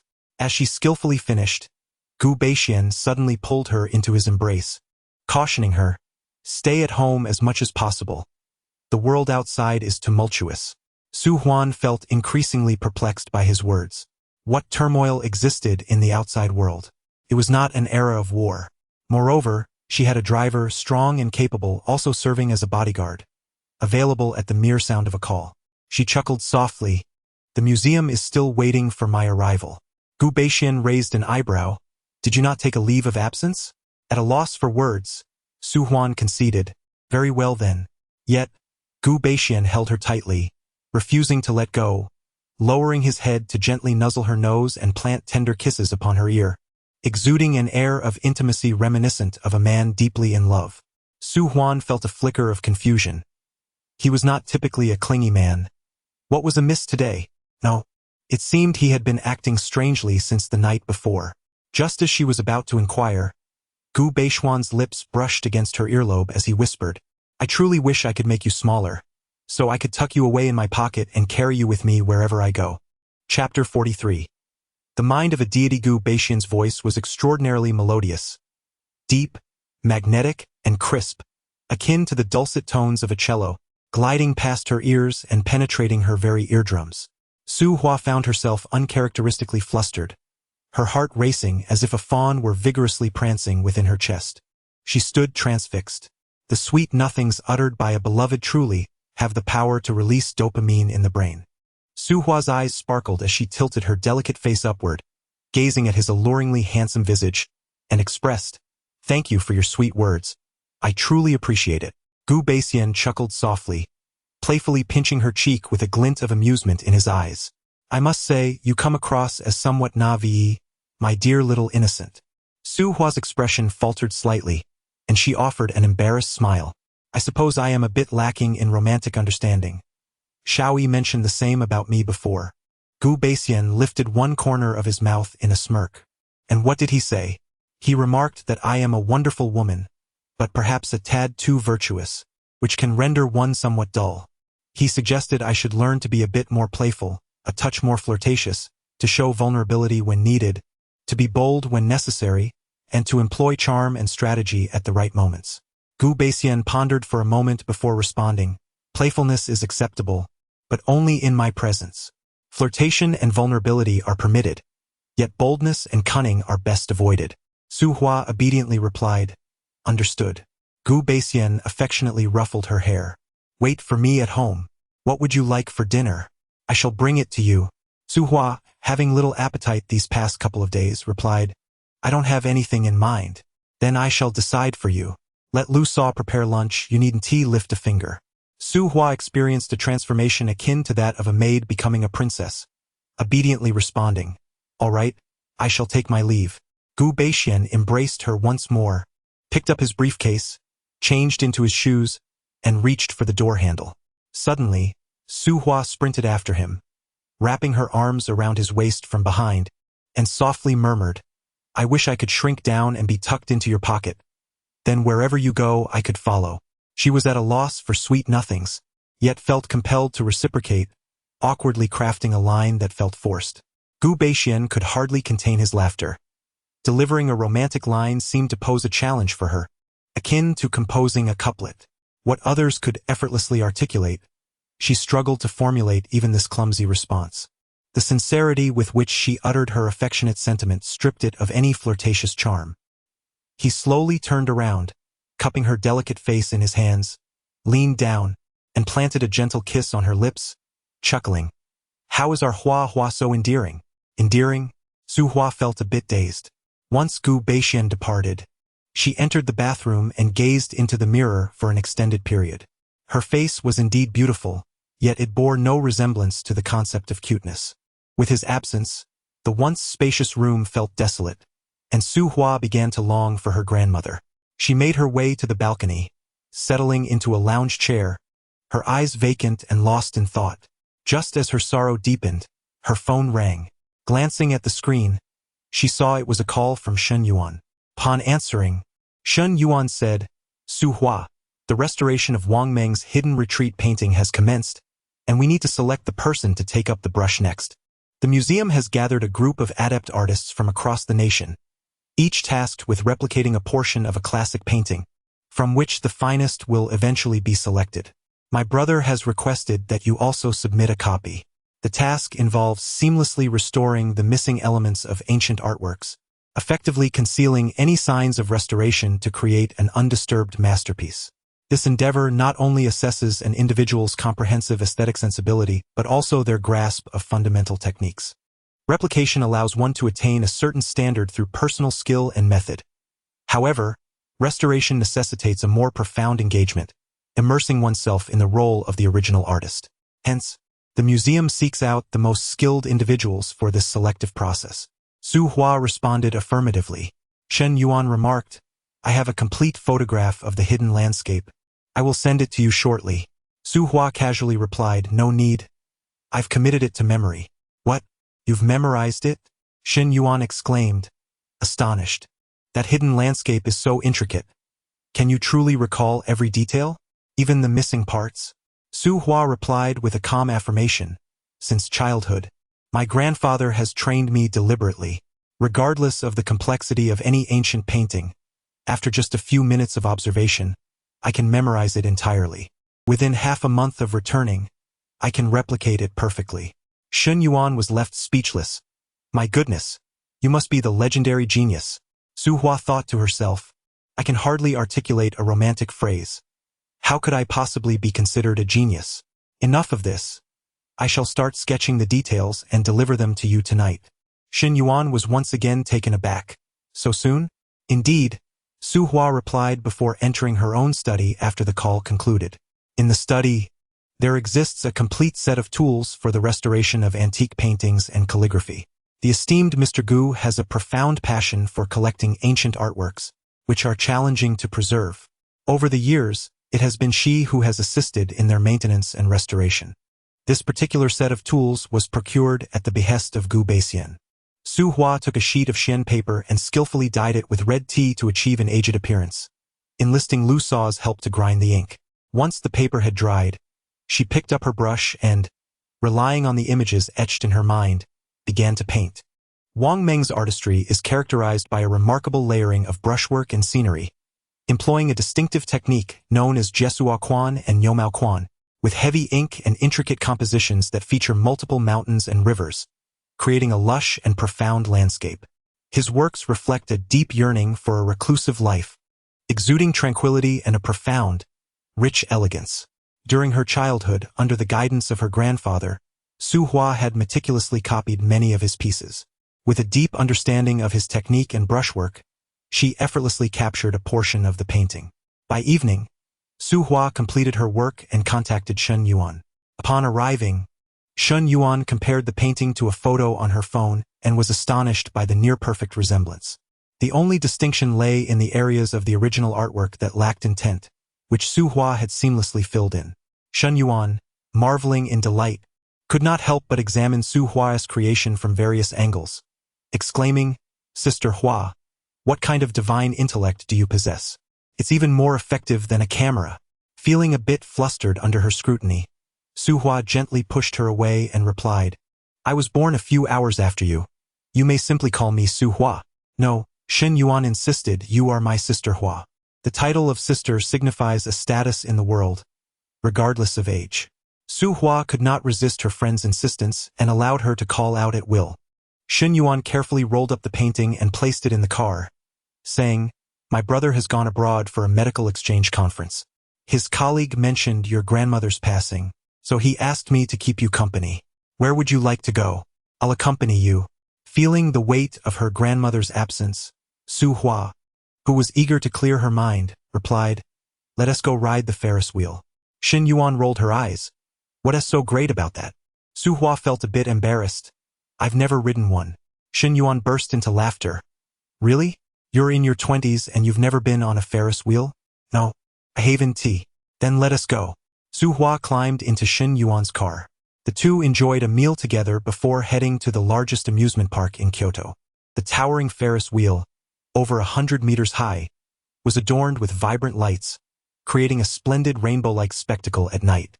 Su Hua and Shen Yuan stepped into one of the cabins. After about 10 minutes, they reached the pinnacle of the Ferris wheel. The cabin was equipped with binoculars for guests to admire the night view. Su Hua and Shen Yuan picked up the binoculars and gazed outward, taking in the entire city of Kyoto, illuminated by countless lights that sparkled like stars, crafting an exquisite tapestry of colors. Suddenly, Shen Yuan tapped Su Hua's shoulder and exclaimed, "Look, that handsome guy, Gu Beixian." Su Hua adjusted the binoculars, following her friend's gaze. Across the way, in the parking lot in front of the Kyoto Grand Hotel, a man and a woman emerged from a luxurious stretch limousine. The man, tall and handsome, donned a dark formal suit, striding gracefully with long legs and an air of elegance. The woman, strikingly beautiful and fashionably attired, adorned herself with shimmering accessories. The man was Gu Beixian, while the woman was Chu Suasua. Together, they walked side by side towards the hotel entrance, engaged in lively conversation. Through the telescope, every detail was crystal clear, even the joyful smile gracing Chu Suasua's face. She appeared utterly delighted. Meanwhile, the smile on Su Hua's face froze. Chapter 44. Encounter with the Yao. Su Hua felt as though someone had plunged a sharp knife deep into her heart, causing an unbearable ache. Her complexion turned as pale as parchment, and she struggled to maintain her balance. Gripping the railing tightly, her knuckles turned white. This was the same man who, just this morning, had expressed reluctance to part with her, wishing to shrink her down and carry her in his pocket wherever he went. Yet, in the blink of an eye, he was laughing and joking with his ex-girlfriend, appearing as a couple. Indeed, the words of men are but deceptive illusions. Shen Yuan, alarmed by her distress, grasped her hand and hurriedly inquired, "Su Hua, what is the matter? Are you feeling unwell? Is the Ferris wheel too high for you? Do you have a fear of heights?" Su Hua numbly nodded, her chest rising and falling rapidly. After what felt like an eternity of 1 minute, her pallid visage gradually returned to a semblance of normalcy, and she managed a self-deprecating smile. It was no wonder Gu Beixian had forbidden her from going out, citing the chaos of the world. He was merely afraid she would witness him and Chu Suasua together. She struggled to comprehend him. If he was still so deeply attached to Chu Suasua, why had he divorced her only to marry Su Hua? Why did he cling to her while still entangled with Chu Suasua? Su Hua sat quietly, her expression devoid of emotion, remaining silent. Shen Yuan settled beside her, reaching out to touch her head, asking if she felt nauseous. Su Hua forced a smile. "How much longer until we can get down?" Shen Yuan glanced at her watch. "Not long now, just a little longer." A few minutes later, the Ferris wheel descended. Su Hua and Shen Yuan disembarked together. Shen Yuan looked at her with concern. Are you feeling any better? Let me take you home. Feeling somewhat better, she requested to be taken to the Kyoto Grand Hotel. Shen Yuan soon realized that she intended to meet the dashing Gu Beixian. Su Hua nodded in affirmation. She yearned to witness the intimate scene between the two, hoping it would allow her to finally let go and part ways with him decisively, sparing herself the anguish of lingering attachments. Shen Yuan retrieved the car and drove Su Hua to the Kyoto Grand Hotel. Upon arrival, Su Hua expressed her gratitude, saying, "Thank you, you may head back now." Shen Yuan, interpreting her earlier unusual behavior as a fear of heights, replied, "All right, call me if you need anything." With a simple acknowledgement, Su Hua entered the hotel. She opened her bag, retrieved her phone, and calmly inquired, "Which room are you in at the Kyoto Grand Hotel?" Gu Beixian hesitated for a moment before responding, "Third floor, Ingsong Pavilion." "Why?" "No particular reason," Su Hua replied, ending the call. Approaching the elevator, she pressed the button and stepped inside. A few minutes later, she arrived at the entrance of Ingsong Pavilion, gently rapping her fingers on the door. A deep male voice beckoned from within, "Please come in." The familiar and melodious tone belonged to Gu Beixian. Taking a deep breath, Su Hua pushed the door open and beheld a large round table surrounded by several individuals, at least 7 or 8, with 2 assistants standing nearby. At the head of the table sat Gu Outing and Chu Yenru, with Gu Beixian seated beside Gu Outing and Chu Suasua next to Chu Yenru. Notably, Gu Beixian and Chu Suasua were not seated together. Behind her stood an assistant clutching a contract, as if engaged in a business negotiation. It was merely a corporate gathering, far from the imagined rendezvous between a man and a woman. Su Hua felt her heart, which had lodged in her throat, plummet back into her abdomen. Yet, the memory of their recent descent from the same vehicle, conversing intimately while Chu Suasua laughed merrily, unsettled her once more. Striving to regain her composure, Su Hua turned towards the stern-faced Gu Outing, offering a polite nod as she regretfully stated, "I apologize, Uncle Gu. I seem to have taken a wrong turn." Without waiting for his response, she swiftly closed the door behind her. Gu Outing's expression was exceedingly grim, compounded by Chu Yenru's equally dark demeanor. Lingering any longer would surely haunt her dreams that night. Su Hua pivoted and strode away, hastening towards the elevator. After taking a score of steps, she suddenly heard Gu Beixian's voice call out, "Su Hua." Her pace faltered momentarily, but she quickly quickened her steps, her heart brimming with indignation over him sharing a ride with Chu Suasua. With so many vehicles at their disposal, why must they choose the same one? Gu Beixian, with his long legs, swiftly closed the distance between them.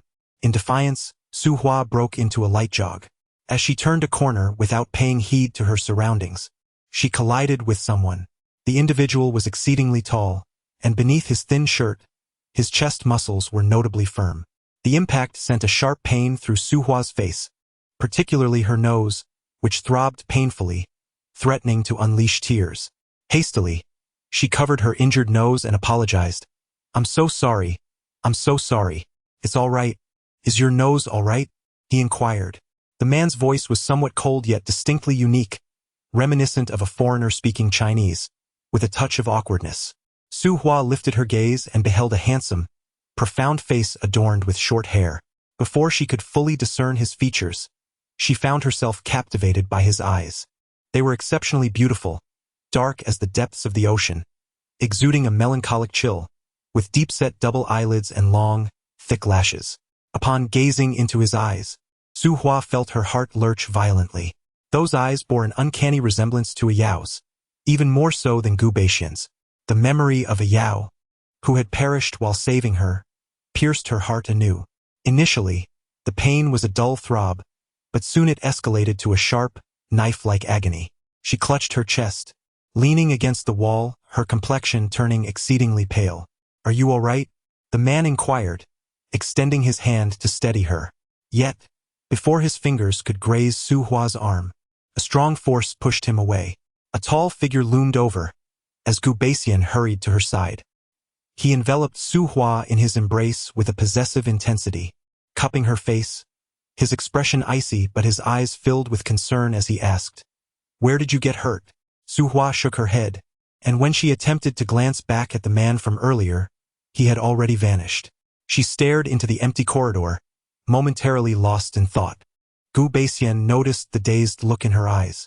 The figure of the man from earlier bore a striking resemblance to someone she had seen yesterday in Su Village, almost identical to the one in the photograph provided by Chu Moching, matching in height and build, save for their clothing and hairstyle. Clothes can be changed, hairstyles can be altered. Gu Beixian's eyes were shrouded in shadows, yet his expression remained inscrutable as he softly inquired, "Do you know the person from earlier?" Su Hua replied candidly, "I do not know him, but his eyes seem familiar." Gu Beixian pondered for a moment, seemingly weighing the credibility of her words. After a brief pause, he nonchalantly assisted her into the elevator, pressed the button for the first floor, and gently asked, "What brings you out?" Su Hua fixated on the elevator's digital display, absent-mindedly responding, "Shen Yuan needs a partial drawing of Wang Meng's secluded landscape. The museum requires a penman, so I prepared it for her while passing by." Gu Beixian took her hand, scrutinizing it closely. "You can draw now?" Su Hua withdrew her hand, dismissing it with indifference. "Drawing primarily uses the right hand. It doesn't have much impact. What do you wish to eat? I shall take you out. I have already dined with Shen Yuan." Su Hua still averted her gaze. Gu Beixian discerned her discomfort and clarified, "Chu Suasua has entered her father's company as his assistant. The Gu Group and the Chu Group have numerous business collaborations, so encounters are inevitable. However, rest assured, I will be mindful of boundaries." Su Hua pressed her lips together, remaining silent. She was aware of Chu Suasua. On several occasions, she had witnessed Chu Suasua's brazen affection towards Gu Beixian, embraces and caresses, exuding an unmistakable ambiguity. That woman was stunningly beautiful, delicate and charming, adept at playing the coquette, yet brazen and resourceful. Over time, which man could withstand such advances? Moreover, she was Gu Beixian's childhood companion, a former girlfriend with over a decade of shared emotions, and also the prospective daughter-in-law recognized by Gu Outing. With a heart heavy with thoughts, Su Hua walked out of the hotel lobby alongside Gu Beixian. Upon noticing their presence, the chauffeur promptly started the vehicle and approached. Gu Beixian instructed the driver, "Take Su Hua home." The driver exited the car, opened the rear door, and respectfully said, "Madam, please get in." Su Hua expressed her gratitude and settled into the car. The moment she entered, a cloyingly sweet scent of perfume enveloped her, unmistakably belonging to Chu Suasua. She pinched her nose, a wave of discomfort washing over her, akin to biting into an apple only to discover half a worm still nestled within, while the other half had already been swallowed. After witnessing the vehicle depart, Gu Beixian returned to the hotel. Entering the lobby, he retrieved his phone and called his assistant, instructing, "Review the surveillance footage from the third-floor corridor and ascertain the identity of the individual who just collided with Su Hua, along with their background." Half an hour later, the assistant entered the Ingsong Pavilion, presenting the gathered information to Gu Beixian. He extended his hand to receive it, lowering his gaze to scrutinize the name section on the document, as his eyes gradually turned icy. In stark black and white, 3 characters were clearly inscribed, Gu Jinyao. The IO that Su Hua had been yearning for day and night. Chapter 45. A man of integrity. Gu Beixian tightened his grip on the documents, delving deeper into their contents. Gu Jinyao, the young director of Zhengrong Auction House, is the son of Gu Zhengrong, the principal founder and largest shareholder of the establishment. Zhengrong Auction House is affiliated with the Jingdu Zhengrong Arts and Crafts Import and Export Trading Company, boasting an annual transaction volume exceeding billions, making it one of the largest antique auction houses in Kyoto. Perhaps due to Gu Zhengrong's understated demeanor or his limited activities within the country, Gu Beixian had not heard much about him. Nevertheless, such a family would undoubtedly possess ample wealth. He gazed at the documents, lost in contemplation. 3 years prior, Su Hua had not chosen her brother Yao, but rather him. At that time, he had suffered a spinal cord injury from a car accident, rendering him paraplegic. Apart from wealth, he had nothing to offer. Su Hua's primary reason for marrying him had been the financial difficulties her family faced, leading him to believe that Yao was merely a penniless youth. However, upon reviewing the information now, it appeared that Gu Jinyao was far from impoverished. Observing Gu Baixian's furrowed brow as he clutched the stack of documents in silence, Gu Outing turned his head to inquire, "What are you looking at?" Gu Baixian casually replied, "Nothing much, just had someone fetch some documents." He discreetly folded the papers and set them aside. Gu Outing, perceptive as ever, caught a glimpse of the name Gu Zhengrong. After a brief pause, he remarked, "Gu Zhengrong, I know a bit about him. By familial reckoning, I should address him as cousin. Our grandfathers were cousins, but his branch of the family emigrated many years ago, leading to a gradual estrangement. To Gu Baixian, this connection felt distant and tenuous. Due to Su Hua's influence, he also wished to sever any ties with Gu Jinyao. Gu Outing inquired, "What are you investigating him for?" "It's for a friend's inquiry," Gu Baixian evasively replied, fabricating an excuse. Having concluded their business discussions and nearly finished dining, the group rose to depart. Gu Outing called out to Gu Baixian, "Please escort Su home." Gu Baixian subtly furrowed his brow, recalling that upon arrival, Gu Outing had mentioned Su was nearby, prompting him to pick her up. Now that they were headed home, it would be more fitting for her to ride with Uncle Chu. They were family, after all, and it was a more convenient route than his own. Gu Outing's expression darkened instantaneously, yet he refrained from expressing his ire in front of Chu Yenru and his subordinates. Gu Baixian's candid refusal, particularly in front of so many witnesses, left Chu Su at a loss for dignity, intensifying her disdain for Su Hua. Had it not been for her grandmother's untimely death, their divorce would have long been finalized. In her heart, she cursed Su Hua and her grandmother repeatedly. Upon exiting the hotel, Gu Baixian instructed his assistant, "Investigate Su Hua's recent call records for any unfamiliar numbers." The assistant was remarkably efficient. By the time Gu Baixian was nearing home, he received a call from his assistant. Upon answering, the assistant reported, "Mr. Gu, the call records for the young mistress reveal only a handful of contacts. Besides family, there are only Shen Huai, Shen Yuan, Lu Sa, the property management, and the delivery service. No others are present." Gu Baixian's gloomy demeanor softened slightly. It appeared these two had not been in private communication.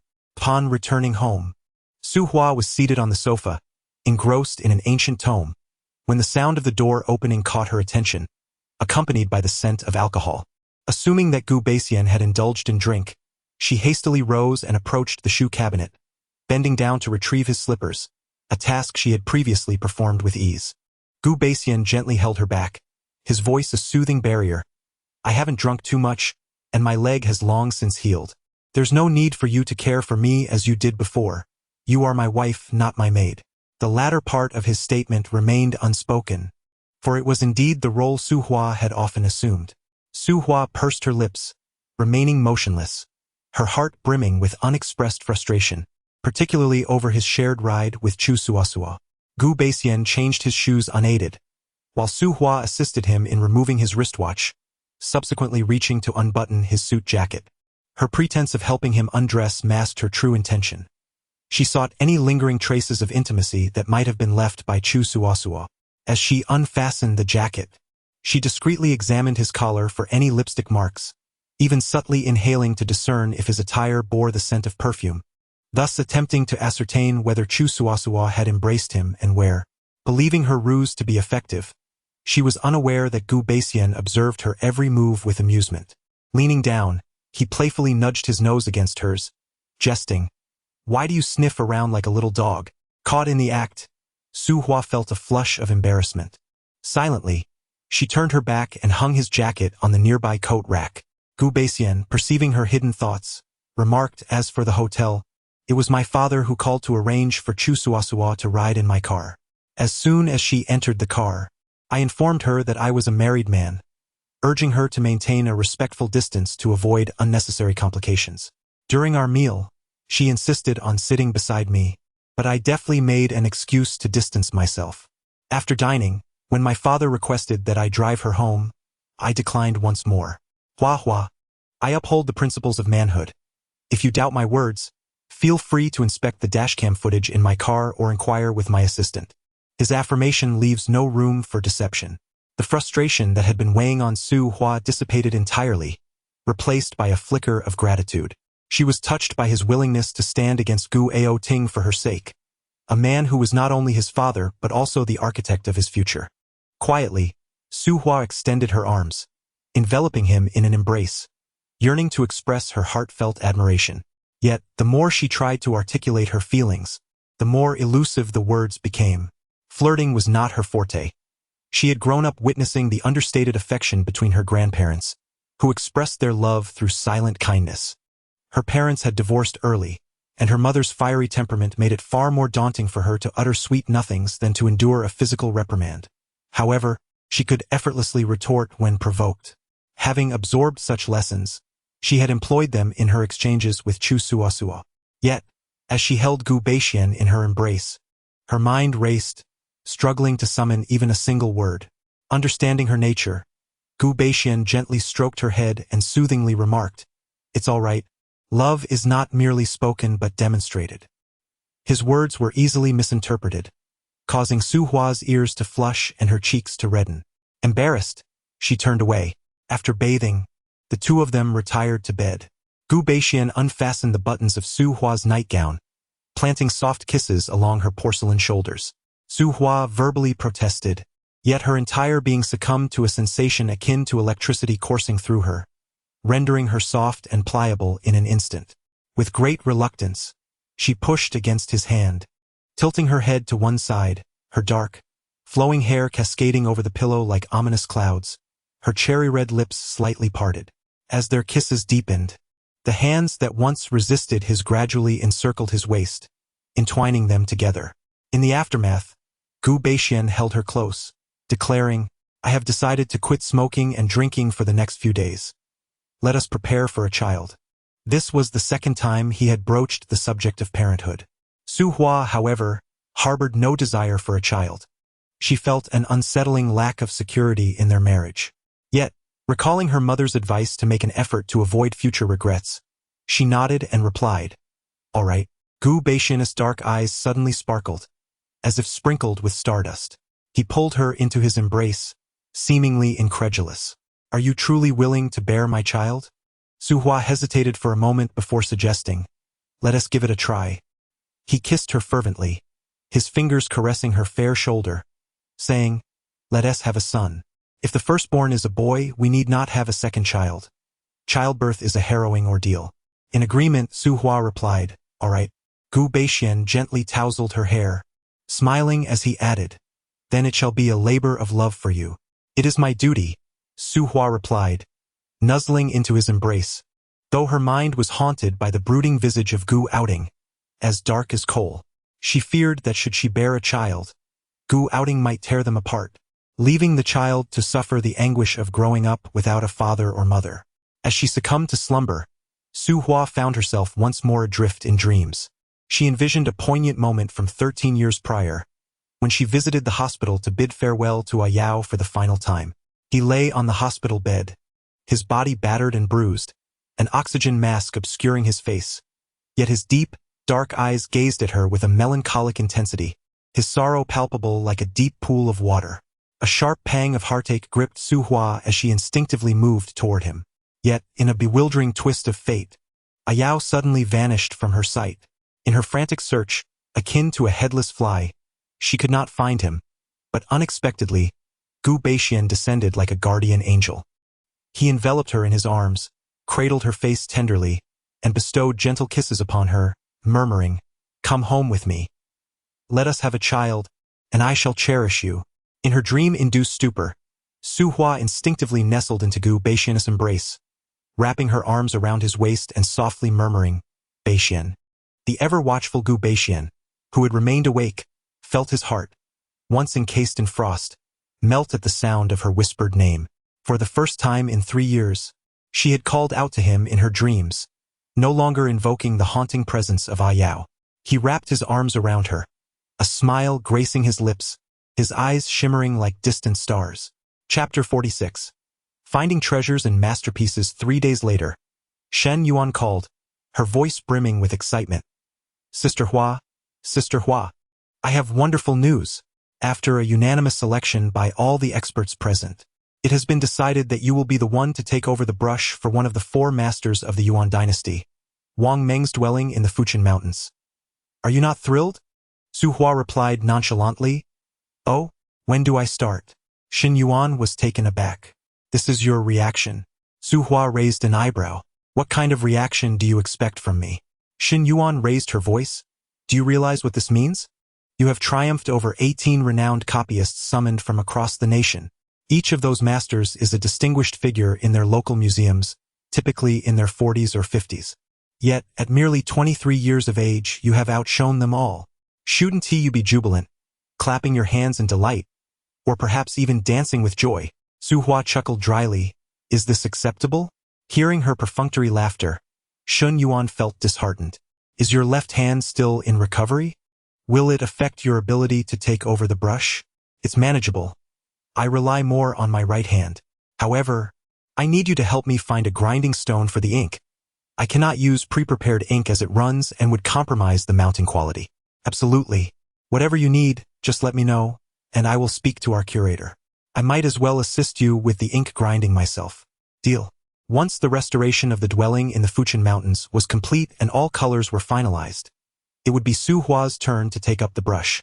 She approached her work with utmost seriousness. Once seated and armed with her brush, she would immerse herself completely, transcending reality, almost as if in a meditative state, often forgetting to eat. Xin Yuan dared not remind her. As the restoration involved artifacts over 7 centuries old, this singular piece was irreplaceable. A mere distraction could lead to a misstroke, rendering the artwork irreparable. Hence, conservators of cultural relics are often likened to surgeons preserving the lives of antiquities, where precision is paramount. 10 days later, Su Hua completed her work. Her brushwork, techniques, spirit, and expressive style harmonized flawlessly with that of the original artist, Wang Meng. A group of venerable experts, armed with magnifying glasses, scrutinized the painting for a considerable time, yet could find not a single flaw. It must be said, Su Hua executed her task with remarkable finesse and efficiency. What would take others months, she accomplished in merely 10 days. Most in the field dedicate their lives without reaching her level of mastery. Diligence sets one's lower limits, while innate talent determines the upper bounds. Blessed with both talent and a strong work ethic, along with the guidance of her grandfather, renowned as a master of artifact restoration, her achievements are indeed commendable. An affable elderly expert gave Su Hua a thumbs up, praising her as a remarkable protégé of Su Wenmai, exclaiming that she surpassed her mentor. Several esteemed experts, recognizing her exceptional skill, collectively proposed to award her a certificate as an expert in artifact restoration. The museum also appointed her as a visiting researcher at the Kyoto Museum. Subsequently, the restored painting was entrusted to the mounting studio for framing. Su Hua and the senior experts attended a celebratory banquet. While dubbed a celebration, it was, in essence, a farewell gathering over a meal. During the feast, several elderly experts, their hair a snowy white, inquired whether Su Hua had a boyfriend, eagerly offering to introduce their grandsons and granddaughters to her. Before Su Hua could utter a word, a few elderly gentlemen had already begun to bicker among themselves, vying to extol the virtues of their grandchildren. Some, impatient, directly contacted their grandsons, urging them to arrive promptly. Su Hua felt somewhat embarrassed by their cacophony of voices. Xin Yuan swiftly intervened, attempting to mediate, remarking, with Su Hua's beauty, she must surely have a boyfriend already. We are grateful for the affections of all esteemed experts here. The elderly gentlemen expressed their regrets in unison, inquiring, which fortunate lad is it that has captured her heart? Naturally, Su Hua could not divulge Gu Beixian's name. She merely laughed it off, deflecting the question. Previously, Su Hua had little inclination to engage with these seasoned experts. She had always abstained from their gatherings. Yet today she discovered that this group of elderly scholars possessed a certain charm, their youthful spirits evident despite their age. After the meal, a reporter arrived for interviews. Given her connection to the Gu family, Su Hua felt it inappropriate to appear on camera and was reluctant to have her background scrutinized. Thus she graciously declined, allowing the opportunity to be bestowed upon the delightful elderly experts. With some free time on their hands, Xin Yuan insisted on dragging her to an antique market, claiming she wished to uncover hidden treasures. In times of chaos, gold thrives. In times of peace, antiques flourish. Nowadays, during this era of tranquility, the antique market is thriving, making it quite challenging to find genuine bargains. Quality items command high prices, while the cheaper offerings are often mere crafts or forgeries. The world of antiques is fraught with complexity. The two women browsed several shops, finding nothing of worth. Eventually, they arrived at a tastefully decorated antique store, exuding an air of antiquity and grandeur. Su Hua surveyed the surroundings, ultimately fixating her gaze upon a transparent vacuum box containing a collection of tattered paper fragments, the largest no bigger than a child's palm, rendered unrecognizable. Observing her intense scrutiny, Shen Yuan curiously inquired of the attendant, "How much for this?" The attendant raised 2 fingers, declaring 200,000. Shen Yuan's eyes widened in disbelief. "Are you truly asking 200,000 for this scrap of paper? Have you considered robbing a bank instead?" The attendant, unfazed, responded with a smile. "This is an ink painting of Lotus by the renowned 8th great mountain man, Judah. It was poorly preserved during the tumultuous years of war. If it were intact, it would fetch no less than 10 million. If you doubt my word, feel free to look it up online." Shen Yuan scoffed, "But this artwork is far too fragmented. It hardly warrants 20,000. The attendant, fully aware of the situation, recalled that when it was acquired it cost 2,000. It was then taken to the nation's finest ancient painting restoration expert, Su Wenmai, but regrettably, the esteemed gentleman passed away from stomach cancer. Attempts to find others were futile, as they claimed it was too fragmented to restore even piecemeal. It now merely occupies space, collecting dust daily. The owner decreed to sell it if a price is offered. The attendant, contemplating, suggested, "Then please, name your price." Shen Yuan glanced at Su Hua, recognizing her intent to purchase and her skill in restoration. She raised a finger and boldly stated 100. Su Hua nearly burst into laughter. Her audacity in bargaining was remarkable. Thankfully, they resided in a civilized society, for in less enlightened times such haggling might have provoked violence.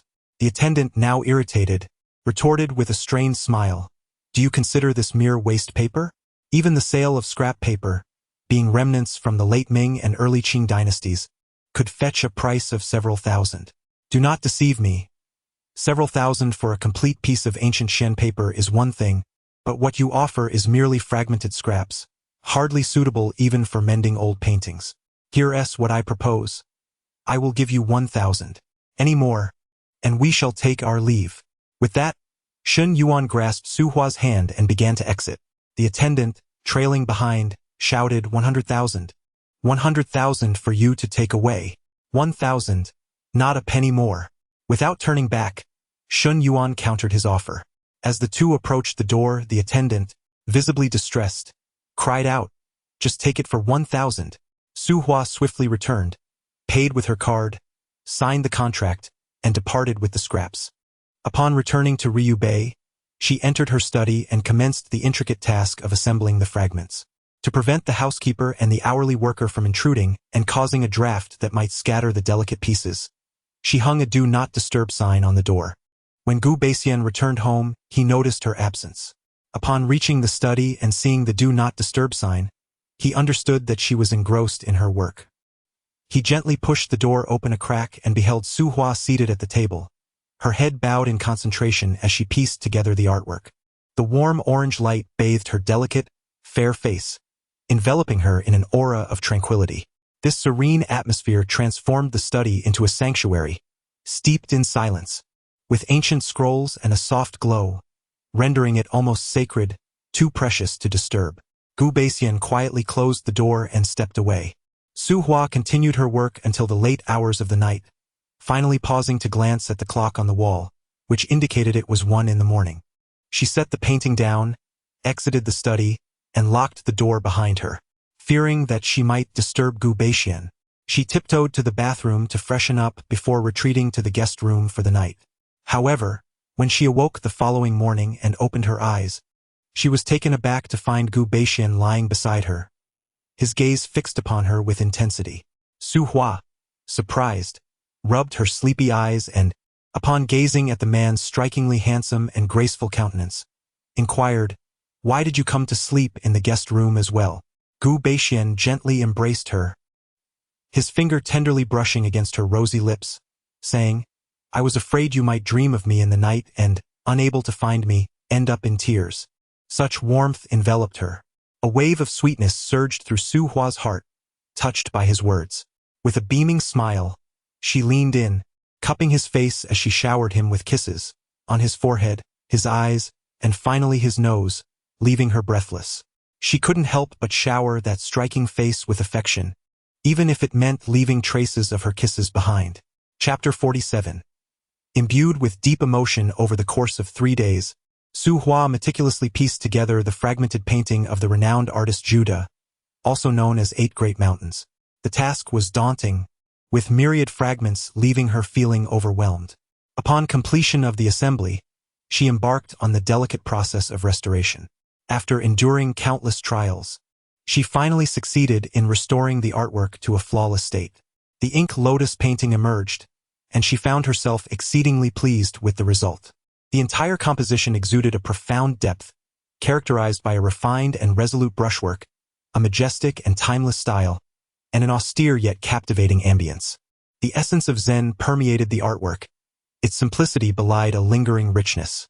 Judah transcended the techniques of his predecessors in terms of conception, composition, and style, masterfully manipulating variations in the ink's wetness and dryness, alongside the cadence of his strokes, culminating in the depiction of the lotus. The sturdy lotus stalk stood upright, executed in a single, fluid motion. It appeared to sway gracefully in the breeze while simultaneously emanating an enchanting vitality, harmoniously contrasting with the poised lotus leaves. With the restoration complete, her next endeavor was to seek a buyer. She called Shun Yuan to inquire about reputable auction houses in Kyoto. Shun Yuan expressed astonishment, questioning how Su Hua managed to restore such a fragmented piece in such a brief span of time. Indeed, there are no traces of repair whatsoever. My goodness, you are truly remarkable. Su Hua slightly furrowed her brow, distancing the phone from her ear, feeling that although Shun Yuan and Shun Huai were siblings, their personalities diverged significantly. Shun Yuan was exuberantly lively. However, this dynamic complemented Su Hua perfectly, balancing motion with stillness. After promising to gather information, Shun Yuan ended the call. Before long, she returned with an update. I have inquired, and the largest auction houses in Kyoto are Zhengrong Auction and Pali Auction, boasting an impressive transaction rate of 80. These 2 establishments collectively house more than half of the nation's elite collectors. These collectors are affluent individuals, possessing fortunes in the billions, and in some cases, even surpassing 100 billion. Su Hua inquired which auction house is closest to us. The Zhengrong auction house is slightly nearer. Su Hua pondered for a moment and decided, then let us proceed to the Zhengrong auction house. Very well, I shall come to fetch you. An hour later, Su Hua and Shun Yuan arrived at the Zhengrong auction house. As they entered the hall, they were met with a lengthy queue. There were at least 50 or 60 people ahead of them, all having traveled from various parts of the country with their collectibles for auction. Prior to the auction, procedures such as authentication, review, and negotiation of starting bids can be quite cumbersome. Since they were already there, Su Hua and Shun Yuan joined the line in the hall. They stood from morning until noon, and only half of the queue had diminished, their legs beginning to ache from the prolonged standing. Su Hua suggested, shall we try another place? Let us wait a bit longer. The other location may not be any less crowded. Shun Yuan replied, bending down to massage her sore legs. After a moment, she straightened up and stretched lazily. Suddenly, her eyes sparkled as she pointed towards the elevator and exclaimed to Su Hua, look, a handsome guy. Her voice was rather loud, causing everyone to turn their heads in unison to glance at her. However, their attention quickly shifted to Su Hua, for her striking beauty was simply captivating.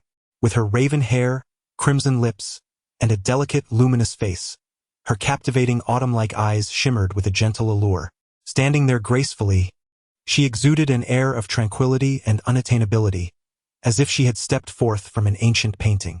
Under the collective gaze, Su Hua felt a tinge of embarrassment. She tilted her head, evading the gaze of the crowd, and followed Shun Yuan's. The man was indeed quite handsome, tall and clad in a stylish black jacket and black trousers, with a cropped haircut. His features were strikingly deep, particularly his pair of eyes, dark and brooding, imbued with a sense of narrative that pierced Su Hua's heart. She recognized him instantly. He was the man she had encountered a few days prior at the Kyoto Grand Hotel. His eyes bore a striking resemblance to Ayao's. The thought of Ayao caused a tightening in Suhua's chest, rendering her breathless, her heart aching and gradually shrinking into a small ball. She pressed her hand against her chest, her brows furrowed tightly. The man seemed to have noticed them, and after giving a few instructions to those behind him, he departed. Before long, a staff member dressed in a suit and tie approached Suhua, inquiring, "Are you Miss Suhua?" Suhua nodded, affirming her identity. "Our young master requests your presence." Suhua was slightly taken aback. "I do not know your young master." The staff member glanced at the rolled painting in her hands. "Are you not here to auction ancient paintings?" "Yes," she replied. "Our young master wishes to see the painting you hold." Following the staff member, Suhua and Shen Yuan took the elevator to their young master's office. The office was spacious, adorned in an antique style. On the east wall hung a bamboo ink painting by Zheng Banqiao, backed by a wide floor-to-ceiling window. Their young master was seated in a black leather chair. He appeared quite young, perhaps 25 or 26, handsome and sharp, dressed in a black jacket that seemed somewhat at odds with the office's classic decor. The young man, whom Su Huan had just seen in the hall, bore an uncanny resemblance to a Yao, particularly in his striking eyes. Su Huan was momentarily taken aback. Upon closer inspection, the man's eyes mirrored a Yao's almost perfectly, yet that was where the similarities ended. His nose, facial structure, skin tone, and height were all distinctively different. In her memories, a Yao was a pale and slender youth, reminiscent of a character who had stepped out from the pages of a comic. The man before her, however, possessed a deeper complexion, a robust physique, and a cropped hairstyle, with deep-set, chiseled features that exuded a masculine presence. He epitomized the image of a handsome and sharp-witted mature man. Shen Yuan's eyes sparkled with admiration as she quietly exclaimed, "What a young, handsome, and stylish gentleman." The man rose from his seat and approached them with long strides. Su Huan stood there, transfixed, her gaze locked onto his eyes. Those eyes appeared as a key that could unlock her agonizing memories, and once opened, they revealed layers of untouchable pain. As he reached her, he extended his right hand and, with courteous grace, introduced himself. "Hello, Miss Su. I am Gu Jin Yao." Upon hearing the name Yao, Su Huan paused instinctively, glancing at his outstretched hand. His fingers were long and strong, the sides of his right index finger calloused, a testament to a life spent gripping a firearm. Noticing that Su Huan remained motionless, Shen Yuan gently nudged her arm, urging, "Su Huan, shake his hand." It was only then that Su Huan extended her hand to grasp his, and their handshake lingered far beyond the customary duration. Since Su Hua laid her eyes upon Gu Jin Yao, her mind became utterly bewildered, lost in a daze, oblivious to the prolonged duration of their handshake. It was only when Shen Yuan cleared her throat and remarked, "Su Hua, quickly unveil the painting for young Master Gu to see," that Su Hua became aware of her indiscretion and hastily withdrew her hand from his grasp. Gu Jin Yao extended his hand to receive her artwork, his eyelashes fluttering slightly as he caught a glimpse of her left hand, marred by a previous door mishap. Those exquisite fingers bore a scar, and the nails remained a dark purplish hue, not yet fully restored. His gaze turned frosty as he accepted the painting, unfurling it with nonchalance, scrutinizing both the image and the paper, before observing the several red seals adorning it. He then inquired, "Is this an authentic piece by Ba de Shan Ren? What price do you intend to sell it for?" Shen Yuan, eager to interject, exclaimed, "I have checked online. Ba de Shan Renju Da's ink lotus paintings have consistently fetched prices exceeding 10 million. Gu Jin Yao disregarded her comment and reiterated his question to Su Hua. "What price do you intend to sell it for?" Su Hua's complexion paled, her thoughts wandering as she absent-mindedly replied, "Any price is acceptable." Gu Jin Yao placed the painting upon the table and stated coolly, "I will offer 21 million. I wish to acquire this piece." Su Hua was taken aback. "You wish to purchase it?" Gu Jin Yao affirmed with a slight nod. "My father has a profound appreciation for Ba de Shan Ren's works and is currently in need of an ink lotus piece." Recognizing his sincerity, Su Hua gathered her composure and replied, "This painting is significantly damaged. I have restored it, and there is no need for such a lofty price." Whether it has been restored or not can be verified with the proper instruments. Su Hua found it unnecessary to conceal the truth, nor could she. Gu Jinyao lowered his gaze upon her and, with an expressionless demeanor, remarked, "Money cannot buy my affection. Let it be 20 million. Would you prefer cash or a bank transfer?" Su Hua paused momentarily and replied, "Either is fine. Please provide your account details, and I will instruct the finance department to proceed with the transfer." She was taken aback by his promptness and hesitated. "Aren't you going to have an appraiser authenticate its authenticity?" Gu Jinyao cast a glance at the painting on the table, his tone resolute. The ink lotus art by the master of the 8 great mountains is unparalleled throughout history, truly a masterpiece. It is exceedingly difficult for an ordinary person to replicate. Even if one attempted to imitate, they could only mimic the form, never capturing its essence. This painting possesses both form and spirit, unmistakably genuine. The seals upon it are also authentic. I trust my own discernment. Su Hua wished to say more, but Shun Yuan gently touched her hand, signaling her to refrain from further comment. Su Hua then provided her bank account details. The other party must have activated the large transfer feature, as she received a notification of 20 million arriving in her account immediately after signing the contract. The proceedings unfolded with such ease that Su Hua felt a sense of unreality, as if she were ensnared in a dream. After expressing her gratitude to Gu Jinyao, she took the contract and departed with Shen Yuan. Upon stepping outside, she heard the man call out, "Su Hua."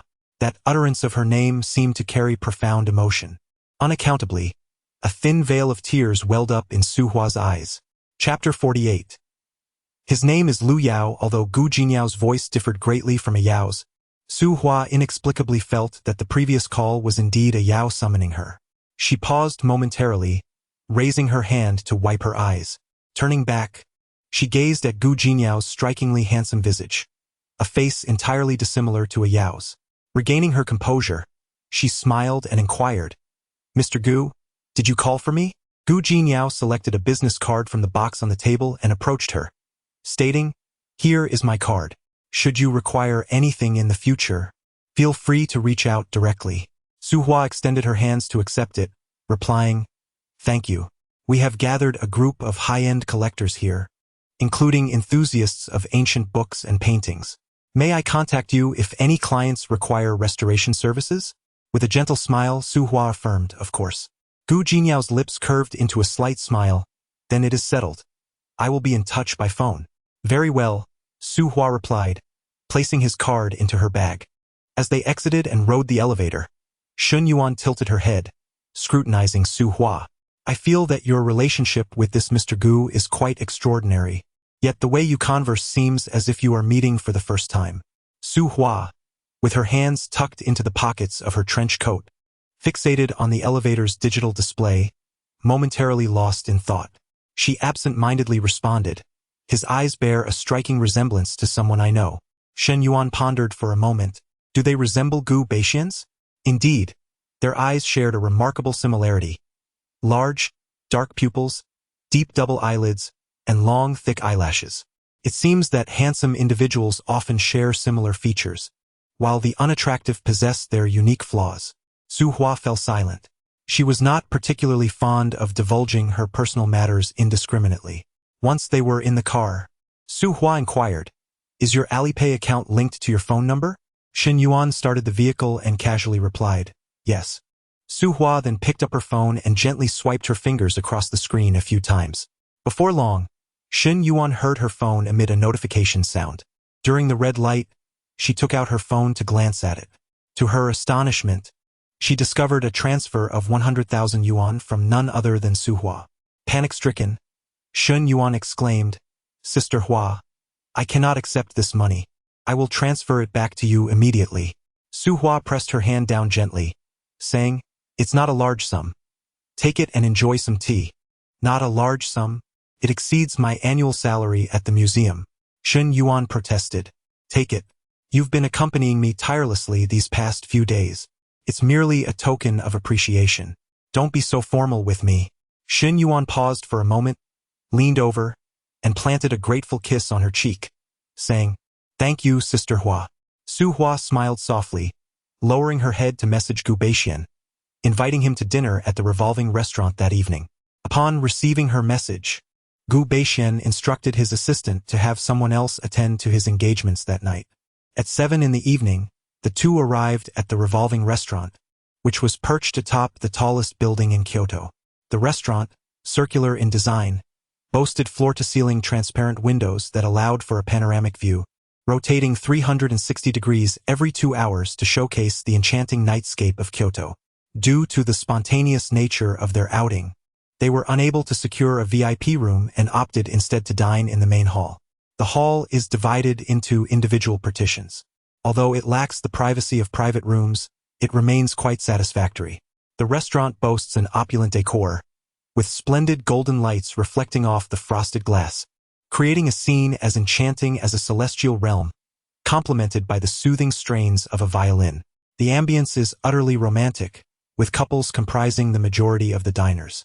As the Western cuisine is served, Suhua glances at the vibrant nightscape outside the window and smiles at Gu Beixian, saying, "The last time you brought me here for dinner, I was delighted all evening." Gu Beixian responds with a chuckle, "Is it that easy to please you? I shall bring you here often from now on. Occasional visits are sufficient. Frequent dining would diminish the novelty," she replies. Gu Beixian then takes the steak in front of her, expertly slicing it with his elegant hands, well-defined and strong, making the act of cutting the steak appear both graceful and captivating. His hands are slender and refined, hinting at an esteemed background. Once finished, he pushes the steak towards Suhua, urging her to enjoy it while it's hot. Suhua takes a few bites with her fork, savoring the tender beef and delightful texture. Halfway through her meal, she retrieves a card from her bag and slides it across to Gu Beixian, declaring grandly, "This is what I earned. Take it and spend it. The password is your birthday." Gu Beixian smirks and teases, "Indeed, when women come into money, they become mischievous. You used to treat me with utmost respect, and now that you have wealth, you've transformed into sister," singing the praises of a newly liberated individual. Suhua bursts into laughter, lifting her chin. Of course, economics dictate familial status. Gu Beixian was amused by her antics, reaching out to tousle her hair, observing the triumphant demeanor of our little Huahua. Suhua playfully retorted, "Are you praising me or mocking me?" "Of course, I am praising you," he replied. Suhua shot him a knowing glance. "I'm not foolish." With that, she deftly speared a piece of beef and offered it to him. Gu Beixian savored it leisurely, swallowing the morsel before inquiring, "Did that painting you completed a few days ago sell?" "Indeed, I found someone who appreciated it. I bought those torn pieces of paper for 10,000 and sold them for 20 million, transferring the funds on the spot." Gu Beixian enthusiastically praised, "A profit of over 10 million. What a remarkable return. You truly are impressive." Suhua set down her cutlery, cleared her throat, and gazed at him with bright eyes, declaring earnestly, "I aspire to earn an immense fortune, so that I may be worthy of you."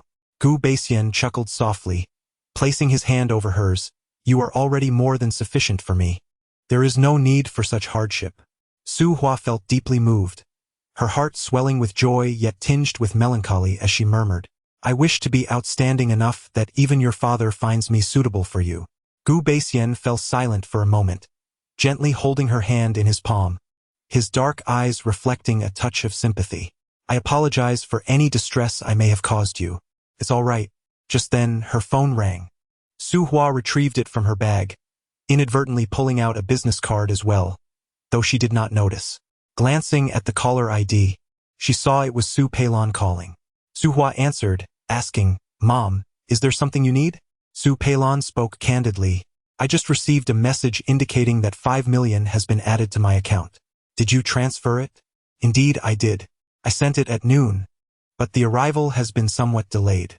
Su Peilon complained, "Did I not mention it to you? The money from Gu Beixian is for you to keep. Do not give it to me. My pension is sufficient. It is not from him. I earned it myself." Su Peilon was utterly astonished. "What have you done to earn such a sum?" "I restored a painting by the 8 great masters and fortuitously encountered an eager buyer. Spend that money freely.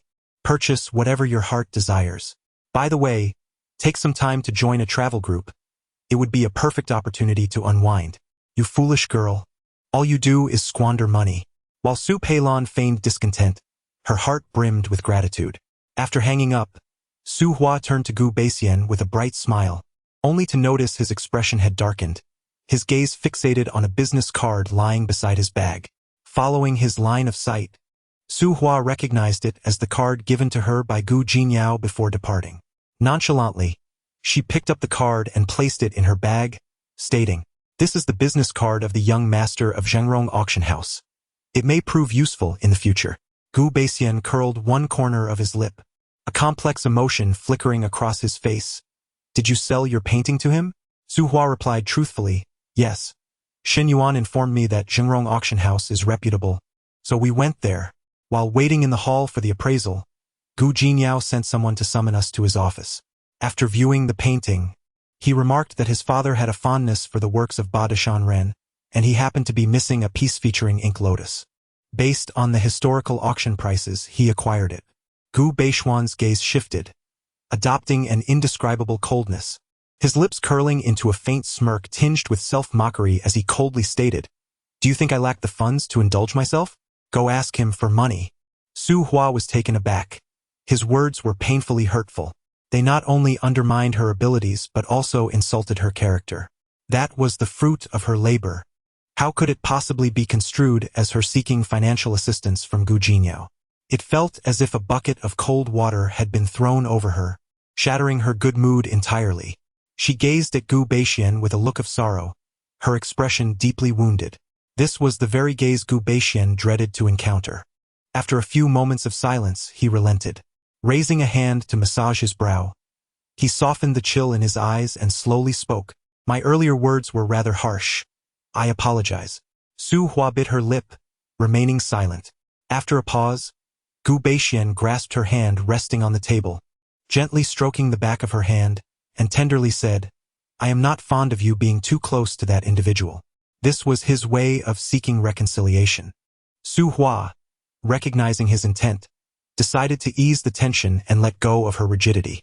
She pondered his feelings carefully and, albeit slowly, replied, "Though Gu Jinyao's name also contains the character Yao, he is not a Yao. A Yao passed away 13 years ago. His surname is Lu, and he is called Lu Yao." Chapter 49.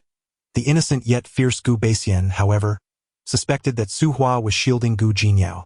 On the day of their grandmother's funeral, he had witnessed Gu Jinyao twice with his own eyes. He stood nonchalantly by the broken bridge, gazing at Su Hua from across the pond, his eyes brimming with profound emotion that transcended mountains and seas. Su Hua had injured her front foot, while Chu Suasua's hand was severely battered, affecting the same left hand and forefingers. Chu Suasua had slapped Su Hua, leaving her face swollen like a pig's by that evening. If Lu Yao were truly dead, how could one explain these coincidences? The only plausible explanation was that Lu Yao had not perished but had instead assumed a new identity as Gu Jinyao. Alternatively, could mean that Su Hua had lied. Faced with these two hypotheses, Gu Beixian preferred to believe the former.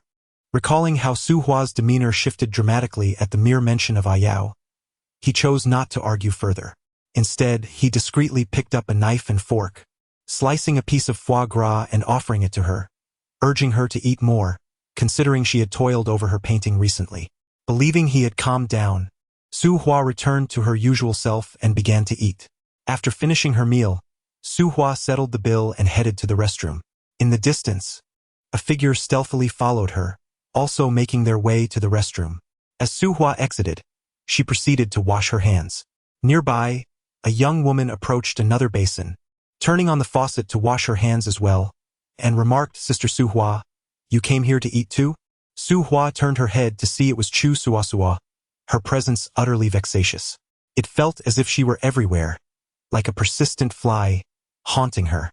Su Hua replied coolly, "Are you following me?" Chu Suasua let out a disdainful laugh, remarking that they came here to dine every day and merely happened to encounter each other. Su Huan, disinterested, continued to wash her hands, while Chu Suasua turned off the tap, crossed her arms, and observed her with a condescending tone.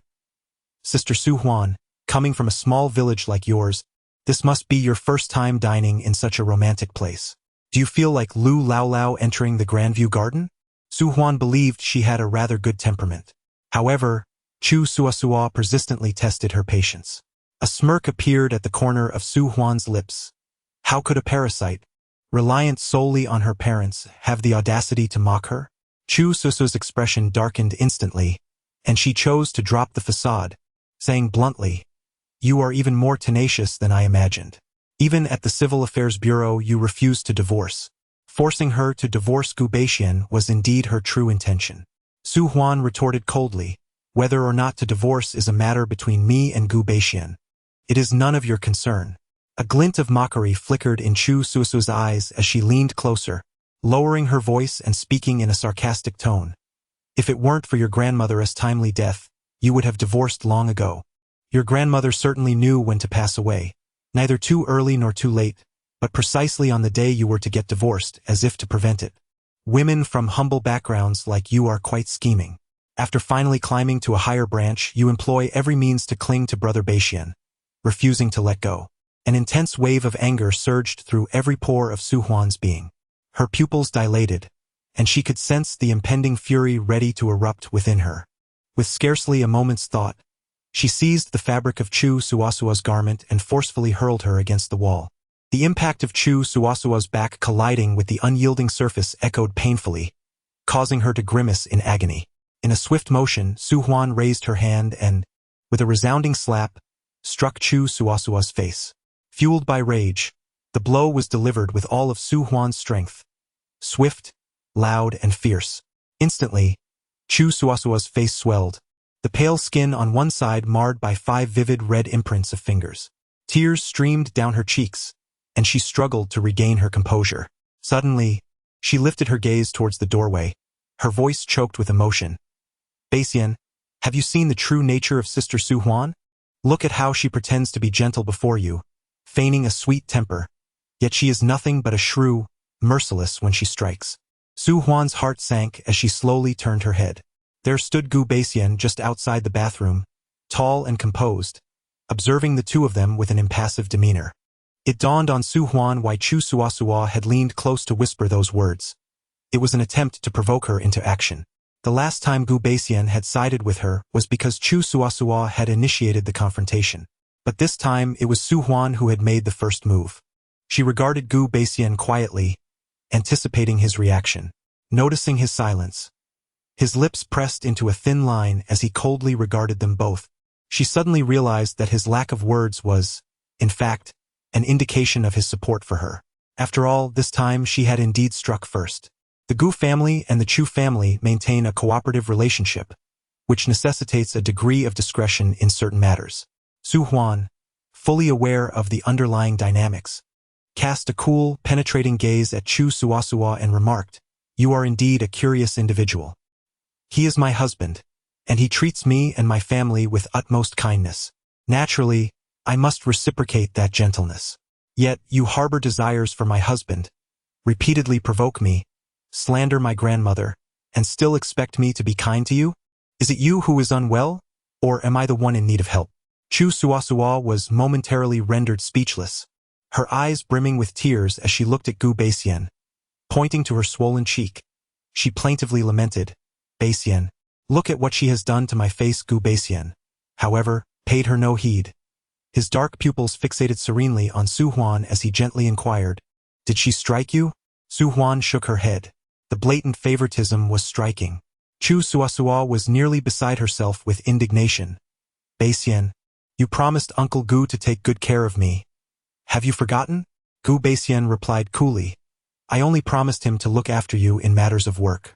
Chu Suasua, in a tone filled with sorrow, implored, "Beixian, we have shared a bond of childhood for over a decade. Can you not show me a modicum of kindness?" Suddenly, a male voice called out, "Suasua, stop talking and come out." Su Huan turned her gaze toward the source of the voice and recognized Chu Suasua's brother, Chu Machin.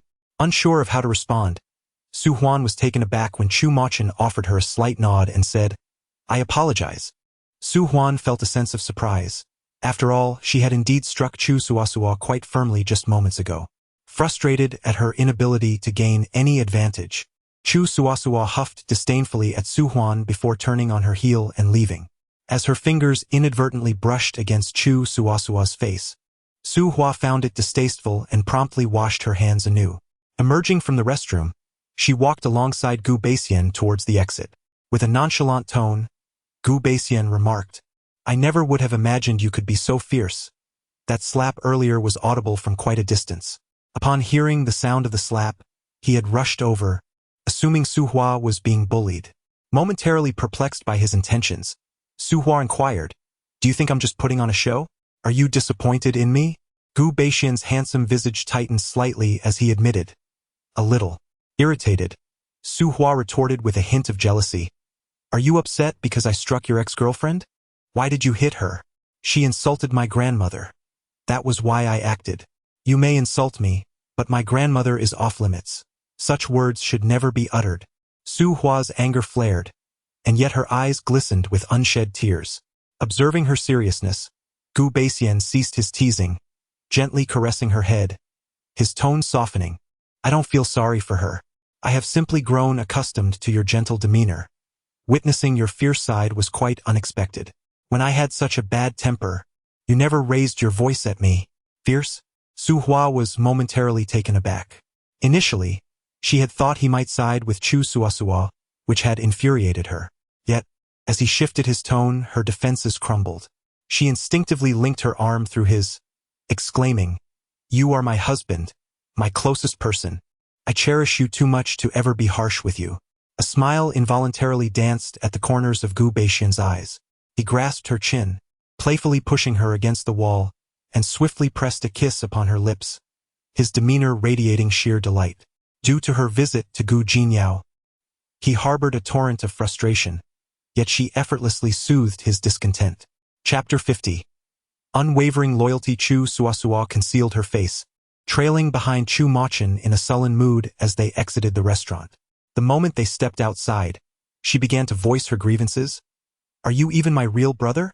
Look at my face, ruined by Su Huan's slap. Why did you not seek justice for me, but instead dragged me away?" Chu Machin turned to inspect her visage, which bore 5 vivid red fingerprints against her fair complexion. His expression darkened as he inquired, "What did you say to her? Why did she strike you so forcefully?" Fuming, Chu Suasua retorted, "I merely remarked that her grandmother chose the perfect time to pass, just to prevent her from getting divorced. Is that so outrageous?" Her intention was to provoke Su Huan into action, banking on sympathy from Gu Baixian. Unfortunately, it was Su Huan who initiated the confrontation this time, leaving Gu Baixian indifferent to her plight. Chu Suasua's strategy had backfired, rendering her flustered and exasperated.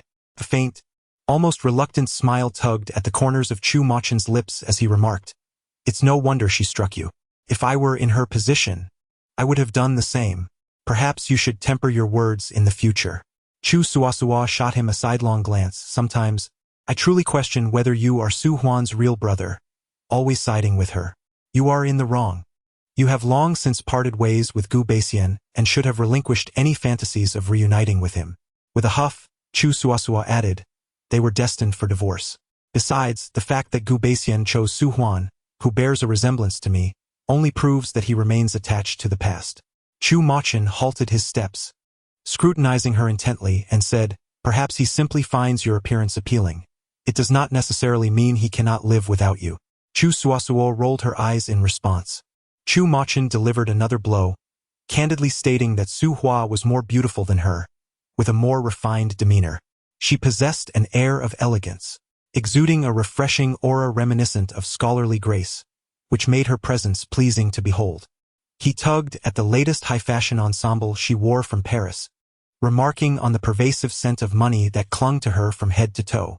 Chu Suasua raised her fist to strike him, exclaiming, "Chu Machin, I am severing our sibling ties. How dare you claim that rustic girl is more attractive? Is there something wrong with your eyesight?" Chu Machin grasped her wrist firmly, admonishing, "Stop causing a scene." They both entered the car, and as Chu Machin started the engine and began to reverse, Chu Suasua fastened her seatbelt and said, "I spent a bit of money to inquire with the nurse responsible for Su Hua's grandmother that day. The nurse revealed that although the old lady's health was poor, she had a couple more months to live. On the day they divorced, The elderly woman sent everyone out of the ward and discreetly turned off her life support. Look at them, these humble folk are quite cunning. To prevent Su Hua and Brother Basian from divorcing, the old lady resorted to playing dead. Chu Machin fell silent, reflecting on how Su Hua had married Gu Basian to afford her grandmother's treatment. Now, the old lady had taken her own life to fulfill Su Hua's wishes. The bond between the grandmother and granddaughter was exceptionally profound. However, Chu Suasua perceived things differently. Indignantly, she declared, if it weren't for the old lady timing her death so precisely, they would have divorced long ago. Once Su Hua leaves, Brother Basian will eventually reconcile with me. It's all that wretched old woman's fault for ruining my prospects. Respect the deceased. It would be wise to exercise some decorum. Chu Machin pressed the accelerator, increasing speed. Chu Suasua turned to him, her gaze peculiar. Brother, do you have feelings for Su Hua? Chu Machin retorted. What nonsense! How could I possibly like her? Chu Suasua pinched the tip of his ear, teasingly stating, if you don't fancy her, then why are your ears turning red? Chu Machin swatted her hand away, insisting, my ears are red because of your pinching. Do not make such jokes. They are not amusing at all. Resting her elbow on the car window, she propped her chin in her hand and contemplated him for a moment before an idea struck her. Leaning closer, she playfully suggested, brother, dear brother, why not sacrifice a bit of your charm to entice Su Hua? What do you say? Chu Machin's expression darkened. If you continue with this nonsense, I shall exit the vehicle. Meanwhile, in another car, Gu Basian was driving with Su Hua, cruising along the Binjiang Avenue. Su Hua sensed something amiss and inquired, isn't this the wrong way home? No, he replied, I'm taking you somewhere. Where are we going? You will know when we arrive. An hour later, Gu Basian parked the car by the riverbank. The wind howled fiercely, and the river surged tumultuously, surrounded by dense woods. The area was eerily desolate, devoid of any human presence. Peering through the car window at the roiling waters, Su Hua curiously asked, what are we doing here? Let us get out, Gu Basian said, opening the car door and stepping outside. Su Hua followed suit. He handed her the car keys and instructed, please retrieve some items from the trunk. Su Hua, bewildered, took the car keys and approached the rear of the vehicle. Opening the trunk, she was momentarily taken aback, her eyes wide with astonishment. The trunk was brimming with red roses, legendary roses imported from the Netherlands. Their petals, as large as a bowl, boasted a velvety texture, exuding a captivating crimson hue, vivid and dripping with allure, adorned with a unique vintage edge, splendid yet elegant. How beautiful they were! Gu Basian, with one hand casually tucked into his pocket, leaned languidly against the car. His strikingly handsome figure relaxed as he glanced down at the awestruck Su Hua, casually inquiring, do you like them? Of course, she adored them. A smile illuminated Su Hua's face, her fingers gently caressing the rose petals, which were covered in delicate fuzz, sending a pleasant tingling sensation through her. It felt as though a gentle breeze had swept through her heart, leaving her delightfully exhilarated. This marked the first time Gu Basian had gifted her flowers. With an air of nonchalance, Gu Basian remarked, I wasn't certain what flowers you preferred. The florist mentioned that red roses symbolize sincere love, so I chose these. Sincere love. These three simple words resonated more profoundly than the entire trunk filled with roses. A wave of emotions surged within Su Hua as she lifted her gaze, her eyes sparkling with affection as they met his. Gu Basian was ignited by the depth of her gaze. Taking a step closer, he grasped her wrist, drawing her into his embrace, turning her face towards him before kissing her passionately, his hands exploring beneath her clothing. Su Hua pressed down on his hands, resisting. She had never experienced such intimacy with him in an outdoor setting. Gu Basian bent down and effortlessly lifted her, cradling her as one would a child, carrying her towards the front of the car. Su Hua's arm draped around his neck as she smiled and asked, what are you planning to do? A moment later, her smile froze. The thought of his impending actions made her ears flush with a subtle warmth. Gu Basian embraced her with one arm, opened the car door, and gently placed her inside. He leaned in, trailing kisses from her earlobe downwards. Su Hua instinctively resisted for a moment. He held her shoulders firmly, preventing her from moving, and began to kiss her lips. As she gasped for breath, Su Hua exhaled in soft panting, questioning why not go home? Why here? While kissing her neck, Gu Beixian casually remarked, I've heard that doing it outdoors makes it easier to have a son. Su Hua couldn't help but chuckle, surprised by his preference for boys. What if I give birth to a daughter? It's not about me. I don't mind. As long as you are the one to give birth, I would be fond of it. The main concern is that your grandparents wish for a grandson. If you have a son in your first pregnancy, you won't have to endure it again. If it's a daughter, you'll have to go through the ordeal once more. Su Hua laughed. You certainly know how to show concern. With just this one, who else should I care for? His breath was warm and moist against her neck, igniting a fluttering sensation within her. This man, usually distant and aloof, emanated an air that kept strangers at bay and acquaintances at a distance. For 3 years of marriage, they had maintained a respectful distance, rarely exchanging words, let alone sweet nothings. Recently, however, he seemed to have undergone a transformation, showering her with tender words that left her feeling both ticklish and giddy. Su Hua found herself somewhat unaccustomed to this change. As he lifted her clothing, her skin met the coolness of the genuine leather seat. A peculiar excitement surged within her. Su Hua relinquished her restraint, wrapping her arms around Gu Beixian's waist, her soft lips returning his kiss as she whispered, How are you so skilled? You seem quite experienced. What she truly yearned to inquire was whether he had shared such moments with Chu Suasua. Gu Beixian discerned her thoughts. As a form of playful rebuke, he gently bit her shoulder. In a low voice, he replied, I have never reached this point with her. You are my first woman. Remember to hold me accountable. Such words are typically uttered by women to men, but when spoken by a man, they come across as particularly flirtatious, even somewhat humorous. Su Hua let out a soft laugh, promising, All right, if you do not leave, I shall not forsake you. Chapter 51. Tender whispers. Gu Beixian's obsidian eyes flickered with a hint of starlight as they rested upon her. He pressed his lips together, silently observing her for an extended moment. Lowering his head, he placed a gentle kiss upon her nose and murmured, Promises must be kept.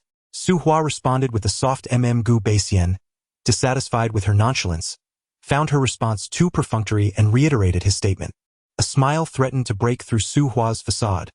The power resided firmly in his hands, yet he orchestrated the scene as though she were the reluctant one. Pondering briefly, she lifted her arm to drape it around his neck, leaning in close to whisper delicately in his ear, Many admire you for your handsome visage, wealth, influence, and charm. Yet, there are those who cherish you for having witnessed your struggles, feeling a pang of sympathy for you. She silently positioned herself beside him, wishing to offer both her shoulder and sweetness. Gu Beixian's gaze hardened. Cradling her face, he pressed his forehead against hers. After a long pause, he voiced, I intended to evoke desire, not sentimentality. Now you've stirred emotions deep within my heart, leaving no room for mere passion. Su Hua felt on the verge of tears from his teasing. She could only articulate such heartfelt truths, while the provocative, fiery words eluded her grasp. Tentatively, she poked his waist and suggested, If passion cannot be ignited, shall we return home? No need, this is sufficient, he replied, lowering his head to capture her lips, gently nibbling on her soft mouth. His kissing prowess was exceptional. Su Hua found herself rendered pliable and sweetened by his embrace, her delicate frame possessing alluring curves. The most alluring aspect lies in the delicate and graceful waist and the exquisite curve of the hips. Though her appearance is pure and pristine, untouched by the world, in Gu Beixian's eyes, she exudes an enchanting charm that captivates the heart. Outside the car, the river breeze is fierce, and the shadows of the trees dance gracefully, while indigo clouds obscure half of the moon. Inside the vehicle, the atmosphere is rich and intoxicating, filled with lingering allure. The following day, Su Hua's phone suddenly received a notification from the bank, indicating an account deposit of 1 million. The remittance account belonged to the Kyoto Zhengrong Crafts Import and Export Trading Company, the parent company of Zhengrong Auction House. Su Hua retrieved Gu Jinyao's business card and dialed the number inscribed upon it. After a single ring, the other party answered. Su Hua, he called her name softly, his voice deep and resonant, embodying a pure masculine timbre. Unbeknownst to her, each time she heard him utter her name, It stirred an unusual sensation within her, as if those two syllables were imbued with profound affection. Yet, women often indulge in their own fantasies. She reassured herself that perhaps she was overthinking. Mr. Gu, Su Hua said politely, I just received a transfer of 1 million from your company. Could it be a mistake on your finance department's part? Gu Jinyao chuckled, no. It is indeed my request. Su Hua pondered briefly, we have already settled the payment for the painting. Why, then, are you sending me this transfer? Your painting remains in my office. I have yet to deliver it to my father. However, a regular client expressed interest and offered 13 million, which exceeds the price I paid you by 1 million. After a moment of contemplation, Su Hua inquired, doesn't your auction house charge a 10% commission? I shall transfer this sum of 1 million to you. When dealing with those she is not well acquainted with, she prefers to keep matters transparent, not wanting to be indebted to anyone. Gu Jinyao replied calmly, since we are not going through the auction channel, I will not charge you a commission. Su Hua hesitated, yet she thought, if you truly wish to express your gratitude, please treat me to a meal. This request is by no means excessive. Had it been someone else, Su Hua would have obliged. However, Gu Baixian expressed his discontent at her growing closeness with him. Su Hua politely declined, saying, you have rendered me such significant assistance, and I ought to treat you to a meal, but I find myself in a bit of an inconvenient situation at the moment. How about this? Since your father admires the ink lotus painting by the 8 great masters, I shall create a copy for him. It won't take long. I can complete it in under 10 days. However, I will only replicate it, not forge it, so you will need to handle the seal yourself. Gu Jinyao paused for a moment and replied, very well, I have a photo of that painting on my phone, and I will send it to you shortly. No need, she said. I have already committed it to memory and can guarantee that I will replicate it precisely. Gu Jinyao fell silent for a moment, then softly remarked, you remain as clever as ever. Su Hua's heart fluttered slightly. What did you say? Gu Jinyao smiled and raised his tone, saying, I meant that you are even more intelligent than I had imagined. Su Hua suspected she might have misheard again and casually remarked, it's something I honed during my childhood. Practice makes perfect. You may use your seal on the painting. I believe you will achieve great renown in the future. Once your fame rises, the value of the ink lotus painting you replicate will naturally increase. You flatter me, he replied. Though she spoke otherwise, Su Hua felt a profound joy within her, a sense of validation. After ending the call, she entered her study, placing a sign on the door that read, Do not disturb. She meticulously ground the ink herself, a fundamental step in painting that allows for both introspection and tranquility. Once the ink was prepared, Su Hua grasped her brush and approached the expansive desk, where a sheet of ancient Xian paper lay spread out before her. With her eyes closed, she began to mentally replay the composition, brushwork, and aesthetic of Bada Shanren's ink lotus paintings. Renowned for his bold and expressive strokes, his artistry draws inspiration from nature, characterized by a simplicity that possesses both grandeur and originality. Throughout her life, having imitated countless ink wash masterpieces, she found Bada Shanren's works to be the most challenging to replicate. Chinese painting does not adhere to the conventions of three-dimensionality or focal perspective. It must embody a likeness that is both present and elusive. The worst outcome is a perfect imitation. The intermediate is termed exquisite, while the highest praise is reserved for transcendent or divine works. In her estimation, Bada Shanren's paintings epitomize the latter category. His art consistently conveys a sense of desolation, isolation, and melancholic beauty, reflective of his tragic life and unrequited sentiments. Once a royal descendant of the Zhu family, he endured a life of turbulence and displacement. In his own words, his paintings feature few ink dots but many tear stains, with the mountains and rivers remaining as they once were. In chaotic times, he left behind a delicate imprint of literary brilliance. A week later, Su Hua completed her rendition of Zhu Da's ink lotus painting, producing 2 versions in total. The first, lacking in depth, she had framed and hung in her study. The second, however, satisfied her immensely, capturing form, spirit, and rhythm, with its depiction of withered leaves and ink lotus exuding an overwhelming sense of desolate beauty and chilling solitude. After completing the painting, Su Hua called Gu Jinyao and said, Mr. Gu, the painting is finished. Would you like to send someone to collect it? Or shall I deliver it to you? I appreciate your efforts. How about we arrange to meet for a meal, and you can conveniently hand over the painting to me? Su Hua hesitated momentarily. Gu Jinyao remained silent for a brief moment before responding. Everyone needs to eat. It's merely a meal I am inviting you to, and it won't take much of your time. With such words spoken, Su Hua felt it would be too ungracious to decline any further, so she reluctantly agreed. The other party suggested a private dining establishment, and they decided to meet at 6 o'clock the following evening. After hanging up, Su Hua gazed at the ink lotus painting spread out on the table, deliberating for a moment before calling Gu Beixian. Once connected, she inquired, "Do you have time tomorrow evening at 6? I have a dinner engagement and would like you to accompany me." Gu Beixian pondered for a brief moment before smiling and asking, "Whose dinner is it that requires such a significant effort from you?" Su Hua replied softly, Heu Jinyao. At this, Gu Beixian paused, and his grip on the phone tightened, nearly distorting it in his hand. Chapter 52. Jealousy. Su Hua surmised that he might be upset and hurriedly explained. That painting was placed in his office and purchased by a regular customer for 13 million. He transferred an extra million to me, but I intended to return it. He insisted I keep it and suggested treating me instead. I politely declined and painted a new ink lotus piece as a gift for him, yet he insisted on taking me out for dinner. Unable to refuse, I had to bring you along. If you're unavailable, I would have asked Xin Yuan to accompany me. Just as she finished speaking, a voice from her phone interjected, "I am available." Su Hua smiled, "Thank you." The following day, at 6 in the evening, Su Hua and Gu Beixian arrived at the private dining establishment reserved by Gu Jinyao. This exclusive restaurant is reputed to have a lineage of imperial chefs, serving only 8 tables each evening, with a fixed menu of 8 dishes, refusing to accommodate specific orders or prepare extras.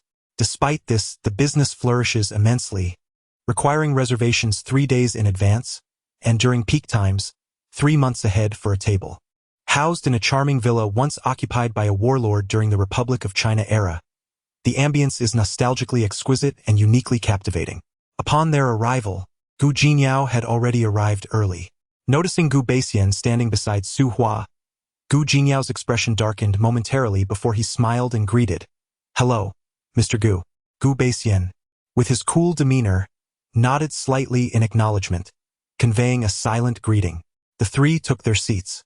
Su Hua carefully unfolded a third of the painting in her hands and presented it to Gu Jinyao, saying, "Mr. Gu, please take a look. Are you satisfied?" Gu Jinyao accepted the painting, holding it delicately in his hands, gradually unfolding it to admire its intricate details. After a thorough examination, he shifted his gaze from the artwork to Su Hua, a subtle smile gracing his lips as he remarked, "Indeed, I was not mistaken in my judgment of you. This painting possesses form, spirit, and charm, capturing its essence exquisitely. Please convey my gratitude to your father." Su Hua responded with a gentle smile, "It was my pleasure." As she took her seat, her peripheral vision caught sight of Gu Beixian, his expression cool as he sipped his tea. She reached her hand beneath the table, gently massaging his leg to comfort him. His playful hand was swiftly captured by Gu Beixian, who held it firmly in his palm, caressing it slowly, which softened his demeanor slightly. Due to the prior reservation, the dishes arrived promptly.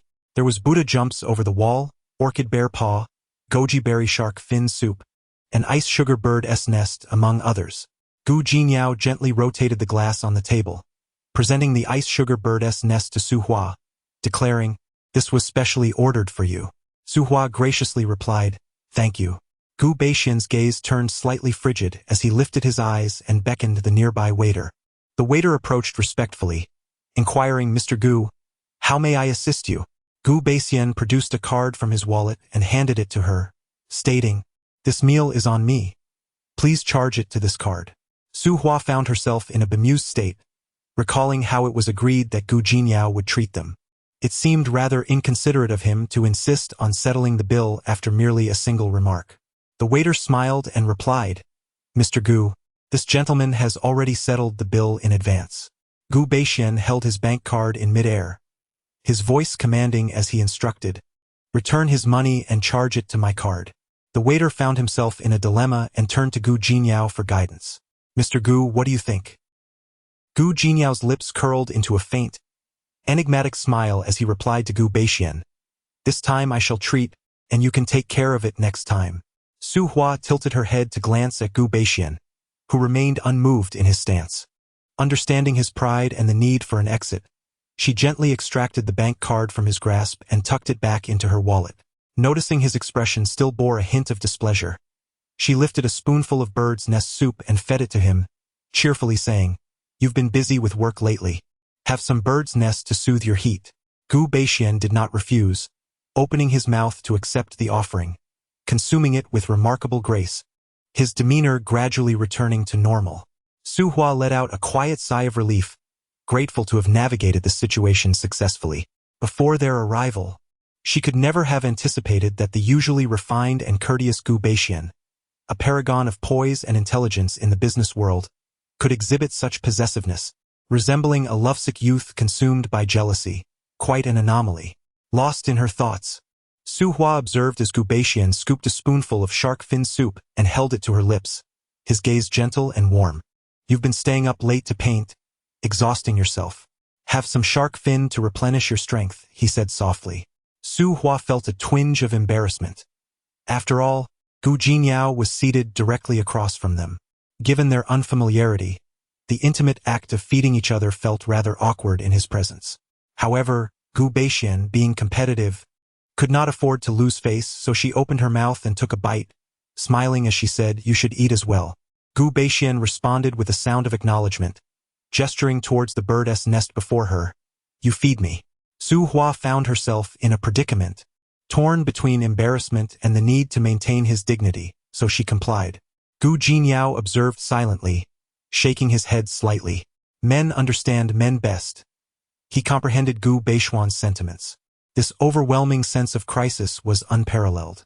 Subsequently, Gu Beixian intermittently fed Su Hua. Though she felt mortified, she could not refute his intentions and thus feigned calmness while consuming the food. Gu Beixian, on the other hand, remained composed, showing no signs of awkwardness. Gu Jinyao sat quietly across from them, watching the affectionate couple in silence. Despite the table laden with exquisite delicacies, he found the meal tasteless and longed to finish swiftly and depart. As they neared the end of the meal, Gu Beixian turned to Su Hua and said, "I'm stepping outside for a smoke." Typically, Su Hua disapproved of his smoking habits. Yet, in this public setting, she granted him the courtesy, smiling as she replied, "Go ahead, but smoke less." Gu Beixian acknowledged her with a sound, exchanged a knowing glance with Gu Jinyao, pushed back his chair, and stood up to leave first.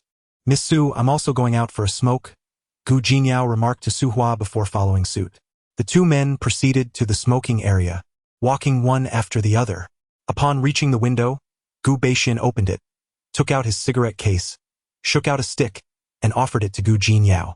Gu Jinyao accepted it but did not light it, merely toying with it between his fingers. He casually pulled a chair and sat down, his long legs crossed, a smile gracing his face, yet the sharpness in his eyes was hard to conceal. Gu Beixian, with his elegant and tall physique, lazily leaned against the window, his gaze coolly fixed on him. Raising an eyebrow, he inquired, "Are you surnamed Liu?" Gu Jinyao's dark pupils hardened slightly as he replied, devoid of any tone, "My surname is Gu. I am the son of Gu Zhengrong and have only just returned to the country this year." Gu Beixian did not respond, pursing his lips as he regarded Gu Jinyao for several seconds with a detached expression. He placed a cigarette between his lips, clicked the lighter, ignited it, inhaled deeply, and slowly exhaled a cloud of smoke. The white mist enveloped his handsome, spirited face, obscuring his features and rendering his expression indiscernible. Silence enveloped the room, heavy and suffocating. After a prolonged, frigid silence, Gu Beixian finally spoke. Without glancing at Gu Jinyao, he lowered his eyelashes slightly, scrutinizing the cigarette in his hand, and remarked in a nonchalant tone, "You were the one who harmed Chu Suasua, weren't you?" The smile on Gu Jinyao's face froze, his fingers tightening as he snapped the cigarette in two. His voice was chillingly indifferent. "I do not understand what you are saying." Gu Beixian's gaze lingered on the broken cigarette between Gu Jinyao's fingers, his eyes gradually taking on a contemplative hue. With a slight parting of his lips, He stated, Su Huan is my wife. Regardless of your surname, do not disturb her. Gu Jingyao shrugged, a defiant expression crossing his face. What are you afraid of? Gu Beixian's eyes turned icy, fixing an intense stare upon him, the atmosphere around him suddenly becoming oppressive. Gu Jingyao smirked, a smile that seemed to conceal a blade. Gu Beixian chuckled, flicking the ash from his cigarette into the ashtray, and remarked nonchalantly, Today, Su Hua took the initiative to invite me. You witnessed how much she cares for me just moments ago. His tone was slightly somber, yet a smile lingered at the corners of his lips, rendering his emotions difficult to decipher. Gu Jingyao hesitated for a moment, suppressing his mirth. Take good care of her, he stated before pushing the chair back and preparing to leave. Gu Beixian's gaze turned icy as he retorted, You, an outsider, show such concern for my wife.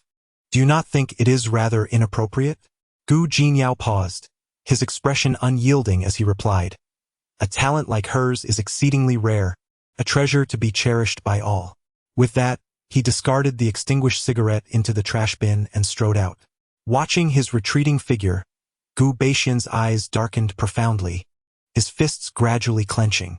The smoldering cigarette burned against his palm, yet he felt no pain. Disposing of the cigarette, he retrieved his phone from his trousers and dialed Su Hua's number. Let's go. All right, I'll see you in the lobby on the first floor, Su Hua responded gently. Gu Beixian offered a subdued acknowledgement. As Su Hua exited with her bag, she encountered Gu Jingyao. She smiled faintly at him, expressing gratitude. Thank you for your generous hospitality tonight. With a warm smile, Gu Jingyao replied, It was my pleasure. Su Hua politely bid farewell. Goodbye. Gu Jingyao gazed down at her with a soft expression, murmuring, Goodbye. If one listened closely, beneath the ordinary exchange lay an unspoken affection. Unfortunately, Su Hua did not linger on his words. Her heart was wholly devoted to Gu Beixian. She strode away with remarkable swiftness, akin to a gust of wind. Gu Jingyao silently gazed at her retreating figure, slender and delicate, gradually fading into the distance along the corridor. It was not until she completely vanished from sight that he slowly withdrew his gaze, his dark eyes deepening, resembling an unfathomable lake. Su Hua arrived on the first floor and encountered Gu Beixian.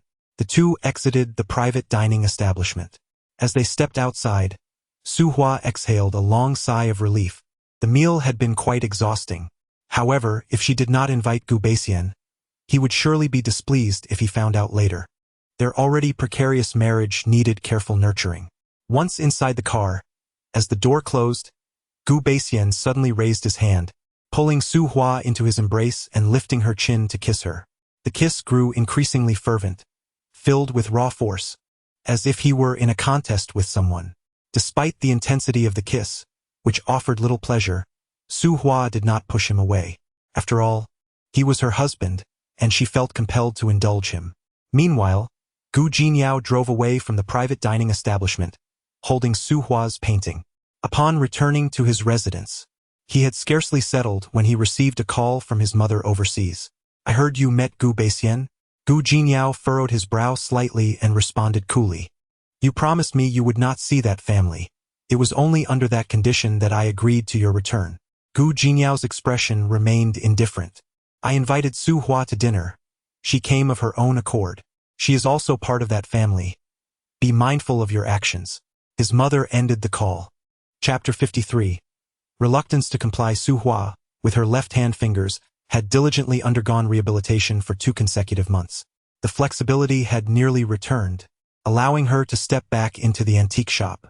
Upon entering, she spotted the appraiser, Cui Shoxing, wielding an oversized magnifying glass, meticulously scrutinizing an ancient painting at the counter to ascertain its authenticity.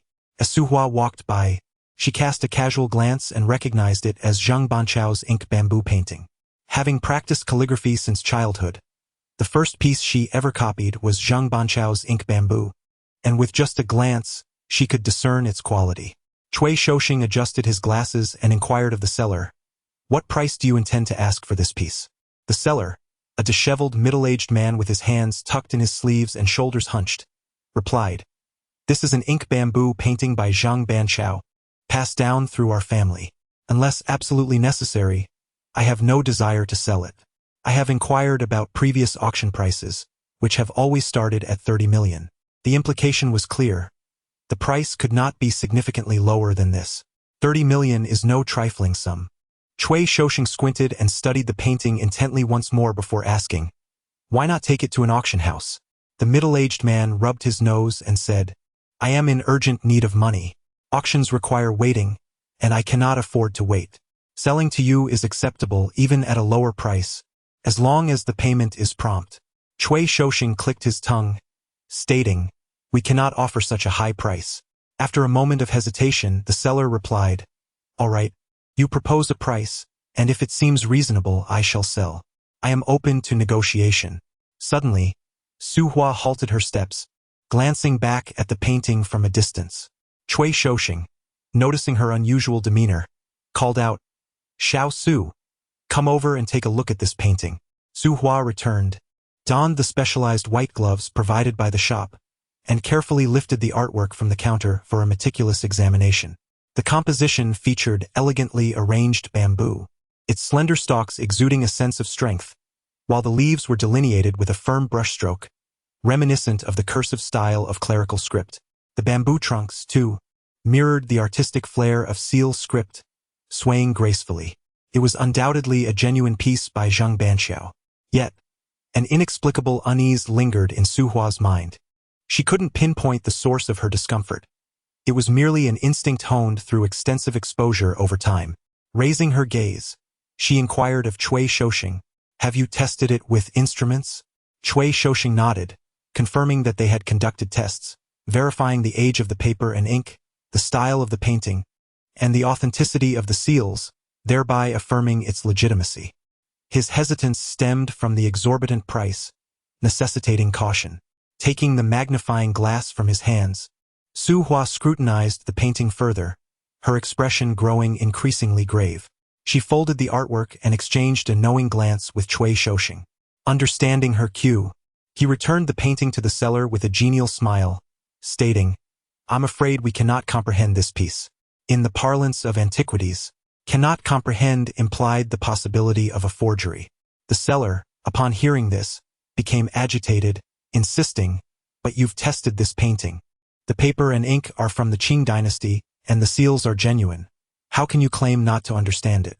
Cui Shoshing struggled to articulate a clear rationale, though he firmly believed the painting to be authentic. Upon observing the seller's demeanor, an air of defiance enveloped him as he settled into a chair, shedding the earlier timidity to adopt a brazen attitude. He declared, "This painting has been handed down through generations. You must provide me with an explanation today, or I shall not take my leave." Having operated the shop for a considerable duration, one encounters all sorts of individuals, and those who resort to such underhanded tactics are not uncommon. In the past, Cui Shoshing would have effortlessly dismissed such antics with a few words.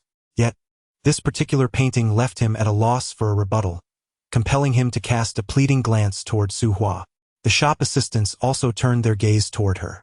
In the midst of scrutinizing stares, Su Hua approached the seller, leaning in to whisper a few words into his ear. The moment he heard her, his countenance shifted dramatically.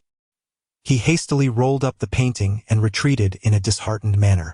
Once he had distanced himself, Cui Shoshing, filled with curiosity, inquired, "Xiao Su, what did you say to him? What was the issue with that painting?" Su Hua replied with a graceful smile, "That painting is a restoration. Ancient artworks, particularly those created by renowned figures of the past, command exorbitant prices, often ranging from millions to even billions. Such lucrative prospects inevitably attract unscrupulous individuals.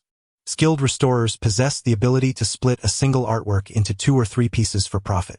The most adept among them can even separate a painting into 5 or 6 parts, with legends of 9 separations from a single piece being whispered. Though such opportunities are exceedingly rare and fraught with peril, a single misstep could obliterate the entire artwork." Cui Shoshing's expression darkened, and beads of cold sweat trickled down his back. Fortuitously, Su Hua had arrived just in time, or else he might have misjudged the situation entirely. The artwork, valued in the tens of millions, would surely lead to ruin if acquired. The crux of the matter is that his future in this industry would be irreparably tarnished. When Su Hua first arrived, the young master sought her counsel on matters he found perplexing, displaying a certain degree of defiance. However, now he is utterly convinced. Cui Shouxing, hunching his shoulders, inquired, "How did you discern that?" Su Hua responded with a gentle smile. "Although the paper, ink, and seal on the painting are authentic, a meticulous examination reveals faint, unresolved burrs. Yet, she refrained from divulging this detail, merely attributing her insight to instinct. Since childhood, I have engaged with ancient books and paintings. Despite my youth, I have been in this profession for nearly 20 years. A mere glance revealed something amiss, and upon closer inspection, my intuition proved correct." She had expressed similar sentiments upon her arrival, and at that time, Cui Shouxing dismissed her as boastful. Now he perceives her words as modesty. Her expertise in ancient art surpasses his, leaving him with no choice but to concede. Cui Shouxing's weathered face broke into a radiant smile, and lowering his gaze to Su Hua's hands, he inquired with a hint of concern and flattery, "Teacher Su, how is your hand recovering? I know a renowned acupuncturist. Would you like me to introduce you?" The others were taken aback. Cui Shouxing, the eldest in the establishment, prided himself on his discerning eye for treasures and typically maintained an aloof demeanor.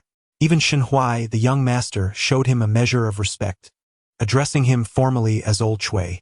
Yet now, he referred to the merely 23-year-old Su Hua as Teacher Su. Su Hua was momentarily taken aback, then smiled and said, "Old Cui, please continue to call me Xiao Su." Cui Shouxing repeatedly waved his hand, insisting, "No, from now on, I shall address you as Teacher Su. If it weren't for your keen eye earlier, I would have overlooked it. That painting is worth several million. Calling you Teacher Su is well worth it." Su Hua chose not to respond further, smiling as she removed her gloves and ascended the stairs. Having injured her hand, she had taken nearly 3 months off and accumulated a backlog of work. However, restoring ancient paintings and calligraphy is a meticulous and conscientious task, one that cannot be rushed.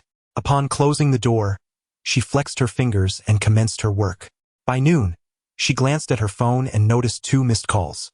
As she couldn't afford to be distracted while working, her phone was generally set to silent. She dialed back the number. It was the photography studio, informing her that her wedding photos were ready for collection. In the afternoon, Su Hua instructed her driver to take her to the studio to retrieve her wedding photos.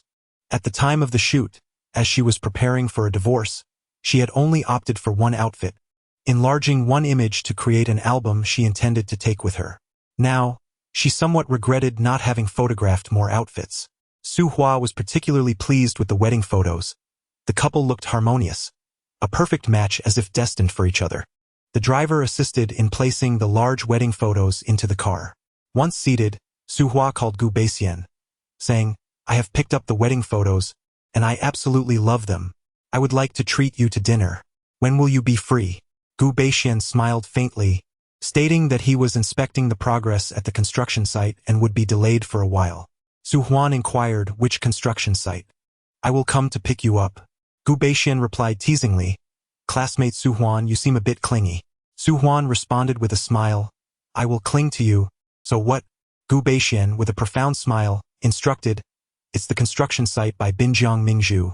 Just tell the driver and he will know." "All right, see you soon," she replied. 40 minutes later, the driver brought Su Huan to the Binjiang Mingzhu development. Upon alighting, she immediately spotted the elongated limited edition luxury car parked at the entrance of the construction site, belonging to Gu Beixian. Su Huan took out her phone to call him. Just as she was about to dial, she noticed a group of people hurriedly exiting through the site gate. Leading the group was Gu Beixian. Cradling Chu Suasua in his arms, his expression hurried as he briskly approached the car parked by the roadside. Upon reaching the vehicle, someone swiftly opened the door. Gu Beixian bent down, placing Chu Suasua inside before entering himself. The car sped away, releasing a plume of white exhaust. Su Huan's phone slipped from her grasp and fell to the ground, her heart shattering with a thud. Chapter 54. By all means, Su Hua stood there, her lips pale and fragile, as if she were encased in a wintry abyss despite it being the gentle spring of April. A chill enveloped her from head to toe, and her teeth chattered faintly. Her heart felt constricted, causing her to struggle for breath. The promises of maintaining decorum and keeping a distance from Chu Suasua seemed to evaporate as Gu Beixian held her closely and hurriedly entered the vehicle. He appeared flustered and anxious, yet he failed to notice her standing conspicuously at the entrance. Young madam, the driver called out twice, but Su Hua remained unresponsive. The driver bent down to retrieve the phone that had fallen to the ground, examined it briefly, and handed it to her, saying, "Young madam, your phone." With a dazed expression, Su Hua accepted the device. The driver cautiously observed her demeanor and remarked, "Miss Chu must have sustained injuries," prompting President Gu to carry her. I noticed her eyes were closed, and her expression seemed to convey great pain. Su Hua's attention had been fixated solely on Gu Beixian moments ago. She had not taken the time to assess Chu Suasua's condition, nor had she cared to. However, reflecting on the driver's words, she considered the possibility. After all, it was quite unusual for Gu Beixian to carry her in broad daylight and board the vehicle so openly in front of numerous subordinates without cause. In her state of confusion, she realized the urgency of the situation. As clarity returned, her once stiff gaze softened slightly, and she instructed, "Please call and inquire which hospital they have gone to. We should go and check." She could not fathom that Gu Beixian would deceive her. She yearned to uncover the truth with her own eyes. The driver took out his phone and began calling the individuals who had just followed Gu Beixian, quickly inquiring about the hospital's location. Upon learning that Chu Suasua had indeed sustained injuries, Su Huan felt a slight alleviation in her heart. She boarded the vehicle, and the driver escorted her to the hospital. Upon her arrival, Chu Suasua was being wheeled into the examination room for a brain CT scan. Gu Beixian stood by the window, his hands casually tucked into his pockets, intently gazing at the door of the examination room, his expression stern and composed. Nearby, a few workers from the construction site, who had accompanied him earlier, were engaged in hushed conversation. Su Huan approached Gu Beixian slowly, as if sensing her presence. He turned his head to look at her, a flicker of surprise crossing his eyes. Soon, he softened his gaze and asked gently, "What brings you here?" Su Huan replied quietly, "We had made plans to dine together. Have you forgotten?" "I'm sorry. There was a bit of an incident. Chu Suasua was injured, and I am unable to leave for the moment." Gu Beixian placed his hand on her shoulder, giving it a light squeeze. "If you are hungry, you should return and eat." Su Huan shook her head. "I'm not hungry. What happened to her?" "She was representing the Chu group and accompanied me to inspect the construction site when a metal bucket fell from the scaffolding and struck her head." Gu Beixian had previously mentioned that Chu Suasua had taken on the role of his father's assistant. The Chu group and the Gu group collaborated on numerous projects. It was evident that this was orchestrated by Chu Yenru and Gu Outing to deliberately create an opportunity for Chu Suasua and Gu Beixian. Suppressing her emotions, Su Huan inquired, "Was she wearing a hard hat?" "Yes." "Is the injury serious?"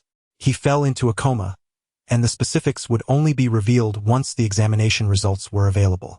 Gu Beixian glanced at his watch and remarked, "My father and the others are almost here. You should head back." Su Hua understood that he was concerned about Gu Outing's arrival, fearing it would cause her embarrassment.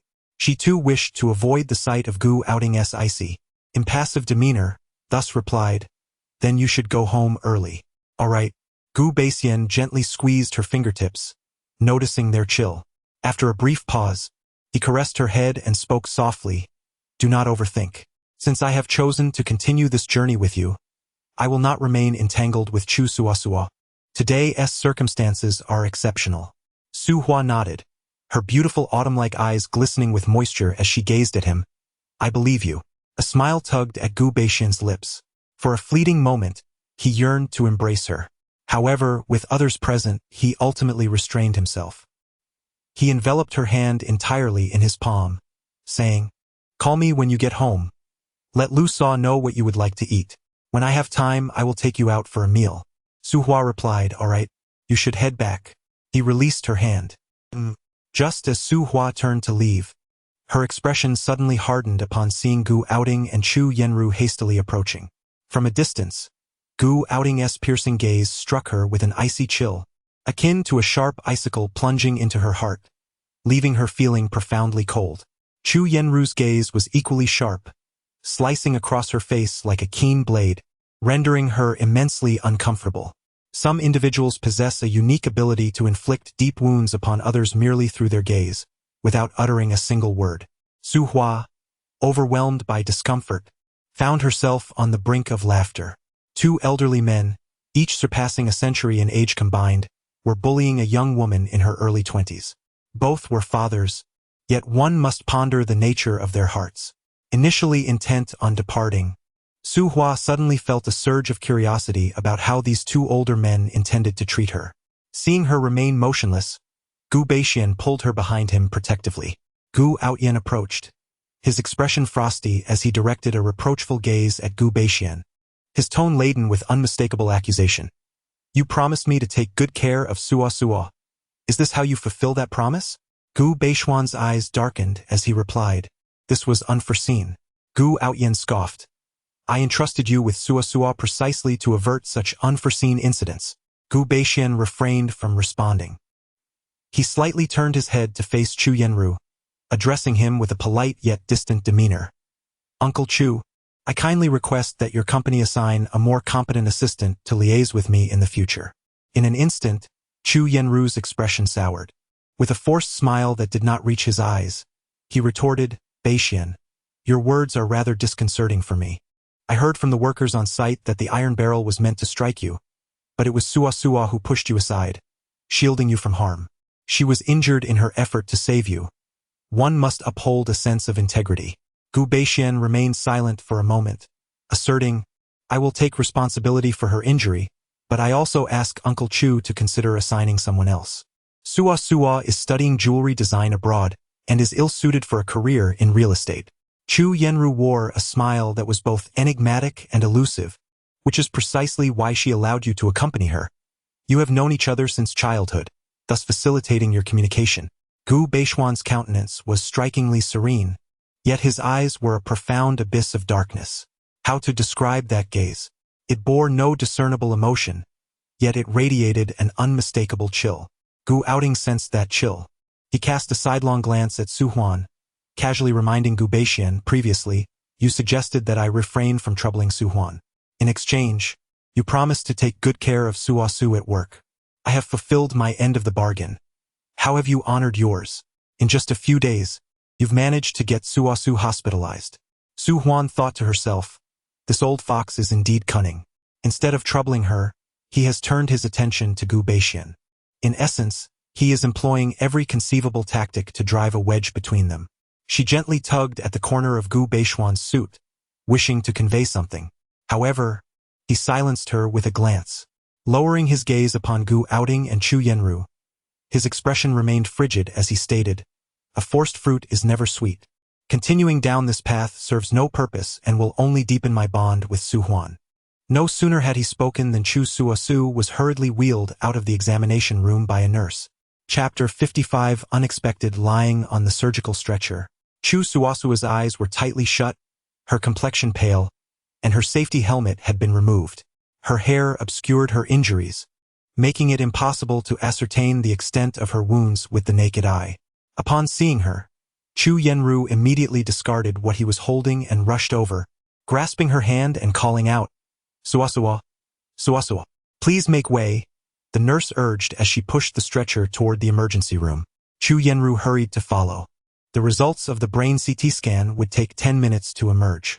Gu Beixian remained still, waiting for the results, as this matter directly pertained to him. Gu Outing looked in the direction where Chu Suo had been taken, his tone laced with reproach. See how devoted Suo is to you, risking her life to save you. If she hadn't shielded you, it would have been you on that stretcher. Gu Beixian replied nonchalantly, I did not ask her to intervene. Anger flickered in Gu Outing's eyes as he retorted, what kind of statement is that? You and Suo were once so close. What has happened recently? He cast a cold glance at Su Hua, implying that she was the one stirring discord. Perceiving this, Gu Beixian pulled Su Hua aside to shield her, his gaze darkening as he said, Is it wrong for me to maintain distance from women other than my wife? Must I embrace others to satisfy you? Gu Outing was momentarily taken aback, his expression darkening. He opened his mouth as if to speak but ultimately refrained, letting out a cold snort before departing.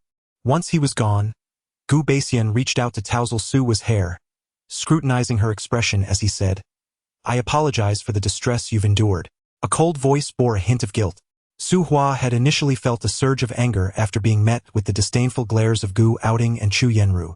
However, upon hearing Gu Baixian's words, her ire dissipated entirely. She delicately grasped his fingertips and replied, "It's nothing. This isn't the first time." She had endured far harsher words before. In Gu Baixian's presence, Gu Outing had spoken with considerably more tact. 10 minutes later, they received the brain CT results for Chu Suasua, which indicated a mild concussion. Su Hua breathed a quiet sigh of relief. She had genuinely feared that Chu Suasua might have suffered severe damage or worse, become a vegetative state. Given the temperament of their family, they would undoubtedly cling to Gu Baixian without hesitation. Gu Baixian glanced at his watch and remarked, "It's getting late. You should head back. I may be home later tonight." Su Hua, reluctant to part, reminded him, "Don't forget to have dinner." "I know, and you should as well," he replied. As Su Hua turned to leave, she encountered Gu Baixian's assistant around the corner and reminded him, "Don't forget to order food for your president, and remind him to eat." The assistant replied respectfully, "Understood, young madam." Upon returning home, Su Hua washed up and went to bed. As the hours stretched on, Gu Baixian had yet to return. Exhausted, she eventually succumbed to slumber. In the middle of the night, she awoke, opening her eyes to find the space beside her vacant, causing her heart to skip a beat. Glancing at the clock on the wall, she saw it was already past 2 in the morning. Gu Baixian still had not returned. She picked up her phone to call him, only to discover that it was turned off. Anxiety coursed through Su Hua's heart, her pulse racing with trepidation as she feared the worst. Though she placed her trust in Gu Baixian, the presence of Gu Outing, Chu Yenru, and the mother-daughter duo, Chu Suasua, weighed heavily on her mind. The cunning of 2 seasoned schemers combined with the ulterior motives of 2 others could certainly lead to unsavory deeds. What if they conspired against her, tarnishing Gu Baixian in the process? Should she proceed or withdraw? Wrapping herself in a garment, Su Hua contemplated visiting the hospital. However, it was late, and the driver was likely fast asleep. Hailing a taxi at this hour presented its own challenges, and her driving skills were only average, making a nighttime excursion somewhat perilous. In her bedroom, she paced restlessly until she finally managed to reach Gu Nanin on the phone. Still in a drowsy haze, Gu Nanin answered without checking the caller ID. Her voice tinged with impatience. "Who is it? Calling at this hour and disturbing my sleep?" "Nanin, it's me." "Su Hua," she replied. Instantly, Gu Nanin's tone softened. "Ah, sister-in-law, what has happened? Could you please share Chu Machen's mobile number with me?" "Chu Suasua was struck on the head by a heavy object, and your brother took her to the hospital. He hasn't returned home yet." Gu Nanin awoke fully, her voice sharp with concern. "What? My brother is getting into trouble again. Entangled with that green tea BTCH? This situation is somewhat unique. Please refrain from defending him. He deserves a good scolding. I will send you Machen's number right away." "All right."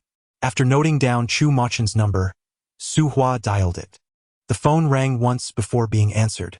Su Hua politely remarked, "I apologize for disturbing you so late, Mr. Chu."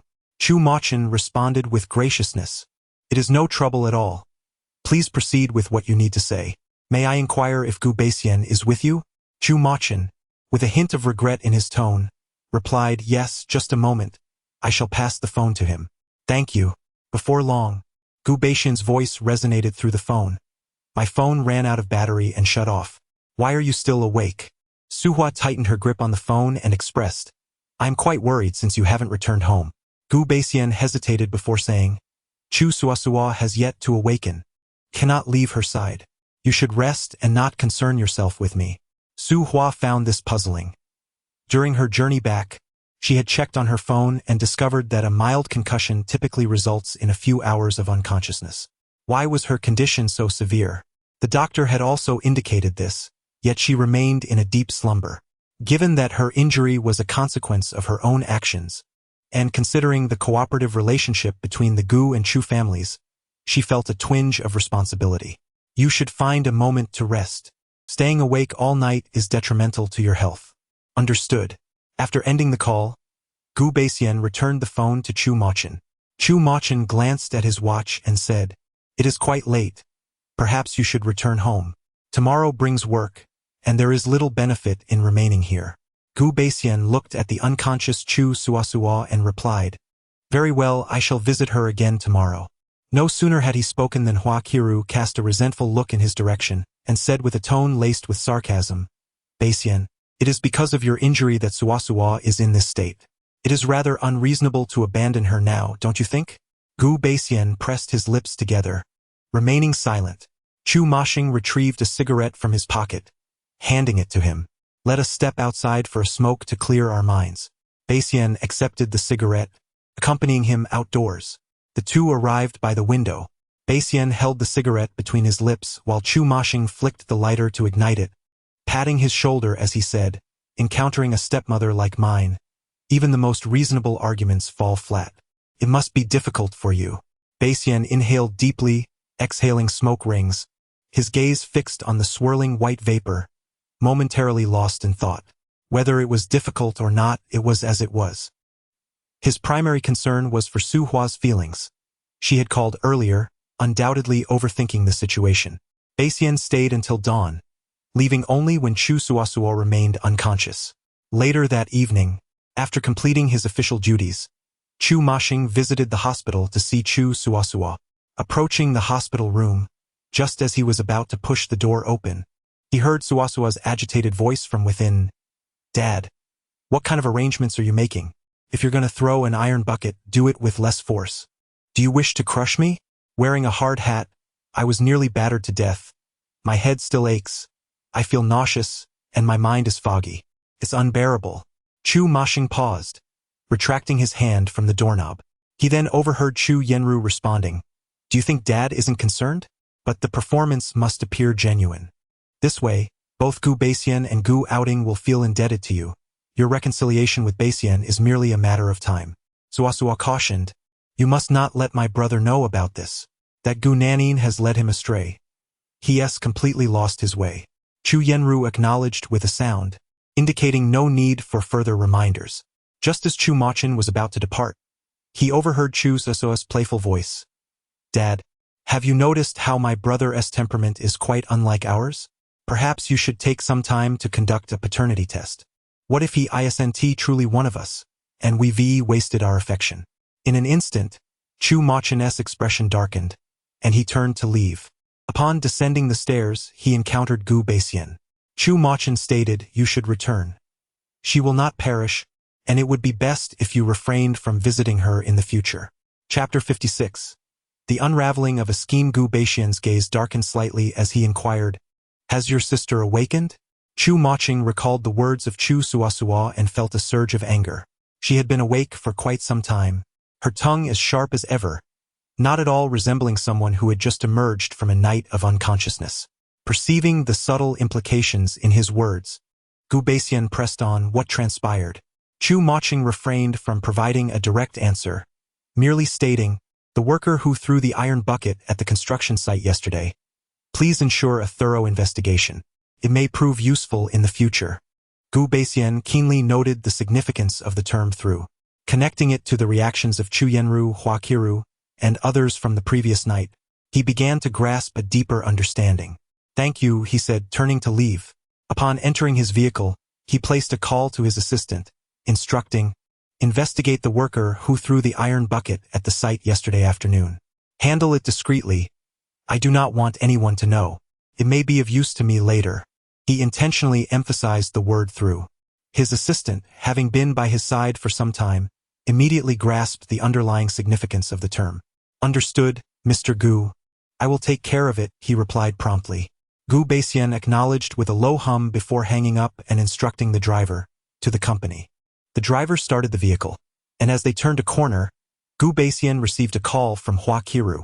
"Baixian, your father mentioned you came to the hospital. Why have we not seen you yet? Suasua has just awakened and has been calling your name. Though she suffered a head injury and is somewhat disoriented, she has not forgotten you." Had this been 10 minutes ago, Gu Baixian would have felt a pang of guilt upon hearing her words. However, at this moment, all he felt was a sense of insincerity.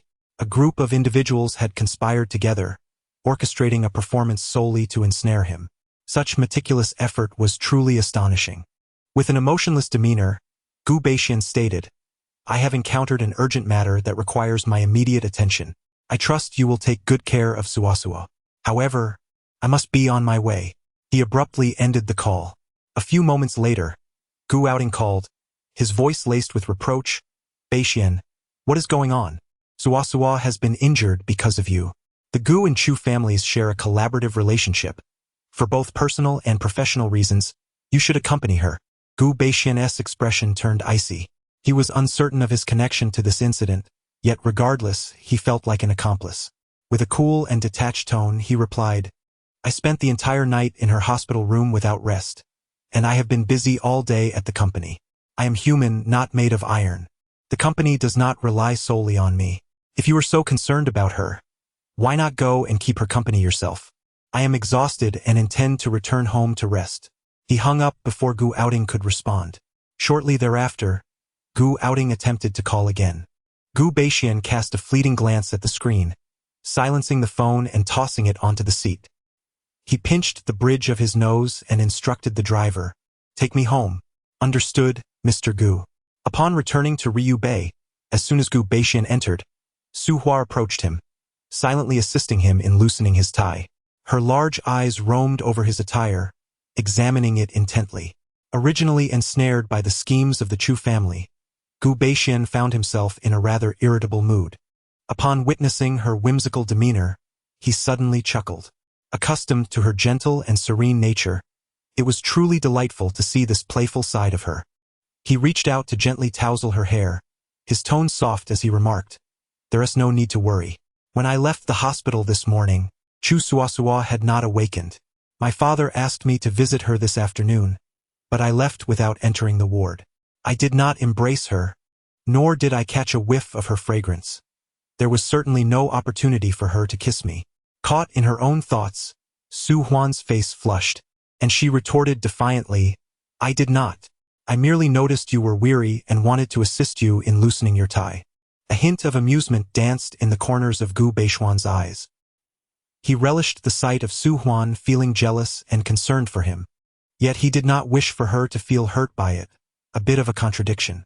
He removed his suit jacket, which Su Huan took and hung on the coat rack, inquiring, "Has Chu Suasuo awakened?" Gu Beixian subtly furrowed his brow and replied, "Yes, she has."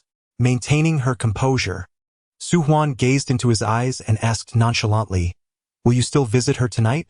Gu Beixian paused for a moment before pulling her into his embrace, planting a tender kiss on her forehead, and saying, "No, I shall not. And tomorrow I shall not go either." He lowered his head to kiss her cheek, trailing down to her lips and neck, eventually nibbling on her earlobe with an air of casualness, declaring, "I want to go any day. It's imperative that I stay with my wife. In this vast universe, my wife is of utmost importance."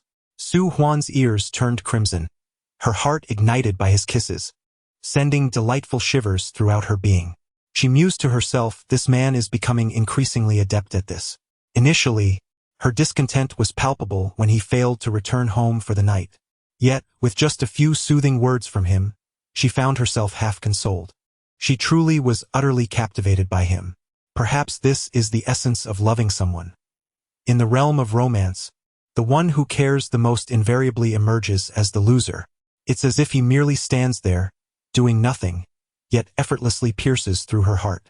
With a simple kiss, he can make her forget a myriad of grievances. 3 days later, her grandmother called, inviting Su Hua and Gu Beixian to dinner at their home on Saturday.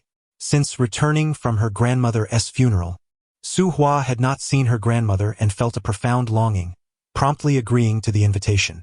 As Saturday approached, she requested the driver to take her there early, even before dusk. This visit was starkly different from the last.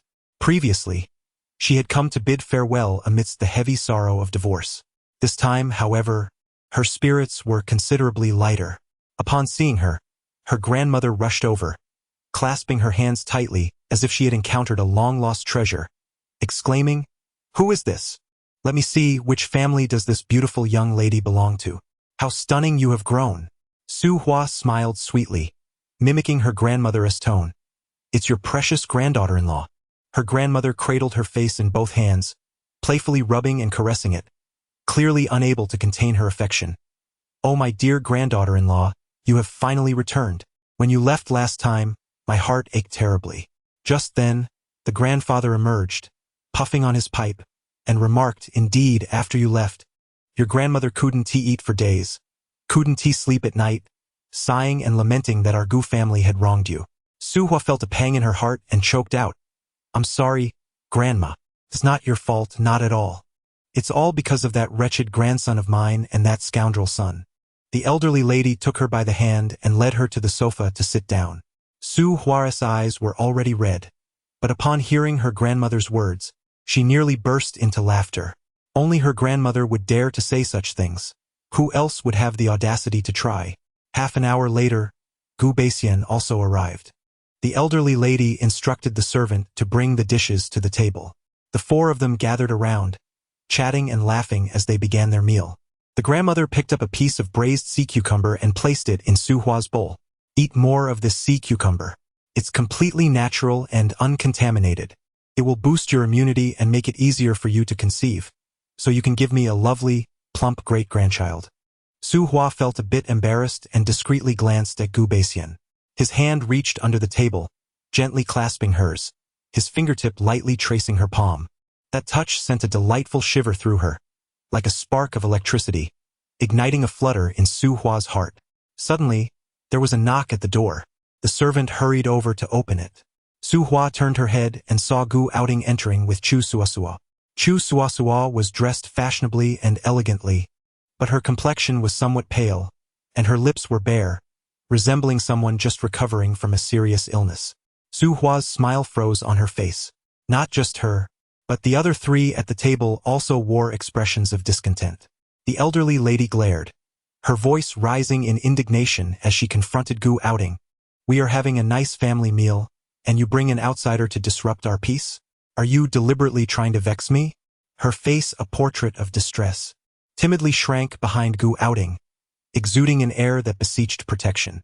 Gu Outing's expression was somber as he remarked, Mother, just recently Suasua saved Baixian. Please do not always regard her as an adversary. You once cherished her dearly. This child has endured much, having been compelled by her mother to relocate abroad, forcibly separated from Baixian, which led her to suffer from severe depression. The elderly lady huffed coldly, rolling her eyes in silence. Gu Outing turned to Chu Suasua, urging Suasua, come sit down and enjoy your meal. Chu Suasua obediently replied, All right, Uncle Gu. The two took their seats opposite Su Huan and Gu Baixian. Chu Suasua picked up the serving chopsticks, delicately selected a piece of steamed abalone, stood up, extended her arm, and placed it into Gu Baixian's bowl, her demeanor charming yet slightly ingratiating as she said, Baixian, on the night I was injured, you watched over me the entire night. Thank you for your efforts. Please eat more abalone to replenish yourself. Gu Baixian regarded her with a cool, piercing gaze, inquiring silently if her injuries had healed. Chu Suasua raised her hand to massage her temples, her expression contorted with pain as she confessed, My head still aches faintly, and some memories remain hazy.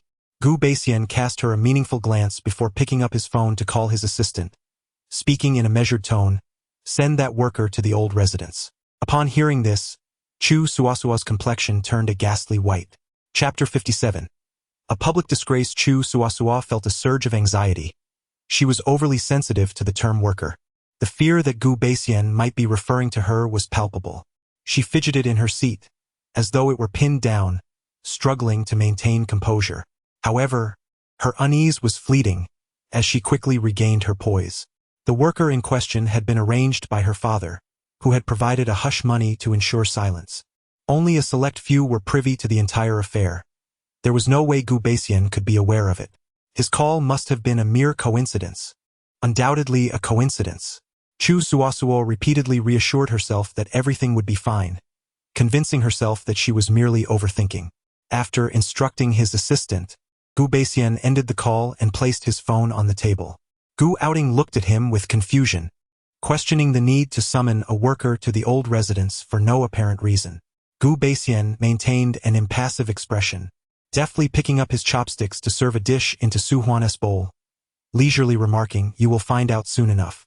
Gu Outing smirked, playfully chiding, "You cheeky lad, keeping me in suspense." Clearing her throat, Chu Suasua interjected, "Uncle Gu, perhaps Baixian has some business to attend to. Let us not press him further." A faint smile played on Gu Baixian's lips as he glanced at the plate before him, which contained the steamed abalone that Chu Suasua had just served. He lifted the plate and handed it to the servant behind him, saying, "Please replace this with a new one." "Of course, young Master Baixian," the servant replied, swiftly taking the plate away and soon returning with a fresh one set before him. Chu Suasua's gaze remained fixed on the plate in front of Gu Baixian, her lips twitching slightly. This is quite disrespectful to her. In front of so many people, it leaves her in an embarrassing position. Gu Outing noticed her expression darkening, and with a cold glance, he picked up a piece of braised spare ribs with the serving chopsticks and placed it before her, saying, "Suasua, make sure to eat more ribs. You've lost weight from your injury these past few days." Chu Suasua gratefully replied, "Thank you, Uncle Gu." Gu Outing cast a sidelong glance at Gu Baixian, speaking with a sarcastic tone, "It is only right. You have grown up before my eyes, just like my own daughter. Unlike some individuals, who, despite having their lives saved, remain ungrateful." A hint of mockery flickered in Gu Baixian's eyes as he served a piece of fish to Su Huan, gently saying, "Thank you for those 2 years of unwavering kindness. I truly appreciate it." Su Huan smiled in agreement. "Of course, we are husband and wife. It is only natural that we support one another." The two shared a silent understanding, exchanging smiles. Chu Suasua dug her nails into her palm, trembling with anger.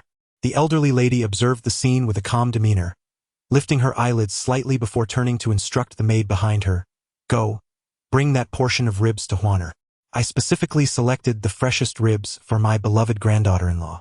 "Yes, madame," the maid replied promptly, hurrying to fetch the ribs and placing them before Su Huan. Su Huan silently applauded her grandmother 100 times in her heart. Grandmother was truly formidable. Chu Suasua's complexion paled as she lowered her head, biting her lip in a pitiful display of grievance. Gu Outing's expression darkened as he scooped a small bowl of bird's nest with a public spoon, placing it before Chu Suasua. "Suasua, do try this bird's nest. It is renowned for its beautifying properties. Aunt Chin simply adores it." The elderly lady furrowed her brows and instructed the maid, "Take the bird's nest to Huar." The delicacy had been meticulously prepared for half a day, intended solely for my cherished granddaughter-in-law, who permitted an outsider to partake. The maid promptly complied. Su Hua smiled radiantly towards the elderly lady, expressing, "Thank you, Grandma. You are so kind to me." The elderly lady chuckled heartily. "Hua, you are my only treasured granddaughter-in-law. Who else should I dote upon?" Tears streamed down Chu Suasua's face as she lowered her head, her shoulders hunched, as if burdened by a great sorrow. Gu Outing slammed his chopsticks onto the table, frowning. "Mother, at your age, could you not be so obstinate?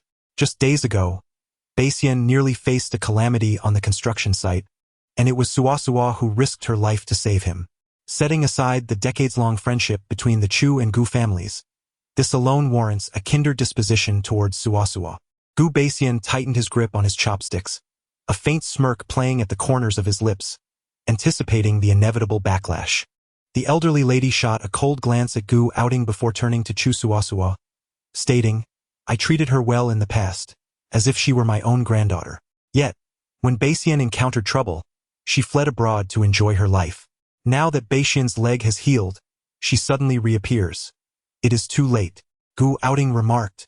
It was her mother who forced her into this situation, compelling her to sever ties with Baixian and even sending people to ensure she was watched around the clock abroad. This was not Su Sua's intention. The old lady snorted dismissively, asserting, "Like mother, like daughter.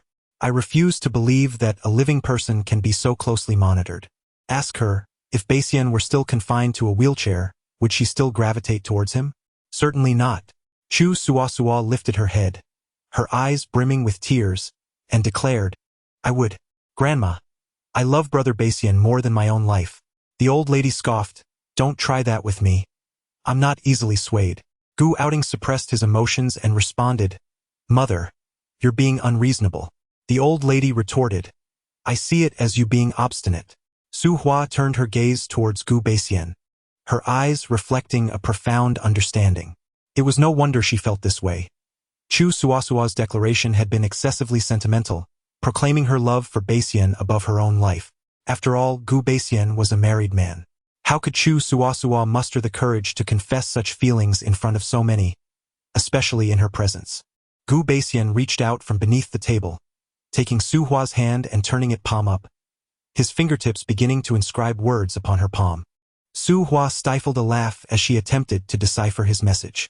The words read, "Watch the show later." She inquired with her eyes, "What show?" Gu Beixian smiled faintly, shaping his lips to say, "Patience."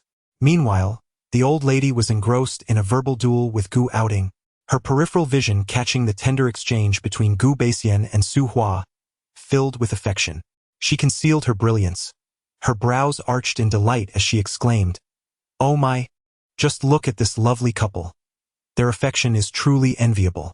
Su Hua understood that her grandmother spoke with intention, aiming her words for Gu Aoting and Chu Suasua to hear. She responded in kind, "Grandma, I envy the bond you share with Grandpa even more. While it is easy to love for a moment, it is far more challenging to sustain that love for a lifetime."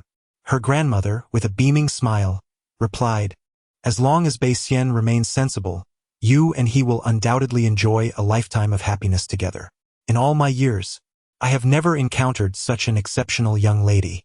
You are beautiful, gentle yet resilient, intelligent, and full of talent, tirelessly dedicated and selfless. A daughter-in-law of your caliber is a rarity indeed. Our Beixian must have burned incense for 8 lifetimes to find such a wonderful wife." Su Hua's eyes glistened with tears, deeply moved by her grandmother's words.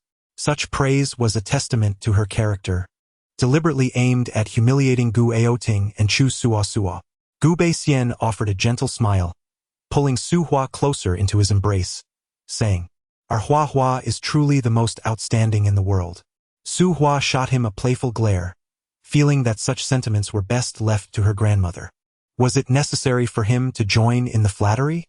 Yet, her heart swelled with joy, sweet as honey. The usually silent grandfather cleared his throat, covering his mouth as he turned his gaze to Su Hua, kindly stating, "Little Su, should anyone dare to trouble you in the future, do not hesitate to come to your grandparents. We will stand by you, and let us see who would dare to bully you." This was akin to delivering a resounding slap to Gu Outing's face. Su Hua was profoundly moved, her voice choked with emotion as she repeatedly expressed her gratitude. "Thank you, Grandpa, thank you, Grandma, thank you both." Gu Outing's expression had darkened to that of a charred coal, an unbearable sight to behold. Chu Suasua was so mortified that she could not lift her head. Initially, Gu Outing had brought her to dinner with the intention of garnering goodwill in the eyes of his grandparents, following recent events. However, rather than winning their favor, she found herself subjected to a collective mockery from the others, her resentment towards Su Hua swelling to an unbearable level. She had never felt so humiliated in her life. A knock resounded at the door. The servant hastily approached and opened it. An assistant entered, accompanied by a man who resembled a laborer, and addressed Gu Beixian. "Mr. Gu, I have brought the person you requested." Everyone turned to gaze, and upon recognizing the laborer's face, Chu Suasua's heart sank, leaving her pallid and stricken with despair. Chapter 58. The grand performance. Chu Suasua could hardly believe her eyes and vigorously rubbed them in disbelief. Indeed, the worker before her was the very same individual who had hurled the iron bucket from the scaffolding that day. It was her father who had covertly bribed him, intending for her to employ a ruse to capture Gu Beixian's heart. Yet, this worker had suddenly materialized in the living room of the Gu family's ancestral home. It was over. The singular thought racing through Chu Suasua's mind was that her cover had been blown. Although it was a warm and pleasant April, she felt as though she had plunged into an ice cellar, shivering uncontrollably from head to toe.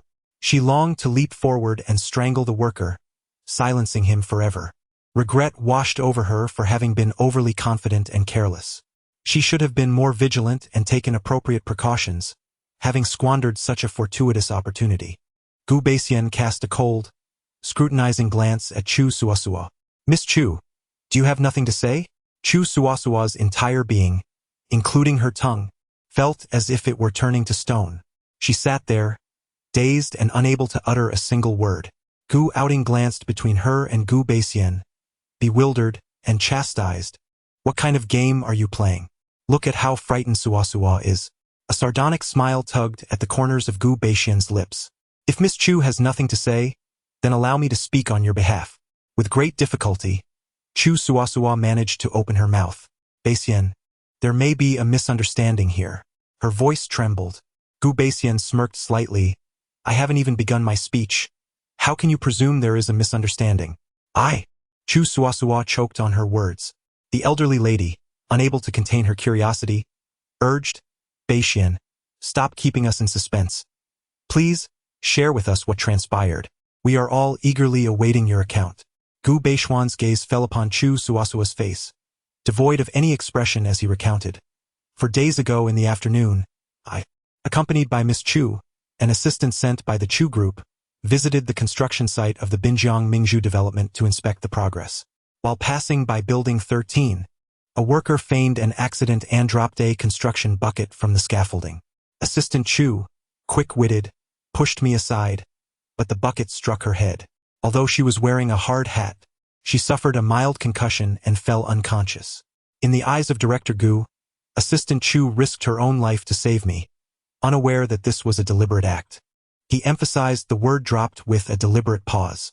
The elderly lady clicked her tongue, recognizing the cunning nature of this ploy. Gu Outing's expression darkened considerably. He shot a cold glare at Chu Suasua before turning to the worker and demanding, is what he said true? At this point, the worker, even with 100 lives, dared not conceal the truth any longer. Trembling, he confessed, yes, it's true. Someone slipped me 100,000 yuan to throw the bucket at him as he passed by, assuring me nothing would go wrong. Director Gu, I realize my mistake, and I shall never dare to do so again. Gu Outing had never felt such humiliation. How foolish he had been to protect Chu Suasua, proclaiming that she risked her life for Gu Beixian, only to discover it was all a farce.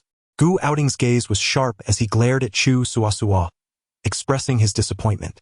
Tears streamed down Chu Suasua's face as she pleaded, Uncle Gu, this was my mother's intention.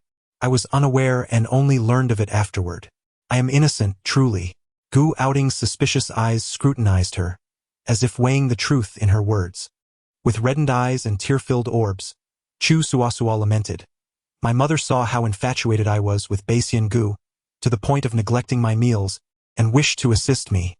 Her delicate features, already imbued with a sense of fragility, appeared even more deceptive as she wept like a rain-drenched pear blossom. For a fleeting moment, Gu Outing's expression softened. Chu Suasua seized the opportunity, feeling a sense of relief. She reached out to tug at his sleeve, adopting a coaxing tone. Uncle Gu, please consider my mother's earnest intentions and forgive her. I was genuinely hurt. When I saw that iron barrel falling towards Beixian Ji's head, I acted without a second thought and pushed him away. I truly risked my life for my love for Beixian Gu. Gu Beixian found her words unsettling. He furrowed his brow and interrupted, Miss Chu, I am a married man. I kindly ask you to be mindful of your words. Chu Suasua's expression stiffened. The elderly matriarch looked at Gu Outing with a smile, her tone laced with schadenfreude. Mr. Gu, do you have anything else to say? Gu Outing let out a cold scoff, abruptly pushed his chair away, stood up, and prepared to leave. As he passed by the workers, he paused momentarily. Casting a cold glance at the worker, Gu Outing instructed his assistant beside him. Dismiss this individual immediately and ensure they are never rehired. All wages and bonuses shall be forfeited. The assistant, responding with utmost respect, replied, Understood, Mr. Gu. With a flick of his sleeve, Gu Outing departed. As he slammed the door shut, it served as an outlet for his pent-up fury. Seeing her support leaving, Chu Suasua reluctantly stood up, timidly addressing Gu Beixian, Brother Beixian, you must believe me. It was truly my mother's misguided idea, and I only learned of it afterward. Gu Beixian, with his handsome visage displaying indifference, nonchalantly remarked, Miss Chu, your tactic of sacrificing a pawn to protect the king is quite astute. The underlying implication was clear. In the face of adversity, The blame would be shifted entirely onto her mother to safeguard both herself and her father. Chu Suasua shook her head repeatedly, exclaiming, "No, I did not sacrifice a pawn to protect the king. It was indeed my mother. She has always had a narrow perspective and lacks patience in her endeavors. If it weren't for her interference 3 years ago, you and I would not have parted ways. Had we not separated, it would be me sitting beside you today." As she spoke, tears began to well up in her eyes once more. Su Hua sometimes found herself admiring Chu Suasua's ability to shed tears so easily, as if they held no value.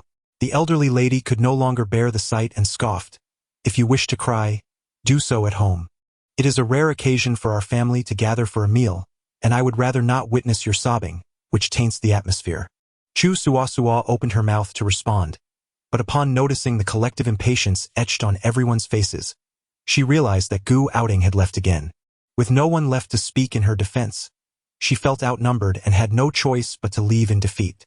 Exiting the venue, she climbed into her car. Upon seizing her phone, Chu Suasua dialed her father, Chu Yenru, and lamented, "Father, what sort of individuals have you been associating with? Wasn't it said that you are discreet and reliable in your dealings?" Chu Yenru, taken aback, pondered whether the truth had been revealed. With impatience, Chu Suasuo responded, "What do you expect? They have already been escorted to the ancestral home by Brother Basian. I have never experienced such humiliation." Chu Yenru's expression darkened. What did Uncle Gu say? What else could he say? He was furious. As Chu Yenru furrowed his brow, he inquired, "How did you address the situation?" "What could I do? I placed the blame squarely on my mother. Uncle Gu must have believed you. I hope this will not adversely affect your business collaboration." With a sigh of relief, Chu Yenru suggested, "I will seek an opportunity to clarify things with him later. You need not concern yourself with this matter." Chu Suasua acquiesced, disconnecting the call and flinging her phone onto the seat. The more she contemplated, the more infuriated she became.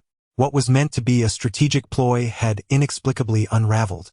She had endured such needless torment, and her head still throbbed painfully. Who could have leaked the information? Only her parents and her father's trusted aide were privy to this matter. Surely, her father's confidant would never betray her. Thus, the fault lay with the workers. It must have been that worker who had divulged her secret. A mere laborer, emboldened by audacity, dared to betray her. Chu Suasua was seething with rage, exclaiming to the driver, "Pursue that worker. How dare they cause me such disgrace? Now Brother Basian will despise me even more. This is utterly exasperating." The driver hurriedly responded, "Understood, Mississippi." He started the vehicle, setting off to locate the construction worker. The worker had just exited the Gu family's old residence and was silently trudging along the road. This area was affluent, and not even a taxi could be found, let alone a bus. Despite his legs aching from exhaustion, he encountered no taxis along his path. As he absent-mindedly gazed around in search of a vehicle, suddenly, a coat was thrown over his head. Almost immediately, he was pulled behind a bush by the roadside and overwhelmed with a flurry of punches and kicks. Just as the assault began, the wailing of police sirens filled the air. The driver, feeling apprehensive, abandoned the worker and fled. Unfortunately, before he could reach his vehicle, he was intercepted by a police officer who had jumped out of the patrol car. For the crime of assault and intentional harm to others, the driver was apprehended. Alongside him was the second miss of the Chu family, Chu Suasua. At the same moment, within the old residence, Gu Beishuan's phone rang. Upon answering, his assistant reported, "Mr. Gu, as you predicted, Miss Chu, after leaving the old residence, sent individuals to assault the laborer and has been apprehended by the police I had summoned in advance." Gu Beishian responded with a brief acknowledgement and instructed, "Please contact their chief and ensure that justice is served without favoritism or corruption." "Understood, Mr. Gu. I will attend to it immediately." After ending the call, Gu Beishian offered a faint smile and addressed those present. "Chu Suasua has sent people to assault a worker and has just been taken into custody by the police." The elderly lady burst into laughter, exclaiming, "I told you, a crooked beam leads to a crooked roof. She deserves it." Su Hua smiled gently as she turned to Gu Beishian, expressing her gratitude for the captivating performance they had just witnessed. Gu Beishian raised an eyebrow, inquiring if she was still upset with him. The memory of seeing him embrace Chu Suasuo as they exited the construction site had left her utterly incensed. In that moment, she had contemplated leaving without a word. However, after visiting the hospital and allowing her anger to dissipate significantly, she found that her resentment had long since evaporated. Yet she refrained from voicing this, opting instead for a warning. You must not hold Chu Suasuo again, no matter how urgent the situation may be.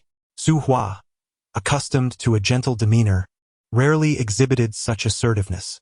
When she did, Gu Baixian found it quite endearing. He chuckled as he affectionately ruffled her hair, teasingly remarking, "Little girl, though you may be younger, your possessiveness is quite pronounced.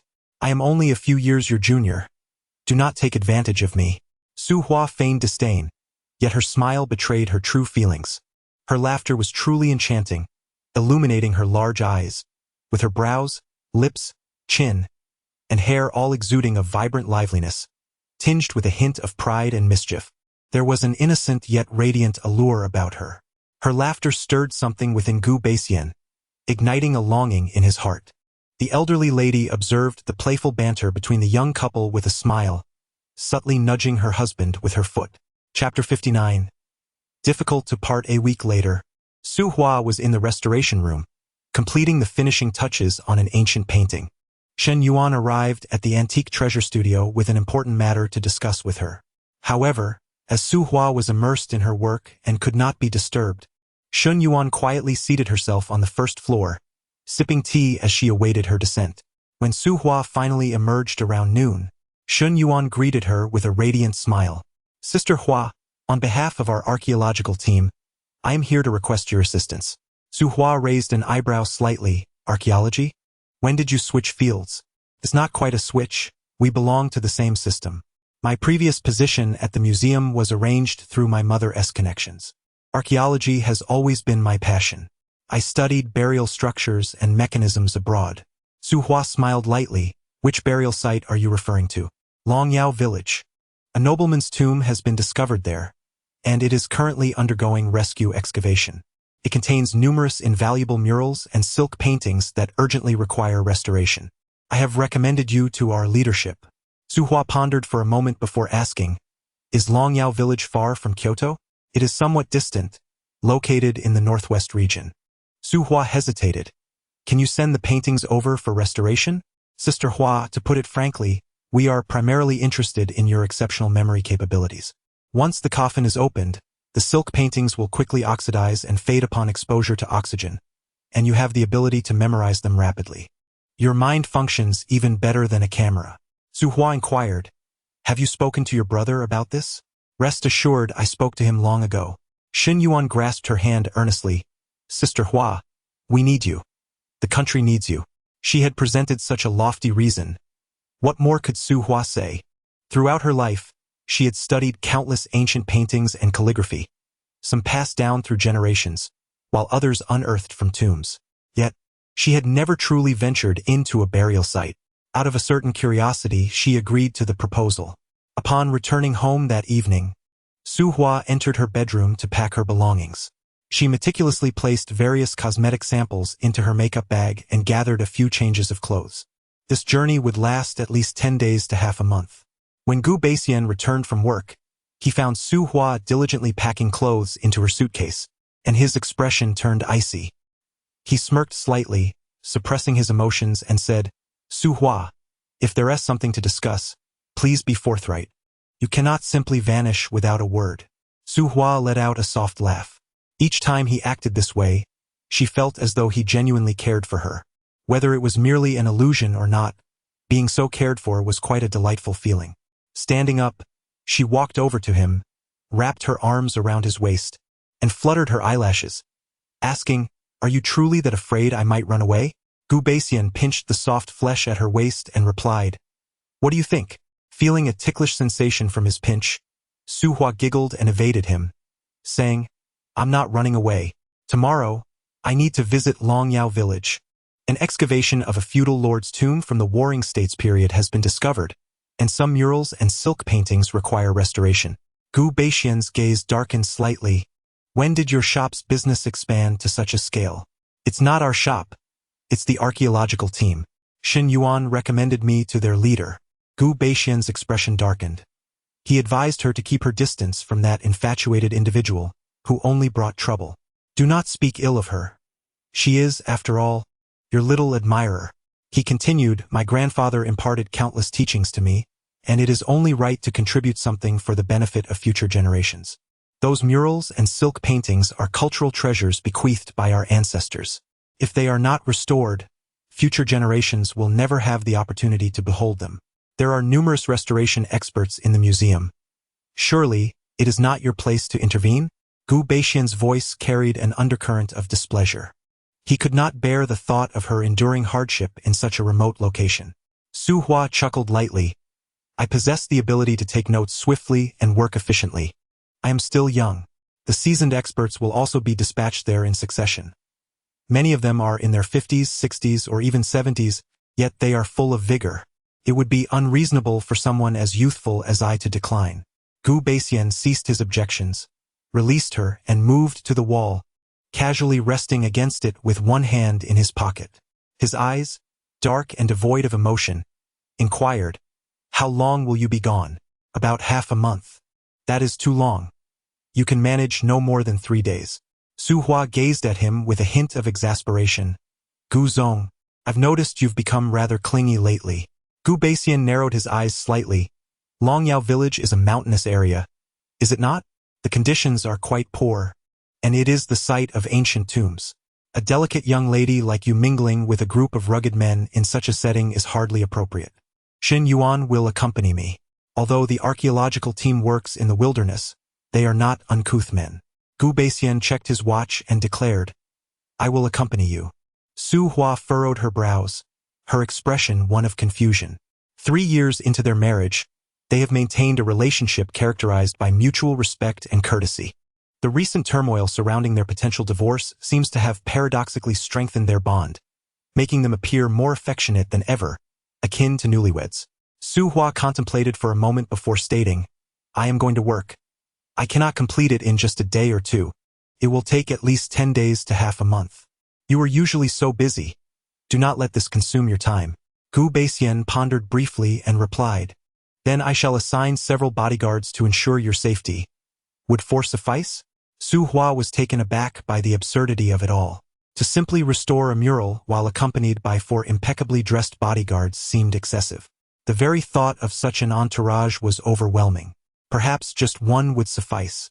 I am going to conduct archaeological work, not engage in battle. Others do not travel with bodyguards.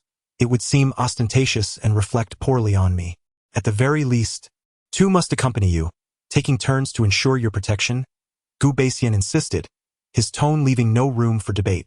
Reluctantly, Su Hua acquiesced, fine, 2 it is. Gu Beixian then picked up his phone and stepped outside to make arrangements. Su Hua gently shook her head, thinking to herself, this man is simply extraordinary, yet her heart felt a sweet warmth. When Gu Beixian returned after his phone call, he retreated to his study. It was not until nearly bedtime that he finally came back to the bedroom. His cold, handsome visage bore no expression as he silently pulled back the covers and lay down, leaving Su Hua with a frigid back. For a moment, she found herself perplexed. What had come over him? Things had seemed just fine moments ago. Su Hua nestled closer to him, gently rubbing her face against his back, and inquired, What's wrong? Gu Beixian remained silent. He felt that in her eyes, he held less significance than a few ancient paintings. The thought of her being willing to part from him for half a month merely to restore a few damaged artworks perplexed him. Naturally, he could not voice such sentiments. Doing so would be far too embarrassing and reveal his pettiness. After a pause with no response from him, Su Hua lifted a corner of the blanket, rolled over, and lay facing him. Supporting her chin with her hand, she gazed into his eyes and softly asked, Why are you unhappy? Gu Beixian studied her for a considerable time before leaning in to kiss her forehead and nose tip, then turning her face to kiss the corners of her lips. His hand began to wander beneath her clothing. Su Hua felt her heart racing wildly, as if struck by a rapid drumbeat. Amused yet somewhat exasperated, she thought to simply say what she desired, as she was not denying him anything. Why go through such convoluted motions? How could a grown man be so awkward? After a considerable bout of playful teasing, Gu Beixian finally relented. Su Hua, thoroughly exhausted from their playful antics, felt her body weak and limp, her legs as soft as willow branches.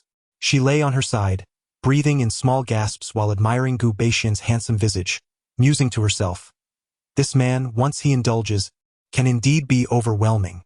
It felt as though he had exhausted the passion meant for half a month in a single night. The following morning, Gu Beixian personally drove Su Hua to the airport.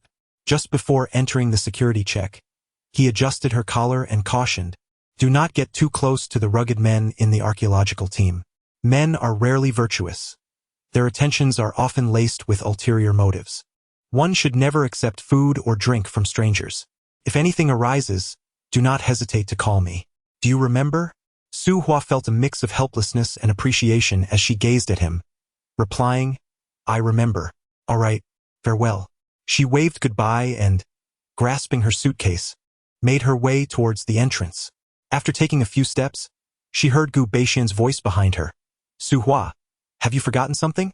She paused, glancing down at her phone and suitcase, then turned back to him, saying, "No, I have everything I need."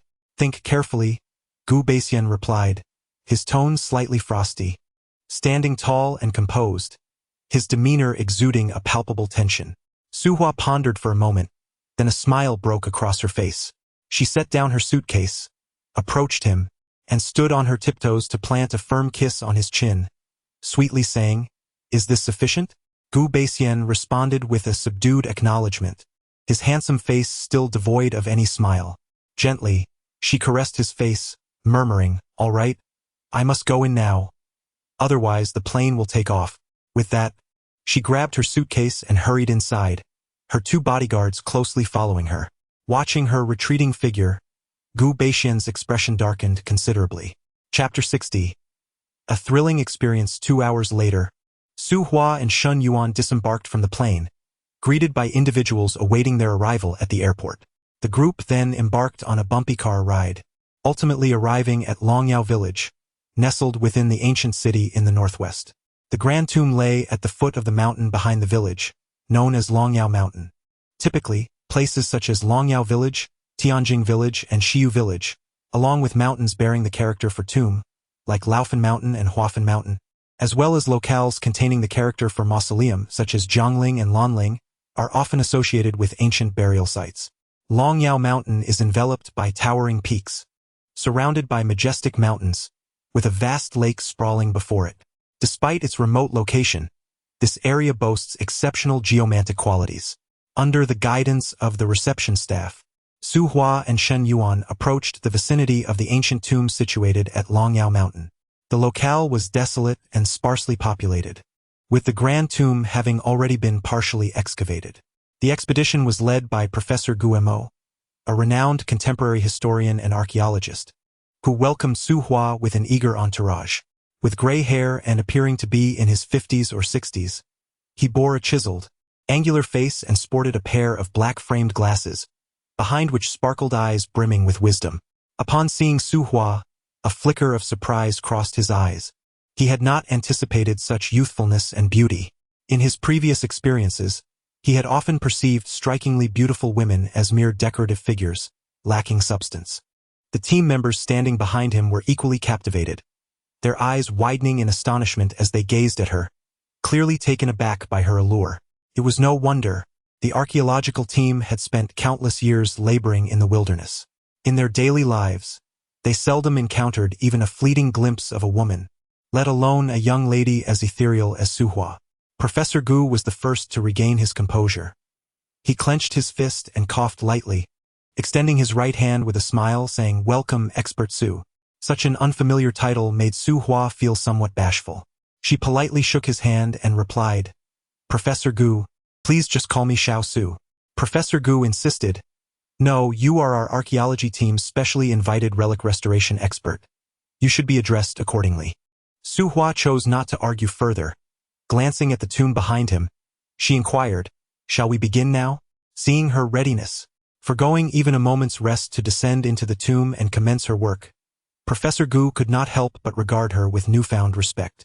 Initially, he assumed her delicate appearance might render her unable to endure hardship. Nevertheless, He arranged for a mask and specialized shoes to be brought to her. Su Hua accepted them, donned the mask, and bent down to change her shoes before following Professor Gu into the burial chamber. The Warring States tomb was excavated deeply, lying over 10 meters underground. The atmosphere within the tomb was ominously cold, significantly chillier than above ground. Su Hua involuntarily shivered. Due to the urgent nature of the rescue excavation, time was of the essence, and some burial chambers were still in the process of being unearthed.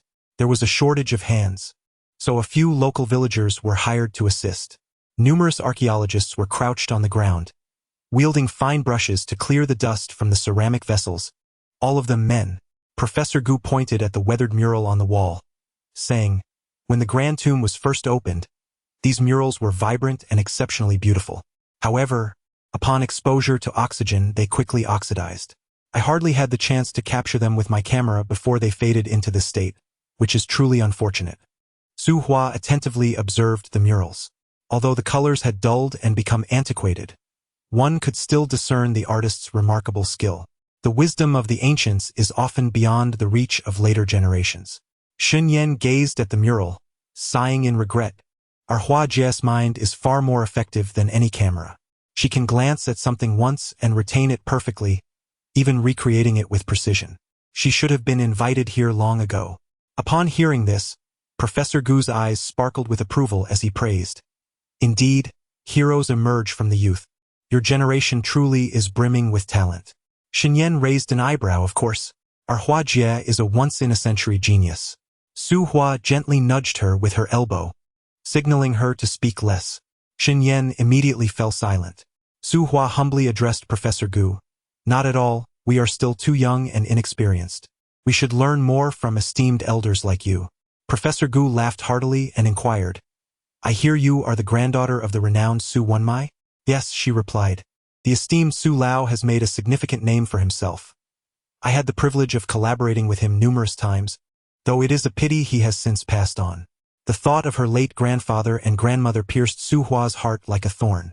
After a moment of composure, she resumed listening to Professor Gu's introduction, who explained that this was a grand tomb from the Warring States period.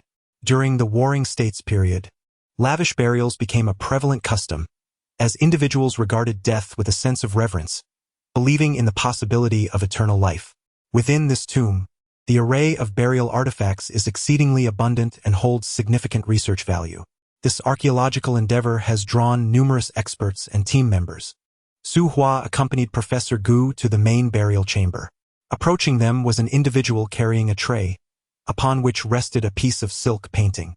Su Hua focused intently on the artwork. Its surface was mottled and severely oxidized, with faded colors and numerous holes, presenting considerable challenges for restoration. Professor Gu pointed to the silk painting and remarked, "This was extracted from a coffin in the adjacent side chamber. Since there was a silk painting within the burial coffin, we surmised that the coffin in the main chamber should also contain one. When Shaoxin mentioned you, we decided to refrain from opening it until your arrival." Su Hua nodded, expressing her ability to swiftly memorize details for accurate restoration. "Very well," Professor Gu signaled to the individuals beside the coffin. "Let us proceed with the opening." The coffin was constructed in 5 layers, with the outer 4 layers previously opened, leaving only the final layer. Concerned for Su Hua's composure, Xin Yuan grasped her fingertips and whispered, "Sister Hua, do not be afraid. The dead are not truly frightening, nor do they transform into zombies as depicted in films." Su Hua nodded, softly replying, "Please remain silent. I need to concentrate." "All right, Sister Hua, you can do this." The group donned gas masks, and the coffin was pried open by several strong men, releasing a rush of dark, ominous energy. The crowd quickly dispersed, and once the eerie vapor dissipated, they gradually gathered around once more. Su Hua beheld a decayed skeleton within the coffin. The remains were clothed in silk garments, which, though relatively well-preserved, were beginning to visibly oxidize. The coffin was adorned with a myriad of burial treasures, including various gold and silver wares, lacquered items, and bronze artifacts. Beside it lay an exquisite silk painting. The ancient professor bent down to retrieve the scroll, swiftly unfurling it. A staff member brandished a camera, preparing to capture the moment. but the flash was to be turned off to prevent damage to the artwork. Su Hua focused intently on the silk painting, commencing her rapid note-taking. The expansive tomb chamber fell into an unexpected silence, with everyone holding their breath, fearful of disturbing her. In the blink of an eye, the colors of the painting appeared to fade. The ancient professor turned to Su Hua, his eyes questioning. She nodded affirmatively, indicating she had noted the colors of the garments as well. The professor then exhaled with relief, handing the silk painting to his assistant, remarking previously, "When Shen Yuan mentioned that your mind was sharper than a camera, I was skeptical. Now I understand, generations of talent emerge, with the new surpassing the old." Su Hua smiled, replying, "Once I have restored the painting, it will not be too late for you to praise me. I believe in you." The Wang Meng painting exhibited at the museum which you restored was flawless. "You flatter me." Following this, Su Hua prepared to restore the silk painting. Due to the necessity for absolute quiet, arrangements were made for her stay at the town's guest house, while other members of the archaeological team either camped in tents or stayed in the village. Su Hua and her companions arrived at the guest house. After settling in, she began to study how to restore the silk painting. Once her research was complete, she compiled a list of materials and instructed Shen Yuan to arrange for their procurement. She opened her suitcase, retrieved the tools for restoration, and began to meticulously clean the dust from the painting. Busy until evening, she shared a meal with Shen Yuan and 2 bodyguards. Observing her room, Shen Yuan inquired, "Hua Hua, are you afraid at night? Would you like me to keep you company?" Su Hua gently shook her head, declining the offer. The accommodations were modest, with only a single bed in the room. Sharing a bed would mean sleeping side by side with Shen Yuan, which she found uncomfortable. Naturally reserved, she found it challenging to forge close connections. Aside from her childhood with her grandmother, her only experience of sharing a bed had been with Gu Beixian. Even with her mother, she had never shared a bed, let alone with Shen Yuan. After dinner, Su Hua called Gu Beixian to inform him of her safety, and they conversed for a while.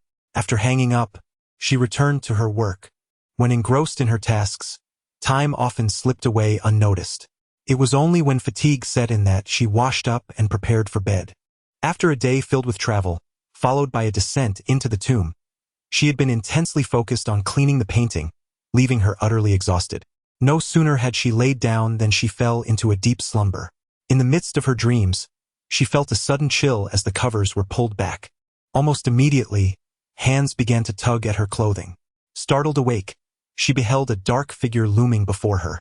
A pair of rough, calloused hands violently tore at her nightgown, the coarse skin scraping against her delicate complexion, inducing a wave of nausea. "Who are you?" Su Hua asked in terror, struggling to leap from the bed. The man remained silent, his breath heavy, as he gripped her arms and forced her back down onto the mattress. "Someone! Help! Help!" Su Hua cried out desperately. The man clamped his hand over her mouth, shoving a towel into it with careless ease. "Let me go! Let me go!" Su Hua's heart raced, her limbs flailing as she fought with all her might. Just as the situation seemed dire, a loud crash echoed as the door was kicked open from the outside. Instantly, a tall and imposing figure strode in, reaching the bedside in the blink of an eye. The man froze, hastily ceasing his actions, slowly raising his hands in surrender, for a rigid firearm pressed against the back of his head. Chapter 61. The hero saves the beauty. Su Hua hurriedly donned her coat, leapt from the bed, and turned on the light. The sudden illumination flooded the room, leaving no one hidden in shadows. Breathing heavily, Su Hua recognized the man who had just assaulted her. A coarse-featured brute, with dark skin, a sturdy build, and an unattractive visage. His attire revealed him to be a local. The man holding a gun to the back of his head was of a deeper complexion, sporting a crew cut, with strikingly handsome yet cold features. Clad in a stylish black jacket, he possessed long, straight, powerful legs. It was Gu Jinyao. Frantically, Su Hua fastened her coat and tidied her disheveled hair, feeling a semblance of dignity before she inquired, "Mr. Gu, what brings you here?" "I came to meet a client," he replied. Su Hua, taken aback, exclaimed, "You came here to meet a client?" "Indeed, to acquire antiques," Gu Jinyao answered gently, shifting the gun to the man's temple, his voice turning sharp. "What is your name?"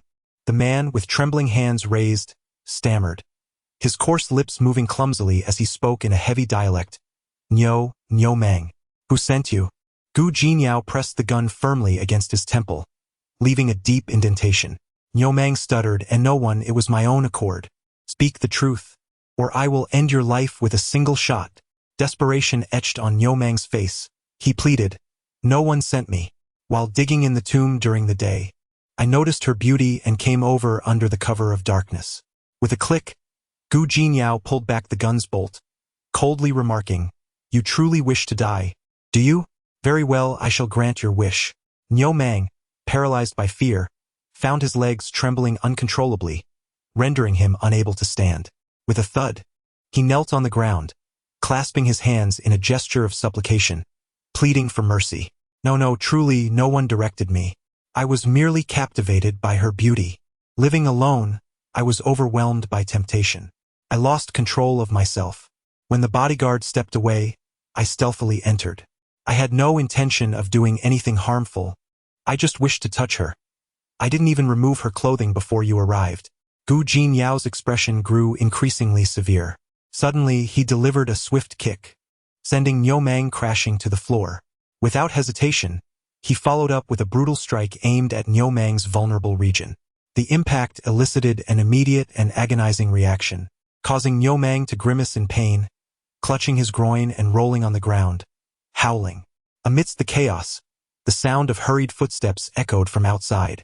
The bodyguard, clutching a pack of cigarettes, rushed in, breathless. Upon witnessing the scene before him, he was taken aback. He approached cautiously, scrutinizing Su Hua, and inquired with concern, Madam, are you all right? Su Hua shook her head. The bodyguard frantically apologized. I was feeling drowsy and went downstairs to buy a pack of cigarettes. I never anticipated that this fool would seize the opportunity in the blink of an eye. Thank goodness you are unharmed. Had anything happened, Mr. Gu would have certainly killed me. Before he could finish his sentence, a sharp crack resonated as Gu Jinyao dealt the bodyguard a resounding slap. The motion was so swift that it was almost imperceptible, yet the bodyguard felt half of his face swell in an instant. Standing tall and imposing, Gu Jinyao's gaze was icy as he admonished, do not make excuses for your negligence. Had it not been for my fortuitous encounter, you cannot fathom the dire consequences. If anything were to befall her, your lives would not suffice to atone for it. The bodyguard, concealing his face, remained utterly silent. Su Hua gazed intently at the man's striking and profound visage, feeling an indescribable surge of emotion within her heart. Despite their brief acquaintance, his concern for her was unexpectedly profound. She recalled his earlier words, you are far more intelligent than I had anticipated. You will undoubtedly become renowned.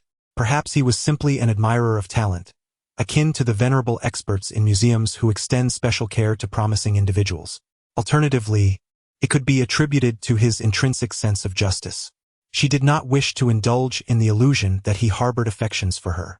Another bodyguard, returning from his shift, heard the commotion and hastily donned his clothes, rushing to the scene. Upon witnessing the unfolding drama, he turned pale with fear. Without waiting for Gu Jinyao to intervene, he struck himself twice across the face. The force of Gu Jinyao's blow had been so severe that it left his colleague's face swollen and crimson. That was no mere slap. It was akin to a strike from an iron hand. Gu Jinyao seized Nyo Mang's collar, propelling him towards the door. Come, we are going to the police station. He intended to investigate whether anyone had instigated Nyo Mang and to uncover the identity of the instigator. A visit to the police station was imperative for filing a report. As the aggrieved party, Su Hua was obliged to accompany him. The ancient silk painting within the room held considerable significance. Thus, she contacted an archaeologist to oversee the premises. The group embarked on a nocturnal journey, arriving at the local police station. Gu Jinyao thrust Nyo Mang into the hall, his expression cold as he addressed the duty officer. Please check if this fellow has a criminal record. Nyo Mang, a local resident, was familiar to the villagers across the nearby settlements. Upon seeing the officer, he felt emboldened rather than intimidated. He began to accuse Gu Jinyao, exclaiming, Officer, this man has a gun. Possessing a firearm is against the law. The officer turned his head towards Gu Jinyao, commanding, hand over the firearm. Gu Jianyao cast a nonchalant glance at him, retrieving a small identification card from his pocket and presenting it before their eyes. I possess a firearm permit. Where did you obtain this permit? The officer, skeptical, took the card and scrutinized it, noticing that it was entirely in English. Using his limited grasp of the language, he translated that it was a firearm permit issued by an overseas special abilities team. He held it in his hands, examining it repeatedly, and cautiously inquired, "Is this document authentic?" Gu Jianyao replied calmly, "There is a code on it that can be verified." The officer instructed a colleague to remain on watch and proceeded to the adjacent records room to confirm its validity. Upon returning, he handed the permit back to Gu Jianyao without uttering a word. He was uncertain of the status of the special abilities team abroad but understood that within the country, their prestige surpassed even that of criminal investigators, let alone the local officers like himself. With a newfound sense of seriousness, the officer began to interrogate Niu Mang, taking notes and investigating his criminal background.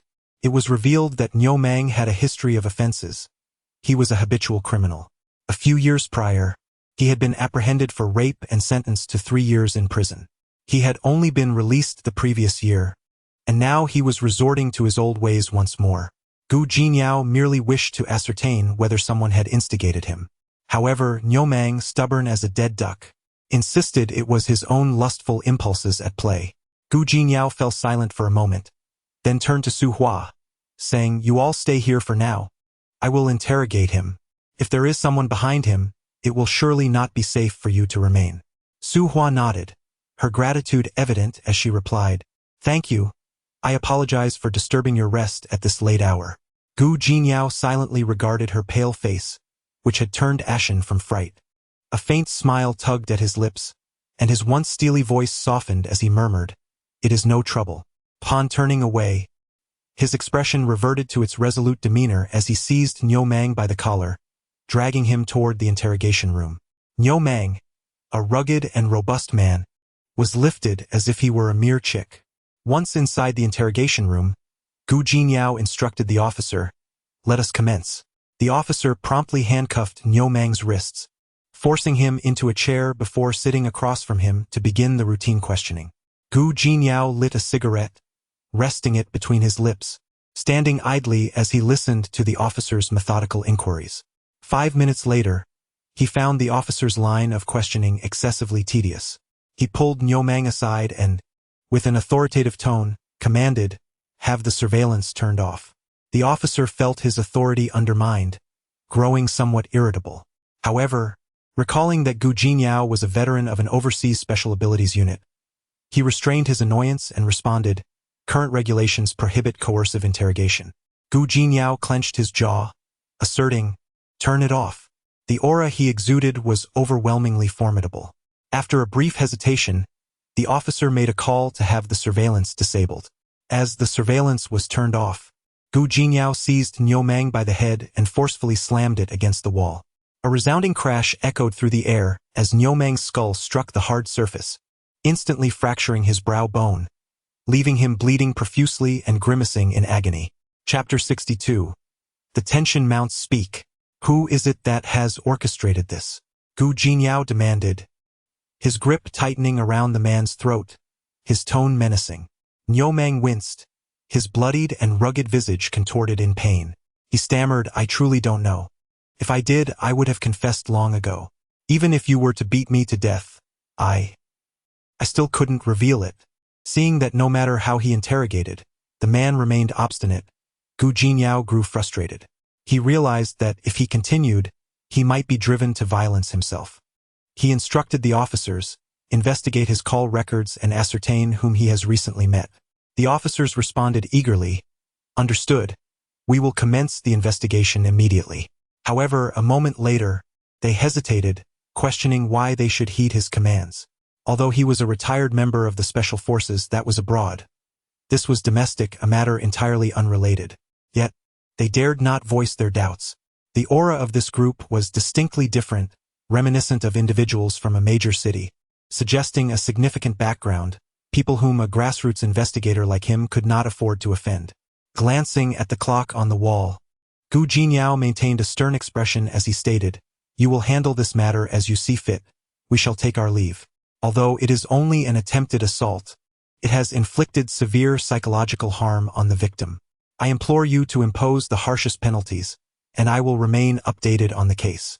Confronted with his unwavering stance, the officers felt the weight of the situation and assured him, "Rest assured, we will conduct this investigation with utmost diligence and will not show leniency toward any guilty party."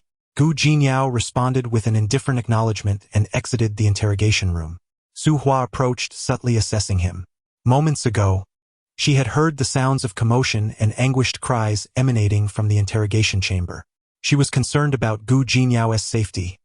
After all, they were in someone else's territory, and a powerful dragon could hardly suppress a local snake. When she saw him emerge unscathed, her heart quietly sighed with relief. The group exited the hall and began walking toward the parking area. Halfway there, the bodyguard's phone rang. He retrieved it from his pocket, and upon glancing at the caller ID, his face drained of color, and he hesitated to answer. He held the phone as if it were a scalding hot yam, wavering for a considerable time. In a fluster, he turned to Su Hua and said, "Madam, today's incident was my negligence. I was in the wrong, and I deserve the utmost punishment. However, could you possibly overlook this and not inform Mr. Gu? We have our burdens, with elders to care for and children to raise." He knew her gentle nature and hoped she would keep this matter concealed. After a moment of silence, Su Hua replied, "All right." Though startled, she had not sustained any substantial harm. These two bodyguards had journeyed to such a remote location to protect her, tirelessly alternating shifts day and night, which was no small feat. Besides, Gu Jingyao had already reprimanded him. She was not one to hold grudges without reason. The bodyguard clasped his hands in gratitude, repeatedly thanking her. "Thank you, madam. Thank you so much." Su Hua nodded slightly. Only then did the bodyguard dare to answer the call. At that moment, Gu Beixian had called 3 times already. Once connected, his voice came through cold and distant. "Why did you take so long to answer?" His tone hinted at an underlying displeasure. The bodyguard halted his steps and cautiously said, "I apologize, Mr. Gu. I feared disturbing the young mistress, so I silenced my phone and only just noticed." Gu Beixian, displaying little emotion, inquired, "Where is Su Hua?" The bodyguard, glancing at Su Hua, who was gradually moving further away, fabricated a response. "The young mistress is resting at the accommodations arranged by the archaeological team." Gu Beixian paused momentarily and replied nonchalantly, "Is that so?" Sensing a hint of unease in his tone, the bodyguard, though apprehensive, insisted, "Indeed, the young mistress is in a deep slumber. She worked tirelessly throughout the day and is quite fatigued. Would you kindly wait until tomorrow to contact her?" Gu Beixian responded cryptically, "Are you certain?" The bodyguard, now sweating profusely, affirmed his certainty. A busy tone echoed from the phone as Gu Beixian ended the call. The bodyguard wiped the cold sweat from his brow, his heart racing with a sense of foreboding, as if something ominous were about to unfold. The group boarded the vehicle and returned to the accommodations. As the archaeological team members on duty noticed Su Hua's return, their expressions shifted slightly, and one greeted her, "Expert Su, you're back." The formality of the address made Su Hua feel somewhat uncomfortable, and she politely replied, "Thank you. Please go and rest. You've worked hard." "It's no trouble at all. Do take care of yourself," the individual responded before departing.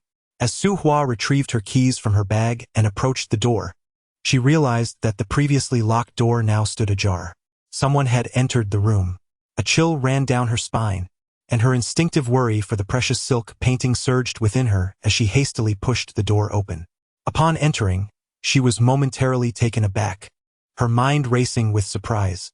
Suddenly, 3 imposing men appeared in the room. Seated on the modest sofa against the wall was an extraordinarily handsome man, exuding an air of confidence and elegance, flanked by 2 bodyguards. It was none other than Gu Beixian. Su Hua could scarcely believe her eyes. After dinner, she had called him, and he had not indicated any intention of coming. He merely advised her not to stay up too late and to get some rest. To her astonishment, he had flown in overnight to see her. A wave of surprise washed over Su Hua, her heart a tumult of sweet, sour, and bittersweet emotions, a medley of feelings crashing within her. The tension that had held her tightly suddenly softened. A torrent of grievances clamored to burst forth, yearning to be shared with him. It was that sensation of enduring hardships while feigning strength in the outside world, only to return home and shed all FAAs upon seeing the one she cherished most, revealing her vulnerable and tender heart. With her eyes reddening, Su Hua took a step towards Gu Beixian. She longed to throw herself into his embrace, seeking solace and comfort, an assurance that only he could provide. As she neared him, he rose, his gaze sweeping past her to regard Gu Jinyao and the bodyguards outside, his expression cold and distant, imbued with an icy demeanor. Yet, addressing Su Hua, he remarked, "You traveled a great distance under the pretense of painting restoration, merely to clandestinely meet him? Even my bodyguards have been swayed by you. Quite impressive." A thunderous shock reverberated in Su Hua's mind. She halted, staring at Gu Beixian in disbelief, her eyes brimming with disappointment and grievance. Though a torrent of words swirled within her, not a single one could escape her lips. How could she and Gu Jinyao, in their innocence, be accused of clandestine meetings?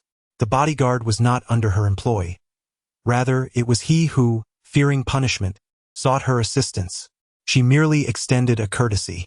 Su Hua endeavored to mask her inner disappointment, sorrow, and grievance with a facade of dignity. The rage in her eyes was swiftly veiled by a forcibly adopted pride. A myriad of emotions contorted her face, betraying a slight tremor. To outsiders, she appeared almost helpless. From a distance, Gu Jinyao observed Su Hua's defenseless and aggrieved demeanor, his gaze suddenly hardening. With a cold laugh, he remarked, "She was nearly defiled, and you, as her husband, maintain such an attitude?" Gu Beixian furrowed his brow in confusion. "What do you mean?" Gu Jinyao replied tersely, while the bodyguard went downstairs for cigarettes. "Someone intruded and attempted to harm her. Had I not fortuitously passed by, she would have been in grave danger." Each word detonated like a bomb in Gu Beixian's ears. His anger manifested as a twitch in his brow, his jaw clenching momentarily before relaxing. His fists tightened, veins bulging on the back of his hands. The tension in the room was palpable, teetering on the edge of an explosion. After several deep breaths, Gu Beixian gritted his teeth and demanded, "Where is he?" Gu Jinyao, having regained his composure, replied coolly, "He has been taken to the local police station. His name is Niu Mang, a local habitual offender. He served 3 years for rape a few years back and was released 2 years ago. I suspect that he may be under someone's manipulation. With your extensive connections, please send someone to investigate thoroughly." Gu Beixian suppressed his anger and replied, "Understood." Gu Jinyao acknowledged and turned to leave. As the door closed, Gu Beixian suddenly raised his hand and gestured towards the bodyguard behind Su Hua. Chapter 63. "I miss you." A sharp slap resounded as the bodyguard was struck forcefully, causing him to stagger back several steps, nearly losing his balance. Half of his face immediately swelled, displaying the clear imprints of 5 fingers, symmetrical to the other side. Gu Beixian's gaze was shrouded in shadows, and he rebuked sternly, "You were tasked with protecting Su Hua, and this is how you fulfill your duty. When something goes amiss, you fail to notify me promptly and dare to deceive me. You are a bunch of audacious incompetents." It had been quite some time since he had displayed such fury. His handsome face was darkened to the point that it seemed one could wring water from it, and the oppressive atmosphere in the room was palpable. Silence reigned, with everyone holding their breath. Once the bodyguard regained his senses, he immediately raised his hands, striking his own face frantically. The room was filled with the sharp sound of slaps. As he struck himself, he confessed, "Mr. Gu, I was in the wrong, terribly so. I should never have gone downstairs to buy cigarettes. I was gone for mere minutes, and in that time the young madam was put in jeopardy. I should not have feared punishment nor lied, and I certainly should not have involved the young madam in my deceit, leading to this misunderstanding between you two. Punish me as you see fit." Seeing Gu Beixian's expression grow increasingly cold, Su Hua realized that prolonging this situation would lead to an unsatisfactory resolution. She turned to the bodyguard and said, "You all may leave now. It is late and we need to rest." The bodyguard hesitated for a moment, pausing his actions. Cautiously glancing at Gu Beixian, and upon noticing his silence, he cautiously suggested, "Mr. Gu, please allow you and the young madam to rest first. We can address my punishment tomorrow. Gu Beishuan's brows furrowed, his gaze as sharp as a blade. Leave. The bodyguards, sensing his fury, promptly withdrew in a single file, fearful that lingering might provoke his ire further. Once they had departed, Gu Beixian picked up his phone and dialed his assistant, his voice low and commanding. At the police station in Longyao village, they've just detained a habitual offender named Niumang. Investigate him thoroughly. Ascertain if he has any accomplices behind him, and report back to me immediately. Noticing the urgency in his tone, the assistant hastily replied, Understood, Mr. Gu. I will reach out to my contacts right away. Gu Beixian acknowledged with a curt sound. The assistant hesitated before gently reminding, Mr. Gu, you have an important meeting scheduled for 10 o'clock tomorrow morning. Will you be able to return in time? I can arrange for a car to pick you up from the airport. Yes, Gu Beixian replied, abruptly ending the call and tossing his phone onto the table. He grasped Su Hua's shoulders, examining her from head to toe, and upon noticing the absence of visible injuries, he exhaled a sigh of relief. Are you hurt? Su Hua shook her head. Gu Beixian fixed his gaze into her eyes, searching for truth. Are you truly unscathed? In a calm tone, Su Hua replied, No. After a brief silence, Gu Beixian offered an apology. I was too impulsive earlier. I am sorry. Su Hua pressed her lips together, remaining silent. Recognizing her lingering anger, Gu Beixian patiently explained, I finished my business at the company and took a night flight to surprise you. However, upon arriving at your residence, I found you absent. I attempted to call your phone, but it was turned off. When I contacted your bodyguard, he informed me that you were asleep inside. Shortly thereafter, I saw you return with Gu Jinyao. If you were in her position, what thoughts would cross your mind? It was only then that Su Hua recalled making a phone call to the archaeological team when she went to report the incident at the police station. After that call, her phone ran out of battery and shut down automatically. She carelessly tucked the device under her pillow before stepping out. Considering the situation from another's perspective, if it were her, she would undoubtedly misunderstand and feel anger. However, the words spoken by Gu Beixian were undeniably hurtful. How could he say such things about her? Accusing her of using the pretense of restoring paintings to clandestinely meet with Gu Jinyao, what a demeaning assumption. Su Hua raised her hand and lightly struck his chest, expressing her displeasure at his lack of trust. Her tone was a mixture of annoyance and grievance, and the blow was not insignificant. Gu Beixian's furrowed brow softened slightly as he grasped her wrist. This gesture was a sign of progress. It indicated that she was beginning to release her pent-up emotions. He feared that if she continued to bottle everything up, her frustration would only grow. In a gentle tone, he inquired once more, You truly aren't hurt? I've told you countless times. I'm fine, Su Hua replied, her usually gentle voice tinged with irritation. Gu Beixian, maintaining his good-natured demeanor, smiled softly and leaned down to tenderly kiss her hair, reassuring her that all was well. The anxiety that had lingered in his chest momentarily subsided. Yet, the thought of her almost losing her innocence darkened his gaze once more. Su Hua glanced at the watch on his wrist. It was already 1 in the morning. Remembering what her assistant had mentioned over the phone, that he had an important meeting at 10 the next day and needed to wake up early to catch a flight, she urged him, You should get some rest, you have an early start tomorrow. Gu Beixian gently grasped her chin, gazing deeply into her eyes, and inquired, Are you no longer angry with me? Su Hua absent-mindedly murmured a response. How could she possibly not feel anger? In front of so many people, he had spoken to her in such a manner, practically trampling upon her dignity. Not only had he insulted her, but he had also left Gu Jinyao in an awkward position. Anyone else could belittle her, but he alone could not. He was the one she cherished most dearly, unlike anyone else. Determined to leave, Su Hua turned, only to have her waist ensnared by Gu Beixian's grip. He squeezed her soft waist and, in a low voice, lamented, You still refuse to forgive me. Wishing to retire to bed, Su Hua, noticing his unwillingness to relent, stood on her tiptoes and perfunctorily planted a kiss on his chin, saying, I forgive you. Finally, Gu Beixian released her. Su Hua washed her hands and returned to undress and retire to bed. Meanwhile, Gu Beixian headed to the bathroom to freshen up. He was accustomed to five-star hotels and luxurious presidential suites while on business trips. He had never resided in such a rudimentary lodging. Upon entering the bathroom, he was met with the sight of a cramped and basic toilet, a wash basin, and stubborn grime in the corners that seemed impervious to cleaning, causing him to frown in dismay. What kind of place was this for a person to dwell? Su Hua had come to assist, yet how could the archaeological team subject her to such a filthy and chaotic environment? Remarkably, she voiced no grievances, approaching her tasks with calm and composure. Gu Baixian found himself feeling an increased admiration for her. His visit to see Su Hua had been a spur-of-the-moment decision, and he had not prepared any toiletries. The toothbrushes provided by the inn were of exceedingly poor quality. He used her pink electric toothbrush to brush his teeth. This was his first time using her toothbrush. A person with such a strong obsession with cleanliness found that using her toothbrush felt quite pleasant, as if he were kissing her indirectly. Beautiful people even make their used toothbrushes seem fragrant.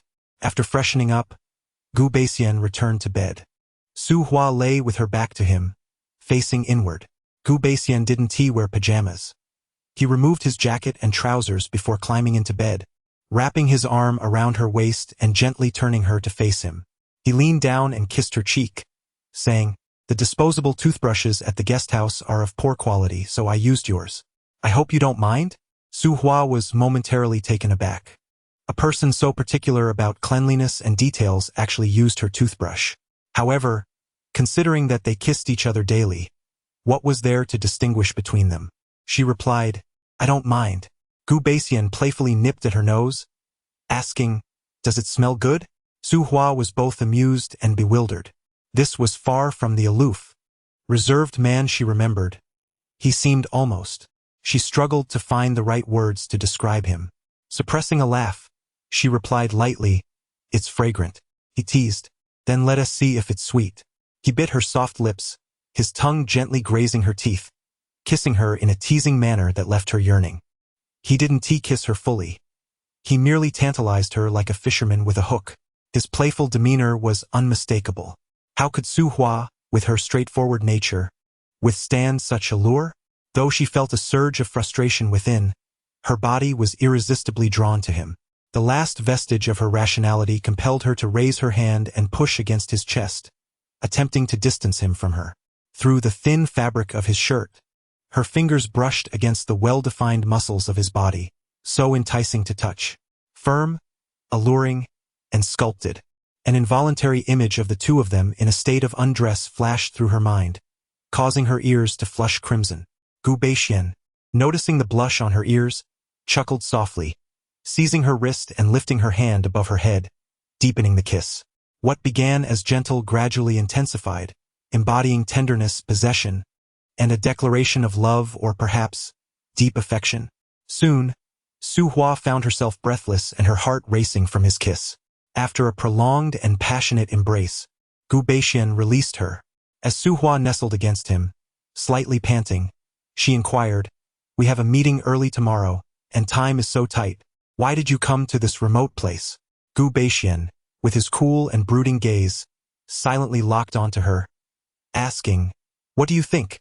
Su Hua replied softly, "You tell me." He pulled her closer, burying his chin in the crook of her neck, kissing her tenderly as he casually remarked, "I spent the entire day in a state of unease, so I had my assistant book a ticket. I had to rush over to see you just to feel at ease." What he truly wished to convey was, "I miss you dearly." Chapter 64. He acknowledged it. A corner of Su Hua's heart seemed to collapse. Gu Baixian had traversed mountains and rivers to reach her, driven by concern for her well-being, making a special trip just to cast his eyes upon her. The sense of grievance that had been bottled up due to his earlier suspicions diminished significantly. She leaned into his embrace and whispered softly, "When that man intruded and tore at my clothes, I nearly felt revolted. My only thought was that if he dared to insult me, I would kill him and then take my own life."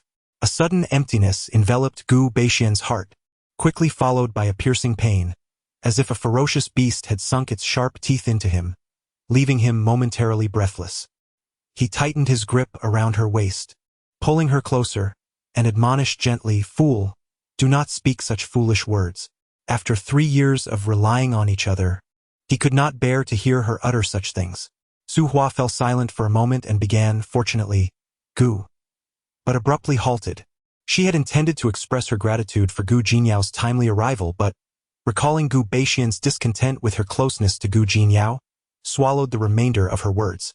Instead, she said, I'm just glad you came. Otherwise, I would have been too afraid to sleep tonight.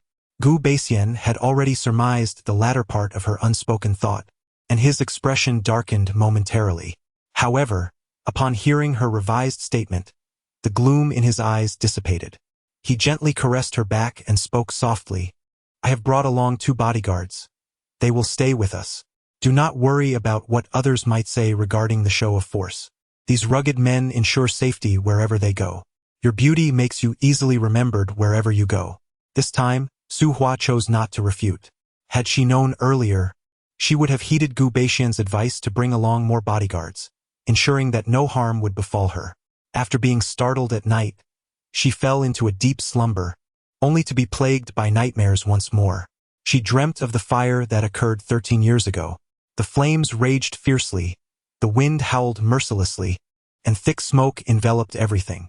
A pale, slender youth fought desperately to push her out of the inferno, only to succumb to the flames himself. Tears streamed down her face as she reached out, crying for Ayao, wishing to pull him from the fire, yet she was utterly powerless. Gu Baixian watched the woman in distress, tears glistening in the corners of her eyes as she murmured for Ayao in her dreams. He furrowed his brow slightly, drawing her into his embrace, gently comforting her. He thought to himself, let her call out, he could endure it.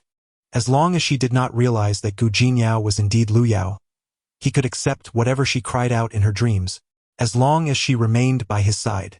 The following morning, Su Hua sat up in bed and saw Gu Baixian emerging from the bathroom, impeccably dressed in a sharp suit, as if preparing to depart. Gazing at the man's strikingly handsome and graceful visage, she suddenly felt reluctant to see him go. She wrapped herself in a garment, descended from the bed, and quietly embraced his waist, burying her head in his chest. Though no words were exchanged, her actions betrayed her unwillingness to part. Gu Baixian smiled gently, ruffling her hair, saying, You insisted on coming despite my reluctance. Now you understand my feelings, don't you? Su Hua responded with a soft agreement. Hurry back once you finish your tasks. In the future, for such work, please delegate whenever possible and try to avoid going to Kyoto. It is quite inconvenient for me to visit you given the distance.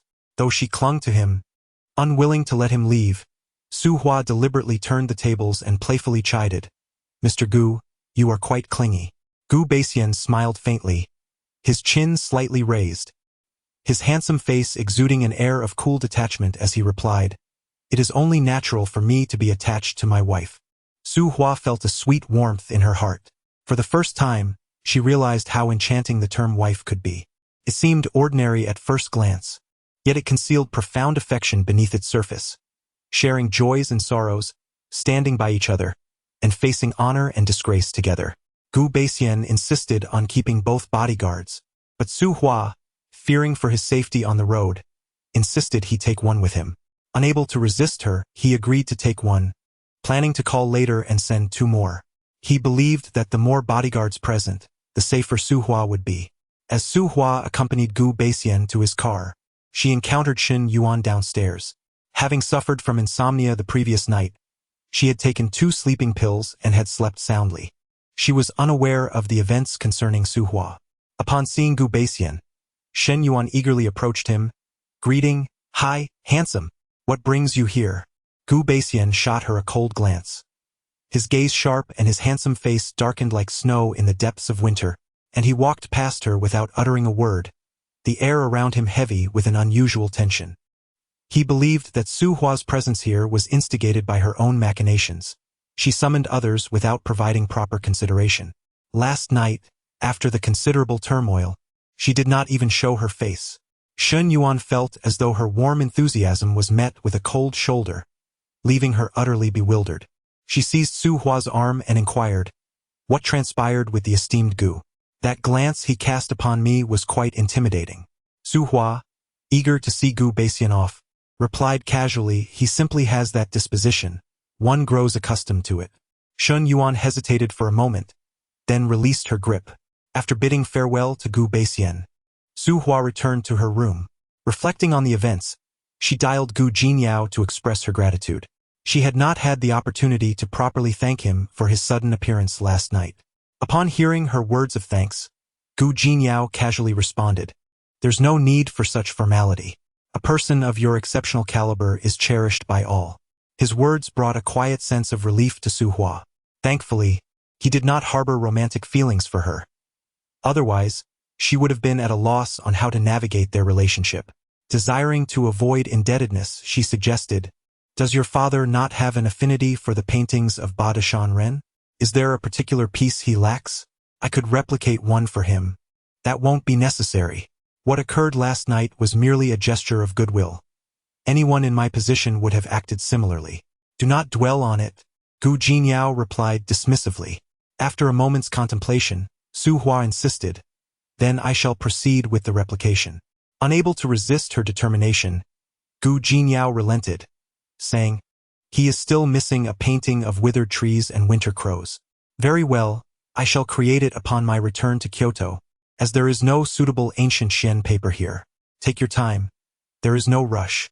After hanging up the phone, Su Hua resumed her meticulous work on the ancient silk painting.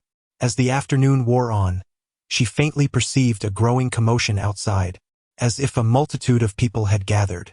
Feeling fatigued, she stretched her back, set aside her task, and stepped out the door. To her surprise, she saw several elderly individuals, their hair as white as snow, being warmly welcomed by a crowd. They were likely the experts participating in the excavation of the Warring States tomb. Such a grand archaeological endeavor necessitates the collaborative efforts of geologists, historians, literary scholars, and conservation specialists. Among them was an esteemed expert in ancient book and painting restoration whom Su Hua recognized, a gentleman by the name of Qi Baisong. The moment Su Hua emerged, Qi Baisong's eyes lit up upon spotting her. From a distance, he beamed and called out, "Little granddaughter of the Su family, you are here too. I heard there was a prodigious young lady involved in this archaeological project, and I figured it must be you." His laughter was hearty, his voice resonant. As he spoke, all eyes in the gathering turned towards Su Hua. Feeling somewhat bashful under their gaze, she smiled and replied, "Hello, Elder Qi." Qi Baisong chuckled heartily, repeating, "Good, good, hello." After exchanging pleasantries, Su Hua was about to retreat indoors when she sensed a piercing gaze fixed upon her from within the crowd. Following the intensity of that stare, she turned her attention to its source. It was a robust elder, with hair and beard as white as snow. Judging by his age, he appeared to be in his 80s, clad in a deep blue silk tang suit. His face was lined with deep wrinkles, yet his eyes were sharp and hawk-like. The directness and complexity of his gaze left Su Hua feeling utterly bewildered. Immediately thereafter, the elderly man strode toward her with a vigor that belied his advanced years. Coming to a halt approximately 20 meters away from Su Hua, he fixed his gaze upon her, scrutinizing her intently. For reasons unknown, the corners of his eyes gradually reddened. After a prolonged silence, he began to move his parched, wrinkled lips, murmuring to himself, "So similar, so very similar." Chapter 65. The flute's melodies like a dream. Upon observing the elderly man's sorrowful expression and dazed eyes, Su Hua gently inquired, "Grandfather, who do you think I resemble?" The old man seemed to awaken from his reverie, pausing briefly before softly shaking his head. Noting his reluctance to respond, Su Hua refrained from pressing further.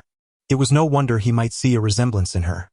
She bore a striking likeness to Chu Suasua, and it was not uncommon for him to recognize familiar features. Just then, Qi Baisong, the expert in ancient painting restoration who had greeted Su Hua earlier, approached them. He introduced Little Su. "This esteemed gentleman is our nation's leading authority in ancient ceramic restoration, Mr. Hua Tianshou." Su Hua was well aware of Hua Tianshou's illustrious reputation. In the realm of artifact restoration, his acclaim rivaled that of her grandfather. With utmost respect, she greeted him, "Hello, Mr. Hua."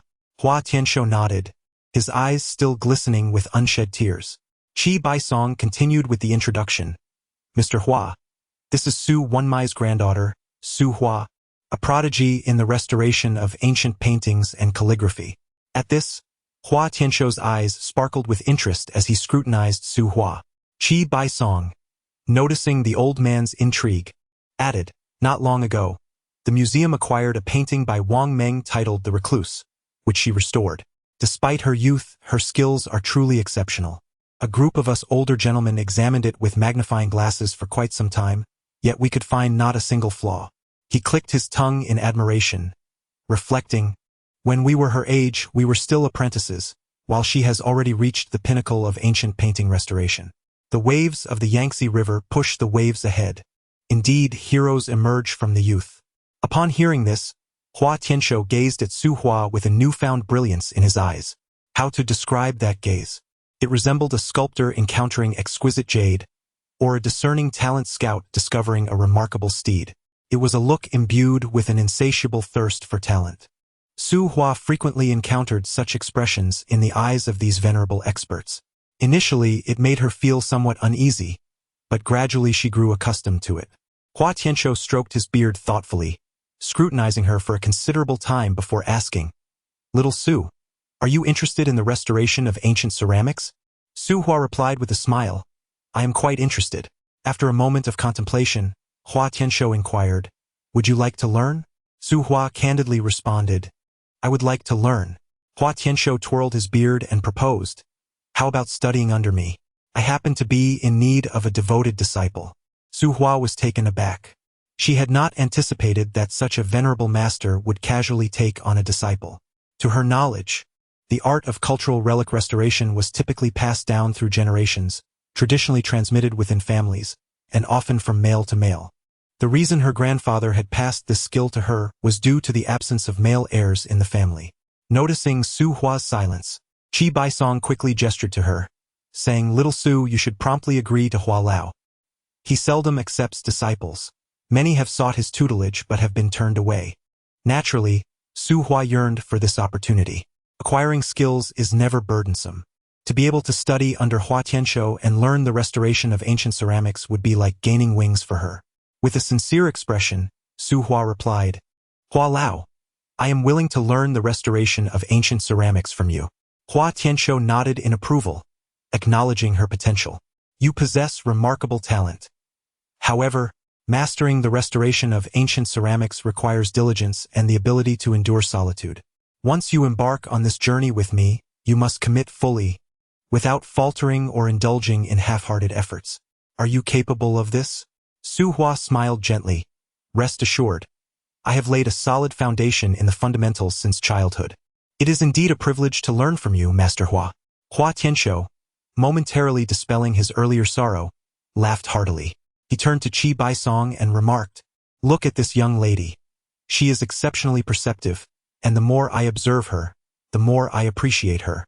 By the way, my dear, where are you from? If you wish to learn from me, you must come to Kyoto. Is that convenient for you?" Su Hua's eyes sparkled with delight. "What a coincidence.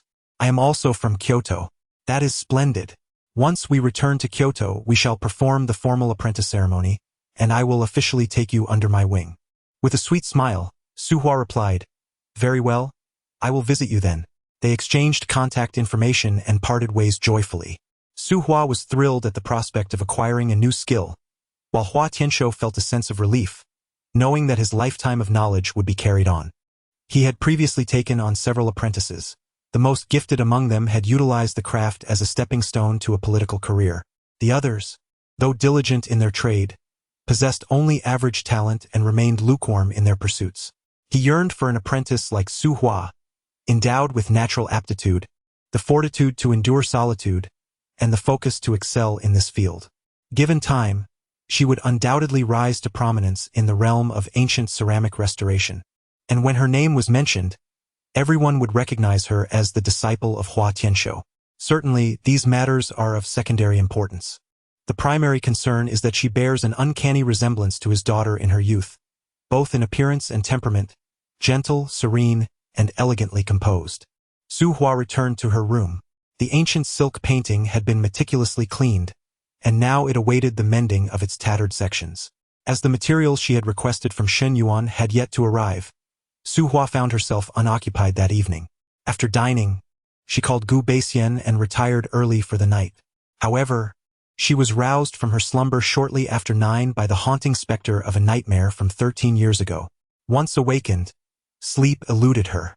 She lay in bed, tossing and turning, nearly carving a hollow into the mattress. Suddenly, a melodious sound of a bamboo flute wafted in through the window, ethereal and fluid, reminiscent of water. Su Hua was taken aback. In this era, it was a rarity to encounter a flutist, especially in such a remote village. The flute's notes were poignant and plaintive, evoking a deep sense of longing within her. As she listened, her heart began to stir with ripples akin to autumn waters. In her memories, Brother Yao was an exceptional flutist. In her childhood, she had once learned to play the flute under his guidance and knew a few melodies. Perking up her ears, she listened intently for a while. The musician played the bright moon sends thoughts across 1,000 miles. She vaguely recalled the lyrics. Separated by 1,000 miles, the journey feels eternal, never asking after the stars that have grown sparse. Please, bright moon, convey my regards, for the one I long for sheds tears unceasingly. In the hazy moonlight, the night lingers on, surrounded by solitude and tranquility. The dim light of the cold lamp flickers, as I sit alone in my desolation. Separated by 1,000 miles, there is no news, yet I wait for distant inquiries that yield no evidence. Please, bright moon, carry my message. Send me a piece of paper to soothe my parting sorrow. Such beautifully melancholic verses. The shao, with its 8 holes, represents a profound sentiment, woven together in a manner that is both exquisite and melancholic. The player must embody these dual emotions. Otherwise, the melody will falter. She wondered whether the musician was male or female, and what stories lay behind them to evoke such poignant strains. Driven by curiosity, she donned her attire and descended from her bed. Upon opening the door, the 2 guards stationed outside swiftly inquired, "Madam, where are you headed?" Su Hua replied softly, "I cannot sleep and wish to take a stroll. Will you accompany me?" "Of course." In light of the previous night's events, the guards dared not slacken their vigilance, closely shadowing her every step, providing unwavering protection. Following the haunting melody, Su Hua exited the guest house. To the west, 100 meters away, stood an ancient arch bridge. On the bridge, a tall, robust figure stood with his back to her, playing a long shao. The man sported short hair and wore a dashing black jacket, his long legs exuding strength. Su Hua felt an uncanny familiarity with that silhouette, as if it belonged to Gu Jinyao, though she could not be certain. A grand and tranquil moon hung above him, casting a gentle, pale light that blurred the contours of his sharp form. As she drew nearer, the ethereal and sorrowful notes of the shao distinctly reached her ears, like weeping and lamentation. The melody transformed into words. Though separated by 1,000 miles, I have yet to inquire about the stars that are now few. Please, dear moon, carry my regards. The one I long for sheds tears continually. Su Hua stood entranced, the lamenting notes resonating deeply within her, each sound steeped in longing. She could not help but reminisce about her departed grandparents and the brother who perished in the flames to save her. Her heart felt as though it were being cleaved by some blunt instrument, a persistent ache that tugged at her soul. Even after many years, she vividly recalled those nights from over a decade ago. 2 reticent children, each clutching a flute, sat beneath the pear blossom tree in the courtyard, playing their melodies in silence. The moonlight was cool, the pear blossoms as white as snow, and the flute's notes lingered in the air. That scene remained forever etched in her mind, an indelible memory she could never erase. If only her brother had survived, what might he have become by now? Su Hua gazed vacantly into the distance, a single tear glistening on her cheek, shimmering softly in the moonlight. The moonlight bathed the scene in a gentle glow, and the night breeze was intoxicating. In that moment, Su Hua appeared delicate and serene, her crystalline tears resembling shattered jade, as cold as ice. Time slipped by unnoticed until a sudden voice from behind broke the stillness. "Look, isn't that Mr. Gu?" Chapter 66. Love in such a manner. Upon hearing the title President Gu, Su Hua momentarily believed she was ensnared in a dream. Just that morning, Gu Baixian had departed from this very place. It seemed improbable that he would return so soon. She turned her gaze behind her. At the edge of the night, a man's silhouette gradually emerged. As he drew nearer, a tall and stately figure became discernible, bathed in the pure, silvery light of the moon, casting a layer of melancholic radiance around him. His face, strikingly handsome, bore a pallid complexion, with deep-set features that exuded an air of chill. Su Hua was astonished. Truly was Gu Beixian. He approached with an air of weariness, a stark contrast to the spirited individual who had departed that morning. Su Hua found it difficult to trust her own eyes, standing transfixed, until a bodyguard broke the spell, exclaiming, "Young madam, it is indeed President Gu. He has come to find you." Startled from her reverie, her heart raced as she instinctively asked, "What brings you here?" Gu Beixian did not respond but lowered his gaze, silently regarding her. His eyes, dark and heavy, reflected disappointment and a profound sense of solitude. Su Hua had never witnessed such intricate emotions within his gaze, and for a moment, she felt as though she had erred gravely. After a brief hesitation, she spoke. "I couldn't sleep and heard someone playing the flute, so I came out for a stroll." The man playing the flute, interrupted by her words, ceased his music and turned slowly. Gu Beixian recognized the man's face. It was Gu Jinyao, a figure he had never wished to encounter in his lifetime. An unsettling chill emanated from him relentlessly. A faint, icy smile lingered at the corners of his lips as he gazed in the direction of Gu Jinyao, cryptically remarking, "I shouldn't have come. I have interrupted you." With that, he turned on his heel and strode away with resolute steps. Su Hua hesitated for a moment before hastening after him, imploring, "It's not what you think. Please let me explain." Gu Beixian appeared to be oblivious to her words, his pace unrelenting. His long legs carried him swiftly, fueled by an unquenchable frustration. He had traversed great distances, weary from the journey, solely to catch a glimpse of her. Yet here she was, in the dead of night, seeking another man, her eyes brimming with tears as she looked upon his retreating figure.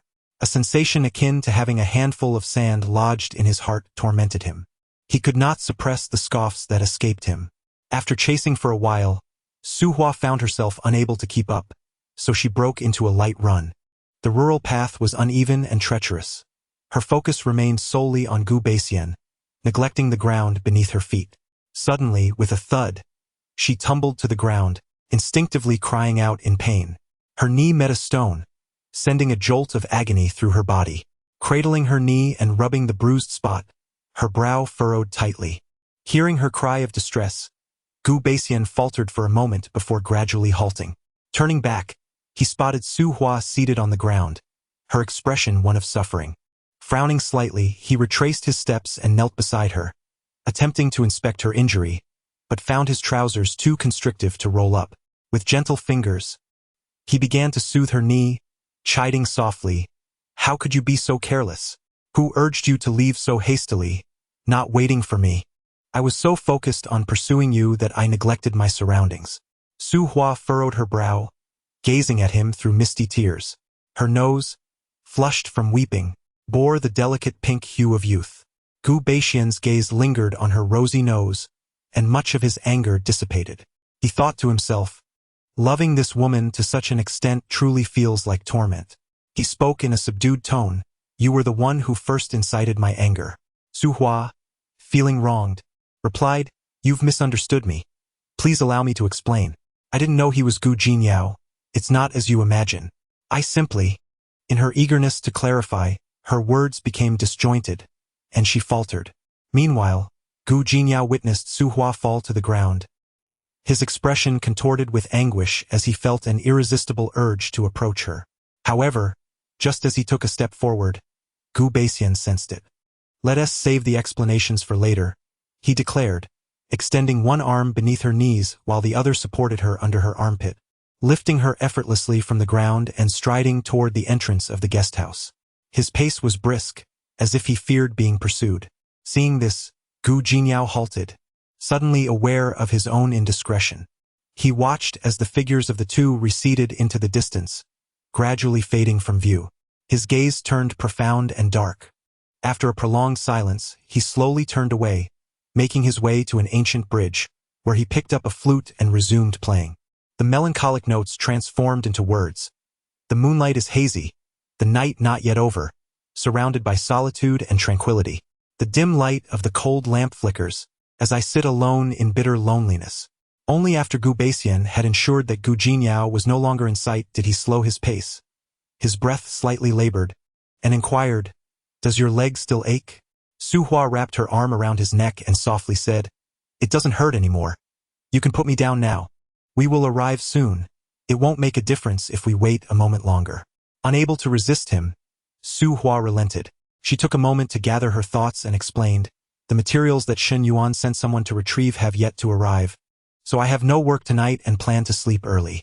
After waking from my slumber, I found myself unable to fall back asleep. I heard someone playing the flute beautifully, and out of curiosity, I came to see. I had no idea it was Gu Jingyao. Had I known, I would have kept my distance. Gu Baixian responded with a low hum, though his expression remained inscrutable. Su Hua was unsure whether he believed her or not. After pondering for a moment, she raised her hand to gently caress his weary face, playfully chiding, "You just left here this morning. Why have you returned tonight? You are so busy. There's no need to come over all the time. I have several bodyguards protecting me. I won't come to any harm." Gu Baixian pressed his lips together in silence, thinking to himself how fortunate it was that he had come. Had he not, the two of them would have certainly engaged in conversation. What if Gu Jingyao, in a moment of impulse, revealed his true identity as Lu Yao to her? He could hardly fathom the consequences if she discovered that Gu Jingyao was indeed Lu Yao, the brother she had longed for day and night. What extraordinary actions might she take? Upon returning to the guest house, Gu Baixian carefully laid Su Hua on the bed and assisted her in removing her pants to examine her injuries. On her fair knee there was a reddened area, slightly swollen. Fortunately, there was no broken skin or bleeding, but there was a tendency toward bruising. He filled a basin with cool water in the bathroom, dipped a towel in it, wrung out the excess, and gently placed it on her knee for a cold compress, which could alleviate swelling and pain. He then prepared a basin of warm water, dampened the towel, and tenderly wiped away the tears from her face and the dust from her hands. Seeing him bustling about, Su Hua urged, "Please sit down and rest for a moment. You needn't be so busy."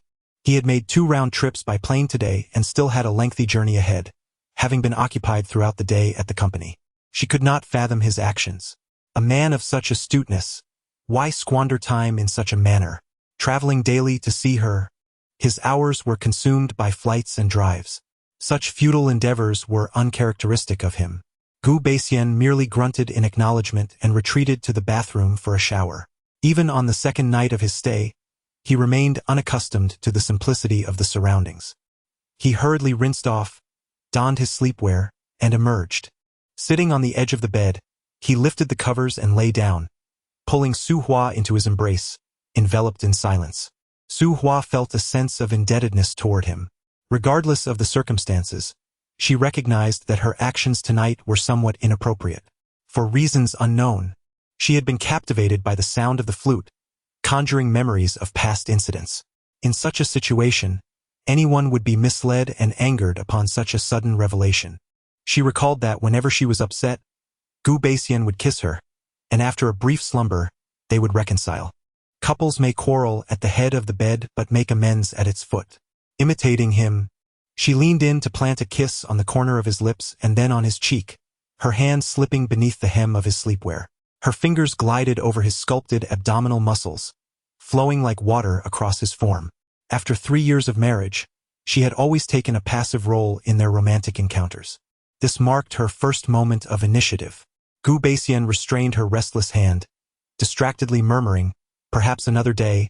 I'm quite fatigued today." The hand that had been exploring the contours of his abdomen abruptly froze. She gazed at him with a hint of confusion, questioning, "Did you not come all this way for this purpose?" Gu Baixian found himself both amused and exasperated. He pinched her nose playfully, admonishing, "Did you truly believe I traveled such a distance just to share a bed with you?" Su Hua was perplexed. "Was it not the case?" "It is not," he replied, lowering his gaze to her porcelain collarbone, his voice carrying a chill. Yet, beneath it lay an almost imperceptible note of grievance. Chapter 67. The doorstep warning. It was the first time Su Hua heard Gu Baixian speak in such a tone, and she found it rather intriguing. For a fleeting moment, She perceived a hint of his grievance, which she found somewhat endearing, starkly contrasting with his usual aloof and regal demeanor. This subtle display of vulnerability endeared him to her even more. She reached out, wrapping her arms around his neck, and gazed at the red veins in his eyes, gently prodding the corner of his eye with her fingertip, saying, "Look, your eyes have turned red from exhaustion. You mustn't come again tomorrow, do you understand?" Gu Baixian nuzzled his nose against hers, remaining silent. He too wished to avoid coming. However, Gu Jinyao lingered nearby, watching her closely with hawk-like vigilance. After rescuing her last night, and now serenading her with his flute, he felt a gnawing sense of insecurity. After waiting in vain for his response, Su Hua realized he was unwilling to acquiesce. She sighed softly and said, "Once the materials arrive, I'll inform Professor Gu to bring the ancient silk painting back to Kyoto for restoration." She was concerned about Gu Baixian's daily visits. Making 2 round trips a day might wear him out.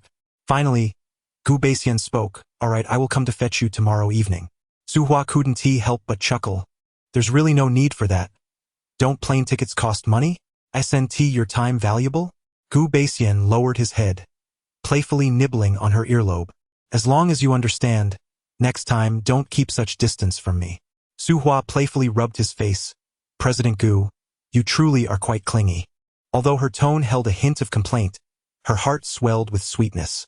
While others faced the turmoil of divorce, with couples at odds and even becoming adversaries, their bond remained intact. They, in their own way, have stirred up a divorce, yet their relationship seems to flourish more than before. She nestled into his embrace, seeking a comfortable position to lie in. His arms remained, as ever, warm and strong, exuding a dependable heat that instilled a profound sense of security within her. This time, she quickly succumbed to a deep slumber. The following morning, Su Hua awoke when the sun was high in the sky, assuming Gu Baixian had already departed. She casually stretched her body, her hand brushing against a firm and robust figure. Rubbing her drowsy eyes, she was surprised to find Gu Baixian still lying beside her. "Why haven't you left?" she inquired with mild astonishment. Gu Baixian extended his arm to embrace her, resting his forehead gently against hers. With a slightly languid tone, he replied, "I postponed today's schedule. I will accompany you back tonight." Su Hua couldn't help but chuckle. "I have to wait for Xin Yuan to deliver the materials before I can leave, and I still need to seek approval from Professor Gu, which may not even be granted. As for Professor Gu, I will contact his superior. He must comply whether he wishes to or not." Su Hua found herself at a loss against him and reluctantly agreed. There was also the matter of Washianshu wanting to take her as a disciple, which she felt necessary to discuss with him, as it was quite a significant decision. She softly remarked, "Once we return to Kyoto, I will have more to attend to. I have just taken on a new master who will teach me the restoration of ancient ceramics." Gu Baixian's gaze darkened, and lifting his eyelids, he asked, "Is he male or female?" Su Hua replied candidly, "Male." Gu Baixian's expression shifted, an unspoken severity manifesting. The arm that encircled her waist tightened slightly. "How old are you? Why do you wish to take me as your apprentice? Is there an ulterior motive at play?" His expression remained unchanged, yet his tone betrayed his anxiety. Before Su Hua could respond, he decisively stated, "Cancel it." Su Hua could only smile wryly. She gazed at him with a deep look, and indeed, men often serve as stumbling blocks on a woman's path to success. "Look at you, preventing me from doing this and that. How is that not detrimental to my future?" Gu Baixian fell silent for a moment, ruffling her hair. "You now desire fame and wealth, a winner in life. What more success could you wish for?" "I wish to learn the restoration of ancient ceramics, bronze artifacts, lacquerware, and clock restoration. There is so much I yearn to study. I want to excel to the point where your father would no longer dare to look down upon me."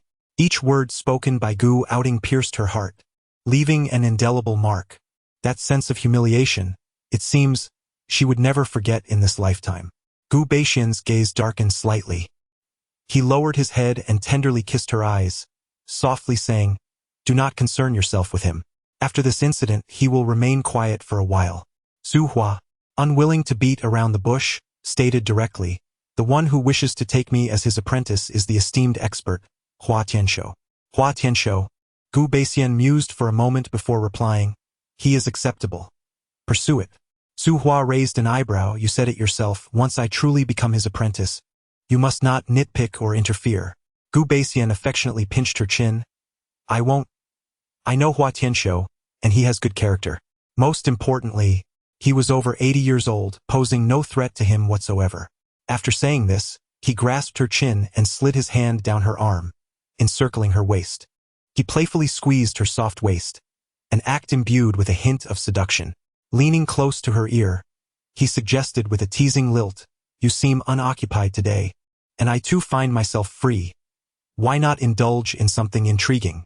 Su Hua, feeling weak under his touch, retorted deliberately, "Who was it last night that claimed to travel great distances? Not for this." Gu Baixian rolled over, playfully nipping her nose before kissing her lips, distractedly replying, "Last night was indeed not the case. Today, however, is a different story." Su Hua fell silent, finding no inclination to reason with him at such a moment. Her mind was rendered blank by his kisses, her entire being felt as if it were floating, as though walking amongst the clouds. Gu Baixian continued to kiss down her jawline, trailing to her snow-white shoulder, where he gently nibbled, sending shivers through her. His long fingers caressed her waist, as if they were celestial, soft and tender, conjuring wisps of white clouds upon her skin. Su Hua and Appo's bright eyes gradually became misty and hazy, her heart blossoming with countless delicate flowers. Her fair face began to flush. Slowly, she closed her eyes, listening to the intertwining of their breaths. One coarse, one delicate, each inhaling and exhaling, fueling the flames of desire, drawing ever closer to the essence of pleasure. The two of them did not rise until nearly noon, having skipped breakfast without feeling any hunger. Early in the morning, the guest house sent someone to deliver meals, which the bodyguard accepted without daring to disturb the two. After they freshened up, they began to dine. Once finished, Su Hua tidied up. Suddenly, Gu Baixian's phone rang. It was his assistant calling. He reported, "Mr. Gu, the man you apprehended the night before last, Niu Mang, has gone mad." Gu Baixian's tone turned displeased. "Mad?" The assistant confirmed, "Yes. However, the police discovered 500,000 in cash in his cellar. After his release from prison 3 years ago, he had been living a life of ease, relying on farming and occasionally participating in village celebrations for some pocket money, while indulging in gambling. Saving up 500,000 was utterly impossible. With this revelation, the case is starting to unfold." Gu Baixian furrowed his brow. "Who has Niu been in contact with recently?" The assistant replied, "There are no surveillance cameras in the village, making it difficult to investigate. I sent people to inquire with his neighbors, but they seem afraid of offending Niu Mang and all claim to know nothing. We checked his phone records, but there are no suspicious numbers. Now that Niu has gone mad, extracting information from him will be quite challenging." Gu Baixian tightened his grip on the phone, pondering whether he was genuinely insane or merely feigning madness. The assistant responded, "It appears to be genuine insanity. The police mentioned he keeps banging his head against the wall, shouting about ghosts. Something must have triggered this behavior." Gu Baixian's gaze turned cold. What could have provoked him? The assistant added, "The police are tight-lipped about the cause of his distress, and delving deeper could implicate Mr. Gu Jinyao, who once assaulted him. Let me speak of this when I return." Gu Baixian ended the call. By the time afternoon rolled around 1 or 2 o'clock, Shen Yuan had gathered all the materials necessary for restoring the ancient silk painting and delivered them. Professor Gu had also made the necessary arrangements. Su Hua and Gu Baixian departed from the guest house and took a car to the city to catch their flight. By 6 in the evening, the two returned to Kyoto. Gu Baixian instructed the driver to take Su Hua home. He then entered another vehicle, heading straight for the Chu group. As Gu Baixian knocked on the office door, Chu Yenru was busy briefing his assistant. Upon seeing Gu Baixian's sudden arrival, marked by a fierce gaze and a stern demeanor, Chu Yenru was taken aback. He waved his hand, dismissing the assistant, and stood up, greeting him with a smile. "Baixian, why didn't you inform me of your arrival in advance? I could have sent someone to receive you. Would you like something to drink? I can have it prepared." "No need," Gu Baixian replied, his handsome face devoid of any smile. Chu Yenru's smile faltered. "Is there something on your mind?" With a cold demeanor, Gu Beixian spoke deliberately. Longyao Village, Guest House, Niumang. Chu Yenru was momentarily taken aback. What do you mean? Gu Beixian looked down at him with a piercing gaze. Whether it was your doing or that of your wife, consider this a warning. Should there be a next time, do not blame me for being unkind to Chu Suosua. With that, he turned and left. Watching his retreating figure, Chu Yenru felt a surge of anger nearly overwhelm him. Chapter 68. A deceptive strategy. Chu Yenru grew increasingly infuriated. The Chu and Gu families had collaborated in business for decades, yet this was the first time Gu Beixian had treated him with such blatant disrespect. Even Gu Outing would usually extend him a modicum of courtesy. To have a junior like Gu Beixian come to his doorstep, pointing fingers at him, was utterly intolerable. Chu Yenru felt a surge of anger that was nearly unbearable. He picked up his phone and called Hua Qiru, inquiring, "What transpired at the guest house in Longyao Village? Do you have any knowledge of the incident involving Niumang?" Hua Qiru was momentarily taken aback, her composure faltering. After several seconds, she managed to regain her calm, feigning ignorance. "What are you talking about? I don't understand." Chu Yenru, growing impatient, retorted, "There is no need for you to play coy with me." Hua Qiru continued to feign innocence. "I am not playing anything." Chu Yenru bluntly stated. Zhuo's hand has been crushed, her face is bruised, and now she has been taken into custody. The continuous assaults are all instigated by that Su Hua. I understand that you are distressed for Zhuo and wish to avenge her, but could you not employ a bit of cunning and avoid being discovered? Hua Qiru, now anxious, wondered aloud, who has discovered anything? Who else but Gu Beixian? Chu Yenru replied. Finally, Hua Qiru began to speak candidly. I have been quite subtle. Throughout the entire ordeal, I did not act directly but rather utilized another's hand to achieve my aims. Chu Yenru paused. Whose hand? Hua Qiru's gaze shifted uneasily. You need not concern yourself with that. The individual is quite skilled. Chu Yenru scoffed. If they are so adept, then why did Gu Beixian still come to warn me? Hua Qiru pondered for a moment. He must not have uncovered any evidence and therefore resorted to bluffing. If there were indeed evidence, he would have presented it directly. Do not panic. As long as we maintain our denial, he will have no leverage over us. Chu Yenru responded affirmatively and cautioned. Ensure you tidy up your affairs. Do not let this affect the business of the Chu and Gu families. Rest assured, I am well aware of what to do.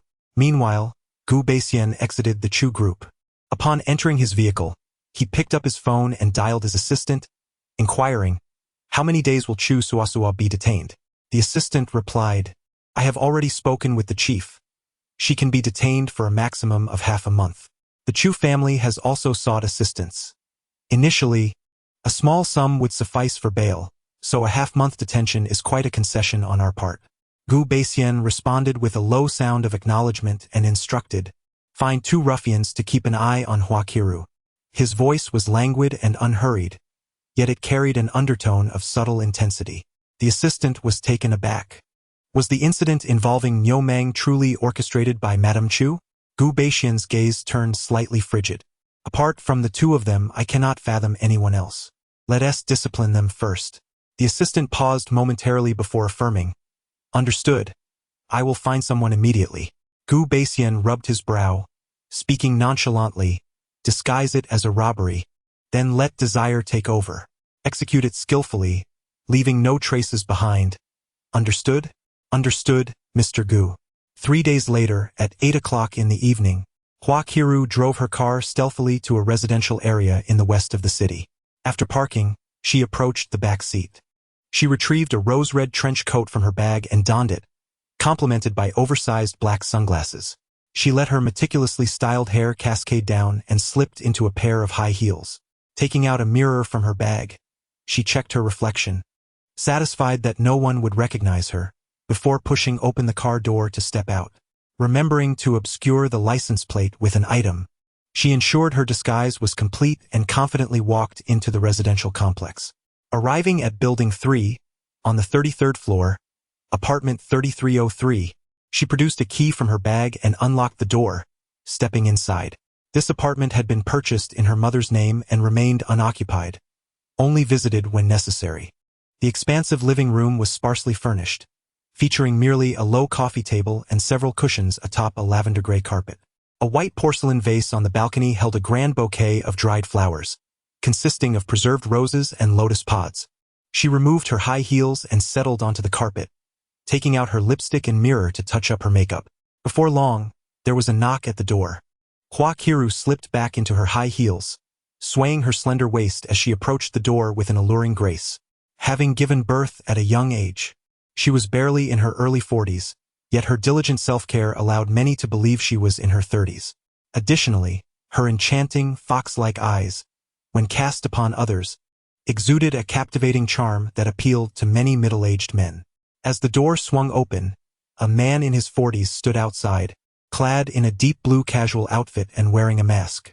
He entered, removed his mask, revealing a rather handsome face with an elongated shape and a well-groomed beard. He was Hua Qiru's lover, known as Suorin. It is indeed the highly skilled individual she spoke of. Hua Qiru leaned against him, wrapping her arms around his waist, her voice dripping with affection as she said, "Gu Baixian has guessed it was either me or my husband. A few days ago, I tricked him at my husband's company. My dear, have you made all the necessary arrangements?" Suorin closed the door and planted a tender kiss on her lips, assuring her, "Rest assured, I will handle everything." "When will Sua be released?" she inquired, concern etched on her face. "That child has been spoiled since childhood and has never faced adversity. I am heartbroken over her detention." "Do not fret," Suorin gently urged her, guiding her towards the balcony. Hua Qiru pressed down on his restless hands, playfully scolding, "How can I not be anxious? She is my daughter." Suorin replied, "I have used my connections, but the authorities are stringent. She should be released within a fortnight at most. Do not worry. It is merely detention, and with my assistance, she will be safe. You must take good care of Sua and ensure no one bullies her," she implored. "Of course, I cherish Sua as if she were my own daughter," he responded, cheekily pinching her. Hua Qiru shot him a flirtatious glance, satisfied with his words. The couple arrived at the floor-to-ceiling windows, where a plush wool carpet covered the ground, adorned with a few colorful cushions.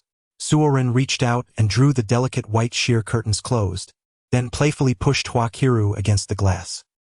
He removed her fuchsia trench coat, skillfully lifting the hem of her skirt. 40 minutes later, Hua Qiru lay blushing in Suorin's embrace, her fingers caressing his thigh as she gasped for breath. Suorin playfully pinched her waist and inquired, "Who is more formidable, me or your husband?"